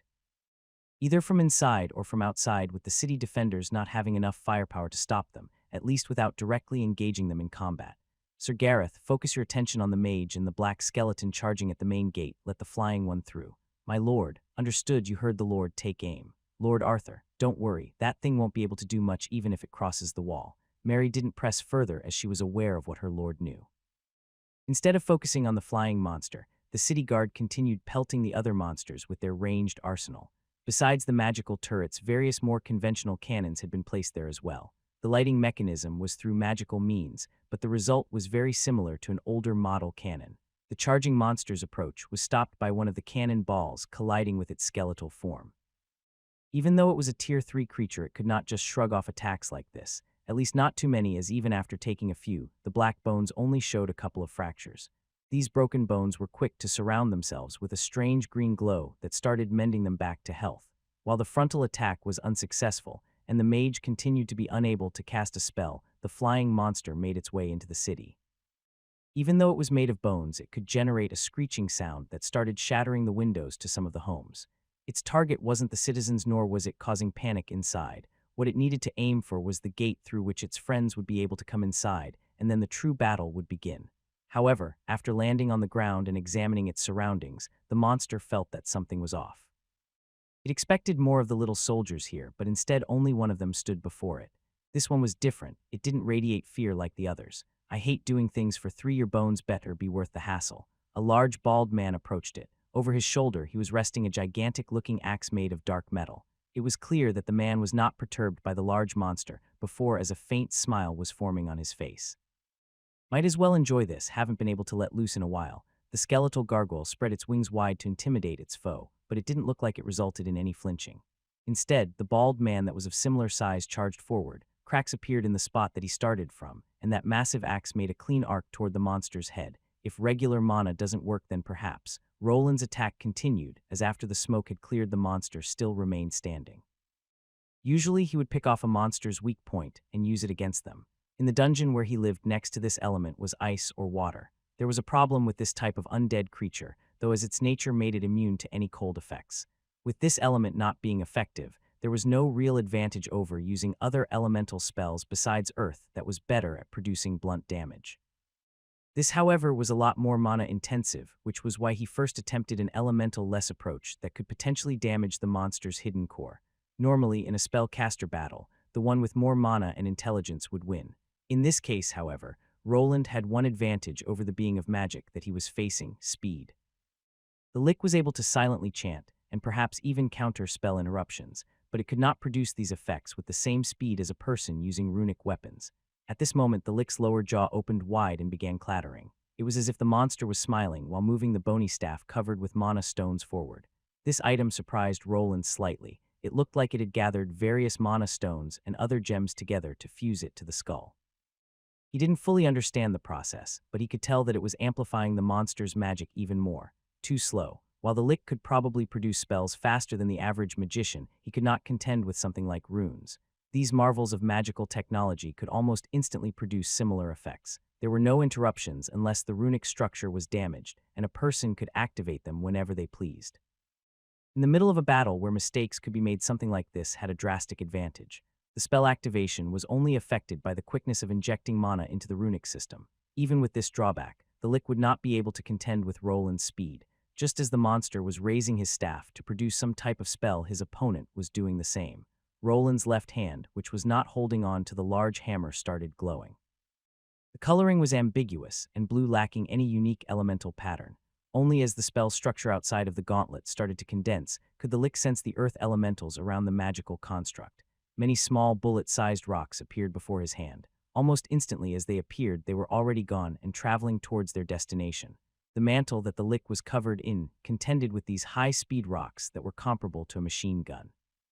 However, this was all in Roland's calculations. He knew that he wouldn't be able to go through the shield with just this, but the rocks carried a little bonus effect with them. Through his visor, he could see the mana molecules slowing down. The lick's spell, which would normally take a few seconds to condense, began to slow down. Disrupting a mage's spells was a textbook way of disarming them. It was a tactic used by battle mages that used easier-to-cast spells to augment their fighting style. Without anyone to protect the spellcaster from being interrupted, their fighting prowess was diminished. After successfully being able to halt the spell effect from taking shape, he ordered the turrets to shoot forth to continue with the stalling tactic. He, on the other hand, gripped his magical hammer with both his hands and slammed it on the ground. This caused a strange brownish aura to appear over the spot that he hit. This light spot shot out toward the enemy lick, which left cracked earth behind it. It traveled at quite a fast pace, while zig-zagging in random directions. Soon the strange glow found its way under the monster that was still trying to launch a counter-offensive against the human it wanted to examine. The brown radiance expanded around the targeted monster to around 4 meters. Soon after, a bunch of rocky pillars shot out on the edges of the area the glow made. These quickly jolted down to fall on top of the monster, burying it under a mass of hardened earth in the process. And to finish the effect, a large explosion shook the earth while being focused on the entrapped monster. Not enough. Even though the monster was still buried in the rubble of his combination spell, Roland was sure that it was still alive. The physical trauma probably rattled its bones, but it was not enough to deliver a finishing blow just yet. Thus, before the monster shook the rocky bits off, he decided to retreat toward his home ground. There, perhaps he would be able to finally end this whole confrontation once and for all. An explosion of what some might call evil energy burst forth. It pushed a mass of collapsed stones to the side, hitting the already broken trees. From under, an angry-looking monster emerged. His eye sockets were burning with emerald flames. The rubble that was covering the monster started to melt while glowing red. The monster emerged from this magically produced hole while looking around. The annoying mechanical bugs and the stationary objects were still aiming their cannons toward this monster. Blue light show didn't stop even when their bodies turned red, and the runes started melting into the metal. This was, however, not what the monster was focusing on. Instead, it looked at the gate before it that was in the process of being closed. It could feel that the target it was after had vanished behind it. The lick decided to give chase, but it needed to take care of this minor inconvenience that persisted. After taking a step forward, it rose its staff high up to produce a mass of greenish flames. They expanded out from the magic staff to produce a mass of snakes. These phantom vipers quickly shot forth at the golemic creations that were defending this place. Even when colliding with the blue mana beams, the flame snakes were able to continue toward their destination. The blue spider golems stood no chance. The moment the strange spell collided with it, their runic traces were disrupted and their armor bent out of shape. Due to how they were connected to mana generators by large cables, they were nothing more than sitting ducks. The larger turrets lasted a bit more as the green vipers stopped at the protective mana shield first, but after just a second of pushing, the flimsy barrier shattered. Due to the nature of this spell, the monster needed to remain stationary. It directed it at all the stationary targets, and in a matter of a few moments, it had managed to destroy them all. In the places where the metallic devices were nothing but scrap metal and flames existed, the lick finally took a step forward. It still needed to capture the armored being, and with nothing in its way, it had free rein now. It noticed something though. After taking the first step, it lost a bit of its balance. When looking down, it noticed that its big toe was missing. This was not all. Only now did it realize that it had actually sustained some damage through the continued magical barrage. Its bones were cracked in a few places, and even if it could somewhat mend itself back to health, this angered it. The monster felt rage build up in it first. It was the mana cannon that almost killed it, and now this. It had been injured by the prey it was chasing, and it didn't know how to handle the feeling of anger that was building up. The lick was a monster with high intelligence, but it had practically been born a few months ago.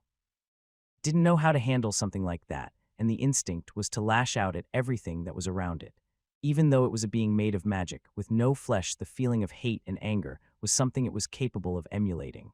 Thus, without thinking much about the repercussions of blindly charging forward, it used the few phantom vipers that were still there to collide with the wall. It was far more sturdy than the mechanical turrets or the golems, but with some aid from its mana, the spells were able to melt through the protective lining and create a path for it.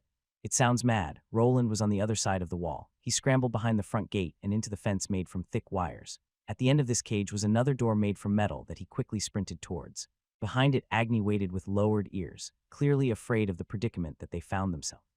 This monster was a high-level undead, but contrary to everyone's belief, these monsters weren't devoid of emotions.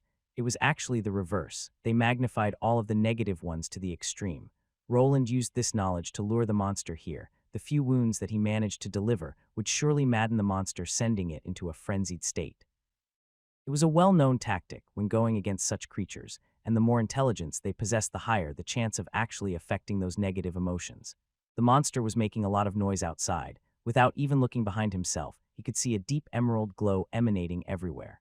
The mana that this creature was capable of producing was truly tremendous, something that he could only compare to the woman from the Solarian Inquisition that fought against one of those abyssal creatures.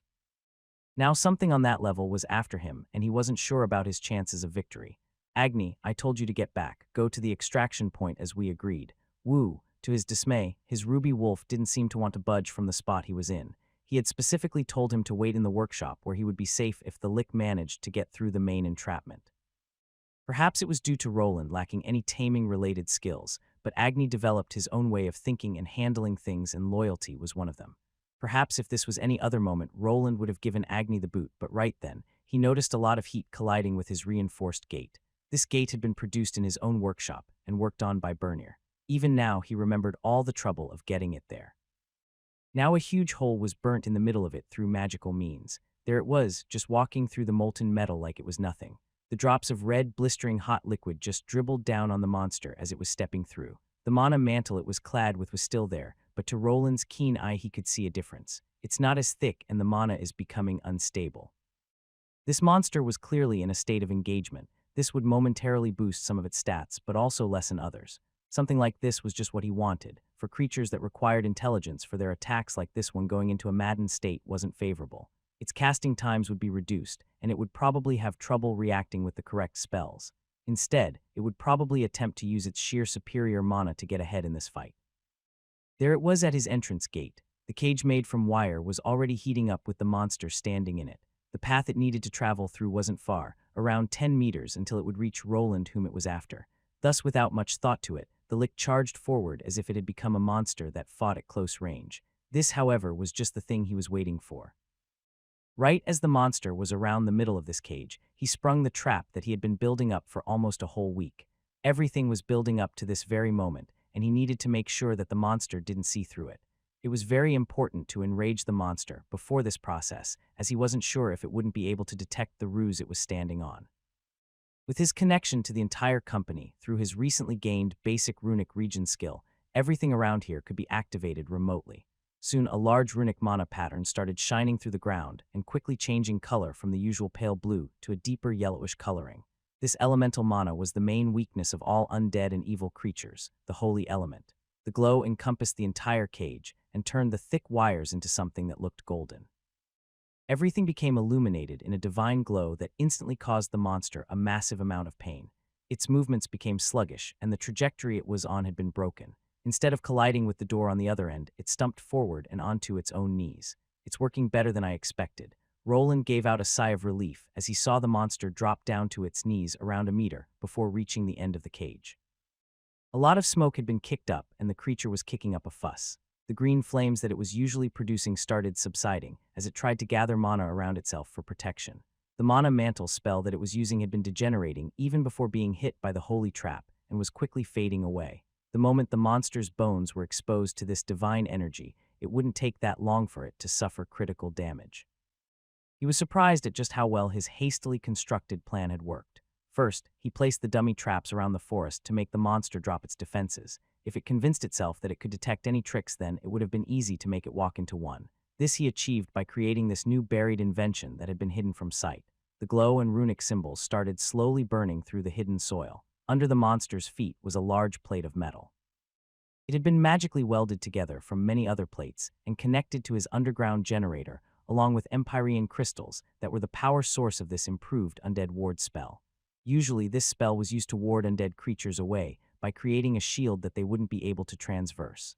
However, with a few alterations and an undead being stuck inside it would be like tossing a person into an active furnace. Before his eyes, he could see the Tier 3 lick burning up, his bones were starting to crack, and all movement was impossible. The biggest problem was actually figuring out the wavelength of the divine spells and maximizing the output to this extent. The divine crystals were finite, and he couldn't ask for many more from Arthur as they needed them for the city defenses. If the undead made it inside the city, there were holy weapons waiting for them, and some of them did require those rare gems to work. Following that, he also needed to safeguard the trap from being found out. Usually, magical traps were easily detectable by a person with a high enough mana sense. With how the monster lick had one that overshadowed his own, he needed to find a reasonable countermeasure. This was actually a lot easier than he initially expected, as he just used the area the trap was in. A magical workshop like this had all sorts of magical devices lying and working around. It wasn't that hard to mask the large cage among the vast quantity of magical patterns everywhere. The monster would not be able to pinpoint anything when everything was giving out a strong mana signature. Even less considering, he had purposely given the other traps a unique wavelength to throw everything off. Then with the help of the enraged status, the whole thing came together nicely. This output isn't as strong as that of the mana cannon, but it's doing a lot more damage to this monster. It was actually a little anticlimactic to see the monster crawling on the ground. It turned from something on the level of an abyssal monster to nothing in the span of a few seconds. The weakness of divine energies like this was truly tremendous. A human being or most monsters would not really feel anything besides a warm glow when going inside this cage. The lick, on the other hand, was quickly evaporating. I expected it to put up a fight at least. I didn't even need to reinforce all these wires. It did seem a bit too easy. Roland had expected the monster to at least trash around the cage like a maddened beast. He was ready to inject more mana into the magical runes, or even be forced to attack it with regular spells, but none of this would be needed. It was clearly unable to handle all of this divine energy. The only explanation he could come up with was that either the divine crystals that Arthur gave him were of exceptional quality, or he made some strides with his emulation technology. At this point, he didn't know that much, but with the help of his runic eyes, he was somewhat able to alter the mana composition to gain something similar. This emulated divine energy was mixed into the system to give it more juice, and perhaps it was this new technology step that sealed the deal. After this was all over, he needed to perfect the system, and perhaps he would be able to integrate healing runes into his armor. Of course, he would need to hide this fact from the church, or at least mask this deed, by inserting an Empyrean crystal into the suit. If they got weary, he could just point to it being the source of the spells instead. Awu. However, his dreams of a glorious future were interrupted by a loud howl from his trusted companion. There was one thing that he forgot to monitor during this whole predicament. Before the lick tossed itself toward the forest to follow after the first spider drone, and then Agni, it made some orders. It didn't truly come alone, as there was one monster following behind it. Roland couldn't really help it, as his monitoring system wasn't perfect. He had to relay all of his workshop power toward the forward cannons and focus on the monster that was before him. His technology was still in its infancy, and there was a limitation to how it operated. This was due to the signals these devices sent out, which could be interrupted by an abundance of mana in the surroundings. Considering his workshop had become a battlefield with magical effects, it wasn't strange that his mapping device could update in time. Even now, he couldn't see the red dot in the correct place, which was right in front of the gate. It emerged to save its creator, rushing through the melted gate and creating an even larger opening than before. The monster was the same type that he had blown up before down in the dungeon that looked like a skeleton belonging to a gorilla. Its frame was a lot larger than its master's, but it still wasn't as strong as the lick. While it wouldn't last in the cage covered in holy energy, this wasn't what it was planning, or in this case, what its master had ordered it to do. The monster rushed inside, and its body began to instantly be affected by the enhanced holy spell. Roland wasn't sure why it decided to send its creature inside the trap, instead of ordering it to attack it from outside. Perhaps the lick's mind was at its end, or it didn't know if that was a possibility. Instead, it went for a direct approach of yanking the lick out of the cage through the hole in the gate. "Shit," Roland shouted while grasping the glowing cables with both his hands. The divine mana of the trap would affect the other monster and be also able to kill it. The problem was that it already jumped from the other side, and the momentum could not be stopped. The only way he could stop this was by increasing the output of this cage, as there was not enough time to send another spell to keep the other monster away. He had been caught off guard as he was patting himself on the back. The victory was so close, but he had perhaps squandered it all. The radiance of all the mana here had caused him to be unable to see the incoming monster. If he was just able to keep it from entering the cage for a few more seconds, the lick would be done for, and along with it, all of its minions. Instead, he could see a blurry image of the black skeleton approaching the kneeling lick that had lost parts of its body. The obsidian skeleton was disintegrating right before him, but it wasn't fast enough, and overloading the cage wasn't enough. The last thing he saw before the light exploded everywhere was a large skeletal hand reaching towards the lick, grabbing it, and promptly hurling it towards the only existing exit. "Well, I'll be taking a break for Christmas. Next chapter will be at the end of the month. Don't forget to follow, favorite, rate." "What's that?" It came from the direction of the forest. "Wait, isn't Wayland's workshop in that direction?" "It is, my lord, but we should focus. The monsters are acting strange. Why did they all stop moving?" A strange phenomenon was taking place outside of the city gates. The monsters that were moments before clamoring at the gate had stopped in their tracks. No one at first knew what could have garnered this response from them, but soon enough the mushroom cloud in the distance told a tale. Each and every one of these skeletal beings looked at that explosion, and soon enough started abandoning their posts. Something must have happened to the lick. Could it have died? Close, but that's not it. Master Arthur, who moved closer to the edge of the guard tower, noticed the guild master's voice coming from behind him. The man didn't look that tired, but the large black skull that he was holding in his hand indicated a lot.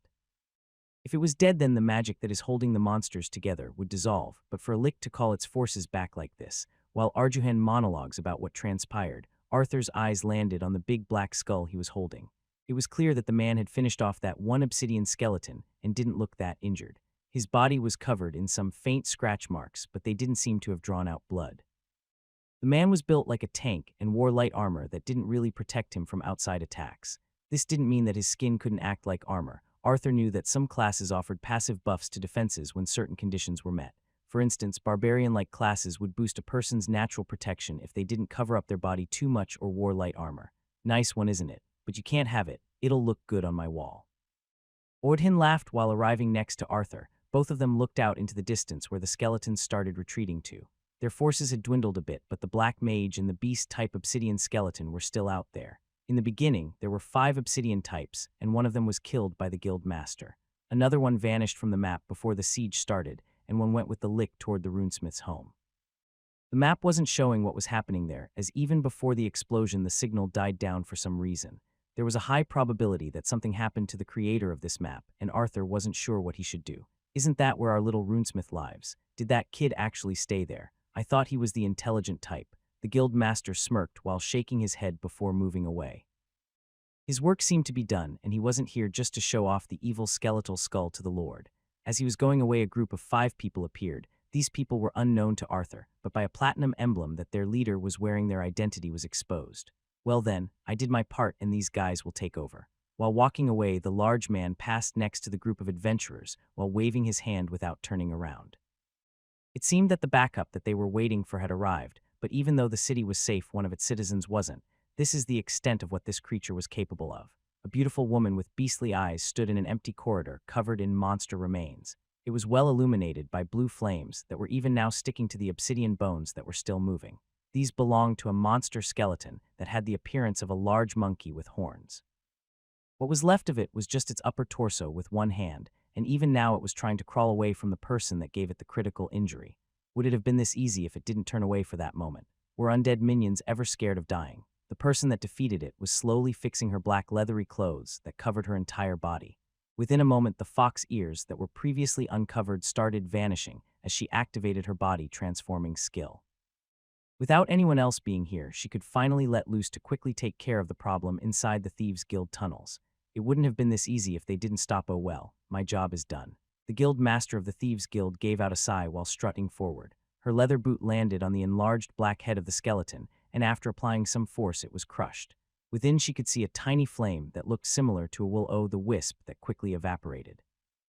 With this, her task of defending the guild was finished. She could already feel some of the hidden assassins approaching. They were quick on the uptake and probably eager to see their guild master in action from a safe location. Regretfully, they would not be able to gain any information about her true appearance, which she could not easily reveal. The directions they were looking wasn't it, that troublemaker's home. She gave out a little smirk before slowly walking back toward her people. After giving them a piece of her mind, it would be time to relax. It seemed that the fighting outside was coming to a close, and a party of capable people did arrive. It would be best to leave this up to them now that they were here, but this didn't mean that her faction would stand by idle. Those bones should be enough to reimburse me for these destroyed tunnels, not like the adventurers can carry them all. Table border equal 1. You have gained 1,000 experience points. Roland was too focused on the problem before him to notice the trouble coming from the outside or the message from the world system. The cage that he prepared to kill the Lick had exploded before him as he overloaded the entire runic structure with various spells.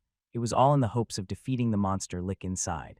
A Tier 3 monster had been defeated, but it was not the one that he was aiming for. Just before the Lick's demise, an obsidian skeleton beast soldier made it inside the cage.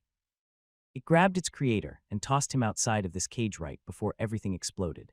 The minion died instead of its master that was now gathering itself. Roland had used a large chunk of his own mana to try and deliver a killing blow, but it only caused him a headache.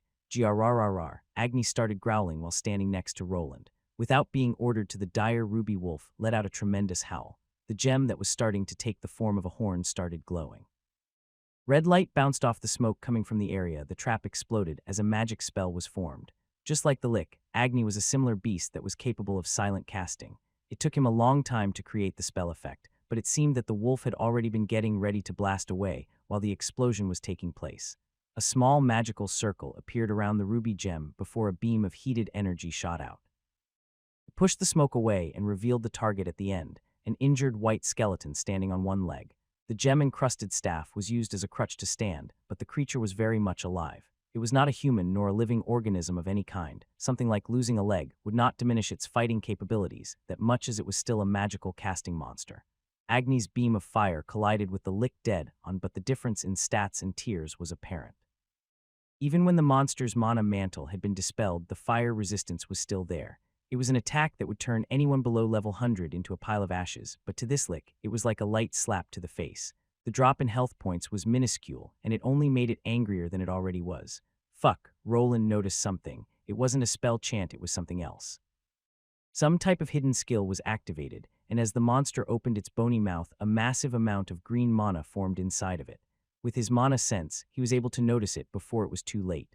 Magical classes came in all shapes and sizes. Monsters and people that were part of the magic caster type didn't only rely on their spells, there were various skills that could augment their fighting style. One of those special skills was the Lick's Tier 3 summoning skill that it could use without the need for a body. There was one common skill that magic users usually came equipped with. One of these skills was called spell stockpiling. It allowed a magician to store a spell in a skill slot for later use. The quality of the stored spell depended on the type of stocking skill of the caster. Sometimes the spell would have a drop in power and speed, but one effect would be kept. The stored spell could be activated without the need of being cast, and it couldn't be interrupted by normal means. Either the Lick was using this type of skill, or he had some type of racial ability. Nevertheless, it was generating a massive blast of magical energy from inside of its mouth that was being aimed at Agni, who just fired off his own spell and was momentarily incapable of dodging. A green energy beam flew forth in a straight line toward the ruby wolf. It was much faster than any beam spell attack that Roland had ever seen before or was able to produce. Even when he saw through it, there was just not much time to react. Even though he had ordered the leftover spider drones to attack the Lick and put themselves in the line of fire, they were not capable of performing this task in time. Without much time to think, could only react by swinging his oversized hammer into the line of the beam. The runic shield that would be probably the better option was still on his back. At this moment, the only thing he could do was access a few lesser runic structures that would produce a shield around his forward side. With his mind racing, he tried accessing all of his runic knowledge to somehow augment the defensive capabilities of his hammer. Everything happened in a fraction of a second in his mind, while causing a few bursts of capillaries and a nosebleed. The hammerhead was surrounded by a layer of protective mana that was good at absorbing magical attacks.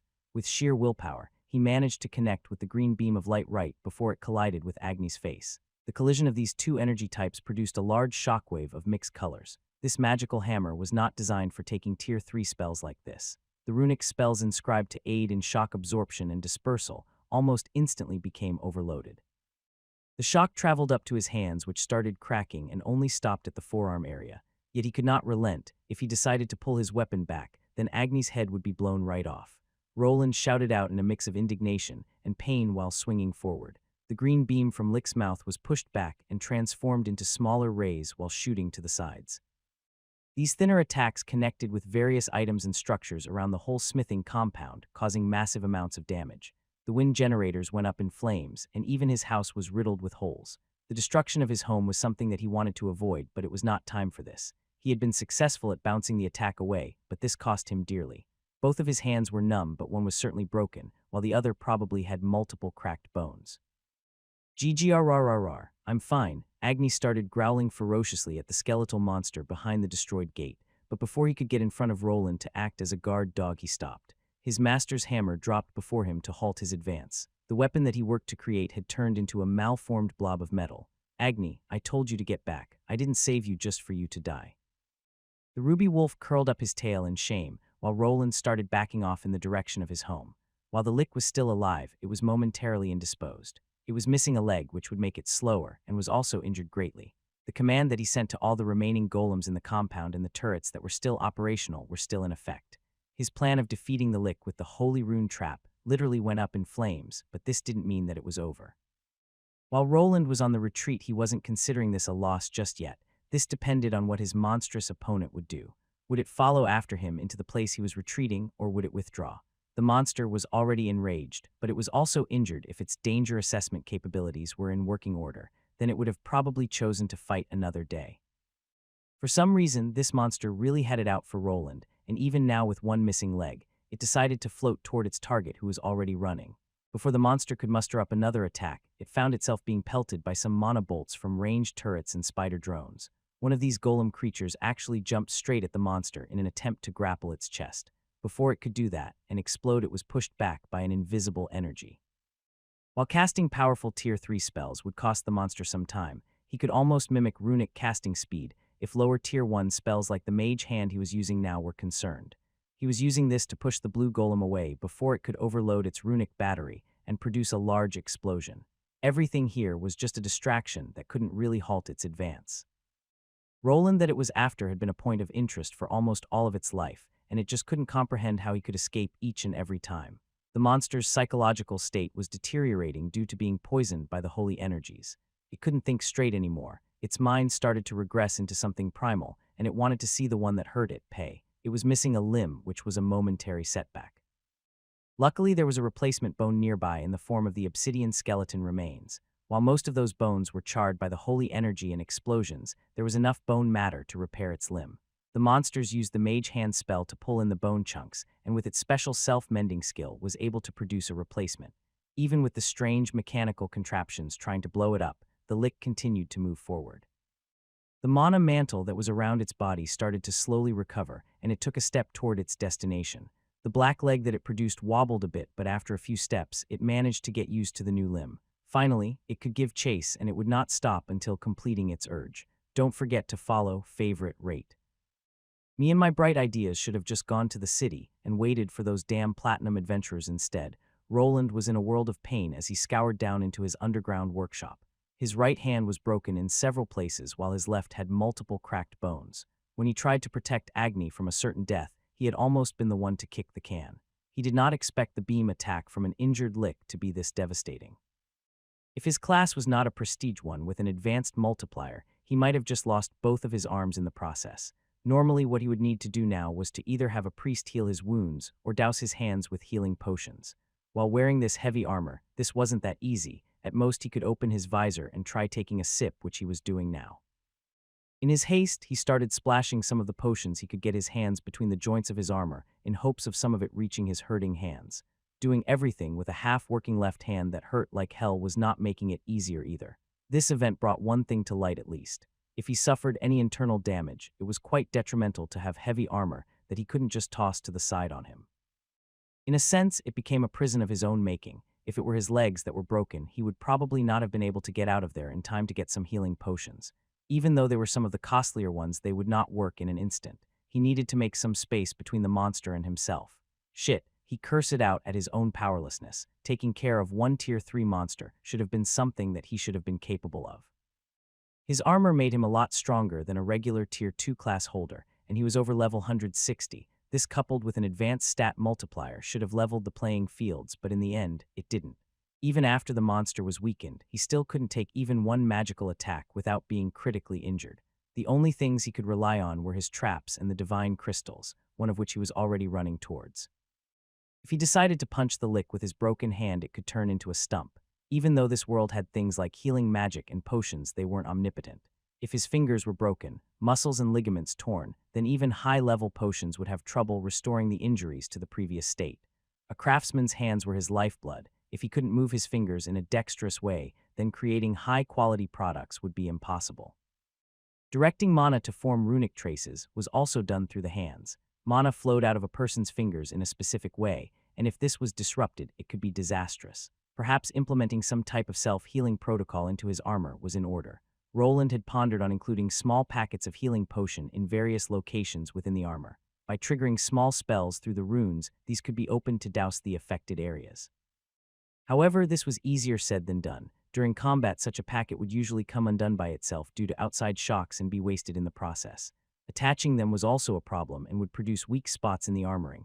Fuck, it hurts. Are these potions really the best I could afford? His mind was snapped back to reality as he pressed a button to close down the metal door to the workshop. Even pressing it with his somewhat good hand was a problem. The healing concoctions were slowly working, but it would take at least 15 minutes for him to regain feeling in his injured hands. Powering through the pain was his only option if he wanted to get out of here alive. Will that thing even continue chasing? Roland was backing off, and for a moment he stopped in his tracks. The previous explosion, coupled with the lick going berserk, sent his monitoring system ballistic. Whenever a lot of mana particles from spells were in the air, it produced some interference. In this case, however, he didn't need to rely on the signal magnifiers and could use himself as the radar basis. There he could see a lone monster dot moving towards his home without being held back by the golems all too much. I guess it's really mad now, probably moved on from an enraged state to being totally berserk, but this could be what I needed. There was some time before the monster reached him, but it seemed that it was dead set on following after him. This hate that the monster felt for him could still be used against it, just like it did during the first trap. His escape tunnel was still there. This one wasn't as long or sturdy as the one that he made leading to the dungeon, but he did make some preparations there. I have one chance. The yellow crystal in his hand was the only one that he had left. The monster already proved itself to be too much to handle for regular runic spells, but holy ones were extremely effective. It was like poison to the undead, and even though the lick made it out of the entrapment, it would still continue to receive some damage over time. This, coupled with the berserk state, could be just the thing that he needed to end all of this. But there was also another option, just leaving everything be and getting out of here as fast as he could. What he was hoping to protect was already partially destroyed. The monster was running rampart above ground. After tearing through his defenses, it would probably find the entrance here. The inside of his workshop wasn't as well protected as well as the path leading to it. He could just not have potential explosive hazards underground where he could be buried alive. There was an option of blowing the place up, which would make following him a lot harder. Overloading some of the magical items that were here could produce a potentially deadly reaction. This could be enough to kill the already injured lick, or at least keep it from finding the escape route. This plan was probably the safest bet, and while the monster was confused about his location, he could make his escape. The only thing that could thwart his escape were the unwelcome guests that started gathering above ground. While the mana particles in the air were jamming some of the mapping feed, not everything had been lost. During his use of the parallel thinking trait, he was able to go through multiple problems at once and also watch the map like a hawk. On it, he saw many small dots approaching the forest and going toward his home. It must have called for backup. During the lick's near-death experience, it wouldn't be strange for it to call for help. Perhaps there was some inbuilt assistance switch into the monster when it suffered critical damage that would call back all of its minions. The black one that saved him was just closely following behind it as a backup plan, but now all the rest had been called back. This put Roland in a dangerous situation. If he went with the self-destruct option for his workshop, he would find himself exposed to the monster army. The explosion would probably give him a big enough smoke screen to sneak away from the lick, but it would certainly find him quite fast with so many eyes out there. While the monster was not in a state to probably produce that tracking spell it used before, it didn't need to. As long as it was close to its many minions, it would be able to feel what they were feeling. Roland already had a unique mana pattern that the monster was attuned to, so if he was spotted, then the lick would give chase. For the time being, he had two exit routes. One was a shorter pathway in which he left his last surprise for the monster, and then there was the tunnel to the dungeon. Heading toward the dungeon wasn't such a great idea. It wasn't much different than using the other exit, and he would still need to blast a hole through it to escape. Either he would blast a hole with his magic and get out of there, which would still put him somewhere where the monsters could spot him. Going inside the dungeon would require him to dig a hole through the wall there. Perhaps he could hide out in one of the hidden rooms he discovered, but the lick might find him at some point with that mana sense that it possessed. One way or the other, he needed to expose himself to the skeletal army. The question was which exit put him in a better position of survival. This might have actually been the dungeon tunnel, as it was a lot longer, and the skeletons would first group around his home, before going towards the explosion he produced. However, there was a different way for him to get out of this, and it was by killing the lick. The shorter tunnel had been prepared beforehand for this possibility, but for this to work, he would need to put himself in danger. I'll need that thing to come to me. Roland was already walking towards the shorter escape tunnel that was prepared for abandoning his workshop. It was constructed with a few charges placed at the entrance. When an assailant crossed the threshold, these would explode. The person running through the tunnel would not be affected, and after getting to the other side, they could collapse everything to not allow anyone that survived the explosion to pursue further. The tunnel was also dug further underground than the one leading to the dungeon. The amount of earth that would cave in wouldn't be that easily blasted through even for something like this lick. Even if the lick somehow disabled the trap, he could manually collapse the whole thing while going through it. The runic structures for this to happen were already set there, but he could also alter them to produce a different effect. This was his backup plan for when the monster got through the exploding workshop, along with the divine trap. It was a hastily produced plan that he wasn't really intending to use, as running away was a better option. Now that there was an army of angry skeletons on the outside coming for him, perhaps he didn't have any other choice. It was either to face the lick here or get massacred outside. With 2 Tier 3 underlings of the skeletal overlord coming this way, it was a truth he needed to accept. Perhaps it would be more probable to face the injured lick that was burning through its mana. Beings that used mana were almost defenseless without it. If it actually ran out of it, then he might be even able to take it in a head-on confrontation. Luckily for him, monsters didn't use things like mana potions. They usually had some passive skills that were above what a person could have for mana regeneration, but those also had a limit. With this in mind, he decided to give it a try. If the leader was defeated, so would the army fall, and he had no chance of going against a swarm of skeletons. If he didn't take this chance, then the lick would have enough time to recover. Thus, while going through his workshop, he laid a trail of breadcrumbs for the berserk skeleton. It was in the process of melting down his reinforced metallic door and hopefully burning through a lot of its mana reserves while doing so. His hands were slowly healing up, but his right one wasn't quite there yet. It went through all the golems and traps fast. It can't have that much energy left. If I can just tire it out a bit more, Agni, wait for me in the tunnel. I'll be right there with you. Woof. Agni didn't want it, but after Roland was forced to break his hands and the hammer he made. Without wanting to cause any more trouble, he curled up his tail and walked towards the tunnel where he was supposed to have already been. At around the same time, the reinforced door into the workshop had been broken into by the maddened lick. Before the monster was able to take another step, and those strange blocky devices flew toward its face. These were 2 runic batteries that Roland had thrown there to produce a more concentrated explosion. The monster buckled a bit under the pressure, but it didn't stop. This was only a distraction. Right as the batteries were exploding against the monster's mana mantle, a ray of light flew forward. It originated from Roland's mana cannon, which was his previous way of defeating Tier 3 monsters. Even with the mana pattern being altered, it couldn't get through the monster's defenses. Instead, the lick charged forward while focusing a large portion of its energy on the defenses, and some other on a large spear of bones that shot out from under where the mana blast was coming from. The walls started shaking, and a lot of dust came down from the ceiling, but somehow the whole place didn't collapse. The monster was at the large cannon, but it couldn't find its owner. Instead, it only saw some broken cables connected to it that were giving off mana that didn't belong to Roland. This cannon was just placed here, without its creator waiting to be skewered by sharp bones. It wasn't that hard to prepare a targeting system to shoot at a lick while he escaped, and the massive amount of energy it had to produce to take care of the weapon was worth it. While traveling through the underground lair of the runesmith, the monster kept running into small traps. Scrolls with spells stuck on the walls, ground, and ceilings. Magical weapons pointed towards passages and entranceways, leading it all the way towards the escape tunnel where Roland and Agni had run to. It didn't seem that the monster was convinced that it could be stopped in any way, and the continuous traps only proved its point. Soon it was blasting through the hastily closed door where it even saw a part of the armored one going through. The monster in its current state was unwilling to stop anymore. If it took some time to strategize, it would have probably waited for its army to arrive, but at this point, it was too far gone. But behind that passage victory didn't await. Instead, it was another trap that this mad monster was walking in. While it was previously able to breeze through all the others, it didn't realize what kind of predicament it was getting itself into. After charging in behind the next corner, it found him, the target that it was after for all these months. Roland's left hand was holding something that was too short to be a proper weapon. Instead, it was his blacksmithing hammer that he created himself. At the moment the lick came into view, he initiated the main plan. The hammer was used on the wall to activate the runic construct that he had created. With this last hit, it finally became operational, a trick to fool the monster's mana sense. The moment his hammer collided with the wall, all the runic traces lit up in a golden yellow glow. It was very similar to the one the monster witnessed in the cage, and it instantly flipped a switch in its brain. Instead of charging forward like a mad beast, its survival had become more important, but at this point, it was too late.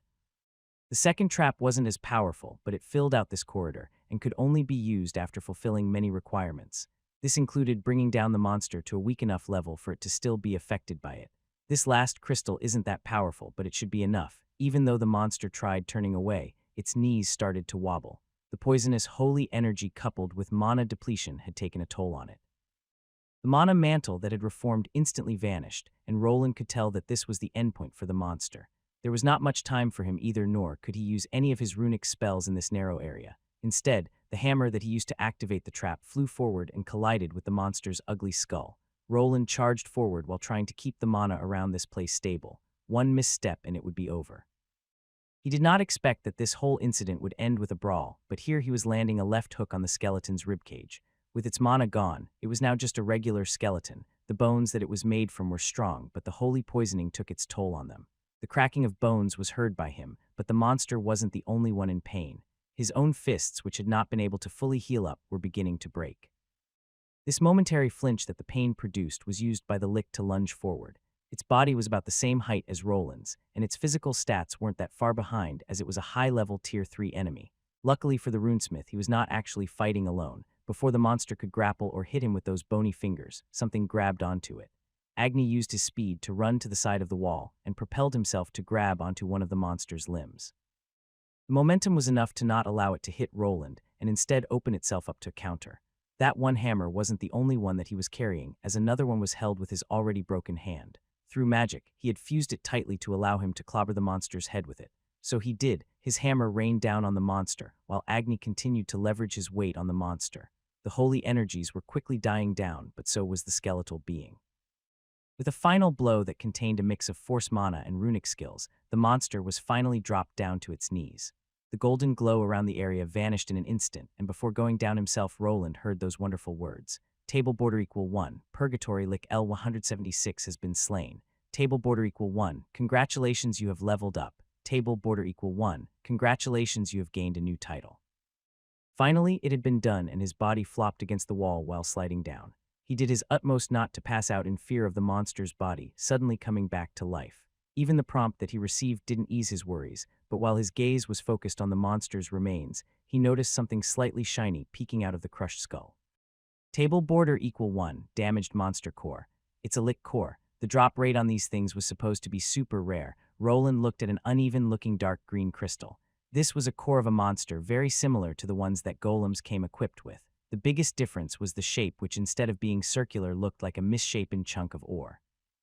Even though this wasn't a game, the chances of a lick-type monster having one that didn't disintegrate after death was very low. Could this be because it was a rare variant? Before defeating this monster, he couldn't identify what type of lick. After defeating a monster, a forced prompt would be played out with its name. This one was a rare purgatory lick, which made sense considering it used green flames. at least in this world, there was a conception of an afterlife and purgatory also existed. People's souls would apparently be cleansed in the green purgation flames. These souls would then be reborn as something new. At least that was the theory behind it that people got from conversing with the many deities that existed. There were different versions of the afterlife, which included variants of hell, heaven, and limbo. Some were very similar to the ones from his past life, where war gods allowed their best warriors to remain at their side. When Celeria was concerned, she was a bit more similar to the main religion that he remembered. Sinners would be cast into the eternal flames of the sun, which was very similar to the usual depictions of hell. Then people that stayed true to the Divine Lady's teachings would be rewarded with an eternal life of bliss. Similar to the other, there was a stage in between these two extremes. Roland didn't want to imagine having to be burned by green flames during the process of purgation by an angry-looking skeleton like this. His whole existence here made him believe that there was something more to these gods that met the eye, but he was more inclined to believe that the deities that people worshipped here weren't true gods, just beings of immense power. They were restricted in many ways that didn't make sense for a true god to have. In his mind, there had to be something above these fake gods that was pulling the strings there, but he was not sure if that was the thing that made him take the form of a 5-year-old noble, or if it was one of the lesser gods instead. Nevertheless, this was not the time to have an identity crisis again. He needed to get out of here and check on his home. "Woof, are you okay, Agni? Your nose is bleeding." During the scuffle against the lick, Agni had grabbed onto one of its limbs. The monster wouldn't let up, and the wolf was slammed against the wall a couple of times without letting go. His injuries were luckily mild in comparison to Roland's own broken hands, which just got worse after he tackled the monster to the ground and started pounding away. "You'll be fine, it seems." Me, on the other hand, Roland felt like a deflated balloon. His legs weren't listening to him. His stamina and mana had been drained in a last-ditch effort for survival. Agni as his tamed beast could be easily identified, and his HP was slowly going up. He suffered some damage, but his monster physiology allowed him to regenerate to a lesser extent. Humans like Roland, on the other hand, needed more help from healing spells and potions to equal things out. The Empyrean crystal shattered. I guess my piano-playing career is over. Roland wanted to laugh at his bad joke, but the pain kind of forced him to frown. While his left hand was covered in bruises, it didn't look as bad as the right one. Some of the finger bones had pierced through the flesh, and others were placed at an odd angle. After taking a small breather, he decided to go for it. Following a crunch, his grunting voice echoed through the escape corridor as he aligned his fingers into the correct position. Table border equal 1, Infernal Skeleton Slaughterer. Title. Title given to people that have managed to slay many of the infernal skeleton monster types. Any monster of this monster family will take 10 more damage from the title holder. Slaughterer. Did it count in the reanimated creatures? The Slaughterer variant of the monster title could only be achieved after killing quite a few of the same monster types. He needed a lot more time to gain that one when it came to goblins, but he skipped a few steps with this infernal skeleton type. The Lick was part of the same family, just a rare variant, and it could summon lesser variants of the Tier 2 variety that must have counted towards this title. His level had also gone up, but not enough to allow him to attempt the full class change that he wanted. The Lick was a monster at the level of 176, but Roland had already crossed the level 160 threshold. Due to the difference in levels, he was only able to gain a few levels for killing a monster that was this much above him. However, all was not lost, as through his contract he would have access to the secret dungeon spot. Table border equal 1 name. Roland Arden L 166, TD Rospan equal 5 classes. T2 Runesmith Lord L50, secondary. T2 Runic Engineer L41, primary. T1 Mage L25, tertiary. T1 Runic Monoscribe L25X. T1 Runic Blacksmith L25X, strength 213. Agility 171. Dexterity 255. Vitality 224. Endurance 252. Intelligence 303. Willpower 291. Charisma 18. Luck 11. His vitality stat had previously been able to pass through the 200-point mark, and his strength wasn't far behind. He wasn't sure about which resistances the vigor passive increased. His best bet would be things like recovering from poisoning and injuries. The might passive, on the other hand, sounded like it would just help him lug heavy things around without increasing his punching power that much. Table border equal 1, Vigor I. Boosts health point recovery and some resistance. Table border equal 1, Might I. Reinforces musculature, allowing a person to carry more weight. 9 more left, but this wasn't all. I'm sure I saw the prompt for a new skill in there. He had passed level 40 with his current runic engineer class and received a new skill. His fingers were still a bit wobbly, but his curiosity was too strong to leave this for later. Table border equal 1, basic machinery salvage L1. Skill active. When used on a salvageable object, there is a small possibility of regaining used materials. Salvageability. This reminded him of some RPG games that he played in the past. There was a chance of gaining back the materials used for crafting from used-up items. However, mostly those skills existed to circumvent things like smelters and disassembly.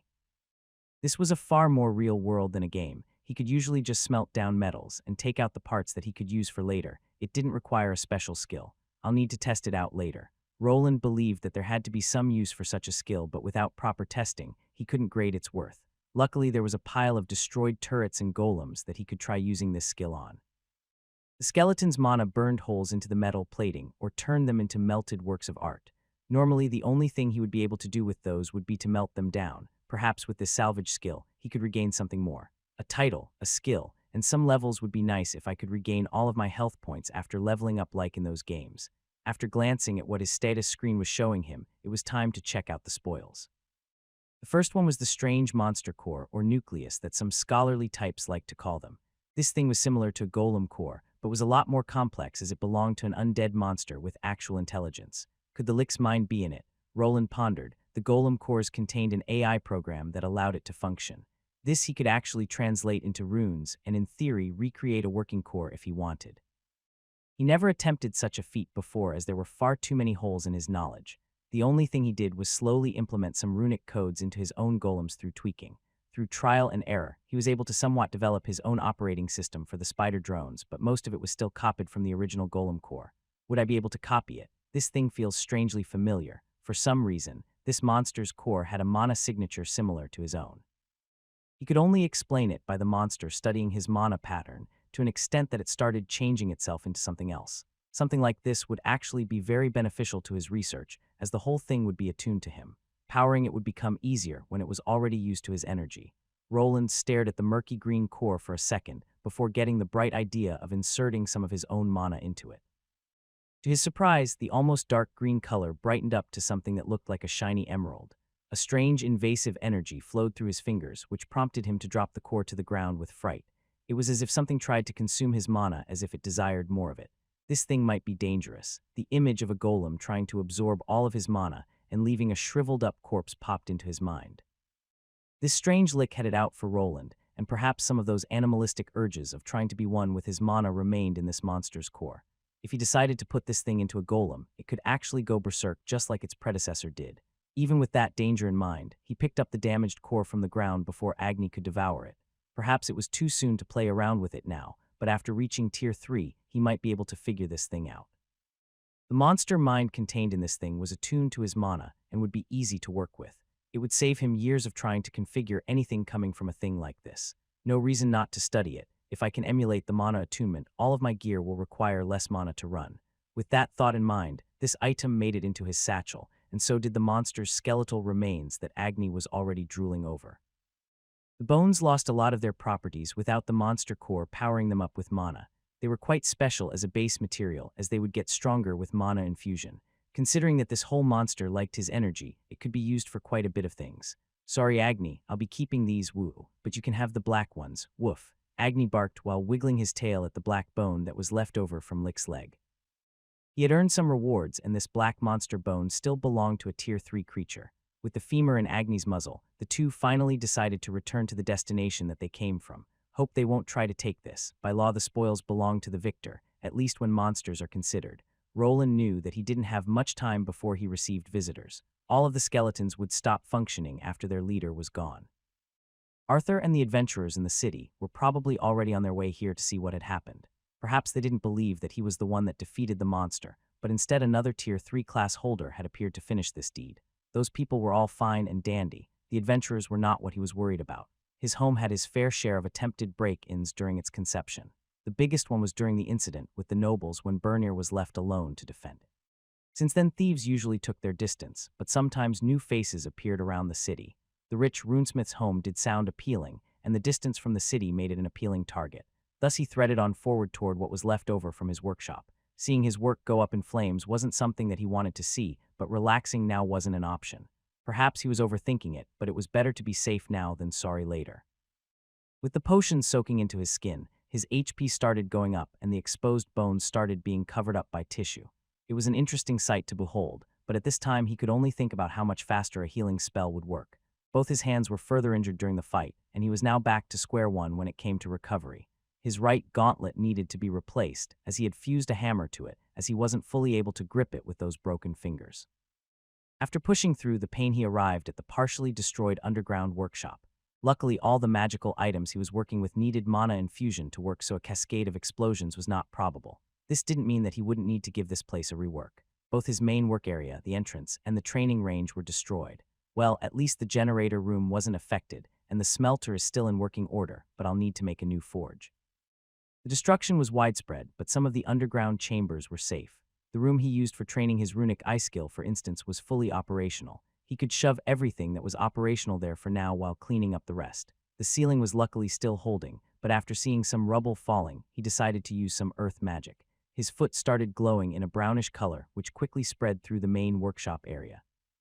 Soon, thick earth pillars started rising up from the ground, and they connected to the ceiling to keep it from collapsing.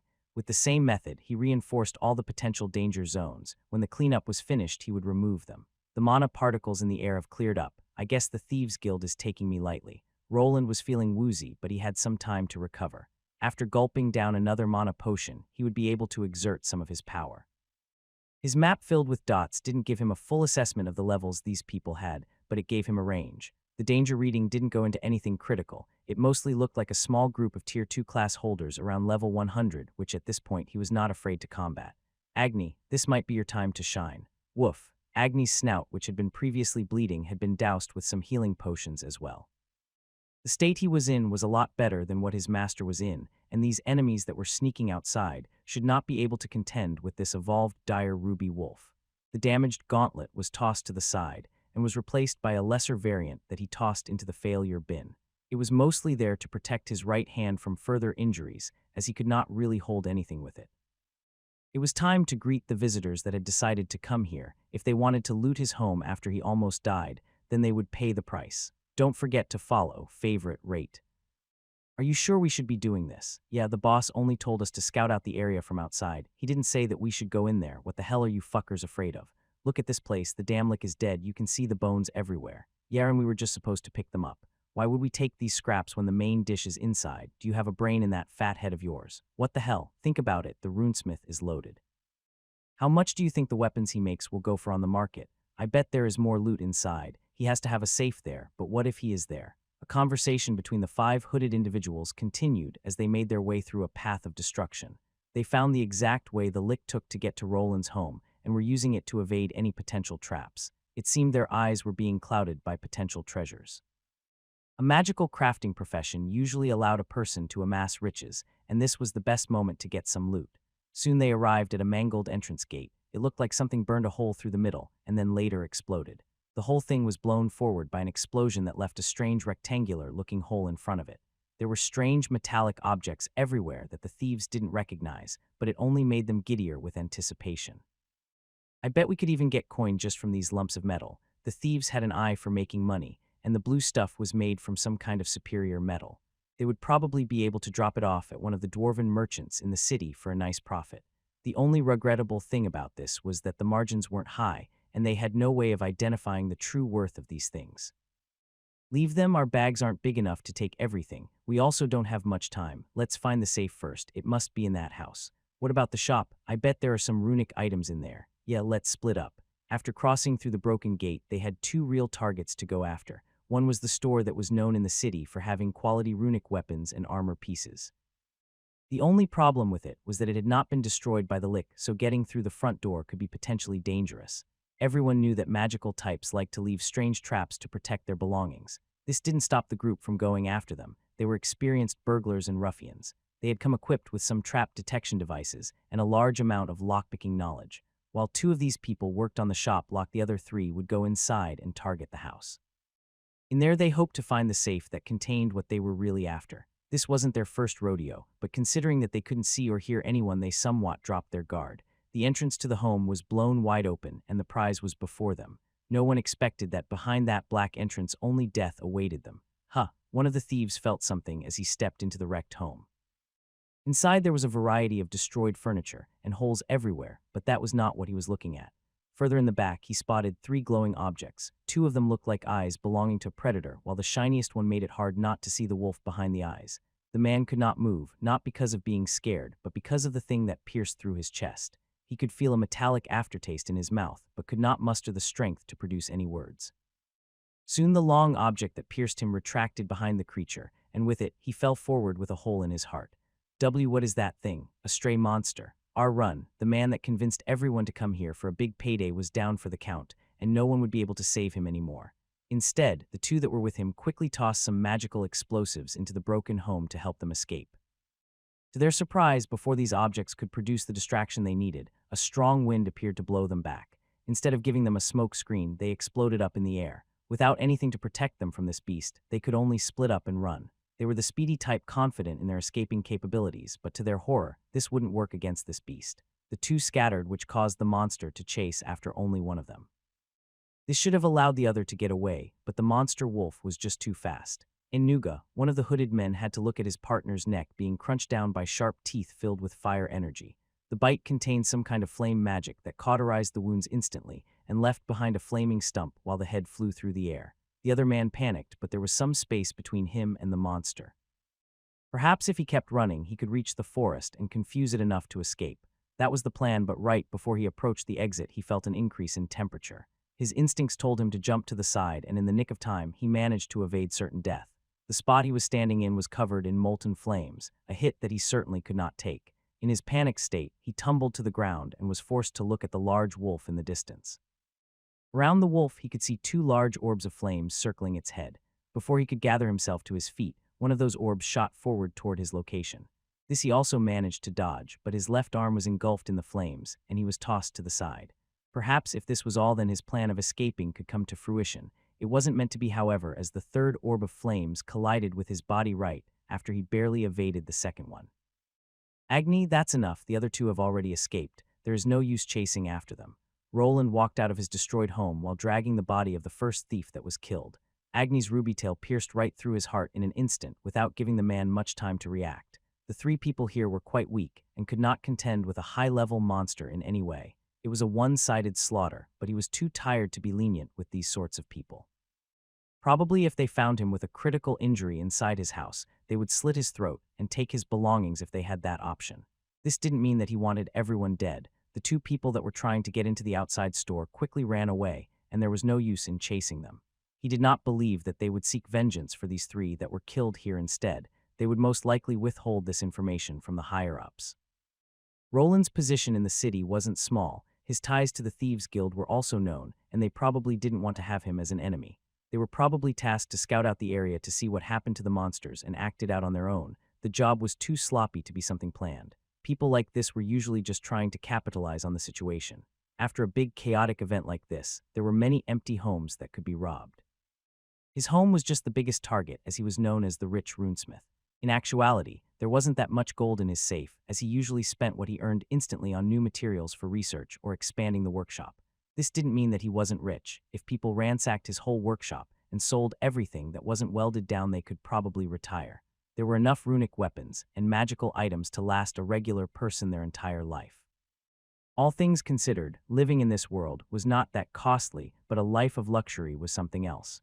It doesn't seem like he likes the taste of human flesh, at least. Roland looked at Agni that was snorting his nose at the defeated man. He had gone straight for the jugular and made quick work of the poor fellow. His neck was torn open easily, and his body was just there. It looked like some kind of massacre took place here, but he did not think that he would be taken to court for it. Defending one's home was allowed in this world, and killing burglars was as normal as breathing. Shit, are there more of them coming? To his surprise, his mapping system picked up another 5 people coming. This time around, there was a big problem. These people were not simple Tier 2 class holders. They were actually strong. Wait, could it be the adventure party? After calming down a bit, he realized that this group was coming from the direction of the city. Soon after, he also noticed that some other people were following behind this small group. Instead of this being a retaliation force from the Thieves Guild, they seemed to be the party of platinum adventurers.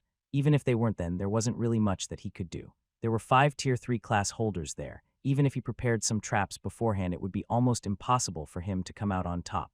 This didn't mean that he wouldn't make a run for it. The escape tunnel was still there, and he could also use the one going toward the dungeon.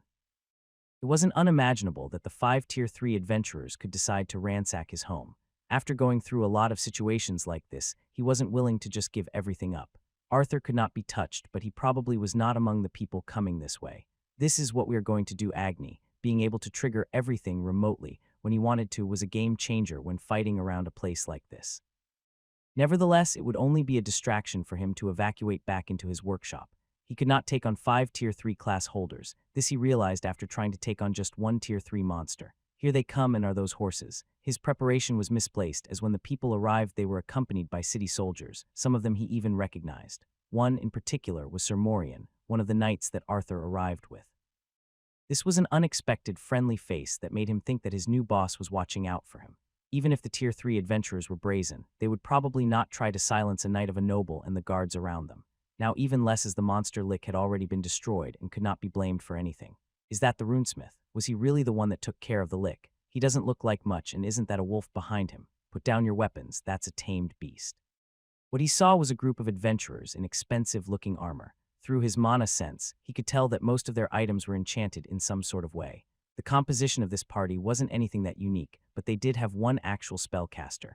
It was a woman that looked to be in her late 30s, wearing a prominent pointy hat and the usual robe. She was holding a staff with a large orb at the end which radiated mana. The next characteristic person was the one that identified Agni as a tamed beast. It was a very handsome-looking sun elf in green archer armor, clearly the tracker and monster detector of the group. The next two were 2 very similar dwarves, one holding a shield and a mace while the other a bulky-looking 2-handed halberd. Then the last person was quite large, well over 2 meters, but didn't seem to be holding any weapons. Judging by his physique, he was some type of brawler, but the animalistic features made him look like a mix between a human and a bear.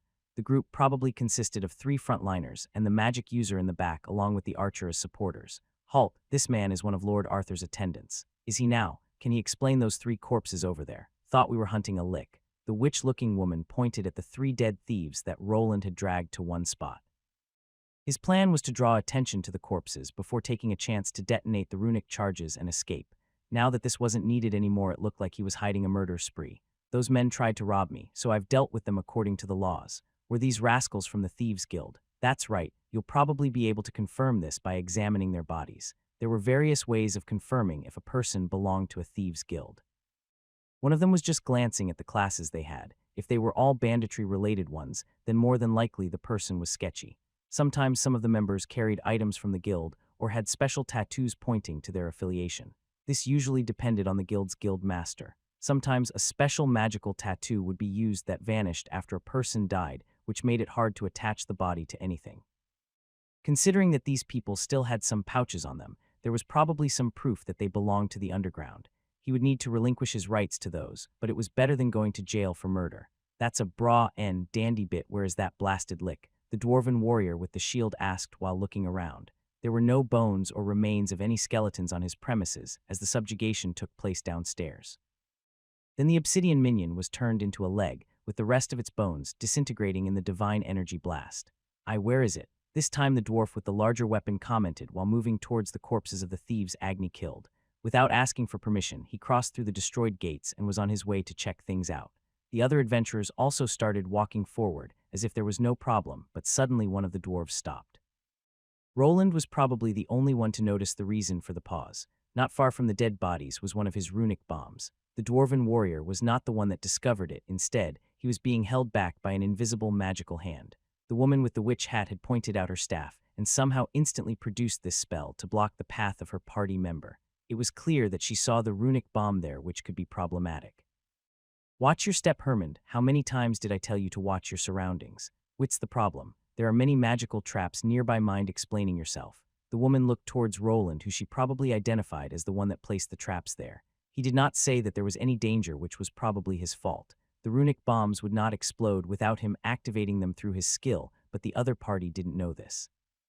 Just some traps meant for robbers and monsters wandering in, but I don't remember inviting you inside. This could be considered trespassing, don't you think? He did raise his voice at the group of adventurers. The two dwarves took a few steps back, but also instantly grabbed their weapons. However, before any fights could break out, Sir Morian came to Roland's rescue just like he expected.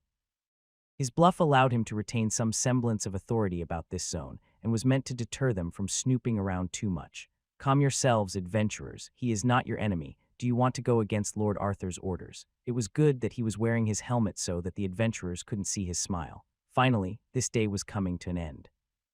The Platinum Adventurers would not hurt him, and now with Sir Morian here, he could give him the story, and also withhold the lick corpse, as it was something that belonged to him. Alright, can someone do something about that dog? I wonder how T's doggy tastes. It's not a dog. It's a dire ruby wolf, but usually their mana-controlling instrument isn't this advanced. It must have gone through an interesting diet, and you can certainly not eat it. A handsome sun elf shrugged at the two dwarves from his party as they were looking in the direction of a ruby-encrusted monster. It belonged to the runesmith that lived here, and at the moment he had delved into the destroyed home to fetch something.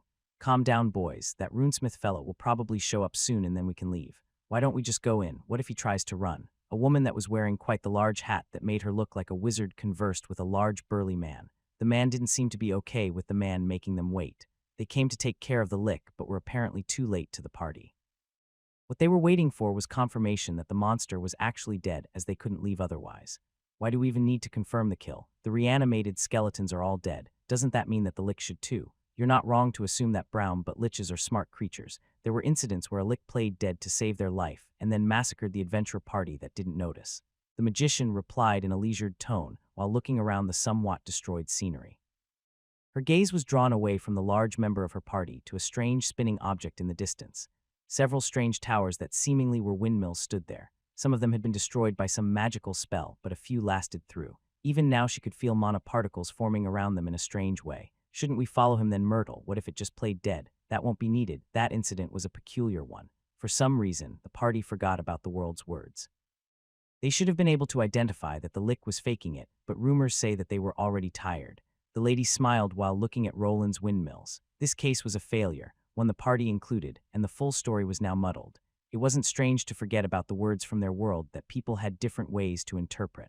Sometimes the disembodied voice could not be heard if a person was injured or if it was loud. The game-like screens would also be hard to envision in a dark environment, which could have led to that predicament happening. Woof, she took one step towards those interesting contraptions, but was instantly stopped by an angry wolf. While the monster didn't really pose a threat to her or her party members, they couldn't just shove it to the side while the owner of this place was away. The knight that belonged to the Valyrian household was still there. Even though he was weak and a non-issue if something happened to him, they would probably be blamed now after the lick was dead. Can't wait for 5 minutes, a voice resounded from the crumbling home that belonged to its owner. Soon a large man dressed in magical armor emerged with a large monster skull in his left hand. Without a doubt, it belonged to an undead magician, as it had lingering Tier 3 mana around it. With this, the mission of this party had kind of been ruined, as they had been tasked with taking out the monster themselves.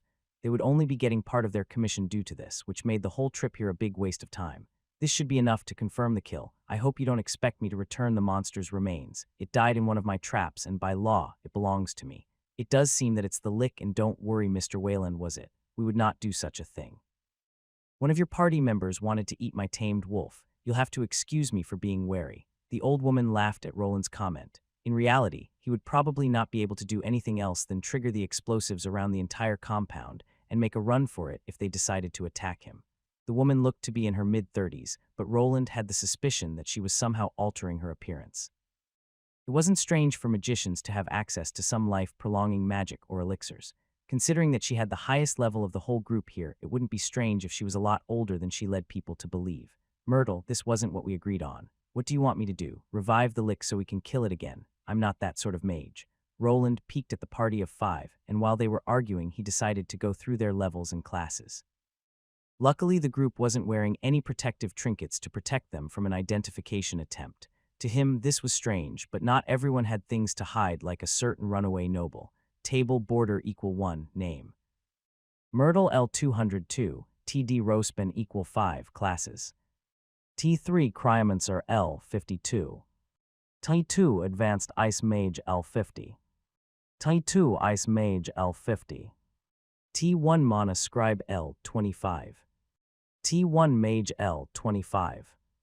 The woman had put a lot of faith into just one element of choosing. A cryomancer class was able to produce quite the array of ice spells. It wasn't strange for someone like her to appear at a mission involving a fire dungeon, but her ice magic wouldn't be that effective against a lick. Table border equal 1, name. Oberon L 175, TD Rospen equal 5, classes. T3 Bowmaster L 25. T2 Marksman L 50. T2 Ranger L 50. T1 Hunter L 25. T1 Archer L 25. The Sun Elf was clearly a one-trick pony as well. He had stuck to marksmanship-related classes and was even focusing on one weapon with the Bowmaster Tier 3 class. It was a class that was specifically good at handling bows and anything related to them. It also furthered most of the tracking skills a hunter and a ranger would have brought to the table. The two dwarves named Hermund and Delmund had very similar class composition and weren't worthwhile to investigate. One was a shield master, and the other one was a polearm master, not very prestigious classes that only focused on one particular piece of equipment. Then there was the last member of the party that had a more unique setup. Table border equal 1, name. Braum L 181, TD Rospen equal 5, classes. T3 Bestial Druid L 31. T2 Beast Shifter L 50. T2 Barbarian L 50. T1 Brute L 25. T1 Warrior L 25. He was a druid, and the name implied that he could change into some type of beast. He was already the size of the Adventure Guild Master, but perhaps he could even bulk up more. The man looked like a beastman from a bear tribe, but it could have actually just been part of his class skill of shifting his body. The Beast Shifter class would allow an individual to alter parts of their body. For instance, they could enhance their limbs by growing sharp talons or powerful jaws with a bunch of teeth.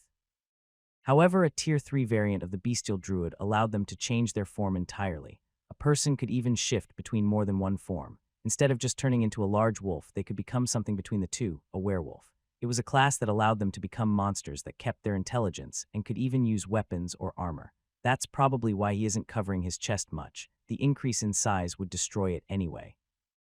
Roland went through the classes and also the high levels and came to a conclusion. He would probably not be able to handle any of these people alone, at least not while they were so close and he was still injured from the last fight. However, he needed to continue the charade as these people could probably not see his true level. If they thought that he was capable of defeating a lick by himself, then they would think before attempting anything drastic. Myrtle was approached by the blonde sun elf that looked a bit maddened by the lack of monsters to kill. The group didn't really do anything, so they wouldn't even have the right to the reanimated skeletal bones outside. As a platinum adventure party, they would be given a down payment that would cover their travel expenses and a few other things. This didn't mean that they wouldn't be bleeding money. The expenses a platinum rank adventure party went through to manage their magical instruments was high. They needed to continue making money. If one of their weapons broke during a monster subjugation, it would take an astronomical sum of gold to replace it. While in a sense they weren't losing anything by coming here, they were not gaining much in return either. It wouldn't be strange for him to be forced to relinquish it in any other circumstance. Now that he had officially become Arthur's runesmith, it wouldn't be easy to bully him by anyone that wasn't a noble themselves. A regular citizen had no hopes of going against a powerful adventure party like this. Even if someone died, without any connections and money, there would not be much of an investigation. Things would usually go in favor of the adventurers, as they were an important asset to the kingdom they resided in. Monsters were always a problem, and it wasn't strange for retired adventurers to be hired by nobles. They would become knight captains or direct bodyguards, even teachers to noble children if they had some particularly good skills. Luckily for him, these people could not bully him to give up the loot he had earned. Considering how his whole home was destroyed in the process, this lick's bones were the least he could get. The rare monster core drop, on the other hand, would go for a lot more than the body. It was an item that could be used for various magical items and probably even elixirs. If he auctioned it off at the auction house, then the whole incident would put him ahead. I'll hold on to it. For now, maybe when I get my next class, I'll be able to gain something from it. Roland was also a magical researcher and was interested in what he could discover in an undead monster's core. It wasn't that damaged, and if it possessed all the information that the lick had, he might even be able to get to the bottom of those spells it used. While necromancy was frowned upon, it didn't mean that spells that could produce skeletons were outright forbidden. Understanding all the various elemental wavelengths was something he was in the middle of doing, and undead magic was part of it. He was already trying to produce a divine healing spell by way of runic circuits, so something on the other end could work too. I think we should go back to the city. Lord Arthur needs to hear this. I agree, but I can't just leave this place with those thieves running unchecked. The knight leader of the city guards wanted to take him away to the city. Roland wasn't against filling in Arthur about what transpired here, but he also didn't want to get robbed blind either. The corpses of the thieves were visible to everyone, and they were still fresh. I understand, but the Lord requires your presence, runesmith, and as I recall, you are now also contractually obligated. I see that you did your homework, but there are other ways to have meetings, so we can have one here while the soldiers keep unwanted ears away. What do you mean? I mean this, you've probably seen something similar to it. Roland didn't spend 5 minutes grabbing the skull of the lick. He had already taken the monster's remains and placed them inside his workshop before the adventurers even arrived here. What he did for most of that time was to search for a crystal ball that wasn't damaged in the scuffle. Most of them had been destroyed by the lick and the explosions inside his underground workshop, all besides a prototype he was working on beforehand. Is that a crystal ball? Why is it in that glass box? Oh, that's quite an interesting magical instrument. Did you make it? Yes, while he was talking with the knight, the cryomancer walked forward. They were probably also in need of new orders from the Lord.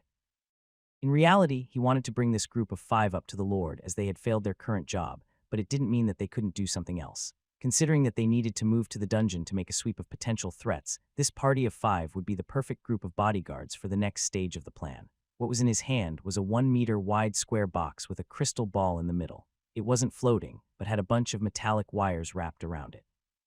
The final product wasn't meant to show the insides of this magical device. He had just used it like an open PC case, so he could easily see what was happening inside. It was a lot easier to monitor if everything was working, and if he didn't need to change some of the circuitry. He could already see the people gathered here looking at this ugly contraption with confusion. The only one that was truly intrigued was the fellow mage that could probably feel the strange mana fluctuations that it was giving off. While caster classes couldn't create items like this, they could distinguish between ones that were worth their while. With their high intelligence stat, their analyzing skill was usually quite advanced. I don't think we have the time, we don't. Did you expect to be back by dinner time when you set out to kill a lick or something? The knight was left speechless as Roland shot him down. The man was probably a lesser noble or some kind of bastard son of one. This was probably not something he expected to hear from a commoner. Every time Arthur's name was mentioned, it was to push Roland into obeying, but it certainly didn't work. At least it was clear that this knight didn't know that he was a noble and hiding himself. Otherwise, he would probably not be this pushy. If not, then just give me a minute. I'll have Lord Arthur here in a moment. While the knight was not his match, the other 5 adventurers were. He did not know if those 5 would move if the knight barked out a few orders. Considering that he was a magical craftsman of worth, he wasn't that scared. Arthur's investment into him was probably known to everyone now, and destroying such a costly investment wouldn't be taken lightly. Oh my, I have never seen a crystal ball operate like that. Is that Lord Arthur in person? Wayland, Sir Morian, is that you? Within a few minutes, he had placed the magical device down on the ground and rigged it to one of the exposed power cables with his crafting skills. Even though he could power it himself, it would be better to use the main workshop battery that he didn't need to blow up. With its help, the magical projector that used the crystal ball as a medium could produce a larger image of Arthur from the waist up. Yes, my lord, we have confirmed the death of the lick, and we're about to return to the city. That is reassuring, and I see that Mr. Wayland is also fine. Did you defeat it yourself? I'm not sure if defeating is the right word, but yes, it did die after stepping into one of my traps. Roland peeked at the magician getting closer to the magical projection. She seemed interested in it, but it probably wasn't the best idea to get between him and a noble talking. Morian was already looking at her in a funny way, but her aid would be required soon. Roland just needed to steer the conversation in a way that he could have Arthur push the adventurers into the dungeon. With their help, he would be able to instantly continue his dungeon dealings. The only problem was their loyalty. If they ran over to the other Valyrian house members, then it would become troublesome. All things considered, this went better than expected. This amount of damage is indeed minor. I'm glad that the destruction of my home is considered minor damage, Lord Arthur. Roland replied to Arthur while Morian and Myrtle listened in from the side. It was quite surprising for them to see someone acting in this fashion when talking to a noble. While he was inserting the proper titles here and there, it seemed he didn't feel intimidated by the title. Haha, I'll be sure to task someone with the repair of your gate, with all those skeleton bones lying around. It won't be hard to find the funds for it, but some of those will be needed to cover the damages to the city gates. Some of those magical turrets of yours melted down. I told the dwarves to not overuse them. Unless we make them from a superior alloy, they will keep breaking down during long sieges. Roland frowned while pushing the blame on the dwarves that were tasked with tending to his turret system. Those that he installed at the city gates were the same ones he had here. They were still made from Tier 2 grade materials and required a cooling period between firing off mana bolts. It was likely that the defenders got overzealous and didn't let them cool down enough between shots. There was a possibility of hardwiring a forced feature that would bring the turrets offline if they start overheating. He decided not to include it, however, as during a siege it was still better to have the magical guns suffer damage than the defenders behind them. An operator needed to decide if it was better to let them rest or continue attacking if the situation was dire enough. Perhaps next time it would be better if a proper runesmith tends to the runic devices instead. A grumbling sound escaped from Roland's lips after he heard Arthur's response. Soon their conversation started wrapping up. Nevertheless, you may keep the lick remains, but I don't think I can hand over the remains of the skeletons that are outside of the city. With this we can finally open the gates, that is unless you have something more to add. No, that's about it, Lord Arthur. If that is all, then Sir Morian, take the soldiers and do a sweep around the forest. There might be other monsters that could have made it inside the forest. Securing the dungeon entrance is also a priority. We must establish the route there again. Yes, sir.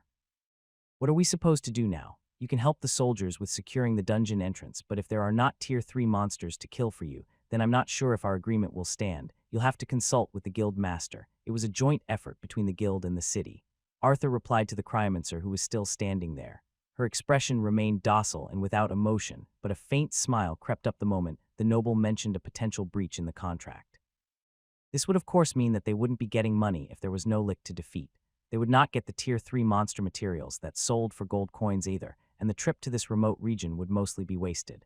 I see, I'm sure to have a conversation with the guild master then. I'll excuse myself then, my lord. Take care and return safely after you complete your mission. By your command. Sir Morian performed the usual knightly salute, while Roland just stood there and listened. Finally, after the two were going away, he could continue with the conversation. He did not mention his plan to the adventurer party, as he did not know where their allegiance lied. Wayland, is there something more you wish to discuss? If not, then I need to get back to. Roland peeked behind himself and could still see the adventurer party there along with the soldiers. They were slowly exiting the premises, but it would probably take a while until they couldn't eavesdrop on the conversation. There were two options he could take. One of them was just cutting the feed and contacting Arthur before the adventurer party returned to the city. This tactic carried a risk of Arthur going away on official business and not being there for a talk. He could not expect a busy noble like him to drop everything just to speak to him every time. The citizens of the city were probably waiting for him to make a speech and finally allow them to leave. Thus instead he activated a sound barrier through which the others wouldn't be able to listen in. It would alert the adventure party to the hidden talks, but not like they had a reason to hear it. Normally a sound barrier spell could be used for this occasion to block out any outgoing sounds. However, Roland didn't need it. Instead, he could directly interface with this runic device and send the sound into his helmet. Not even Myrtle, a Tier 3 mage, or the Tier 3 archer would be able to listen into the conversation. There's one thing I wanted to mention. It's about the Platinum Adventure Party. Do you think we can trust them? Also, don't worry, they won't be able to hear what we're talking about. Is that so? About trusting them, I'm not sure. They are supposedly people that Guild Master Audhin knows. They came here at his behest. It wouldn't be strange if they owed him something. They did get here fast, all things considered. Roland nodded as he also agreed that Audhin had to have some kind of pull with these five. But he could have just chosen this group as they were willing to do more for less. Perhaps the monetary offer was enough to make them move. It wasn't strange for Tier 3 adventurers to have a lot of debt either. They could have been desperate, and he used his knowledge of their situation to his advantage. We could use those five if you could get them to sign a contract. Remember what I told you about the passage to the other dungeon? That, yes, we could use them to help us with that issue. It would hasten the process by a lot. Arthur started looking down at the ground and thinking. Roland was sure that if it was possible that this noble would push for everything to go as fast as possible. One thing that this man didn't seem to have was time. He was constantly taking risky bets which could be avoided if he just waited a while for things to play themselves out. I'll have to talk to the guild master, but what about you? Are you in a state to prepare that passage in the dungeon? While parts of my workshop have been destroyed, I should be able to get the tools I need within a few days. I'll just have to get a few things in order, but it will be doable. Roland didn't really want to leave his home while it was destroyed, but this was a good chance to move things along. If they let this platinum party go now, they could be waiting months for another one to arrive. The city was also in a lockdown, which put Arthur in a better position. His authority could not be denied. In crisis situations, nobles gained a lot more authoritative power over the citizens and even the adventurer guild. Is something wrong? No, I just thought that you, my friend, might be even crazier than me. I'm not sure if that's a compliment or an insult. I'd say both, but now is not the time to chat. We both have a lot of work to do. Before you go, there is one last issue. Go on. Could you not mention that I was the one that defeated the lick? You do not wish to be mentioned. Yes, I understand, but what do you want me to say? If I tell the people that the adventurers defeated it, then they might want to keep the full reward. How about you just mention that your own soldiers did it by luring the monster into a trap? I guess that could work, but don't you want the title of hero? I'm sure you'd be also able to profit a lot from this incident. It's enough if you just mention that I made the trap, nothing more. If you say, Saba, you truly are a mystery, well then, I have a lot of work to do, let us talk later. The conversation between the two ended. He did not really want rumors of a no-name runesmith beating a Tier 3 monster to leave the city. At least he didn't want it to be painted as a solo endeavor. Including the city soldiers and knights in the conversation would steer people away from him. Mentioning that he just made the trap that aided in the subjugation was enough to send more clients his way, and that was enough for him. Roland was left to tend to his broken home and body. The soldiers got on their horses, and the 5 adventurers followed after them. The magician kept glancing at him while entering the forest, which he wasn't sure what meant. During the conversation, he was sure that no one should have been able to hear him talk to the city lord. This didn't mean that it wasn't possible, as there could exist a skill that went around all of his defenses. It shouldn't matter even if they heard it unless they were sent by one of Arthur's brothers. He wasn't sure if this plan would work. They were in need of some competent personnel to set up the initial entrance. The issue of the lick escaping was also out there. He could only attribute it to his mana corrupting the monster in some way. At least he would now be wary of oversaturating the monsters with his mana. It was possible that it was a unique variant and that it wouldn't happen again, but it could also be the reverse. There might be other liches like this one in there. I need to be careful, but there are ways of keeping even a lick like that in there. Roland looked at the destroyed gate and the rectangular-shaped hole before it. The trap that he constructed there was enough to even destroy a lick. Considering that the undead monsters there were of lower levels than the one that crawled outside, it wouldn't be that hard to kill them if they managed to walk outside. They would just need to get enough divine crystals to make it work, and perhaps soon he could just emulate the energy pattern and forego those costly gems altogether. That is if the deal goes through. I should probably get to work. While the monster was dead, this was not the end of it all. His home needed to be repaired, and then perhaps he needed to prepare enough materials for the gate inside the dungeon. There was also the problem of some people besides Arthur knowing of the secret mining spot he occupied. A wave of trouble in the form of the Dwarven Union was probably approaching him, but he didn't fear them anymore. With Arthur's name, he could just deflect everything. If they were told that it was his order, they would not be able to pin anything on him. I need to fix this hole first. The place here became empty, and after glancing at his map, he could tell that no more unwelcome guests were coming. The soldiers didn't take the thief corpses with them due to the current situation, so for now he decided to encase them in earth with the help of his magic. His boots began glowing as he had to do a quick mend of the entire compound. The gate was broken and mangled, but most of the walls were intact. For the time being, he decided to create a temporary fix by creating rock walls through his magic. These wouldn't last for long due to the way they were made, but at least he wouldn't have a hole in his fence anymore. I should probably tell everyone that I'm alive. That explosion could probably be seen from the city walls. First of all, everyone needed an update on his well-being. Elodia, Bernier, and a few other people he knew would probably like to know if he didn't kick the bucket. His trusty assistant needed to get here as fast as he could as a lot of things needed to be repaired. The walls from Earth needed to be exchanged with something sturdier, and he also needed help creating a new forge. After giving out a sigh, he grabbed the misshapen box with the only working crystal ball inside and went into his home. There he informed Elodia about this current status and that it was safe to go outside. Thank the gods that you are safe, but why aren't you coming to the city? I can't leave this place without any protection. All of the golems were destroyed, and the same goes for the turrets. He did not want to lie to her in this situation, but also not say that a group of thieves had already tried to rob him blind. The message was probably sent by now, so he didn't expect any more burglars during the night, but there was always a small chance that someone could seek revenge. He did not know who the people Agni killed were. There was always a possibility that they were related to someone up the totem pole. Are you going to stay there for the night? Wouldn't it be safer to return to the city? What if, don't worry about that, no one is going to attack or try to rob me? They already lost the window of opportunity for that. He thought back to the 3 dead thieves that tried to get to his safe the moment the lick had been killed. Now that the city soldiers were patrolling the outside of the city, they wouldn't have another chance. Even though the night would soon fall upon them, adventurers would also be hired to scout out the areas. It wouldn't be easy to move during the night with so many people walking around, even less with a platinum adventurer party close by. The window of opportunity. Hey, are you hiding something? Roland could see Elodia fixing her glasses while leaning closer to the glass ball on her side. This made her head become a lot larger on his end and made him actually back off while evading her gaze. At the time being, he didn't want to mention that he had 3 dead people buried in his backyard, waiting for some soldiers to pick them up. Most of the time, dead thieves would just be buried in shallow graves outside the city, so they might have even forced him to do that. The last time Bernier was left alone to defend the house, he was forced to take care of the dead assailants himself. Whatever do you mean? Anyway, how about you visit the Adventurers Guild tomorrow and send in a request for protection? I could use someone to watch this place. I might have to leave soon, and I can't leave Bernier and you alone here. If Arthur talked things out with the Platinum Adventure Party and things went well, then he would need to go to the dungeon as a guide. Drilling through the entrance area would take some time, and he would need to create a temporary entrance that couldn't be encompassed by the dungeon. The party of 5 would need to remain there and kill any potential skeletal fiends that would bother him.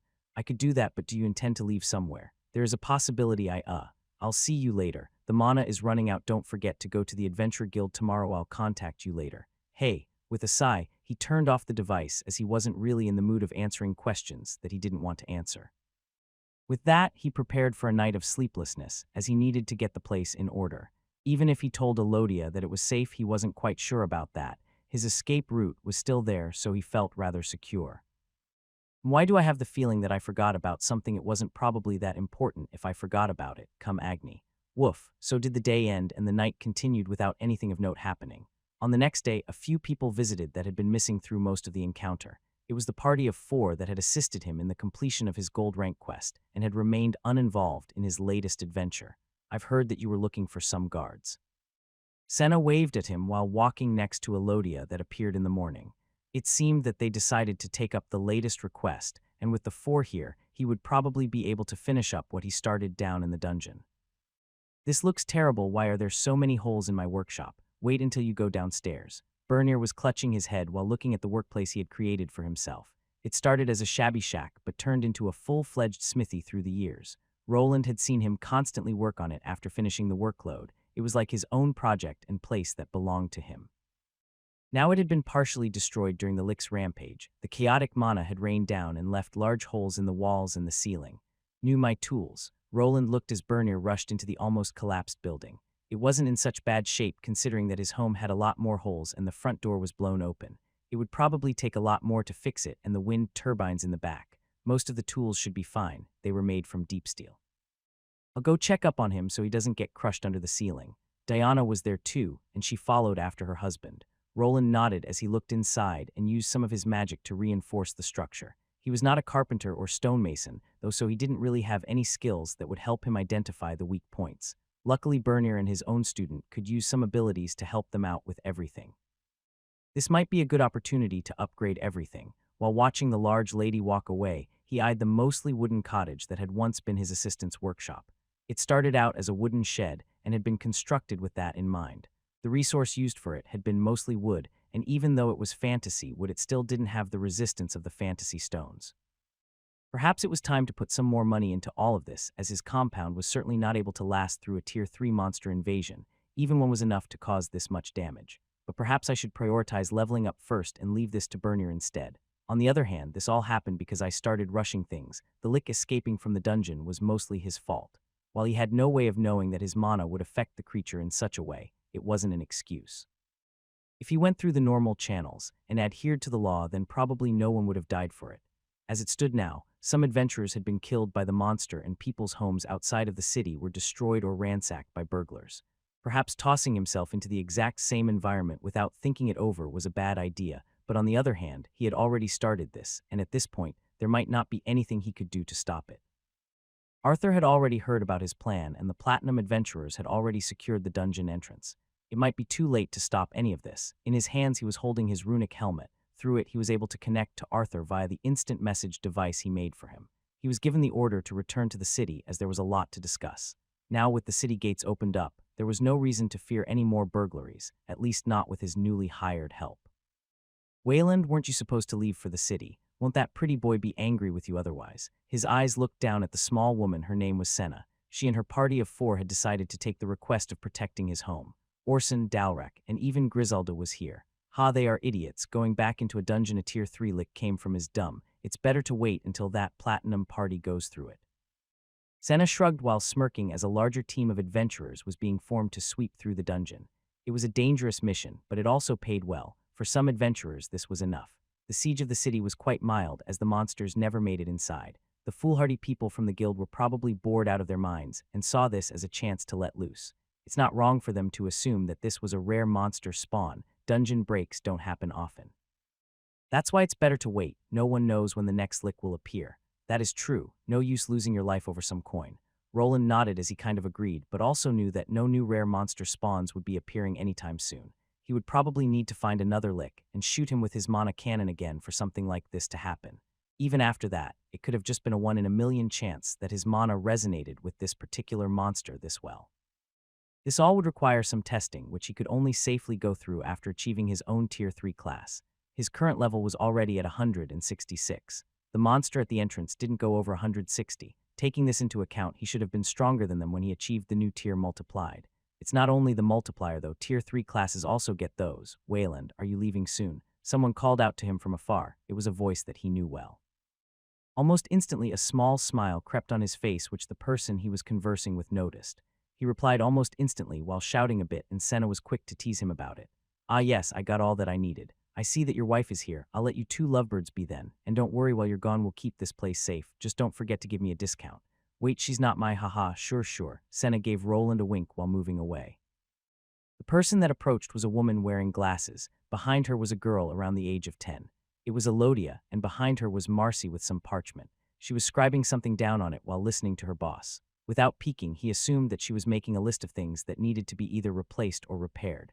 Luckily, the store portion that was outside somehow made it out in one piece, with the thieves not being able to get through the lock before Agni scared them away. Elodia had come here along with Armand and Lobelia, with both of the kids after it was safe. It didn't seem that anyone believed that any more monsters were coming. Otherwise, they would certainly not have taken the kids along with them. People in this world were certainly more resilient than in his old one, where children were usually cuddled a lot more. Here, on the other hand, when they hit the age of 10 and got their first class, they were expected to start pulling their own weight. Why is the city lord calling for you? Well, I kind of made a few promises, don't worry. I'm at least good at making contracts. He can't force me to do anything unreasonable. That would be nice, but alas, your idea of unreasonable is a little different. Elodia's gaze felt like halogen lights trying to pierce through his forehead. She already knew that Roland was prone to putting himself in danger. This whole lick debacle was already proof enough, as any normal person would have just hidden away in the city. Well, at least most of the house survived. The shop is fine, but what about the workshop? Wait for Bernier to look through it. The ceiling might need to be reinforced more. She turned around with her hands crossed over one another while pouting. Luckily, he had decided to hide his hands behind some gloves the first time she arrived here. The healing potions did heal his broken bones, but they weren't good at hiding scars. These health potions he used just boosted the natural regenerative capabilities of a body. He would have to get a costly holy elixir from the church, or get healed if he wanted to hide the scarred tissue. This is what he was actually intending to do when he got to the city. This amount of damage would be feasible for a Tier 2 priest. I'm sorry. Why would you be sorry? Not like you put yourself in unreasonable danger just to save some building and magical trinkets. Come, Marcy. Wayland here has a lot of work to do. We wouldn't want to keep him from visiting the city lord. The young girl didn't know what was going on, as she just nodded and quickly hid her face behind the piece of parchment she was scribbling on. It was clear that Elodia was quite mad this time around, and he wasn't sure how to make it up to her. While walking away, he did notice her almost peeking back, but quickly turning around for another pouting session. She didn't get much sleep, you know. Haven't seen Big Sis this worried since we had to leave that city. After Elodia left to tend to some things, Lobelia appeared next. She slept near that crystal ball waiting for you to send a message. You don't need to add salt to the wound. I already feel like an idiot. Roland had forgotten that he wasn't a one-man team anymore. There were people that actually cared about him and would be sad if anything happened to him. It was an actual nice feeling for once, but it also brought some drama into the mix. At this moment, he didn't know what he could do to ease Elodia's mind. Perhaps they needed to have a heartfelt talk if this whole relationship wanted to continue, as he couldn't see himself becoming less prone to injury until at least getting that Tier 3 class problem sorted out. Even after that, it was only the first step beyond the wall. Not like Tier 4 class holders didn't exist and could bully him around. Both sides would probably need to agree to some type of compromise, but that was something for later. First, he needed to actually see if Arthur worked things out with the Platinum Adventurers. Good, you should, but anyway, you don't need to worry about those 3 fools. They were working on their own. The guild won't come after you or anything like that, and they also didn't have any connections, so that's that. At least some good news for once. Well, have fun, but be sure to be nice to my sister, or else. Lobelia delivered a hefty smack to Roland's back that didn't really make him budge at all. She was all smiles, but her words would be taken seriously. Now that everything here was getting taken care of, it was time to move to the city. His magical half-plate armor that he used for walking in Albrook was already on him, so after one last attempt at a wave toward Elodia and getting a side glare, he decided to leave her alone for now. I miss using my bike. The runic bicycle that he had made previously was stashed away in his workshop. After making the tunnel to the dungeon, and also having someone else to carry his wares to the city, he didn't really have a use for it. His attention turned towards more complicated magical machines like the runic golems. This didn't mean that this mode of transportation couldn't revolutionize the city. If I managed to get a few wind turbines into the city and create some charging stations, it wouldn't be impossible. This idea wasn't his own, but came from his old world. Their electrical cars and bikes were just becoming more mainstream. It would take some work and help from the city, but it wouldn't be impossible to popularize magical bicycles. All he needed to do was place a runic battery onto his current design. He couldn't expect regular citizens to have enough mana to power them or use mana fluid as a fuel source. That resource was more costly than gasoline in his old world. On the other hand, his renewable runic batteries were different. They could be recharged multiple times. The only thing holding them back was the materials they were made from. With time, the runic structures would deteriorate the metal and would need to be replaced or repaired. Something like this would be too much for him, as he could not replace hundreds of runic batteries just like that. I'd need a factory or something to make them, perhaps if I could get a golem to make them or repair them instead.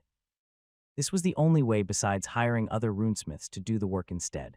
An assembly line to produce batteries and a smelter take back the resources used on the old ones. When thinking about recycling, he also thought back to his new skill that he recently tested out. It was the basic machinery salvage skill that he gained after getting past level 40 with his runic engineer class. The test he performed on the mangled up runic golems that were melted by either the lick or the explosion. First of all, it required a large amount of mana, but considering his current level, it wasn't that straining. The test was easy. He just placed the mangled up blob of metal on a workbench and activated the skill. This caused the whole piece to glow in an orange light and progressively to get smaller. It was actually a very game-like skill, as in the end what was left was an ingot along with a few screws and bolts. The skill skipped the whole smelting process and could salvage whole ingots from destroyed golems and other basic parts like screws. The only downside was the mass, the ingot, and parts that were left behind consisted of a lot less than he started with. If he went through the usual smelting process, he would be able to gain back more. However, this skill made things a lot faster, and it was still only at its lowest level. Perhaps at higher levels, it would be able to produce more. Then also when he applied more mana, he would gain better results that at this time seemed a bit randomized. While walking through the forest, he filled his boring head with potential future plans. There were many ways of making money, and now even more if he could get Arthur on board with it. The manufacturing of runic bikes or even other car-like vehicles could only happen with his help, and it could be a potential gold mine. This, however, could only happen if the product could reach a wide enough clientele. As things stood now, only rich merchants and nobles could afford things like those. In his mind, the more people he could reach, the faster his business would grow. The market for luxury magical items was almost fully saturated. To gain some ground, he might have to look outside the box and target people in the middle that weren't quite rich, but not poor either. Even one bone could go for a full month's wage, so this isn't surprising, but I'm not sure if Arthur won't have his soldiers confiscate everything at the entrance gate. He wasn't sure if they didn't read the memo, but these bones were supposed to cover the expenses of the main wall repair. Perhaps some of these people were trying to smuggle in some of the smaller bones in hopes of selling them in another city or a merchant that was fine with going against the order. There will always be people out there trying to gain the system. Well, not like I'm any better. Roland was reminded that this whole fiasco started because he wanted to keep the Adventurers Guild and the dwarves out of the mining spot that he found. Now he would need to live with the consequences of his actions, which might show their ugly head at any point in time. I should speed up. Those platinum adventurers probably don't like to be kept waiting. Thus he sped up towards the main road that would get him to the city, where perhaps a new headache waited. They do work fast here. Just a day ago they were fighting for their lives, and now it's like nothing happened at all. Roland had to give it to the people living in this world. They quickly recovered after the potential life-ending incident and were back to their daily lives. However, he wasn't sure if it was because of their nerves of steel or just because otherwise they would starve.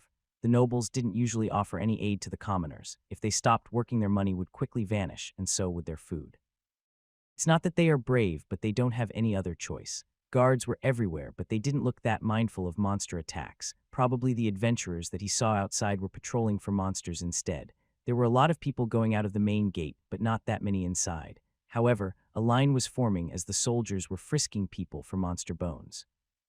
Just as he expected, some kind of agreement was made between the city and adventurers, as they were actually giving small amounts of coin to people with skeletal bones on them. I guess they'll buy them for a smaller price and sell them later for a profit. Sounds like something the guild master came up with. His turrets, just like he expected, were melted down due to someone overusing and ignoring their specs. He would need to perhaps make a written manual, while also improving on the design further. This just meant more work for him, but at least they had taken a lot of skeletons down with them. Perhaps they had no value for prolonged sieges, but they could be used to push the initial enemy advance. With a runesmith included in the defense, they would be able to last through a lot longer. Perhaps a more modular design would be better if the operators won't follow the instructions. While thinking of a different turret design that would allow certain parts to be replaced on the fly, he heard someone calling out to him. "Hey, you stop. Hey, what are you doing? Huh, please go through, sir. Forgive him, he is new here." All right, Roland, without thinking about it much, just attempted to cut in line. One of the soldiers that looked quite young started shouting his way, but was instantly stopped by a gate guard that he recognized. While walking past the two, he could hear the older guard reprimanding the new one about it. "Are you stupid or something? That's the city lord's runesmith. Do you want us to get a pay cut or something? Or even worse, if he brought it up with the lord, you could lose your head." The older guard made a head-slicing motion with his thumb and followed it up with quite a good impression of a head being torn apart. The younger soldier recoiled in fear as his face got pale. "That is, I'm sorry, I didn't know."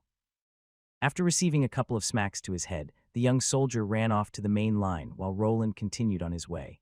He could see that people were looking at him with more interest than usual. He had told Arthur to keep him out of the rumors, but perhaps making a trap strong enough to kill a lick was enough to earn the people's favor. Some of them whispered, while others bowed in respect slightly while he passed. If this was a game, would my approval rating with the city have risen to favorable or something? He wasn't sure if he liked this. His face was somewhat exposed, as he wasn't wearing his helmet but just covering it with a dark robe. When he came here a few years ago, he wanted to lay low and just live a simple life of a craftsman. Involving himself with the nobles and being sent to war to fight was something he wanted to avoid. With his current array of skills, he would probably be safe from that fate, as making good weapons was usually more important than becoming a soldier. The situation at the borders was finicky, with small skirmishes breaking out every so often. It was like a powder keg waiting to explode. Each kingdom and empire was eager to gain more lands and power. Getting involved with that world was a given if he remained in the Arden estate, and it was still a possibility if his father actually found his new residence. He hasn't found me for over 10 years now, so he probably won't ever unless Robert talks. Too much time had passed since his disappearance, and it was more than likely that everyone had come to terms that he was dead. That is with the exception of one person, which was his youngest sister, who was apparently getting some oracle-like dreams from time to time.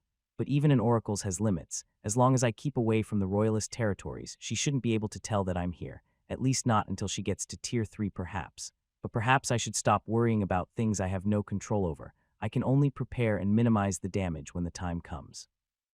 In reality, Roland's fears of his family had mellowed out substantially. Even one of his brothers knew about his location, and nothing ever happened. It wouldn't be strange if his father knew about his location already and just chose to ignore his existence entirely. The old man felt quite distant. Perhaps having one bastard out of the way just made things easier for him, as Roland's current status as a runesmith gave him little value as a prospect. Without a knight class that was considered noble, and there wouldn't be any marriage partners that were willing. Marriage, one way of making himself truly undesirable in the noble world would be to take a common woman as his first wife. When going by the traditions of this world, this choice was the most important one of them all. No noble lady of status would be willing to be a second wife of a husband with a common first. It was something none were willing to stomach. There was already one person in his mind, but considering that he was putting himself in constant danger, he didn't want to take the plunge down that road. Then there was the fact that he was practically already in one, as many kids were wandering around his compound, while he was also sharing the bed with the woman taking care of them. Bringing more of them under his roof would just be a new headache, thus he wanted to still wait a bit more. Age of his new body was quite low, and with his vitality stat constantly increasing, his longevity was becoming enhanced. It wouldn't be strange for him to remain at the appearance of an early 20-year-old even when he arrived into his mid-30s like this. This was kind of what happened to humans that leveled up fast. Reaching the Tier 3 class would only enhance this effect further. Stray thoughts continued to enter his mind while he headed towards a secondary location, the Church of Celeria. Before moving to Arthur's estate, he needed to get his hands checked by one of the priests. Luckily, the person he was most familiar with here was there, Sister Kasha. May the lady bless you on your journey. It was a mostly uneventful encounter as there weren't that many people that were injured during the siege. The only noteworthy event was when one of the Tier 3 monsters flew inside the city. However, the guild master made quick work of the skeletal gargoyle before it could even injure anyone else. Though Roland did use this opportunity to activate his runic eye and get a better feel on the divine spell sister Kasha was using, his hands were cured as he expected, and now he would be even able to show them to Aladi when he returned. His research concerning these spells was close to a breakthrough, and with his higher level, his eyes weren't even hurting that much when he was examining this radiant effect. Soon he continued on his way, and finally arrived at the Valyrian villa. At first glance, it was clear that a lot fewer men were guarding it. Some of them were probably patrolling the city or outside of it to see if it was really safe. This didn't stop them from letting people out. Everyone was free to go outside and had to decide for themselves if it was worth the risk. Things like shelters didn't really exist, and some people actually had to beg for temporary stay in other people's houses. This whole siege was a good wake-up call for the missing infrastructure that this city required. To not have a similar mess happen like in the city attacked by the cultist Arthur would need to think about updating everything, and perhaps Roland would be part of this enhancement plan. Being able to produce golems and turrets for protection was already something that had proven its worth. Master Runesmith, the Lord is awaiting you, please come in. Master Runesmith. A guard dressed in armor that he had enhanced with his runes called out to him. To the side, he also spotted a sword with one of his runes that he could detect through his senses. With his current skills, he could even activate this rune to produce the effect it was created for. This would somewhat make escaping from Arthur's soldiers rather easy if he was ever betrayed in the future. Is my new position in this estate that decent, or are they just nice to the man that made their magical equipment? He wasn't sure what Arthur told everyone here just yet, but at least he was being respected by the average soldiers. While high-born knights and nobles didn't see blacksmiths as just common craftsmen, the soldiers usually gave them more respect. They knew well that their life depended on the quality of gear they were using, and they didn't want to antagonize the person that made them. This place sure is changing fast. Before Arthur came along, this was nothing more than a big house. The previous mayor that lived here didn't really have any funds to expand this manor. After Arthur appeared, it had to be enhanced, as it would look bad for a person from the Valyrian household to live in something that was considered small. Now they had high walls around it, and from what he heard, there were plans of expansion to the back. If this was before I discovered that other dungeon, I'd say that building a castle would be impossible, but after it gets out that one is here, the money will roll in. They were actually sitting on a gold mine here. A potential B-rank dungeon was just this sought after. It could even be something greater than a ranked dungeon, or just a better connection to the S-rank dungeon that even to this day was giving everyone a headache. The only problem is that we don't have a good foundation here yet. This was the part that was the most concerning. Arthur lacked any Tier 3 knights, and his personal bodyguard was probably weaker than Roland himself. While the Valyrian patriarch would probably not make a move, this wasn't the same for his sons. They could see this as a chance. What could their bastard little brother even do if they sent a few goons after him? They would probably attempt to turn him into a puppet and funnel all the gold that was gained here into their own ventures. If he didn't want to cooperate, then perhaps they would even try doing something more drastic. Roland had already seen what a succession battle could do to people in Edelgard. The ruling noble decided to kill all the prominent merchants just to get ahead, though those platinum adventurers could be Arthur's way out, that is if they agreed to work with him. It wasn't strange for powerful adventurers to retire and work for nobles instead of being stuck in dangerous dungeons. It wasn't such a bad deal for them, as they would have access to Tier 3 creatures here already. Those Tier 3 skeletons that were at the entrance would go for quite the penny, and as first adapters, they would have a chance to earn big. Every adventurer that stayed in the business knew that the first loot received in a dungeon would always be better than anything that comes after it. This was a somewhat loose rule, but there existed a higher chance of rare items dropping from the boss chest during the first clear. It was as if this game-like world didn't allow easy rare item farming.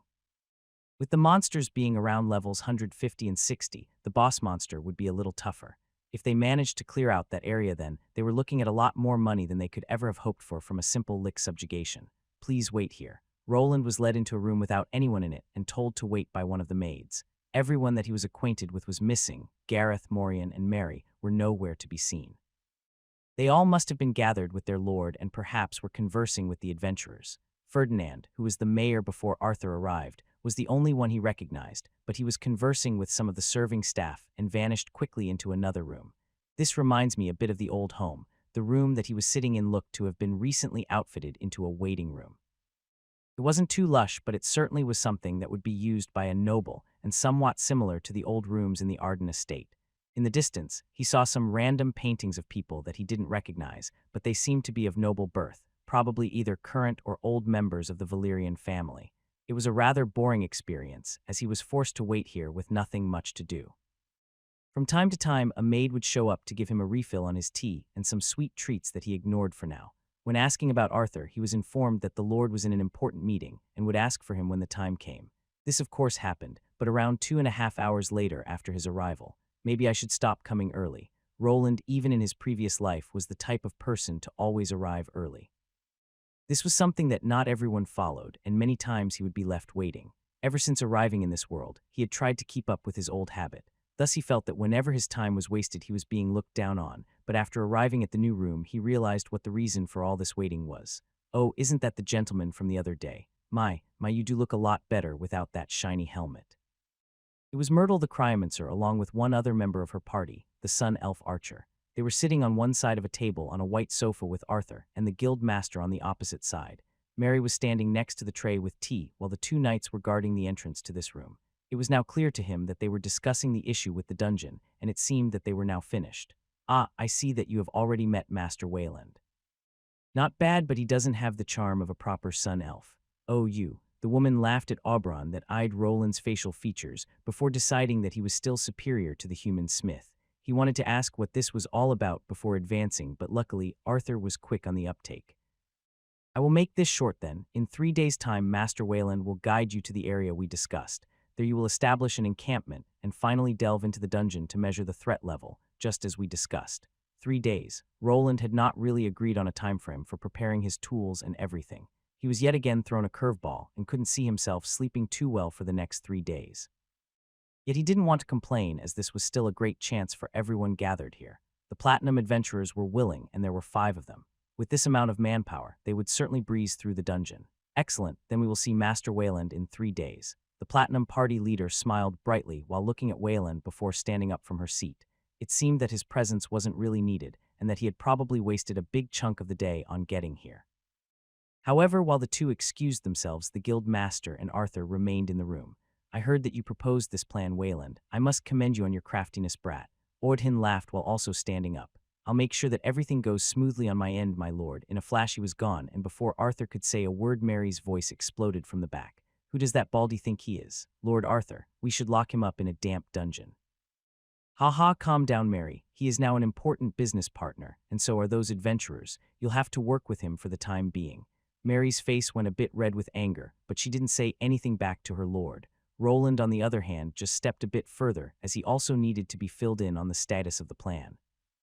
It seemed that he would need to create an entrance into the dungeon that wouldn't look out of place, and luckily, after glancing into the other dungeon, he knew how it should look. 3 days will still be a bit rough, though I might need some outside help, and I'm missing a forge. Wait, perhaps I can use that place instead. Don't forget to follow, favorite, rate. So this is it, we'll have to make do with it. Without a proper forge, we won't be able to create the parts that easily, and it's easier to modify this one than to make a new one from scratch. So boss, have you decided on what we will be making? Yeah, a very thick double door. A double door, huh? Does the city lord need one for his home or something? I guess that could be a good excuse for now, but Roland and Bernir had arrived at what looked to be a fully functional smithy. It did not belong to the Dwarven Union and was created for the city lord instead. Their location was in one of the guard tower's upper floors. This area was intended for Roland or another blacksmith that only performed tasks for Arthur. Now that he had officially taken up that spot, this was kind of his working area. While the tools were inferior to the ones he had back home, it was a proper workshop that they could use. There is more to it. Yeah, listen up, this can't be known by anyone. We could get into trouble if the Union finds out.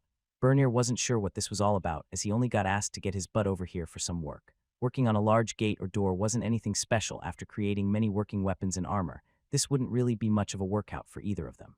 Nevertheless, his mouth opened wide after he realized that the true reason for them making the door was to bring it into the dungeon. There is another dungeon inside the dungeon. Yes, but never speak about it to anyone, not even your wife. The fewer people know about this, the better. Sure. Even though Roland was inclined to trust Diana with things like this, there were ways of making people talk with the help of potions or magic. Even if she didn't want to, she might have not had a choice in the matter. The only reason that Bernir was finding out about it was that he was needed for this short expedition. Both of them needed to discuss the thing between them, and a dwarf's insight about dungeon walls would be much appreciated. I've already prepared the blueprint. I was thinking about something like this, but first I need to tell you about the spot it has to go. It wasn't really a problem to design a door for the dungeon. He had already seen several of them inside of it, and just mimicked the design to be somewhat similar.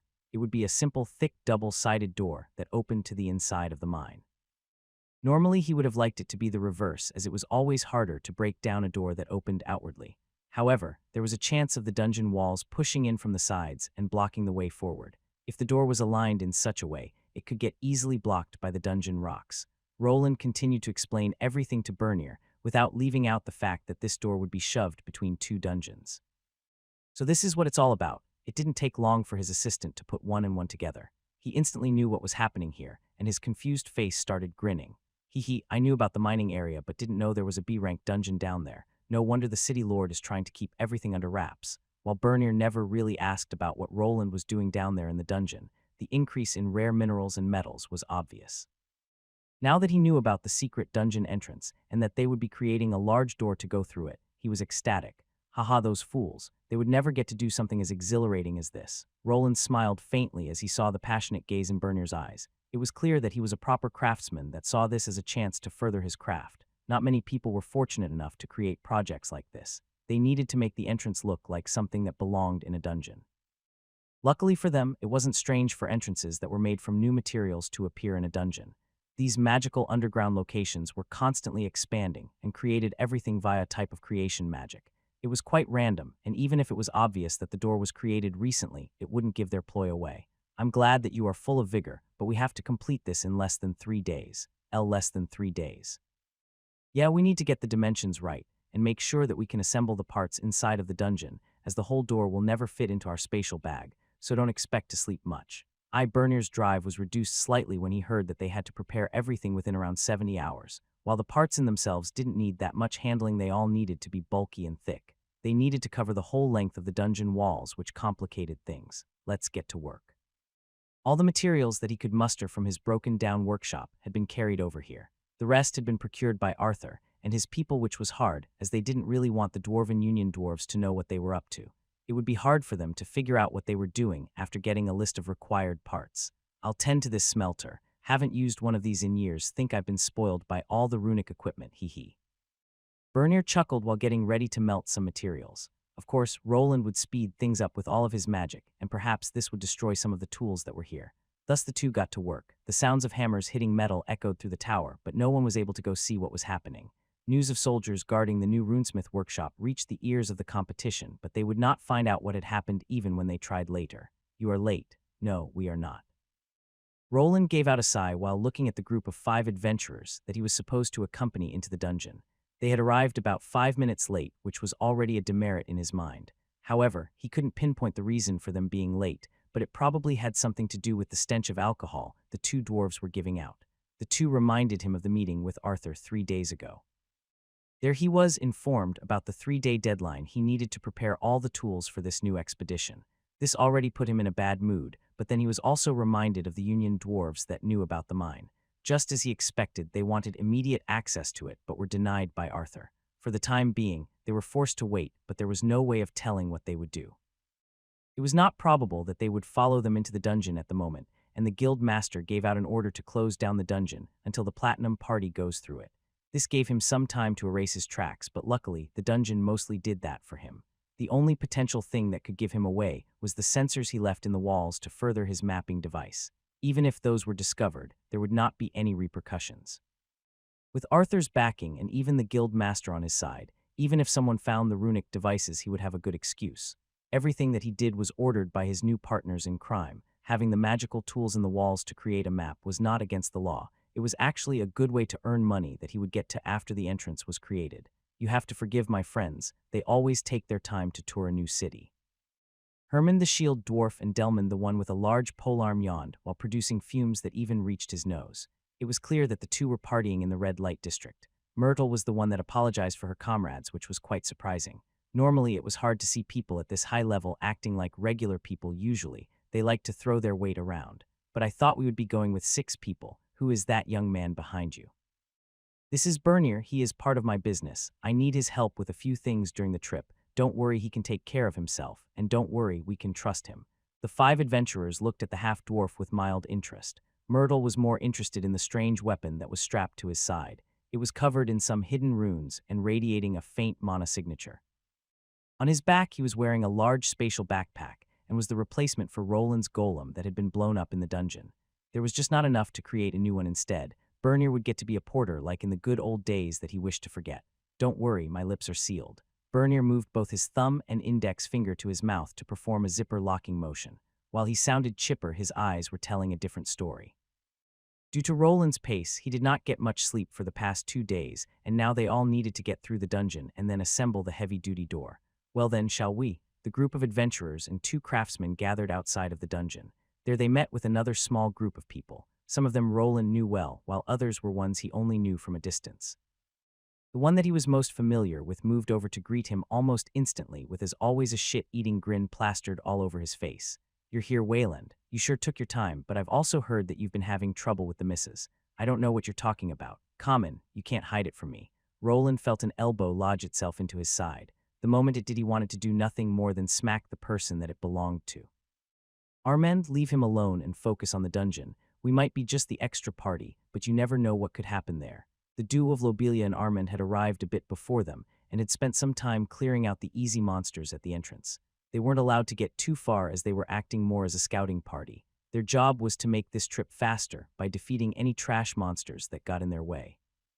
The Platinum Party, on the other hand, would conserve their strength for when a powerful Tier 3 monster appeared. This way of doing things wasn't anything special. It was one of the bonuses of being a Tier 3 adventurer. Sometimes they would have nothing to do and be hired just to act if a high-level monster appeared. Considering that Roland wasn't expecting any of them to appear, they would probably not have much to do until they reached the secret chamber. Thus, the expedition was officially started. On the outside, it looked to be there to make sure that the dungeon was safe, but a few people knew what it was really about. Just as Roland expected, the monsters from the 1st all the way to the 10th floor had managed to respawn. They didn't pose much of a problem for the group of high-level Tier 2 adventurers. While Armand and his group took care of them, the Platinum Party followed behind him at a slow pace. For them, this part was nothing more than a boring walk, with nothing to do. Even the boss at the last level went down in a matter of moments. "I don't see any skeletons, do you?" "No, I can't feel any strong monsters either." Lobelia and another tracker he wasn't that familiar with asked each other about the situation in the lower area. There was nothing of substance there. The skeletal monsters had all died when their master was defeated, and the ones that they met on the upper levels were just the flaming skeleton variant that could be defeated by a Tier 1 class holder. "I guess that's it. Our job is done, Wayland. Have fun." "Nice, I like easy jobs like this. More time to have fun. See you later, Wayland." Armand smirked while walking back into the boss's chamber. This group was only there to take care of the trash mobs. They were not there to look at the secret entrance to the mine. Arthur still wanted to keep that location secret. The fewer people knew about the way to enter it, the better it was for them. This also brought another problem to the forefront, as no one besides a runesmith or a rune mage would be able to open the hidden entrance without forcing their way through it. As it stood now, there wasn't really another way to get to the mine than through the passage in the lake of lava. The alternative entrance would require quite the steep climb down into a gorge, and inserting steps into it wouldn't be possible with how monster worms could be triggered at any time and destroy it.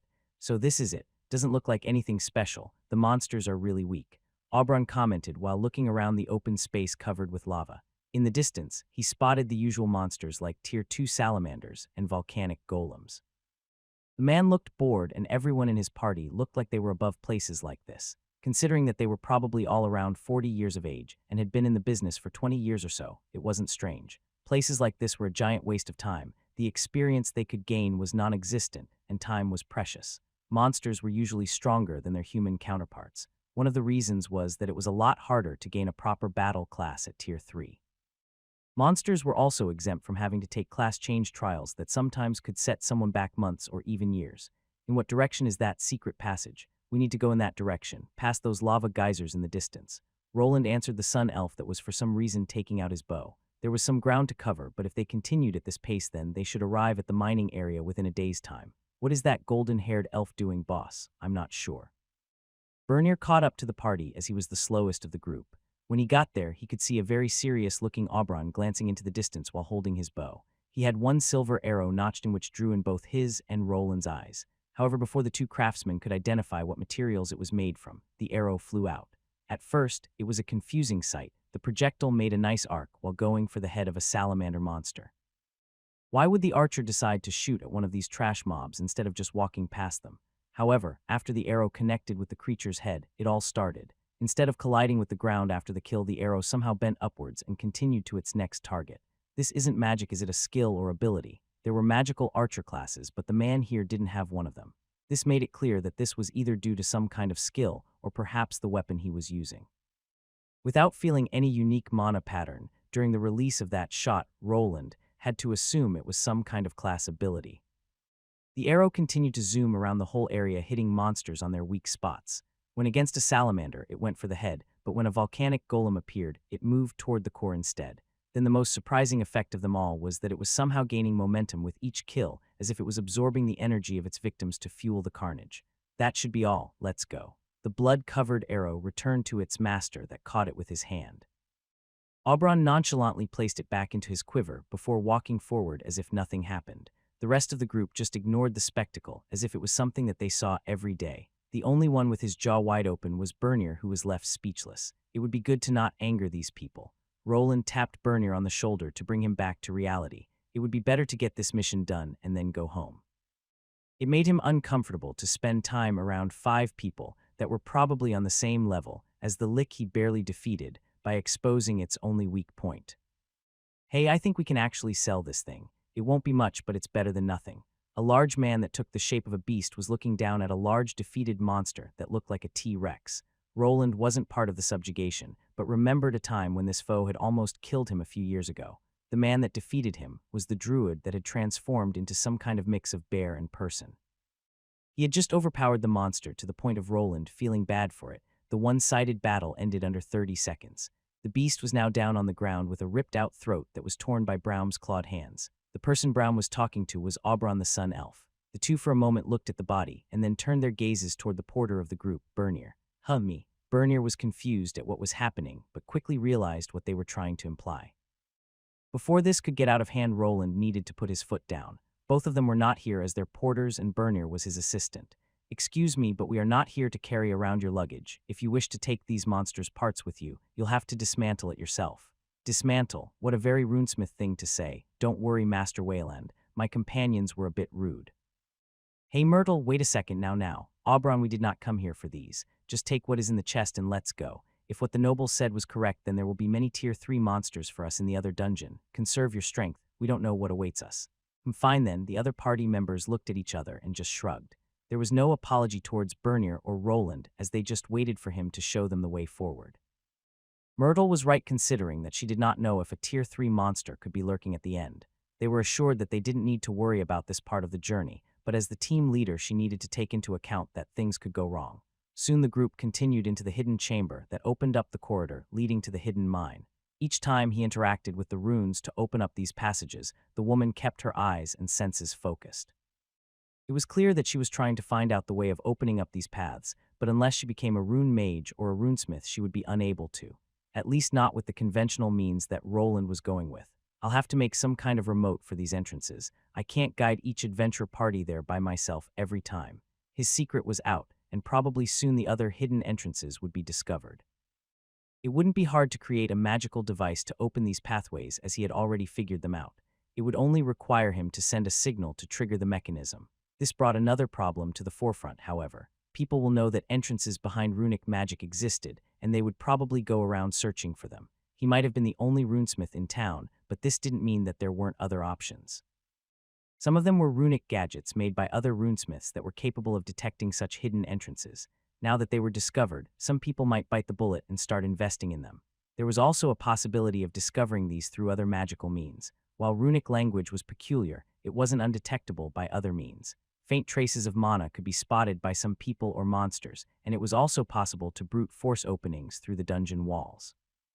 He had been drilling holes for a while, and there was a bunch of dwarves with mining skills ready to attack these potential gold mines. But perhaps this won't be such a bad thing. I won't have to hide when going through the shortcuts. It's already a miracle that no one had noticed me going in and out of the lava pool already. It also won't happen immediately, but I wouldn't be surprised if someone figured things out after the mining area is opened. Roland's ploy had somewhat worked out in the end. While he had unleashed an angry lick on the dungeon, he had somehow come on top of this whole fiasco. The only downside was his now closer engagement with Arthur Valerian. He had become his official runesmith, and perhaps something more. There were few clauses in the contract that he needed to agree to, otherwise his life could have been in jeopardy. That is, if nothing happened to him on this half-assed expedition that Arthur and he thought up.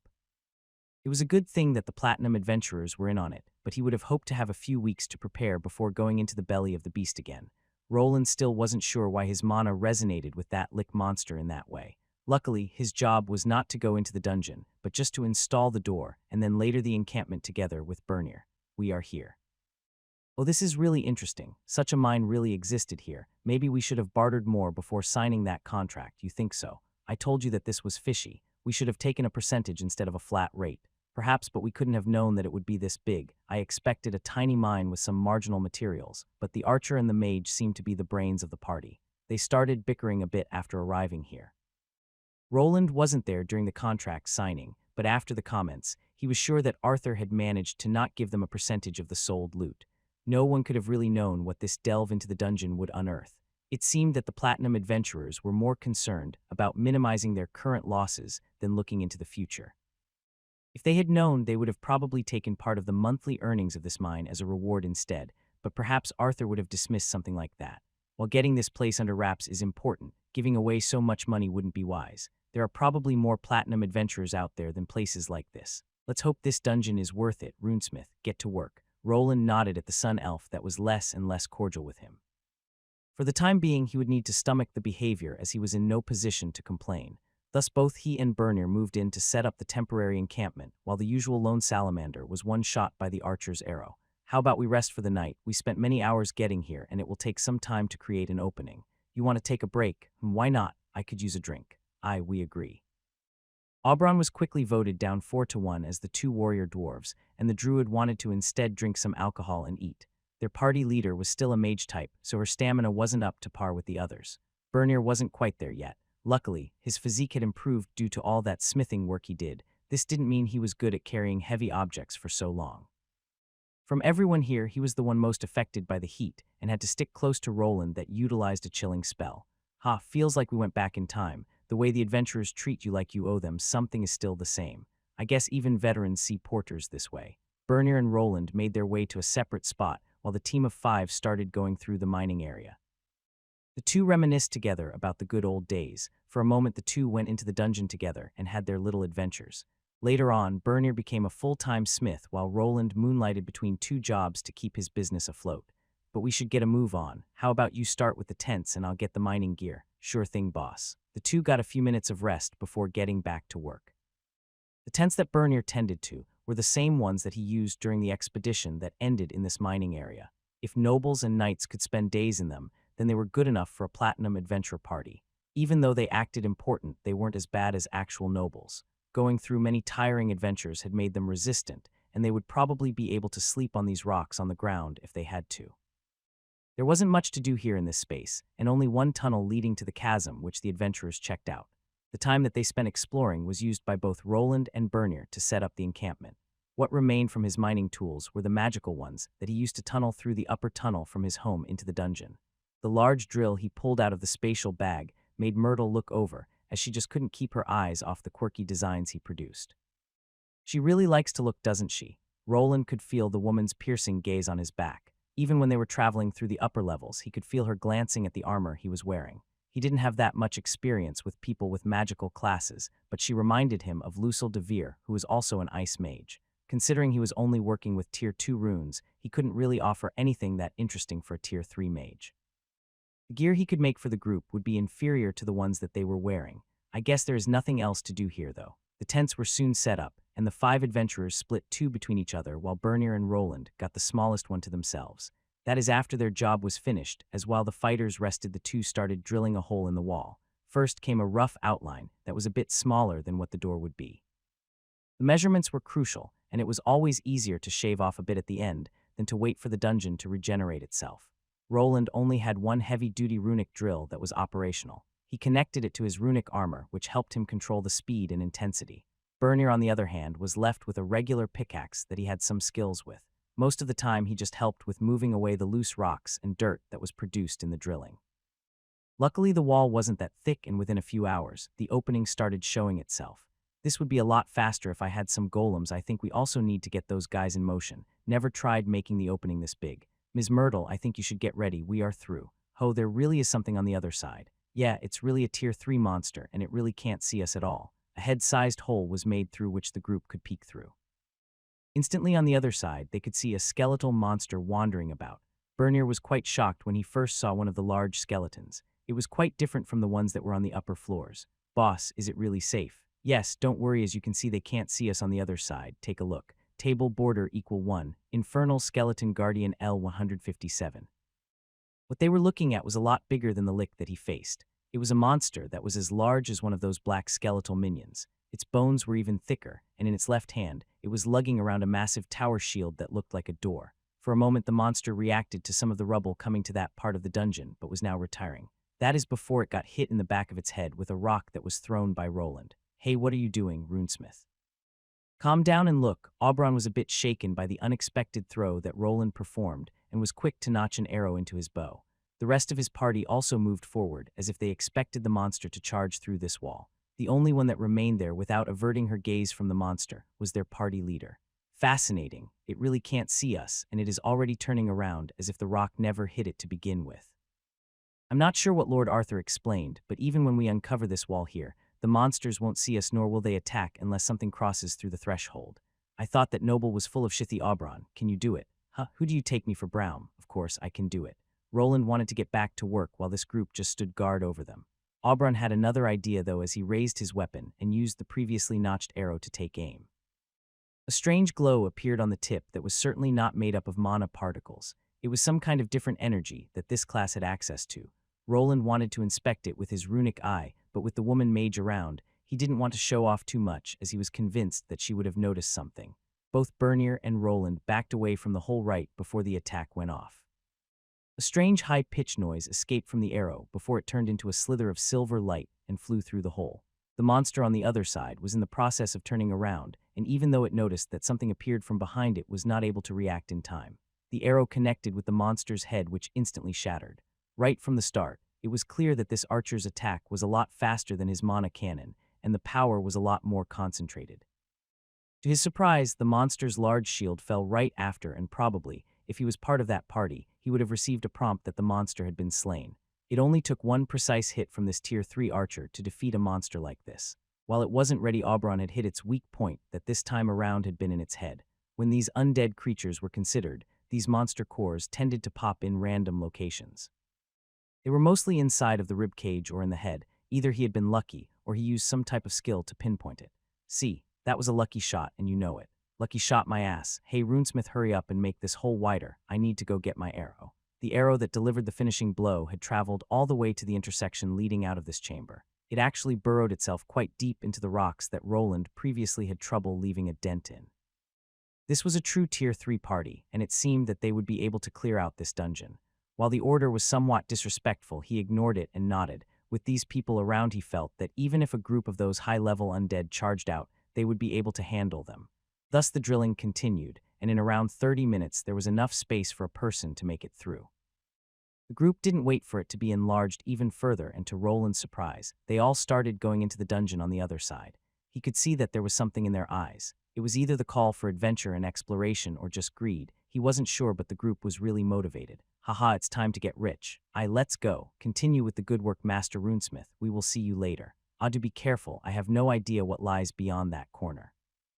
If he could, he would like to peek around, but the door had to be shoved in place first. He would like the group to wait before continuing, but not as they would listen to him. As he saw the backs of them disappearing into the corner, he could only hope that they wouldn't overdo it and get themselves killed before this venture could prosper. They really went in there, that they did. We do have to go in there to assemble the door. That we do. Great. Bernier and Roland were standing in an empty mining area. The bubbling sounds from the middle lava pool filled the area while the two remained silent. There was a small problem with this situation. The adventurers were supposed to stay with them. It was possible for some unknown tier 3 monster to appear out of the blue.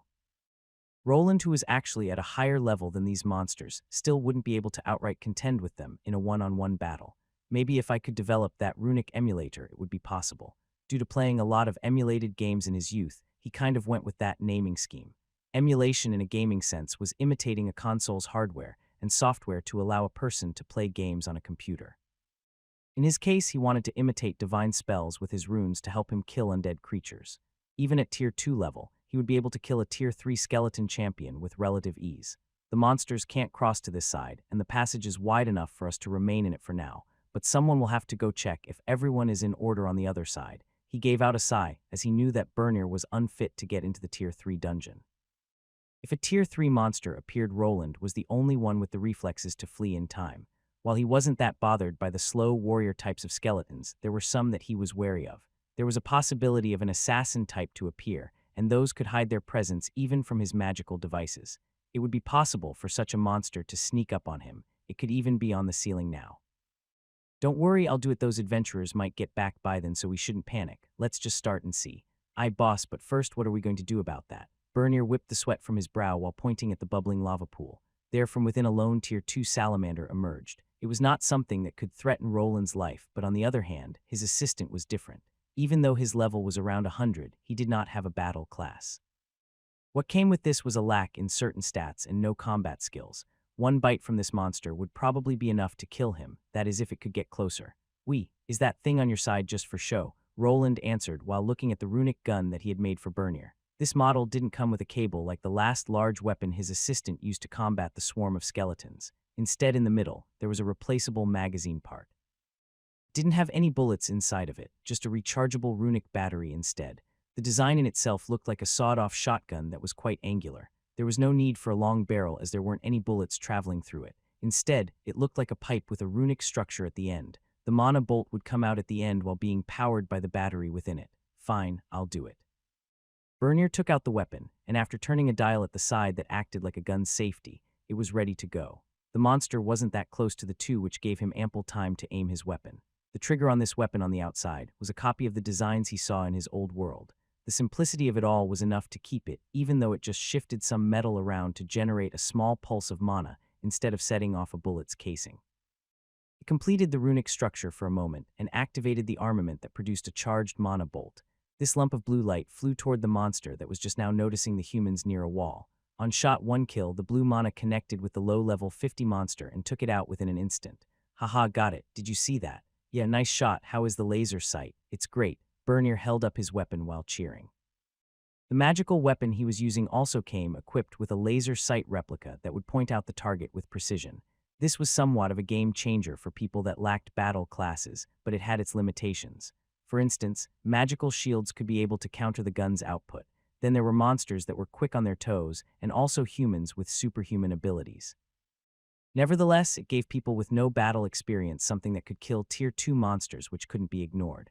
Perhaps with high enough numbers of these runic guns, they could be used in larger-scale warfare. But perhaps it would be better to just create a golem capable of defending itself against such weaponry, while also having an arsenal of its own. Quantity or quality, it's easier to make one runic gun than one spider golem. Training people with common classes with them would also increase the potential of this weapon, but with those monsters existing in this world, this might not even matter.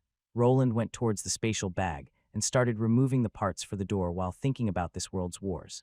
More than likely a battalion with runic guns of this type would probably be eradicated by one Tier 3 person. A simple Tier 3 warrior would decimate it after getting in range. They could defend against most of the hits with a good enough magical shield or perhaps even dodge them with their heightened reflexes. But what if I could put Tier 3 runes on it? Could I even make a small gun like that? And the mana cost would be astronomical. The current models needed to be equipped with large batteries to work. It was the design's weakest point and required a lot of resources. The weapons also tended to overheat if used for too long, just like the turrets. As it stood now, they were probably at most effective against mindless monsters, but would lose their effectiveness against people that had some strategic thinking. Maybe I should become an adventurer. With one of these, even the monsters on this level stand no chance. Ha, stop smiling and help me. Go measure the wall and see if we have to adjust it. Up's coming, boss. Finally, the two craftsmen got to work. After taking out the base of the door, they started comparing it to the hole they dug out. As Roland expected, it was still too small to fit the metal foundation.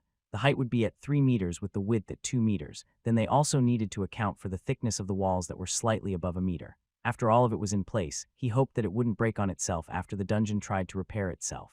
Luckily for them, this wasn't such a difficult task. It only consisted of placing the outer parts on the dug-up sections and seeing if they fit.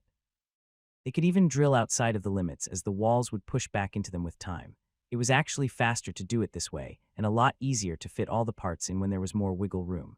First came the bottom part, to which the two side walls were connected and magically welded to. The welding job was similar to the modern counterpart, but instead of using a welder, Roland used his own finger to focus the magical heat. Most of it was done on the outer edges, as the door was measured from the inside part, and if the dwarves saw the welds performed by him, it could rouse their suspicion. They needed to make sure that this iron door they were leaving here didn't look out of place. It didn't need to last forever, but before Arthur gained some real power, the act needed to stick. As long as people thought that this dungeon was only part of the original one, and that it was where the lick came from, they would be safe. If people found out that it was a separate dungeon, or that if it was actually another entrance to the super dungeon, all sorts of things could happen. Are those 5 really not coming back? Could something have happened to them? An hour had already passed since the 5 vanished into the dungeon. The moment they vanished through the corner, there was a sound of battle, but after that, dead silence. The voices of the group slowly vanished as they probably went further into the dungeon. At this moment, the base of their creation was finished, and Roland, along with Bernir, wanted to start assembling the hinges. To fit in a massive door like this, he decided to go with 3 on each side, but this would require them to at least get onto the frame of this door and perhaps into the dungeon. And what is it, boss? Having to watch over their own backs and putting this thing in place was annoying. Working in these conditions, and with the adventurers gone, was quite a hassle. While he didn't believe they were dead, it could be a while until they returned to the safe spot. Thus it was time to see what was on the other side of the dungeon. Previously, he had thrown a few rocks to see if a monster would have reacted, but now he was actually wondering if he could just go inside himself. Are you going in, boss? Are you sure? Maybe we should wait for them to get back. Don't worry, I'm not going to go far. Just like before, he first threw in a small rock to see if something reacted. For the second attempt, he produced a radiant ball of mana. Some monsters reacted to movement, others to energy like the lick. If there was something hiding there, it should have made its presence known. Nothing. Only after the first few tests, he decided to make a plunge. From his satchel, he pulled out a few tennis ball-sized orbs. After rolling them down into the wide corridor, did he decide to take a step in. Be careful, boss. I should probably do the same to the ceiling. It was a strange feeling to be inside a Tier 3 dungeon. When passing through the threshold, he was trying to use his magic sensing skills to feel for a change, but he couldn't really tell the difference. He would need to ask the other mage for confirmation, but as it stood now, other people would probably not be able to tell that a new dungeon was behind this door. It seems to be fine. I'm not picking up any monsters in range either. His radar spread in all directions, and now he could actually use it after passing through the opening he made. Almost instantly, he also decided to bury one of his monitoring devices into the wall to help him in the future. With one of them being on this side, he would actually be able to see the dots of the Tier 3 monsters lurking inside. He was not willing to go more than a few steps in, though. It wouldn't be strange for a monster to appear from within the corridor leading into this chamber. There was a fork there leading in 2 directions, and the adventurers only went into the right one, through which the lick and most of the monsters appeared from. This didn't mean that he never saw them come out of the left one. For the time being, this place was safe, and both of them went back to work. The hinges were large and sturdy, and were attached by quite large bolts. The door wouldn't be easily broken down, even by a Tier 3 monster when it was finished, and the Tier 2 ones on this side would certainly not be able to budge it. Things were looking great up to when they didn't. After another 30 minutes of work, a dot appeared on the screen, and it was coming from the left side corridor. Roland was in the middle of screwing in the large bolt on the last hinge when he saw this monster appear. Instantly, he retreated to the other side of the dungeon. Now with the huge hole that they created, it looked a lot scarier when the skeleton with a large build appeared before them. Table border equal 1. Infernal Skeleton Berserker L153. Whoa, it's big, should we run? No, we are safe on this side. Bernir looked quite pale when he witnessed the monster peeking out of the corner. It actually entered the wider corridor that they were assembling the door on the other end, but as Roland expected, it couldn't see through it. This was actually a good opportunity for a test. Around 10 centimeters of the frame was sticking out into the higher-ranked dungeon. The monster should be able to see it, but just as theorized, it didn't react to an inanimate object even when it didn't belong to the dungeon it lived in. How much am I behind? It's not much above level 150. This monster was not a mage. It did not seem to care about the magical bombs close to its feet or the ones on the walls. It was clear that only a monster that was magically inclined could detect the traps even though they were at a base of Tier 2. This made Roland think. While he did not have his mana cannon here, he was quite high in levels, even above this monster. It would probably not be possible to kill the monster in one shot, but with it just standing there like always, he felt somewhat confident in a more traditional approach working as well. Bernir, could you move away for a moment? Boss. Why are you placing the power crystal on your chest? He knew what the answer was, and thus he started to move away toward the secret passage they came from. It was clear that Roland was going to shoot his most powerful beam out. Bernir was not as convinced as Roland about the whole situation, as he had not been here training for months and had gotten used to seeing Tier 3 monsters be training dummies. WOH. Bernir's runic gun almost fell to the ground as he felt the mining area rumble a bit. The flash of light that happened before it was Roland's chest beam flying towards the infernal skeleton berserker and connecting with its ugly face. The monster was just standing there, and even though its enemy was standing in the middle of a large metallic frame, it couldn't see him. However, one blast was not enough. Half the monster's face crumbled down to the ground as the mana burned through the bones. The monster became enraged and charged toward the location where the attack came from. Roland did step back a bit, but the trust he had in this location was already ingrained in his mind. The infernal skeleton ended up at the end of the corridor, but stopped right before the door. It stared at the person that dealt it the attack and promptly turned around. This was what Roland was waiting for, and when the monster made some space, another large quantity of mana flew forward, and this time collided with the monster's chest cavity. Now this hit was different. The skeletal being grasped its chest as if it was missing something. It was not dead yet, but the core inside of it had been damaged. Only after the third shot to the spot that Roland identified as the monster core did the skeleton fall. Table border equal 1, infernal skeleton berserker has been slain. Almost another level getting to Tier 3 might not be that difficult, and I didn't even need to use any of the charges. He smiled under his helmet while moving into the corridor where the monster had been defeated. It took a few hits, but also proved that if he managed to pinpoint the undead monster's core, a critical hit was a possibility. With this thought in mind, he decided to grab the loot and place it in the large spatial bag before the adventurers returned. Considering that there were 5 dots representing people on his map, he would need to be fast. So you killed one of them yourself. What tricks did you use? Aubrun, it's not nice to ask. Well, sorry for trying to confirm this guy's strength. What if he was sent by that noble to take care of us after the job is done? Haha, you sure have a vivid imagination as always. Roland was eyed by the Sun Elf after the party of 5 finally returned to the entrance. The bones that the monster was composed of weren't that easily removed. Some tiny fractured bits remained even after he got most of them into the spatial bag. The Tier 3 archer couldn't be easily fooled as he realized a battle had occurred. Myrtle, on the other hand, probably noticed the concentration of mana, so there was no use hiding the fact. As you might remember, the monsters can't see outside the entrance. It's not difficult to defeat them with enough firepower, and magic offers a lot of it. I'm worn out. The 2 dwarven warriors ignored the conversation while looking at the metallic frame that was created in the hours they were gone. Now that Roland had some time to look at the group, he could see signs of combat. Some scratches and small dents appeared on the new-looking armor. While they weren't carrying any monster remains, he was sure that they had probably stuck all the monster bones into their satchels. Isn't this great, though? If this runesmith can protect himself, then we don't need to be here. Braum commented while looking at the Sun Elf that was still somewhat suspicious of the whole situation. In theory, there shouldn't be a way of Roland being able to produce enough power to defeat a Tier 3 monster. Even with magic, it would be quite a difficult feat. That is true. We only came back because Myrtle was complaining. We could have easily gone further. Haha, we were hired to help them. We can't have the Master Runesmith just perish under our noses. See, I told you we should have stayed for longer. I bet there were some chests hidden in the next room. Haha, perhaps, but we don't need to rush. Let us use the safe room and slowly map out the new dungeon. If you really have to. The woman laughed while slowly walking out of the other dungeon into the mine. For the time being, this was a safe zone, but this didn't mean that monsters didn't appear. Probably in the future, people would start guarding it due to all the precious minerals and metals in the mine. Roland wasn't sure what would happen to this mine after they officially opened up the dungeon. She was a mana scribe, so she probably can draw up maps. Roland waited for the group to go to their tents before going back to work. One thing caught his attention, and that was the large parchment the woman was scribbling on. She was a mage with high intelligence, so she probably remembered the topography of the dungeon. It was only natural for her to create a map for further investigation. With it, they would be able to comb through every nook and cranny before advancing to the next level or into a boss chamber.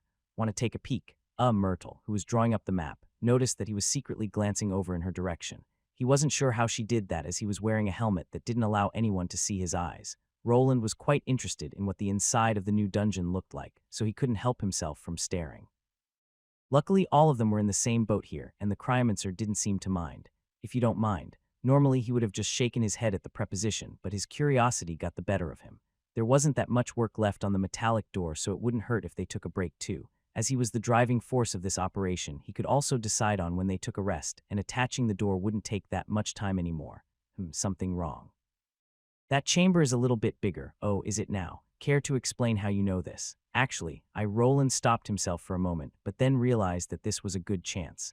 The woman could probably put the map to paper, but this didn't mean that they could go further than that. The mapping orbs that he usually stuck to walls were easy to produce and survived the Lick's assault.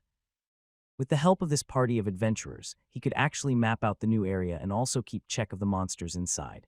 He was actually hoping to bring it up before they entered, but then they vanished inside the new dungeon. Now was a good time to show his hand. I think you could use this during your exploration. Give me a second. Without waiting for a reply, he moved toward the large backpack that Bernier left on the side. In one of the side pockets, he deposited a hastily created holographic device, similar to the one he made for Arthur during the siege. Its square shape and lack of any significant parts was very characteristic of his minimalistic designs. Oh, that's the first tunnel, and here we have the first chamber where we encountered the skeletal mage. Myrtle looked at the image that was produced by Roland's runic map. Most of it showed the mining area, but it also went into the other dungeon. The right side path was the one that the 5 adventurers took, while from the left one the monster Roland defeated came from. Oh, what are those green dots? Those represent us. I can change the color, but for now anything that is green is a human, red a monster, and blue a non-human animal. This is quite interesting, Master Runesmith, but can we see more of the dungeon? I remember that first room here. It was really a dead end. Myrtle pointed to the first room that appeared when a person went with the right path. His mapping devices weren't picking up any paths that went out from it, so the party probably continued north to the next one. That was also the area where his Lick friend came from. It might be, but this map isn't perfect. Some hidden areas won't show up as they are blocked by magical means. I'd have to place a sensor next to it to enhance the signal, and then it could reveal any hidden areas. A sensor. She asked just as Roland had planned. His reason to show the woman this map was not to show off his invention, but it was to make her help him map the dungeon.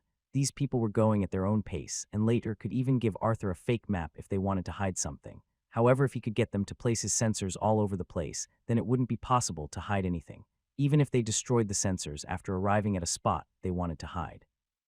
As long as he recorded everything with his runic armor, he could then redraw his map later. This little thing. Interesting, the magician looked over the round object. From the outside it didn't look like much, and it also lacked a lot of runic inscriptions that were usually seen on the surface. He wanted to minimize the damage to the traces that sticking the sensors into hard rock could produce. The gold-sized sensor was now in Myrtle's hand, and it seemed that she was intrigued.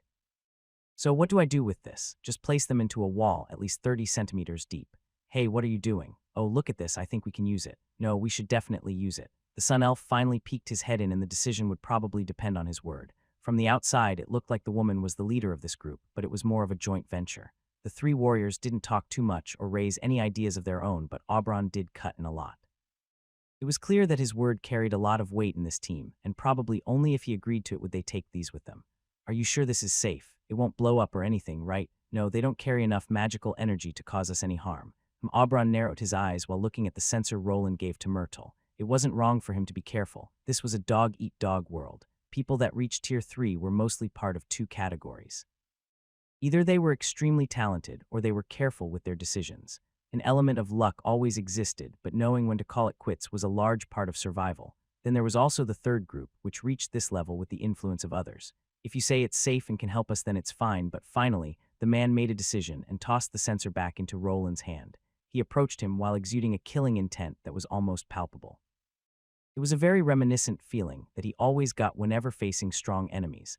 I'll be holding you responsible if anything goes wrong, Runesmith, so you better watch it. The message was sent, but Roland wasn't really planning anything nefarious. There was no way that he could actually stand up to 5 Tier 3 class holders in a dungeon like this. Then there was Bernier, who would probably be used as a hostage if he tried anything funny. In the end, a satchel of sensors made its way into Myrtle's hand. When their exploration of the dungeon continued, he would have a detailed map ready. Hey boss, it seemed to have stopped just like you assumed. Good, it's finished then. He opened the large door and then closed it back again a few times to see if everything was in order. The biggest issue with the dungeon closing itself onto the metal was non-existent. Previously, he had done a few tests on the other dungeon when drilling through it. Through this research, he concluded that all dungeon walls had some type of maximal thickness. If he made the metallic parts even a millimeter wider than that limit, the dungeon would not push itself over it. It's like a restraint in the game, as if the walls had some kind of invisible wall collider that couldn't be broken. Well then, there's just one last test we need to go through. I hope that you could assist me with it. I guess this was part of the deal. Who wants to do it? Can't you do it, Aubrey? You always say that you're the fastest from us. Let him do it. You're just lazy, isn't it?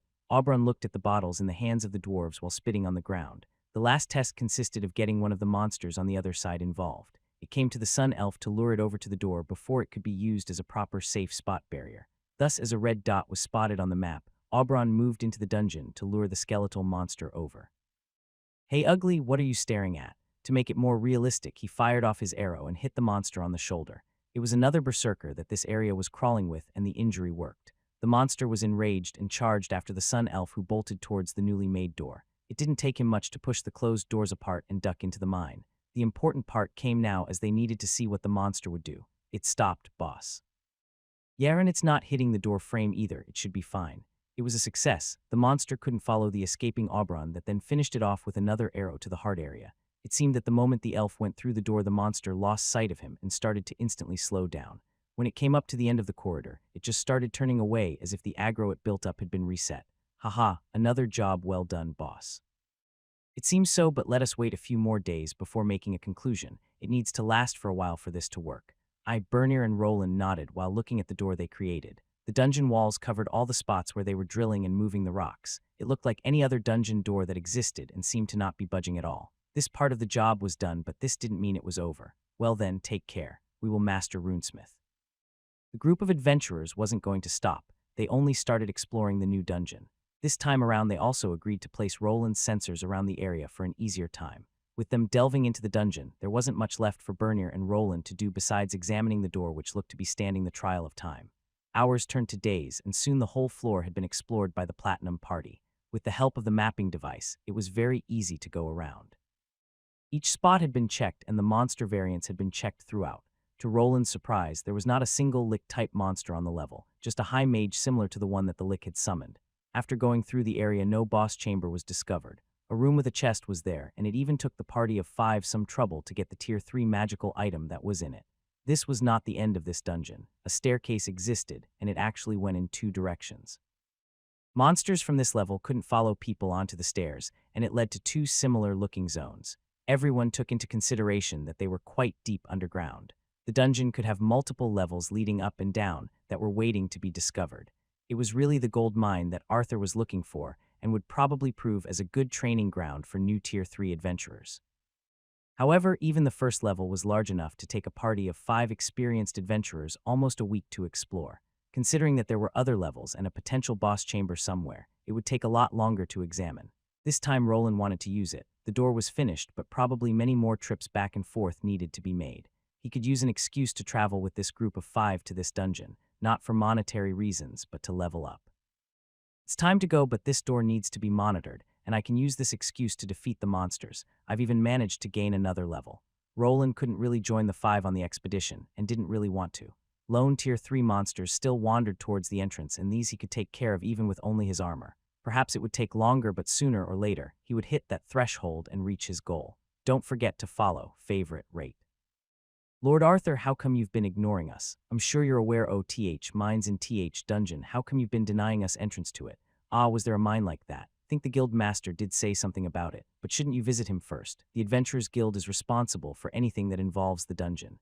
Now, I'm kind of busy with work. I'm sure everything will work itself out with time. Work itself out. Widder ye plannin, the Lord, has another appointment and will be busy for the entire week. A maid with cat ears approached an angry-looking dwarf that was trying to hold in his anger. His face was red, and not the kind of red that he usually got from drinking. Nevertheless, he was talking with a noble. There was no way for him to raise his voice or complain. His experience was telling him that if he didn't tread carefully, that things could turn sour. Ken what you're doin', will report this to TH Union. The maid just smiled while pointing her palm toward the door. The dwarf slowly got up from the chair he was sitting in, took one last glance at both the smiling maid and the man behind the large desk before leaving. A sound of a slammed door was heard by both the people inside the office as well as the 3 standing outside of it. You, Dunnan was it? Could you move? You're in my way. Not far from the office entrance stood a tall man. His face would be considered handsome and his frame more than athletic. It was the city's only runesmith, and to Dunnan it was someone that he didn't get along with. Though without any retorts in mind, he just gave out a snort before charging out through the corridor instead, while leaving the 3 people there wondering what all of this was about. Why did they have to call me at this moment? Did they want me to bump into one of the Union dwarves or something? Roland was the man in the corridor, and the other two were the usual guards, Sir Gareth and Sir Morian. The two had proven themselves to the city guards in the last monster siege, and were on the path of becoming an important element in Arthur's army. They were already teaching the basics to the recruits, and more people came to sign up as business was booming, or to be exact, it was about to really take off. The Lord is waiting for you, Master Wayland. He just nodded at the two knights that seemed to have changed their view of him. Previously, he could see a sort of disdain in their eyes, but now it was gone for some reason. Roland wasn't sure what the reason for this was. Perhaps after killing the Lick he had gained some respect. The two actually knew that he slew it himself without help from any outside sources. His potential of becoming someone influential and powerful was steadily increasing. It didn't happen often, but other people had managed to defeat Tier 3 monsters while a tier lower. It wasn't bad to assume that such a person was on the way up, and holding someone like that in contempt was never a good idea. I guess I'll have to get used to this newfound respect, Master Wayland, Naturally, after becoming part of the Valyrian noble entourage, people in the city started treating him differently. Even though from the outside he was nothing more than a servant, he was still a servant to someone that carried a noble title. It was even scarier when that title belonged to the Valyrian house that ruled this island. They were the law, and everyone knew that they took their name very seriously. Even going against a servant wouldn't be taken lightly, as from the noble's perspective, it was going against their brand. If it isn't Master Wayland, I'm sure you've already seen the angry dwarf from the Union when leaving. Yes, I did, but won't they become even more suspicious of us if they see me? Suspicious? We are past that part. Arthur shrugged while smiling. Roland wasn't sure how to reply while taking a seat before the large desk. On it, he could see various documents and contracts, some new and ready to be signed by some merchants. It was clear to him from glancing that Arthur was busy in preparing his shipping enterprise. He needed to sign contracts with merchants, and now while the dungeon's worth was underplayed was the best time to do so. Isn't this like playing on the stock market with insider information? The dwarves knew that the mine existed there, but had no idea of the bigger picture, the dungeon with Tier 3 monsters in it. Along with others, they decided to wait while the dungeons was being cleared out. Otherwise, they would probably already be preparing for the major influx of business. When a dungeon with Tier 3 monsters and materials was revealed, the status of this area would skyrocket.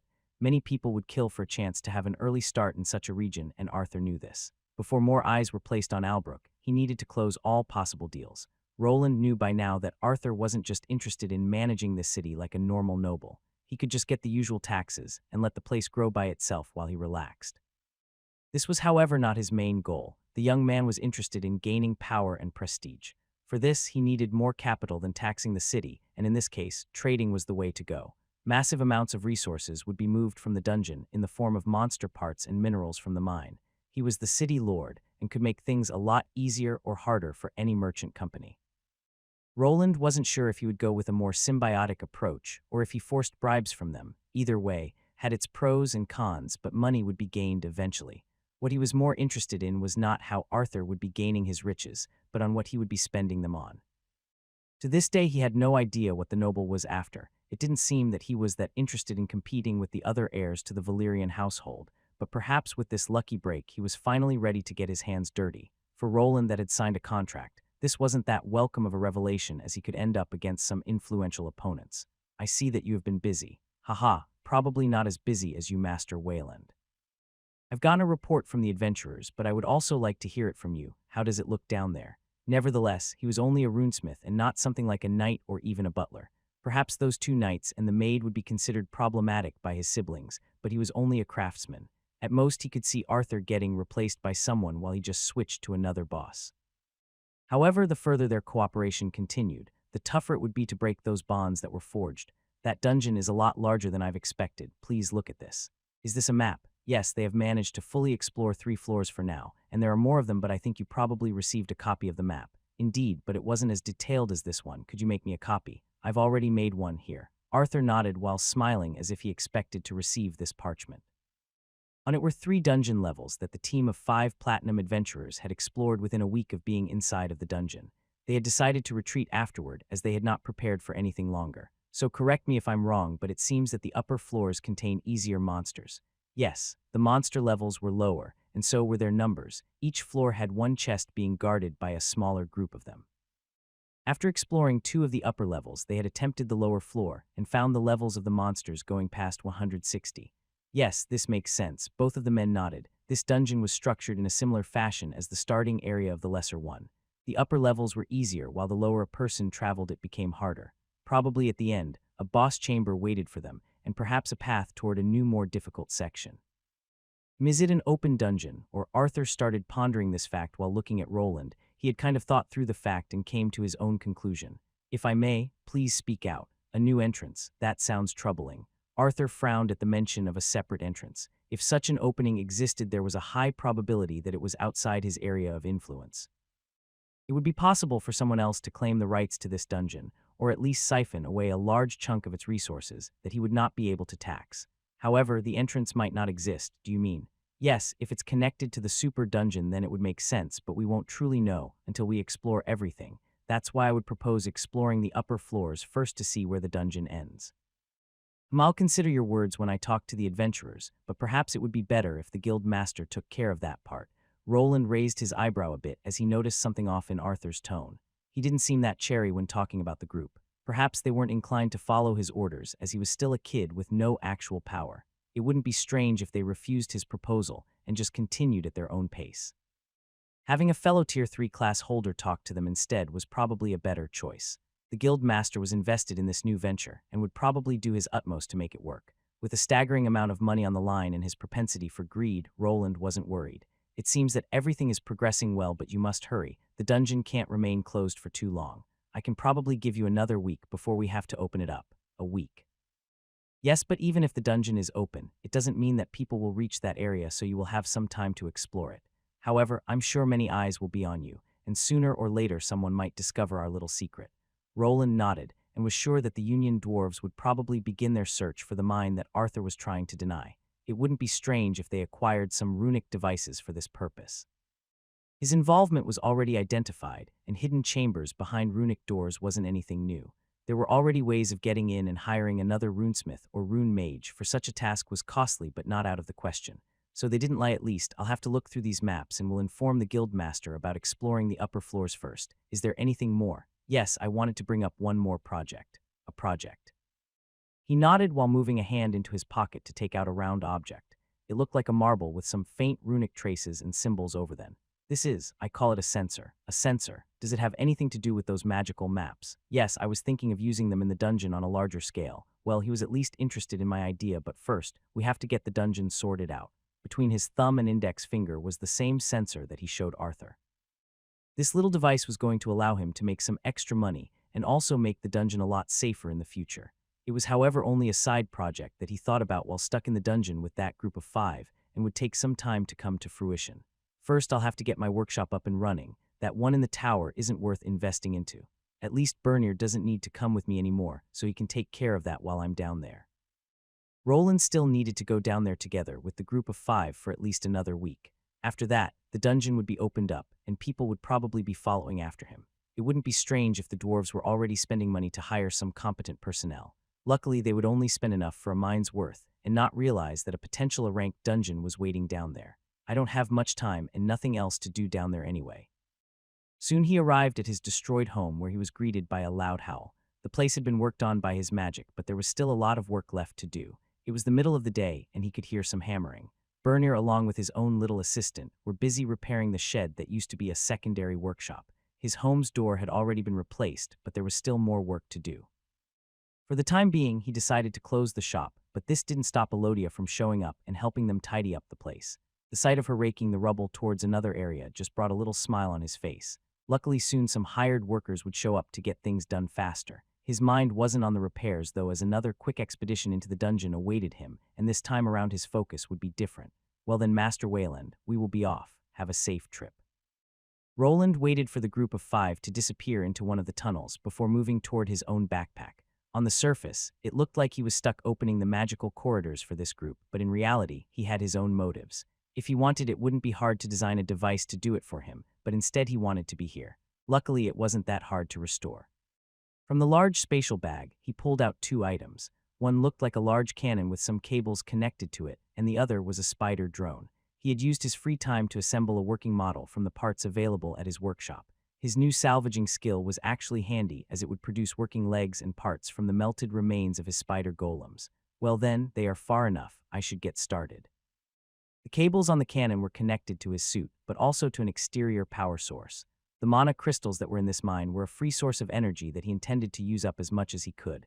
Time was against him, and his level needed to rise higher. His plan was quite simple: kill skeletal monsters from a range like before. Only one thing changed from his old approach, as this time around, he would have some bait. There is one, bring it over here. The golem reacted by entering the dungeon and going toward the red dot on the map. Soon enough, a skeletal berserker was rushing after the small spider golem that was enhanced for speed. Just like with the tests, after the drone vanished through the door, the monster stopped. This was his cue to act. When it turned around, the large cannon was used to deliver a devastating blow to the monster's back. Table border equal 1, infernal skeleton berserker has been slain. Table border equal 1, congratulations, you have leveled up. Roland smiled at the prompt, but then quickly looked to the map for other red dots. The range of his map had become quite massive. He could see the entire floor and every monster that was on it. With the help of his drone that would lure them here, he intended to grind them out for all they were worth. While the group of 5 were gone, he would use his time here well. There they go. A large group of people pushed towards the dungeon entrance, as if there had never been a tier 3 monster there. Roland was looking at the people pushing each other out of the way in an almost frantic frenzy. Arthur and Audhin ran out of excuses to make the people wait. There was also the problem of many adventurers running out of money, along with people in the city.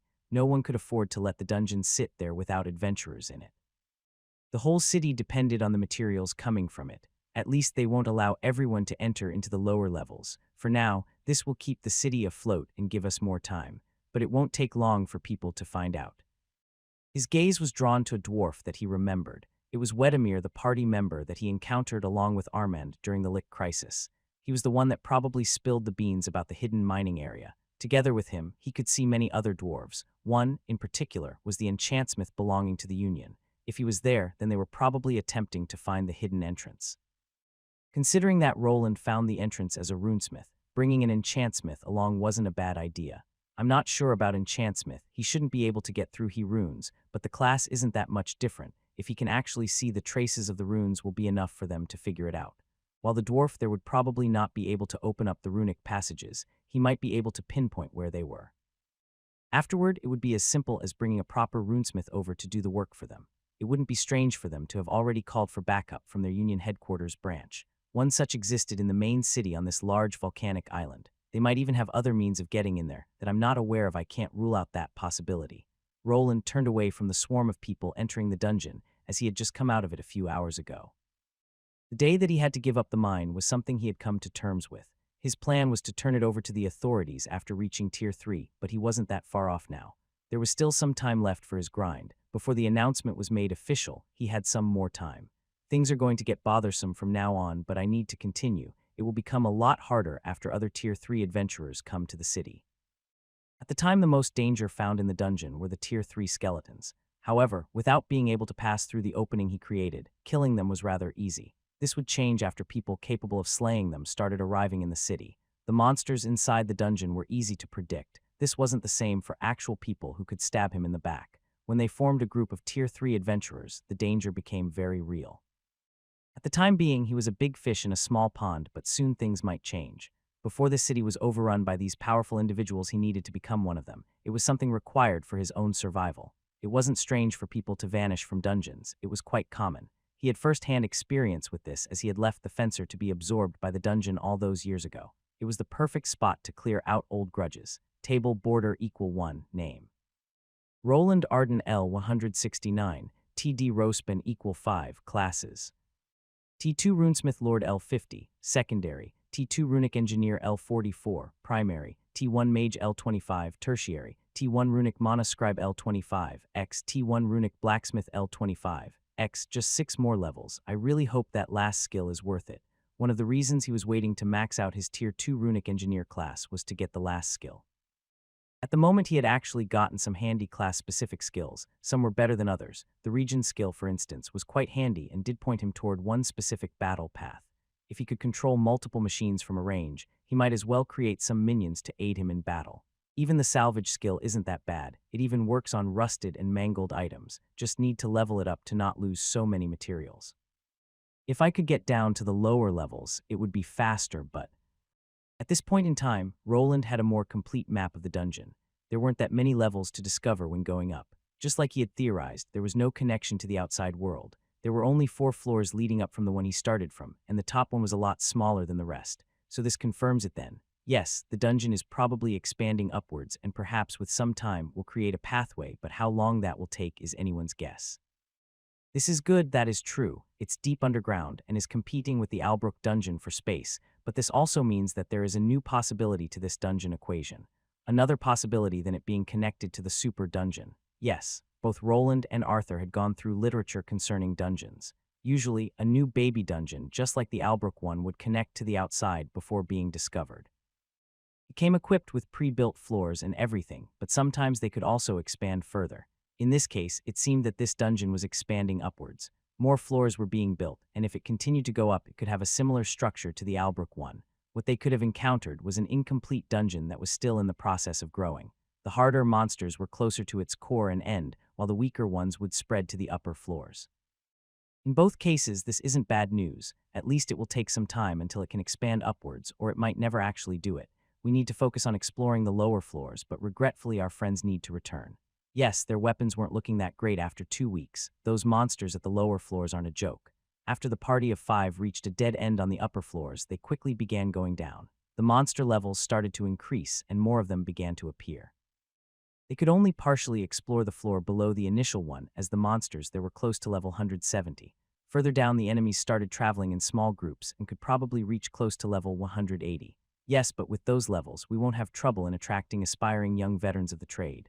I guess if you look at it that way, that will be all unless you wish to discuss something else. No, I already handed Mary the package. I'm sure your people can handle it. There shouldn't be a problem with the first 10 floors. It might take some more time on the lower one, but be sure to have enough products to carry out your little scheme by then. If it works, it could earn us quite the sum. Don't worry, it won't be a problem. I'll hold you to your word, but don't forget, I need to make the announcement soon. The city is practically broke even with those skeletal bones. Arthur gave out a sigh while glancing at some booklets that probably contained the city finances. Roland wasn't an expert at managing a city, but there were probably various costs involved. A developing city needed a lot of funds, and it wouldn't be strange if Arthur had borrowed some money from outside sources. Getting those things sorted out in time would be paramount, or he spent it all on bribing merchants to get them all on board. While new merchants would probably be arriving after hearing the news, it wouldn't be that easy for them to establish themselves in this city.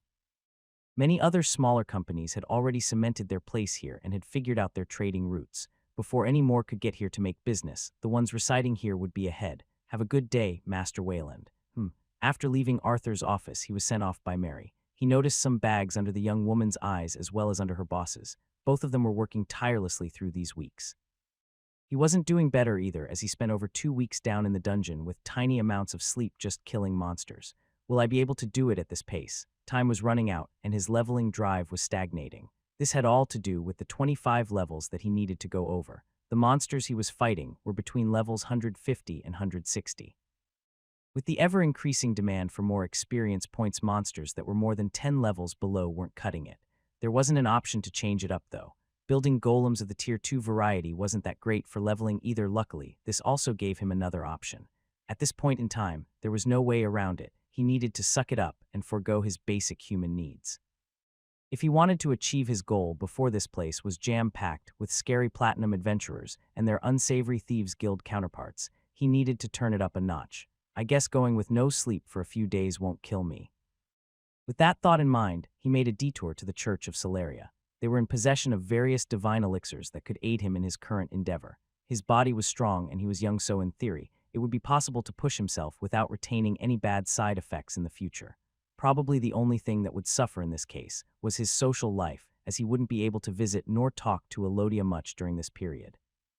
I'll just have to explain it to her. I guess it's better to come clean. She will worry either way. He had already decided to be more truthful to his partner, and not like he was doing anything nefarious, just putting his body at some health risks that he could downplay a little bit to make her worry less.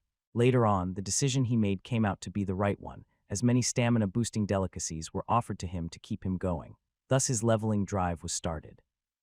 Sleeping was now only an option that was taken when it was necessary. With people still searching for the runic passages, he had some time to lure the Tier 3 skeletons towards the exit and kill them just like before. More golems were used to lure in the monsters faster and more efficiently. When the time came to wait for the monsters to respawn, he continued to grind for experience. Inscribing runes on metal pieces only to quickly destroy them and do the process again gave him some side resources for leveling. He engrossed himself in his work. When he was not down in the dungeon, he continued with the golem restoration project. With his current stats and resources, it wasn't hard to reproduce them back even during this chaotic period. The time of the announcement finally came, and the dwarves were finally able to uncover the secret of the hidden chambers. With the knowledge of a potential B-rank dungeon and the hidden passages that were present, people were in a rush to find out if it was true. Rumors started spreading, and people started sending out scouting parties to confirm the information, which gave Roland the bit of time that he needed. Luckily for him, people were quite skeptical in this world. Even when the city lord made the announcement about the discovery, most people didn't believe it. His brothers would think of it as some kind of trick and would be wary of it. Everyone needed to confirm this claim through their own means before investing. However, some that decided to risk it would be the ones that were able to profit the most, as first adapters always had a leg up. When going back and forth from the dungeon, he could see the increase in people. The discovery of the first hidden chambers didn't take that long after the dwarves activated some of their specialists. Although they used their pickaxes to make the pathways, they were probably working on other ways of getting in there. This was a sign that he should hurry. The more time passed, the better they would become at accessing the hidden pathways. For the time being, the guild master had ordered to withhold the information about the passage from anyone below the platinum adventure level. The excuse was that the monsters were far too deadly for anyone below tier 3 to engage. It won't take long now, but I'm almost there. Just a little more and it's all going to be over. His head was on fire, but after drinking a potion he bought for far too much, the migraine subsided. It had been a week since he had a good night's rest. His eyes were bloodshot, but he still continued to push forward. He could already see the light at the end of the tunnel, and he could barely contain himself from smiling as the promised next tier was already around the corner. "My lord, what is it? The Black Ravens have sent a report. Bring it over. As you wish, my lord." A nicely dressed old man walked into a room that was dimly illuminated by the light of a fireplace. His gaze landed on a man sitting by a lone lamp that didn't do a good job of showing the content of the papers he was going through. From his hand, a gray envelope appeared donning a black seal with a depiction of a black bird on it. The man behind the desk looked at the envelope. Before picking it up, he stretched his hand out. A matching ring with an identical bird on it was on his middle finger. The moment this accessory came close to the seal, both the ring and it began to flash. Within a matter of seconds, the wax melted away to reveal the contents of this message. "Is this from the Fallen Region?" "Ah, right, it was that bastard's territory. Almost forgot about itis this true. A B-rank dungeon. The Ravens have confirmed it, so the information must be correct.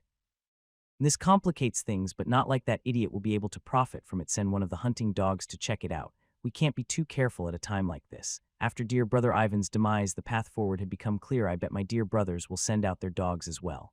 "As you wish, my lord. But this is still only the bastard that we are talking about. Don't overdo it. Our resources are limited. Send one of the puppies. They should be more than enough to handle it." "Yes, my lord. Good, now go. Report to me after it's done." The old man quickly left the room while the envelope was disposed of in the fireplace. On the other side, he was greeted by the sound of clunky metal as the two knights saluted him. Soon the man vanished into the corridor, illuminated by various torches to carry out the order he was given by his lord. The mission was simple and didn't seem like a problem, but it was still up to him to pick the right people for the job.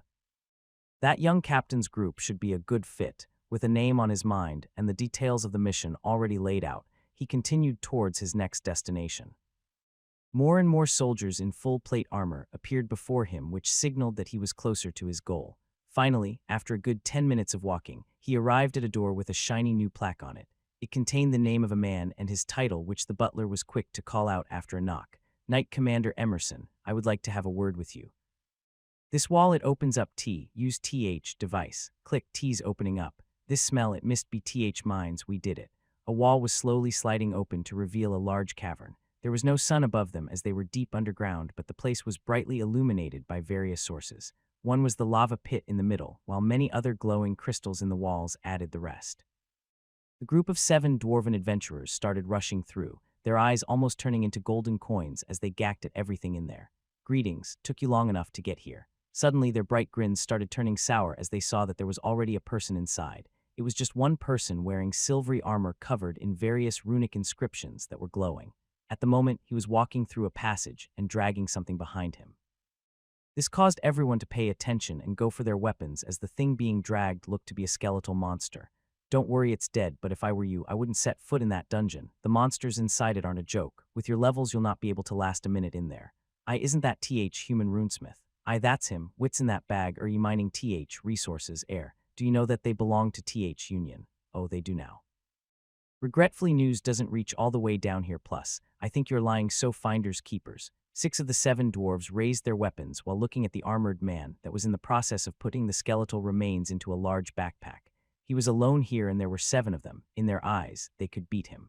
While he was a high-level runesmith, it didn't mean that he was a capable fighter. They were all warriors hired by the Union. If they managed to get the human runesmith that their bosses disliked, then they would surely be given a reward. Oh, are you sure about this? I'm a bit tired, so I'm not sure I'll be able to pull my punches if you continue. The runes on Wayland's armor started glowing brighter, which made these men curious. They knew that he was wearing some type of magical armor, but surely it wouldn't pose a problem for them. In a flash, they could surround him and beat him down. Wit ye idiots Dean, Pat doon your weapons if you'll want to live. Wedemir, do it now. End step to TH side, let him throw. But shut your trap. You're the dwarf from that time, you've made a wise decision. The man in armor commented while the brightness of the runes subsided. The dwarves that had been gathered here were quick to notice that their comrade was sweating. It was instantly clear to them that he was afraid of the human runesmith, and that perhaps the rumors about him lying about his level weren't exaggerated. They had also seen him drag away a Tier 3 monster from a hidden chamber. Everything added up, and suddenly they all started to back away. I guess that's it for my monster farm. They took some time to get here. Soon this place will be crowded. Might as well finish up away from all this trouble. Roland peeked behind his shoulder as he looked at the panicked dwarves. They were all high-level Tier 2 class holders. For a moment he thought that he would have more blood on his hands, but luckily one of the people here was an acquaintance. Wedemir was the dwarf that he rescued from the lick, and during the escape, he had seen him perform some feats. I thought the Union didn't do things like this, but perhaps the dwarven adventurers aren't really part of it. They are just hired swords. Maybe they thought they would get a raise if they dealt with the human runesmith. While speculating, he increased his pace and continued to look at his runic map. He had already seen the dwarves approach this location several hours ago. The dead Tier 3 skeletal berserker was left there on standby. He wanted to use it as a deterrent, but his little bluff didn't seem to work. Luckily, Wedemir was there to pick up the slack.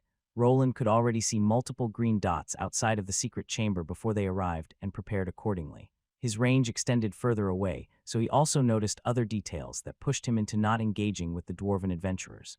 Thus he picked up the pace and continued walking through the now emptied-out corridors. He quickly arrived at the lava lake where the exit was. The dwarves had constructed a magical device to get through, which meant that the chamber didn't become flooded by lava. However, it looked a bit different, which made him come to the conclusion that they attempted that approach. His assumption was that they probably placed some explosives in the area the entrance was. Perhaps they even rushed inside and had run away from the lava that flooded in. Probably in time, this lava would be removed by the dungeon itself and give them some time to examine the magical door. I wonder if anyone died here. He could not spot any bones or remains of dead dwarves or any other people, but it wouldn't be strange that someone had to pay the ultimate price. The Union was dead set on getting to the secret mining spot before anyone else. Roland wouldn't be surprised if they tried going in through the chasm in some way. Perhaps it would be possible to build some kind of platform that worked like an elevator there. It was possible to go straight down and arrive at the other entrance where he caught Armand and his party. Maybe a pulley system could work there, but the problem of getting attacked by worms was still there. They wouldn't be able to put enough workers there along with guards to make such a construction possible. However, in the future, if they spend enough time and money, it could become a reality. I don't think I can sneak past them anymore. Hey, I see movement. Are they coming out?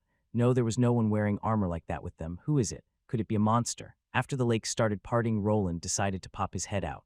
This time around, there were a lot of people gathered here. He could even see flame-resistant tents set up close to the lake on both sides. The 7 dwarves that went in were just the first, but more adventurers were waiting here. They weren't only of the dwarven variety either. So did they send the dwarven unit that is on the Union side first while these guys keep anyone from going in? Both sides of the lake had people guarding it. They were probably keeping all the other adventurers away from snooping on their expedition. Nothing out of the ordinary, but now he was placed in another situation. What if they thought that he had killed their comrades and started attacking? Hey, that's no monster, that's just Wayland, the runesmith. Now that you mention it, I can see some runes on that armor. Luck was on his side today, as his favorite martial artist was in the small crowd of people. He was on the side of the lake that he was going towards and continued to wave at him as he was getting out of the hidden chamber. Now that he got a better look at the people there, they were all various adventurers that he had seen before. Some of them were even using weapons from his store. But what happened to the dwarves? We were supposed to wait for them. Asked one of the adventurers in the group as Roland arrived at the shore. Why don't we just ask Wayland here? Use your brain for once. Armen laughed at another adventurer that Roland wasn't that familiar with. The man looked to be in his early 30s and was around level 100. All of the people here were around the same number and were gold rank adventurers. They weren't a tight-knit group, though, so escaping them wouldn't be a problem if he had to. Those 7 are fine. They arrived at the mine. Wait, 7. I'm sure there were 8 of them. One of them died in the boss chamber. Roland had seen 8 dots approach the room with the dinosaur boss, but only 7 left it. The monster was still over level 120 and powerful. Even 8 people had some trouble with it. The lack of information was also part of the untimely demise, and during the escape, the boss room had been already cleared out, so Wedemir had no information on it either.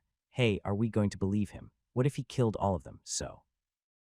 As one of the adventurers commented about the possibility of murder, a familiar woman's voice emerged from behind a large rock. Soon a silhouette of an elven adventurer he knew appeared. What if he killed them? Do you want us to go against someone that could kill those 8 and walk out without any injuries? It was the second person from the duo, Lobelia. It seemed that she and Armen were here to pick up some easy change. This was just the job they loved to take. Flexing their muscles and scaring off other adventurers was easier than battling monsters.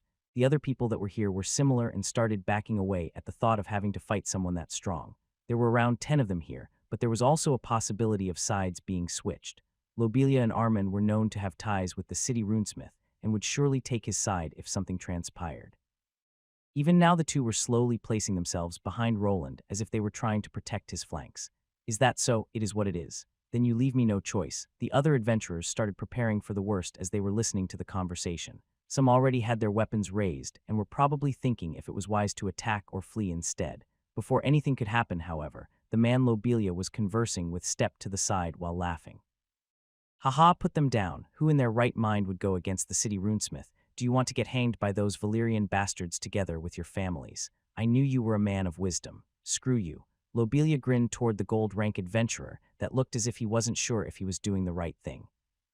To Roland, this was a nice way of resolving the situation. Having a reputation wasn't bad, and with Arthur backing him up, unless it was a noble, no one could really seek trouble with him or anyone related to his camp.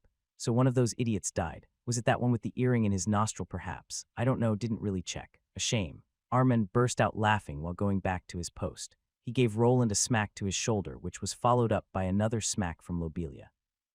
The girl aimed it a lot lower and got his shiny behind.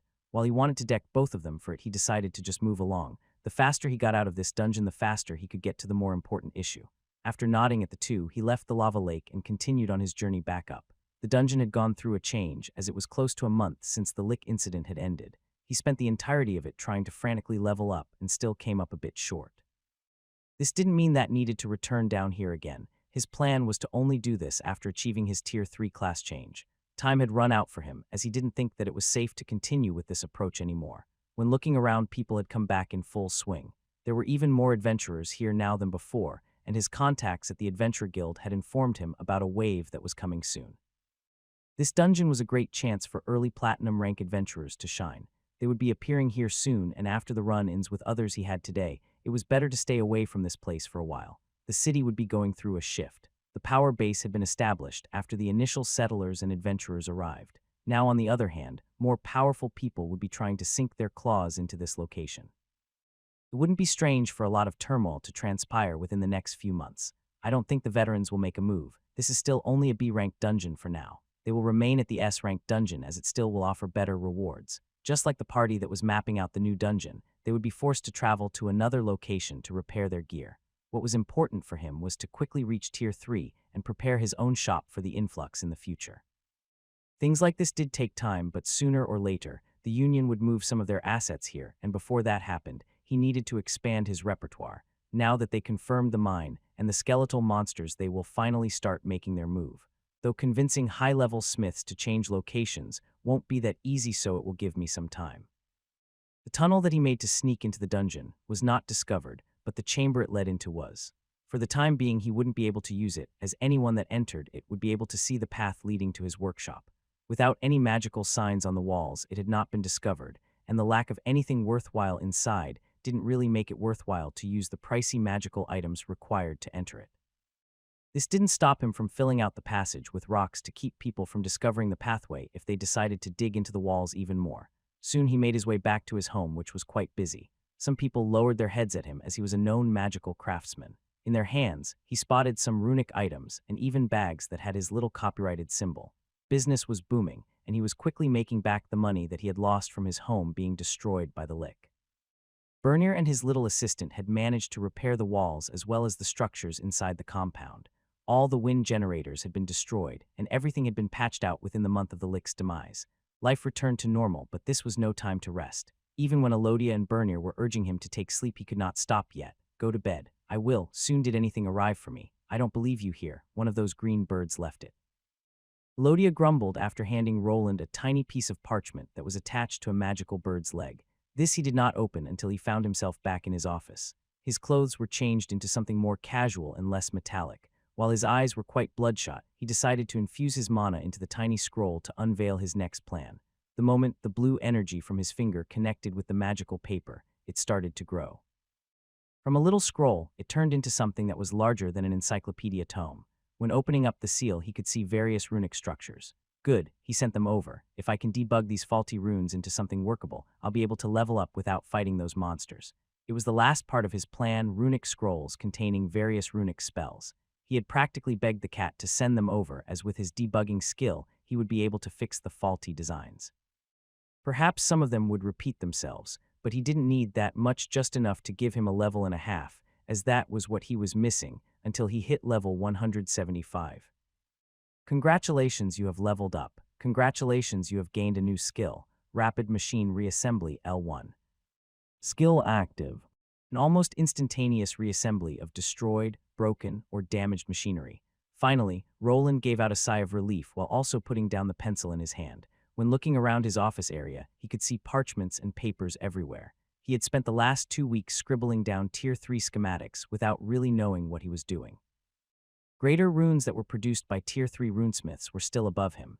The only thing he was capable of was correcting already existing patterns. A problem arose after just a few days, as he had gone through the entirety of the material that he was given by the professor. To alleviate this problem, he started assembling more golems, while also trying to construct brand new Tier 3 schematics without really working out the language yet. It felt like he was back to 10 years ago when he was stuck in a small room discovering Tier 1 runes. Back then, he also needed to section off the runic components into larger parts and assemble them together to get something that worked. Luckily, he had already worked on such designs before, so even the faulty schematics added some ammunition to his research. Finally, his relentlessness paid off and the level up message appeared before him. He was now level 175. Name: Roland Arden L. 175. Classes: T2 Runesmith Lord L50, Secondary, T2 Runic Engineer L50, Primary, T1 Mage L25, Tertiary, T1 Runic Monoscribe L25, X, T1 Runic Blacksmith L25, X, Strength 227. Agility 183. Dexterity 271. Vitality 239. Endurance 269. Intelligence 320. Willpower 309. Charisma 18. Luck 11. While glancing over the new numbers, he recalled getting a new skill. His eyes were already almost ready to close, as all adrenaline was draining from his system. At this point in time, he hadn't slept in 5 days, and the backlash from drinking potions was starting to affect his body. His mind was willing, but his body wasn't, as his vision became blurry, and the only thing that he was capable of doing was to drag his tired body to his bed to finally pass out in his clothes. I guess I must have passed out. What time is it? When he achieved his level up, it was about 5 in the morning and the sun was still down. Now the moon was high up, which was an indication that it was close to midnight. When he put things together, he must have been out for close to 20 hours. When looking at this world system windows, it was always strange for him that it didn't have a clock anywhere. It seemed it wouldn't be hard to have a tab somewhere to show him the month and hour. This he could only attribute to time being a more arbitrary number, as well as the months having different names in different cultures. Even here, there was no month of January or December, and the year was divided into 13 months instead of 12 like in his old world. However, this was no time to think about the time he needed to get his act together. What's this? As he was about to look over the new skill he received, he spotted a piece of paper on the side. The handwriting was quite nice, and telling of the person who left this small letter behind. I left some food behind in the icebox. A smile crept onto his face as his stomach started rumbling. Quickly, he decided to go to the kitchen while almost tripping over Agni that had decided to sleep beside his bed. After letting him out of the house, he was back at the kitchen table and eating a prepared meal.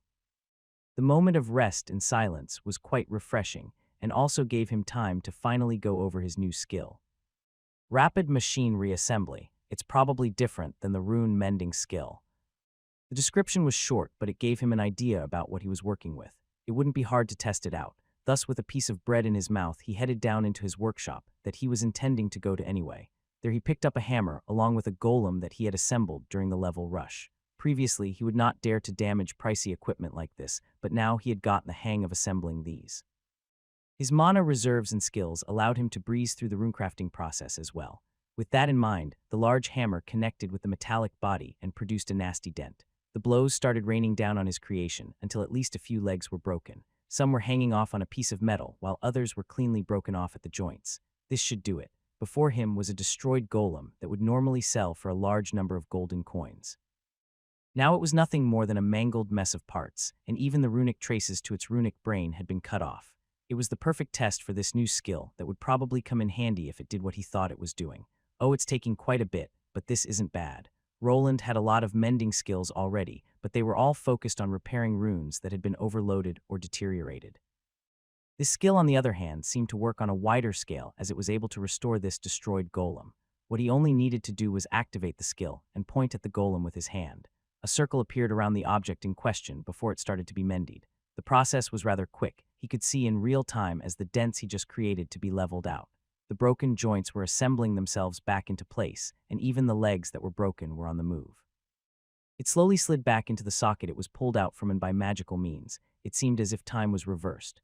Is it actually rewinding the damage caused to the material, or does it work in some other way? At first, it did look like time was winding back, but when thinking about the spots he first destroyed, the sequence wasn't in order.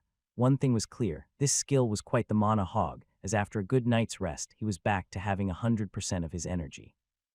Now it had almost been halved and went below it when finally the drone had been restored. Rapid machine reassembly leveled up. That was fast, maybe because it's a complicated piece of equipment.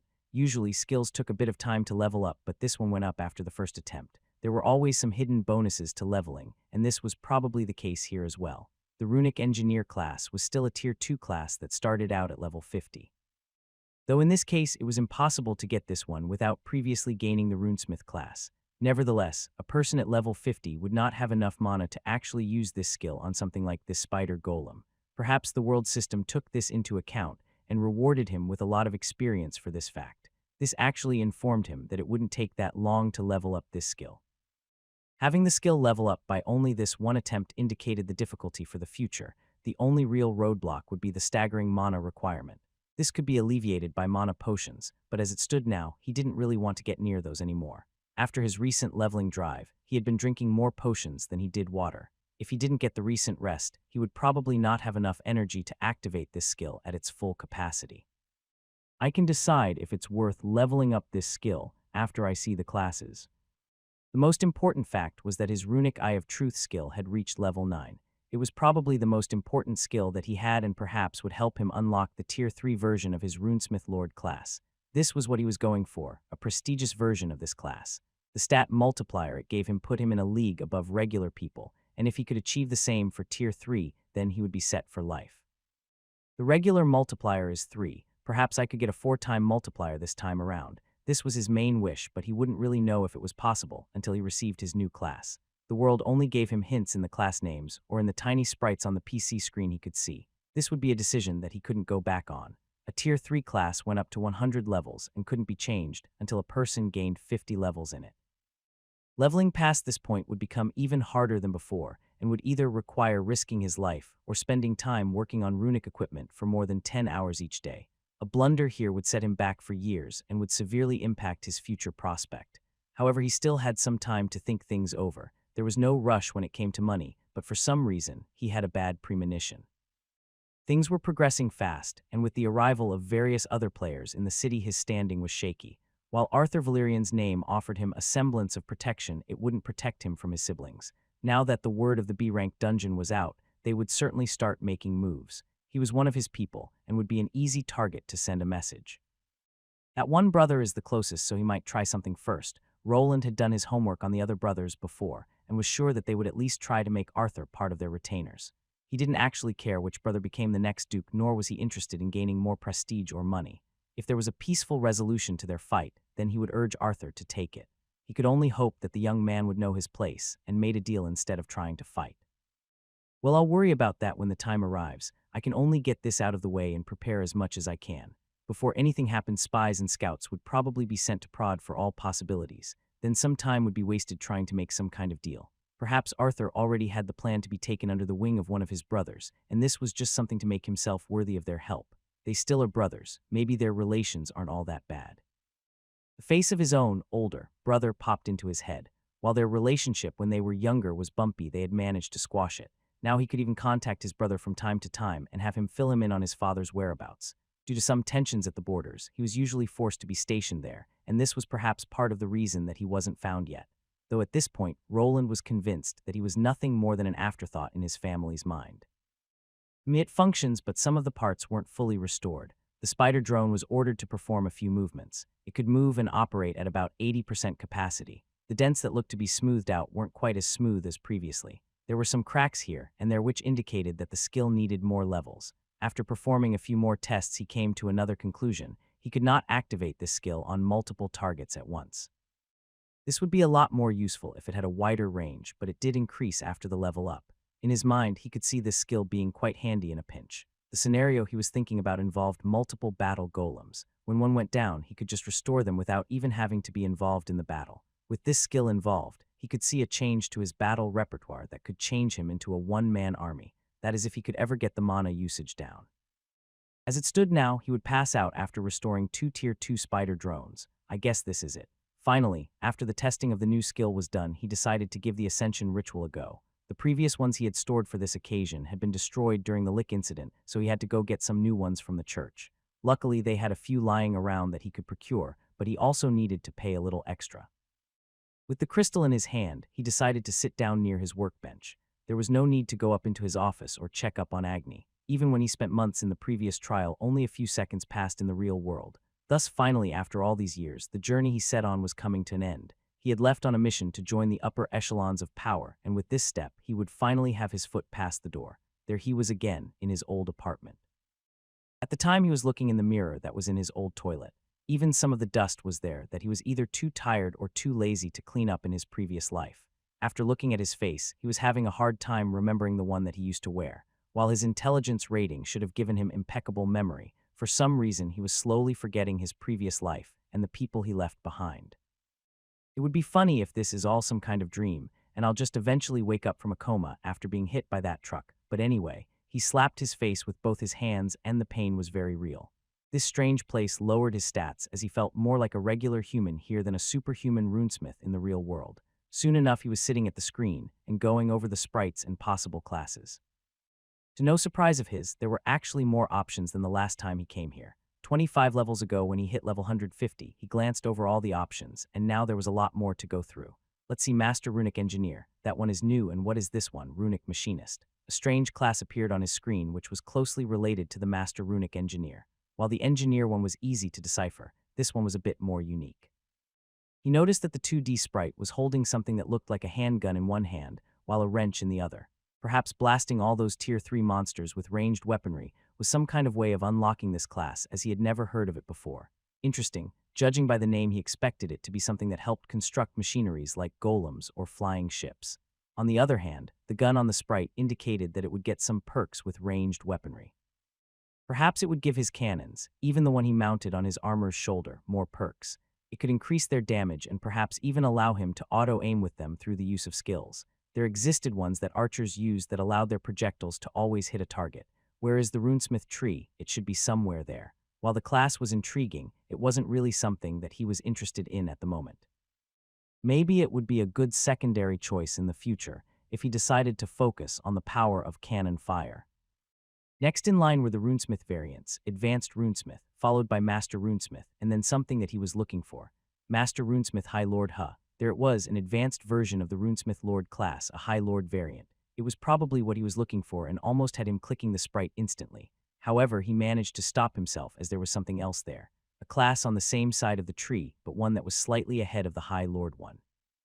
What is this one? Runesmith Overlord. Runesmith Overlord. Is this because I defeated that lick, but it doesn't look that insidious also? What is with this naming sense again? Master Runesmith High Lord. Roland was stuck looking at the sprite that was ahead of the lengthily named Master Runesmith High Lord class. Though it made sense that if the Master Runesmith was the base class, then the prestige variant had to keep the Master part of the name. Then there was the Runesmith Overlord class that lacked this title and seemed to be in an even greater position. There were creatures that were called overlords in this world. They were high-level Tier 4 undead that towered over their own kind.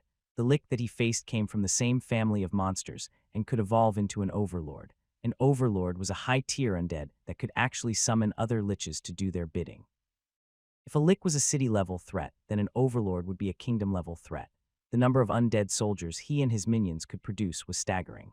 There were records of smaller countries being overrun by such undead monsters, who then were only defeated by a joint effort that arrived from outside. Was there some kind of hidden prerequisite that I managed to reach? Was it defeating the lick by myself, or just slaying large numbers of Tier 3 undead monsters? This was a curious conundrum. If the Runesmith Overlord class wasn't there, he would have instantly gone for the High Lord variant instead.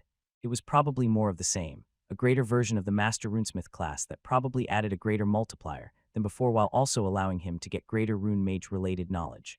Wait, I've been stuck thinking about the undead for too long. An Overlord doesn't have to be an undead monster. There were mentions of elite monsters appearing with this title. When thinking of an Overlord, the undead type popped into most people's heads. It was one of the most known stories in this world, so his mind drifted in that direction. However, something like an Orc Overlord evolution was also possible. It seemed that it was a very powerful evolutionary variant that wasn't limited to summoning undead creatures. There was that one Orc Overlord terrorizing a region in another kingdom in the past. Roland tried to recall any information that he had about the Overlord monster variants.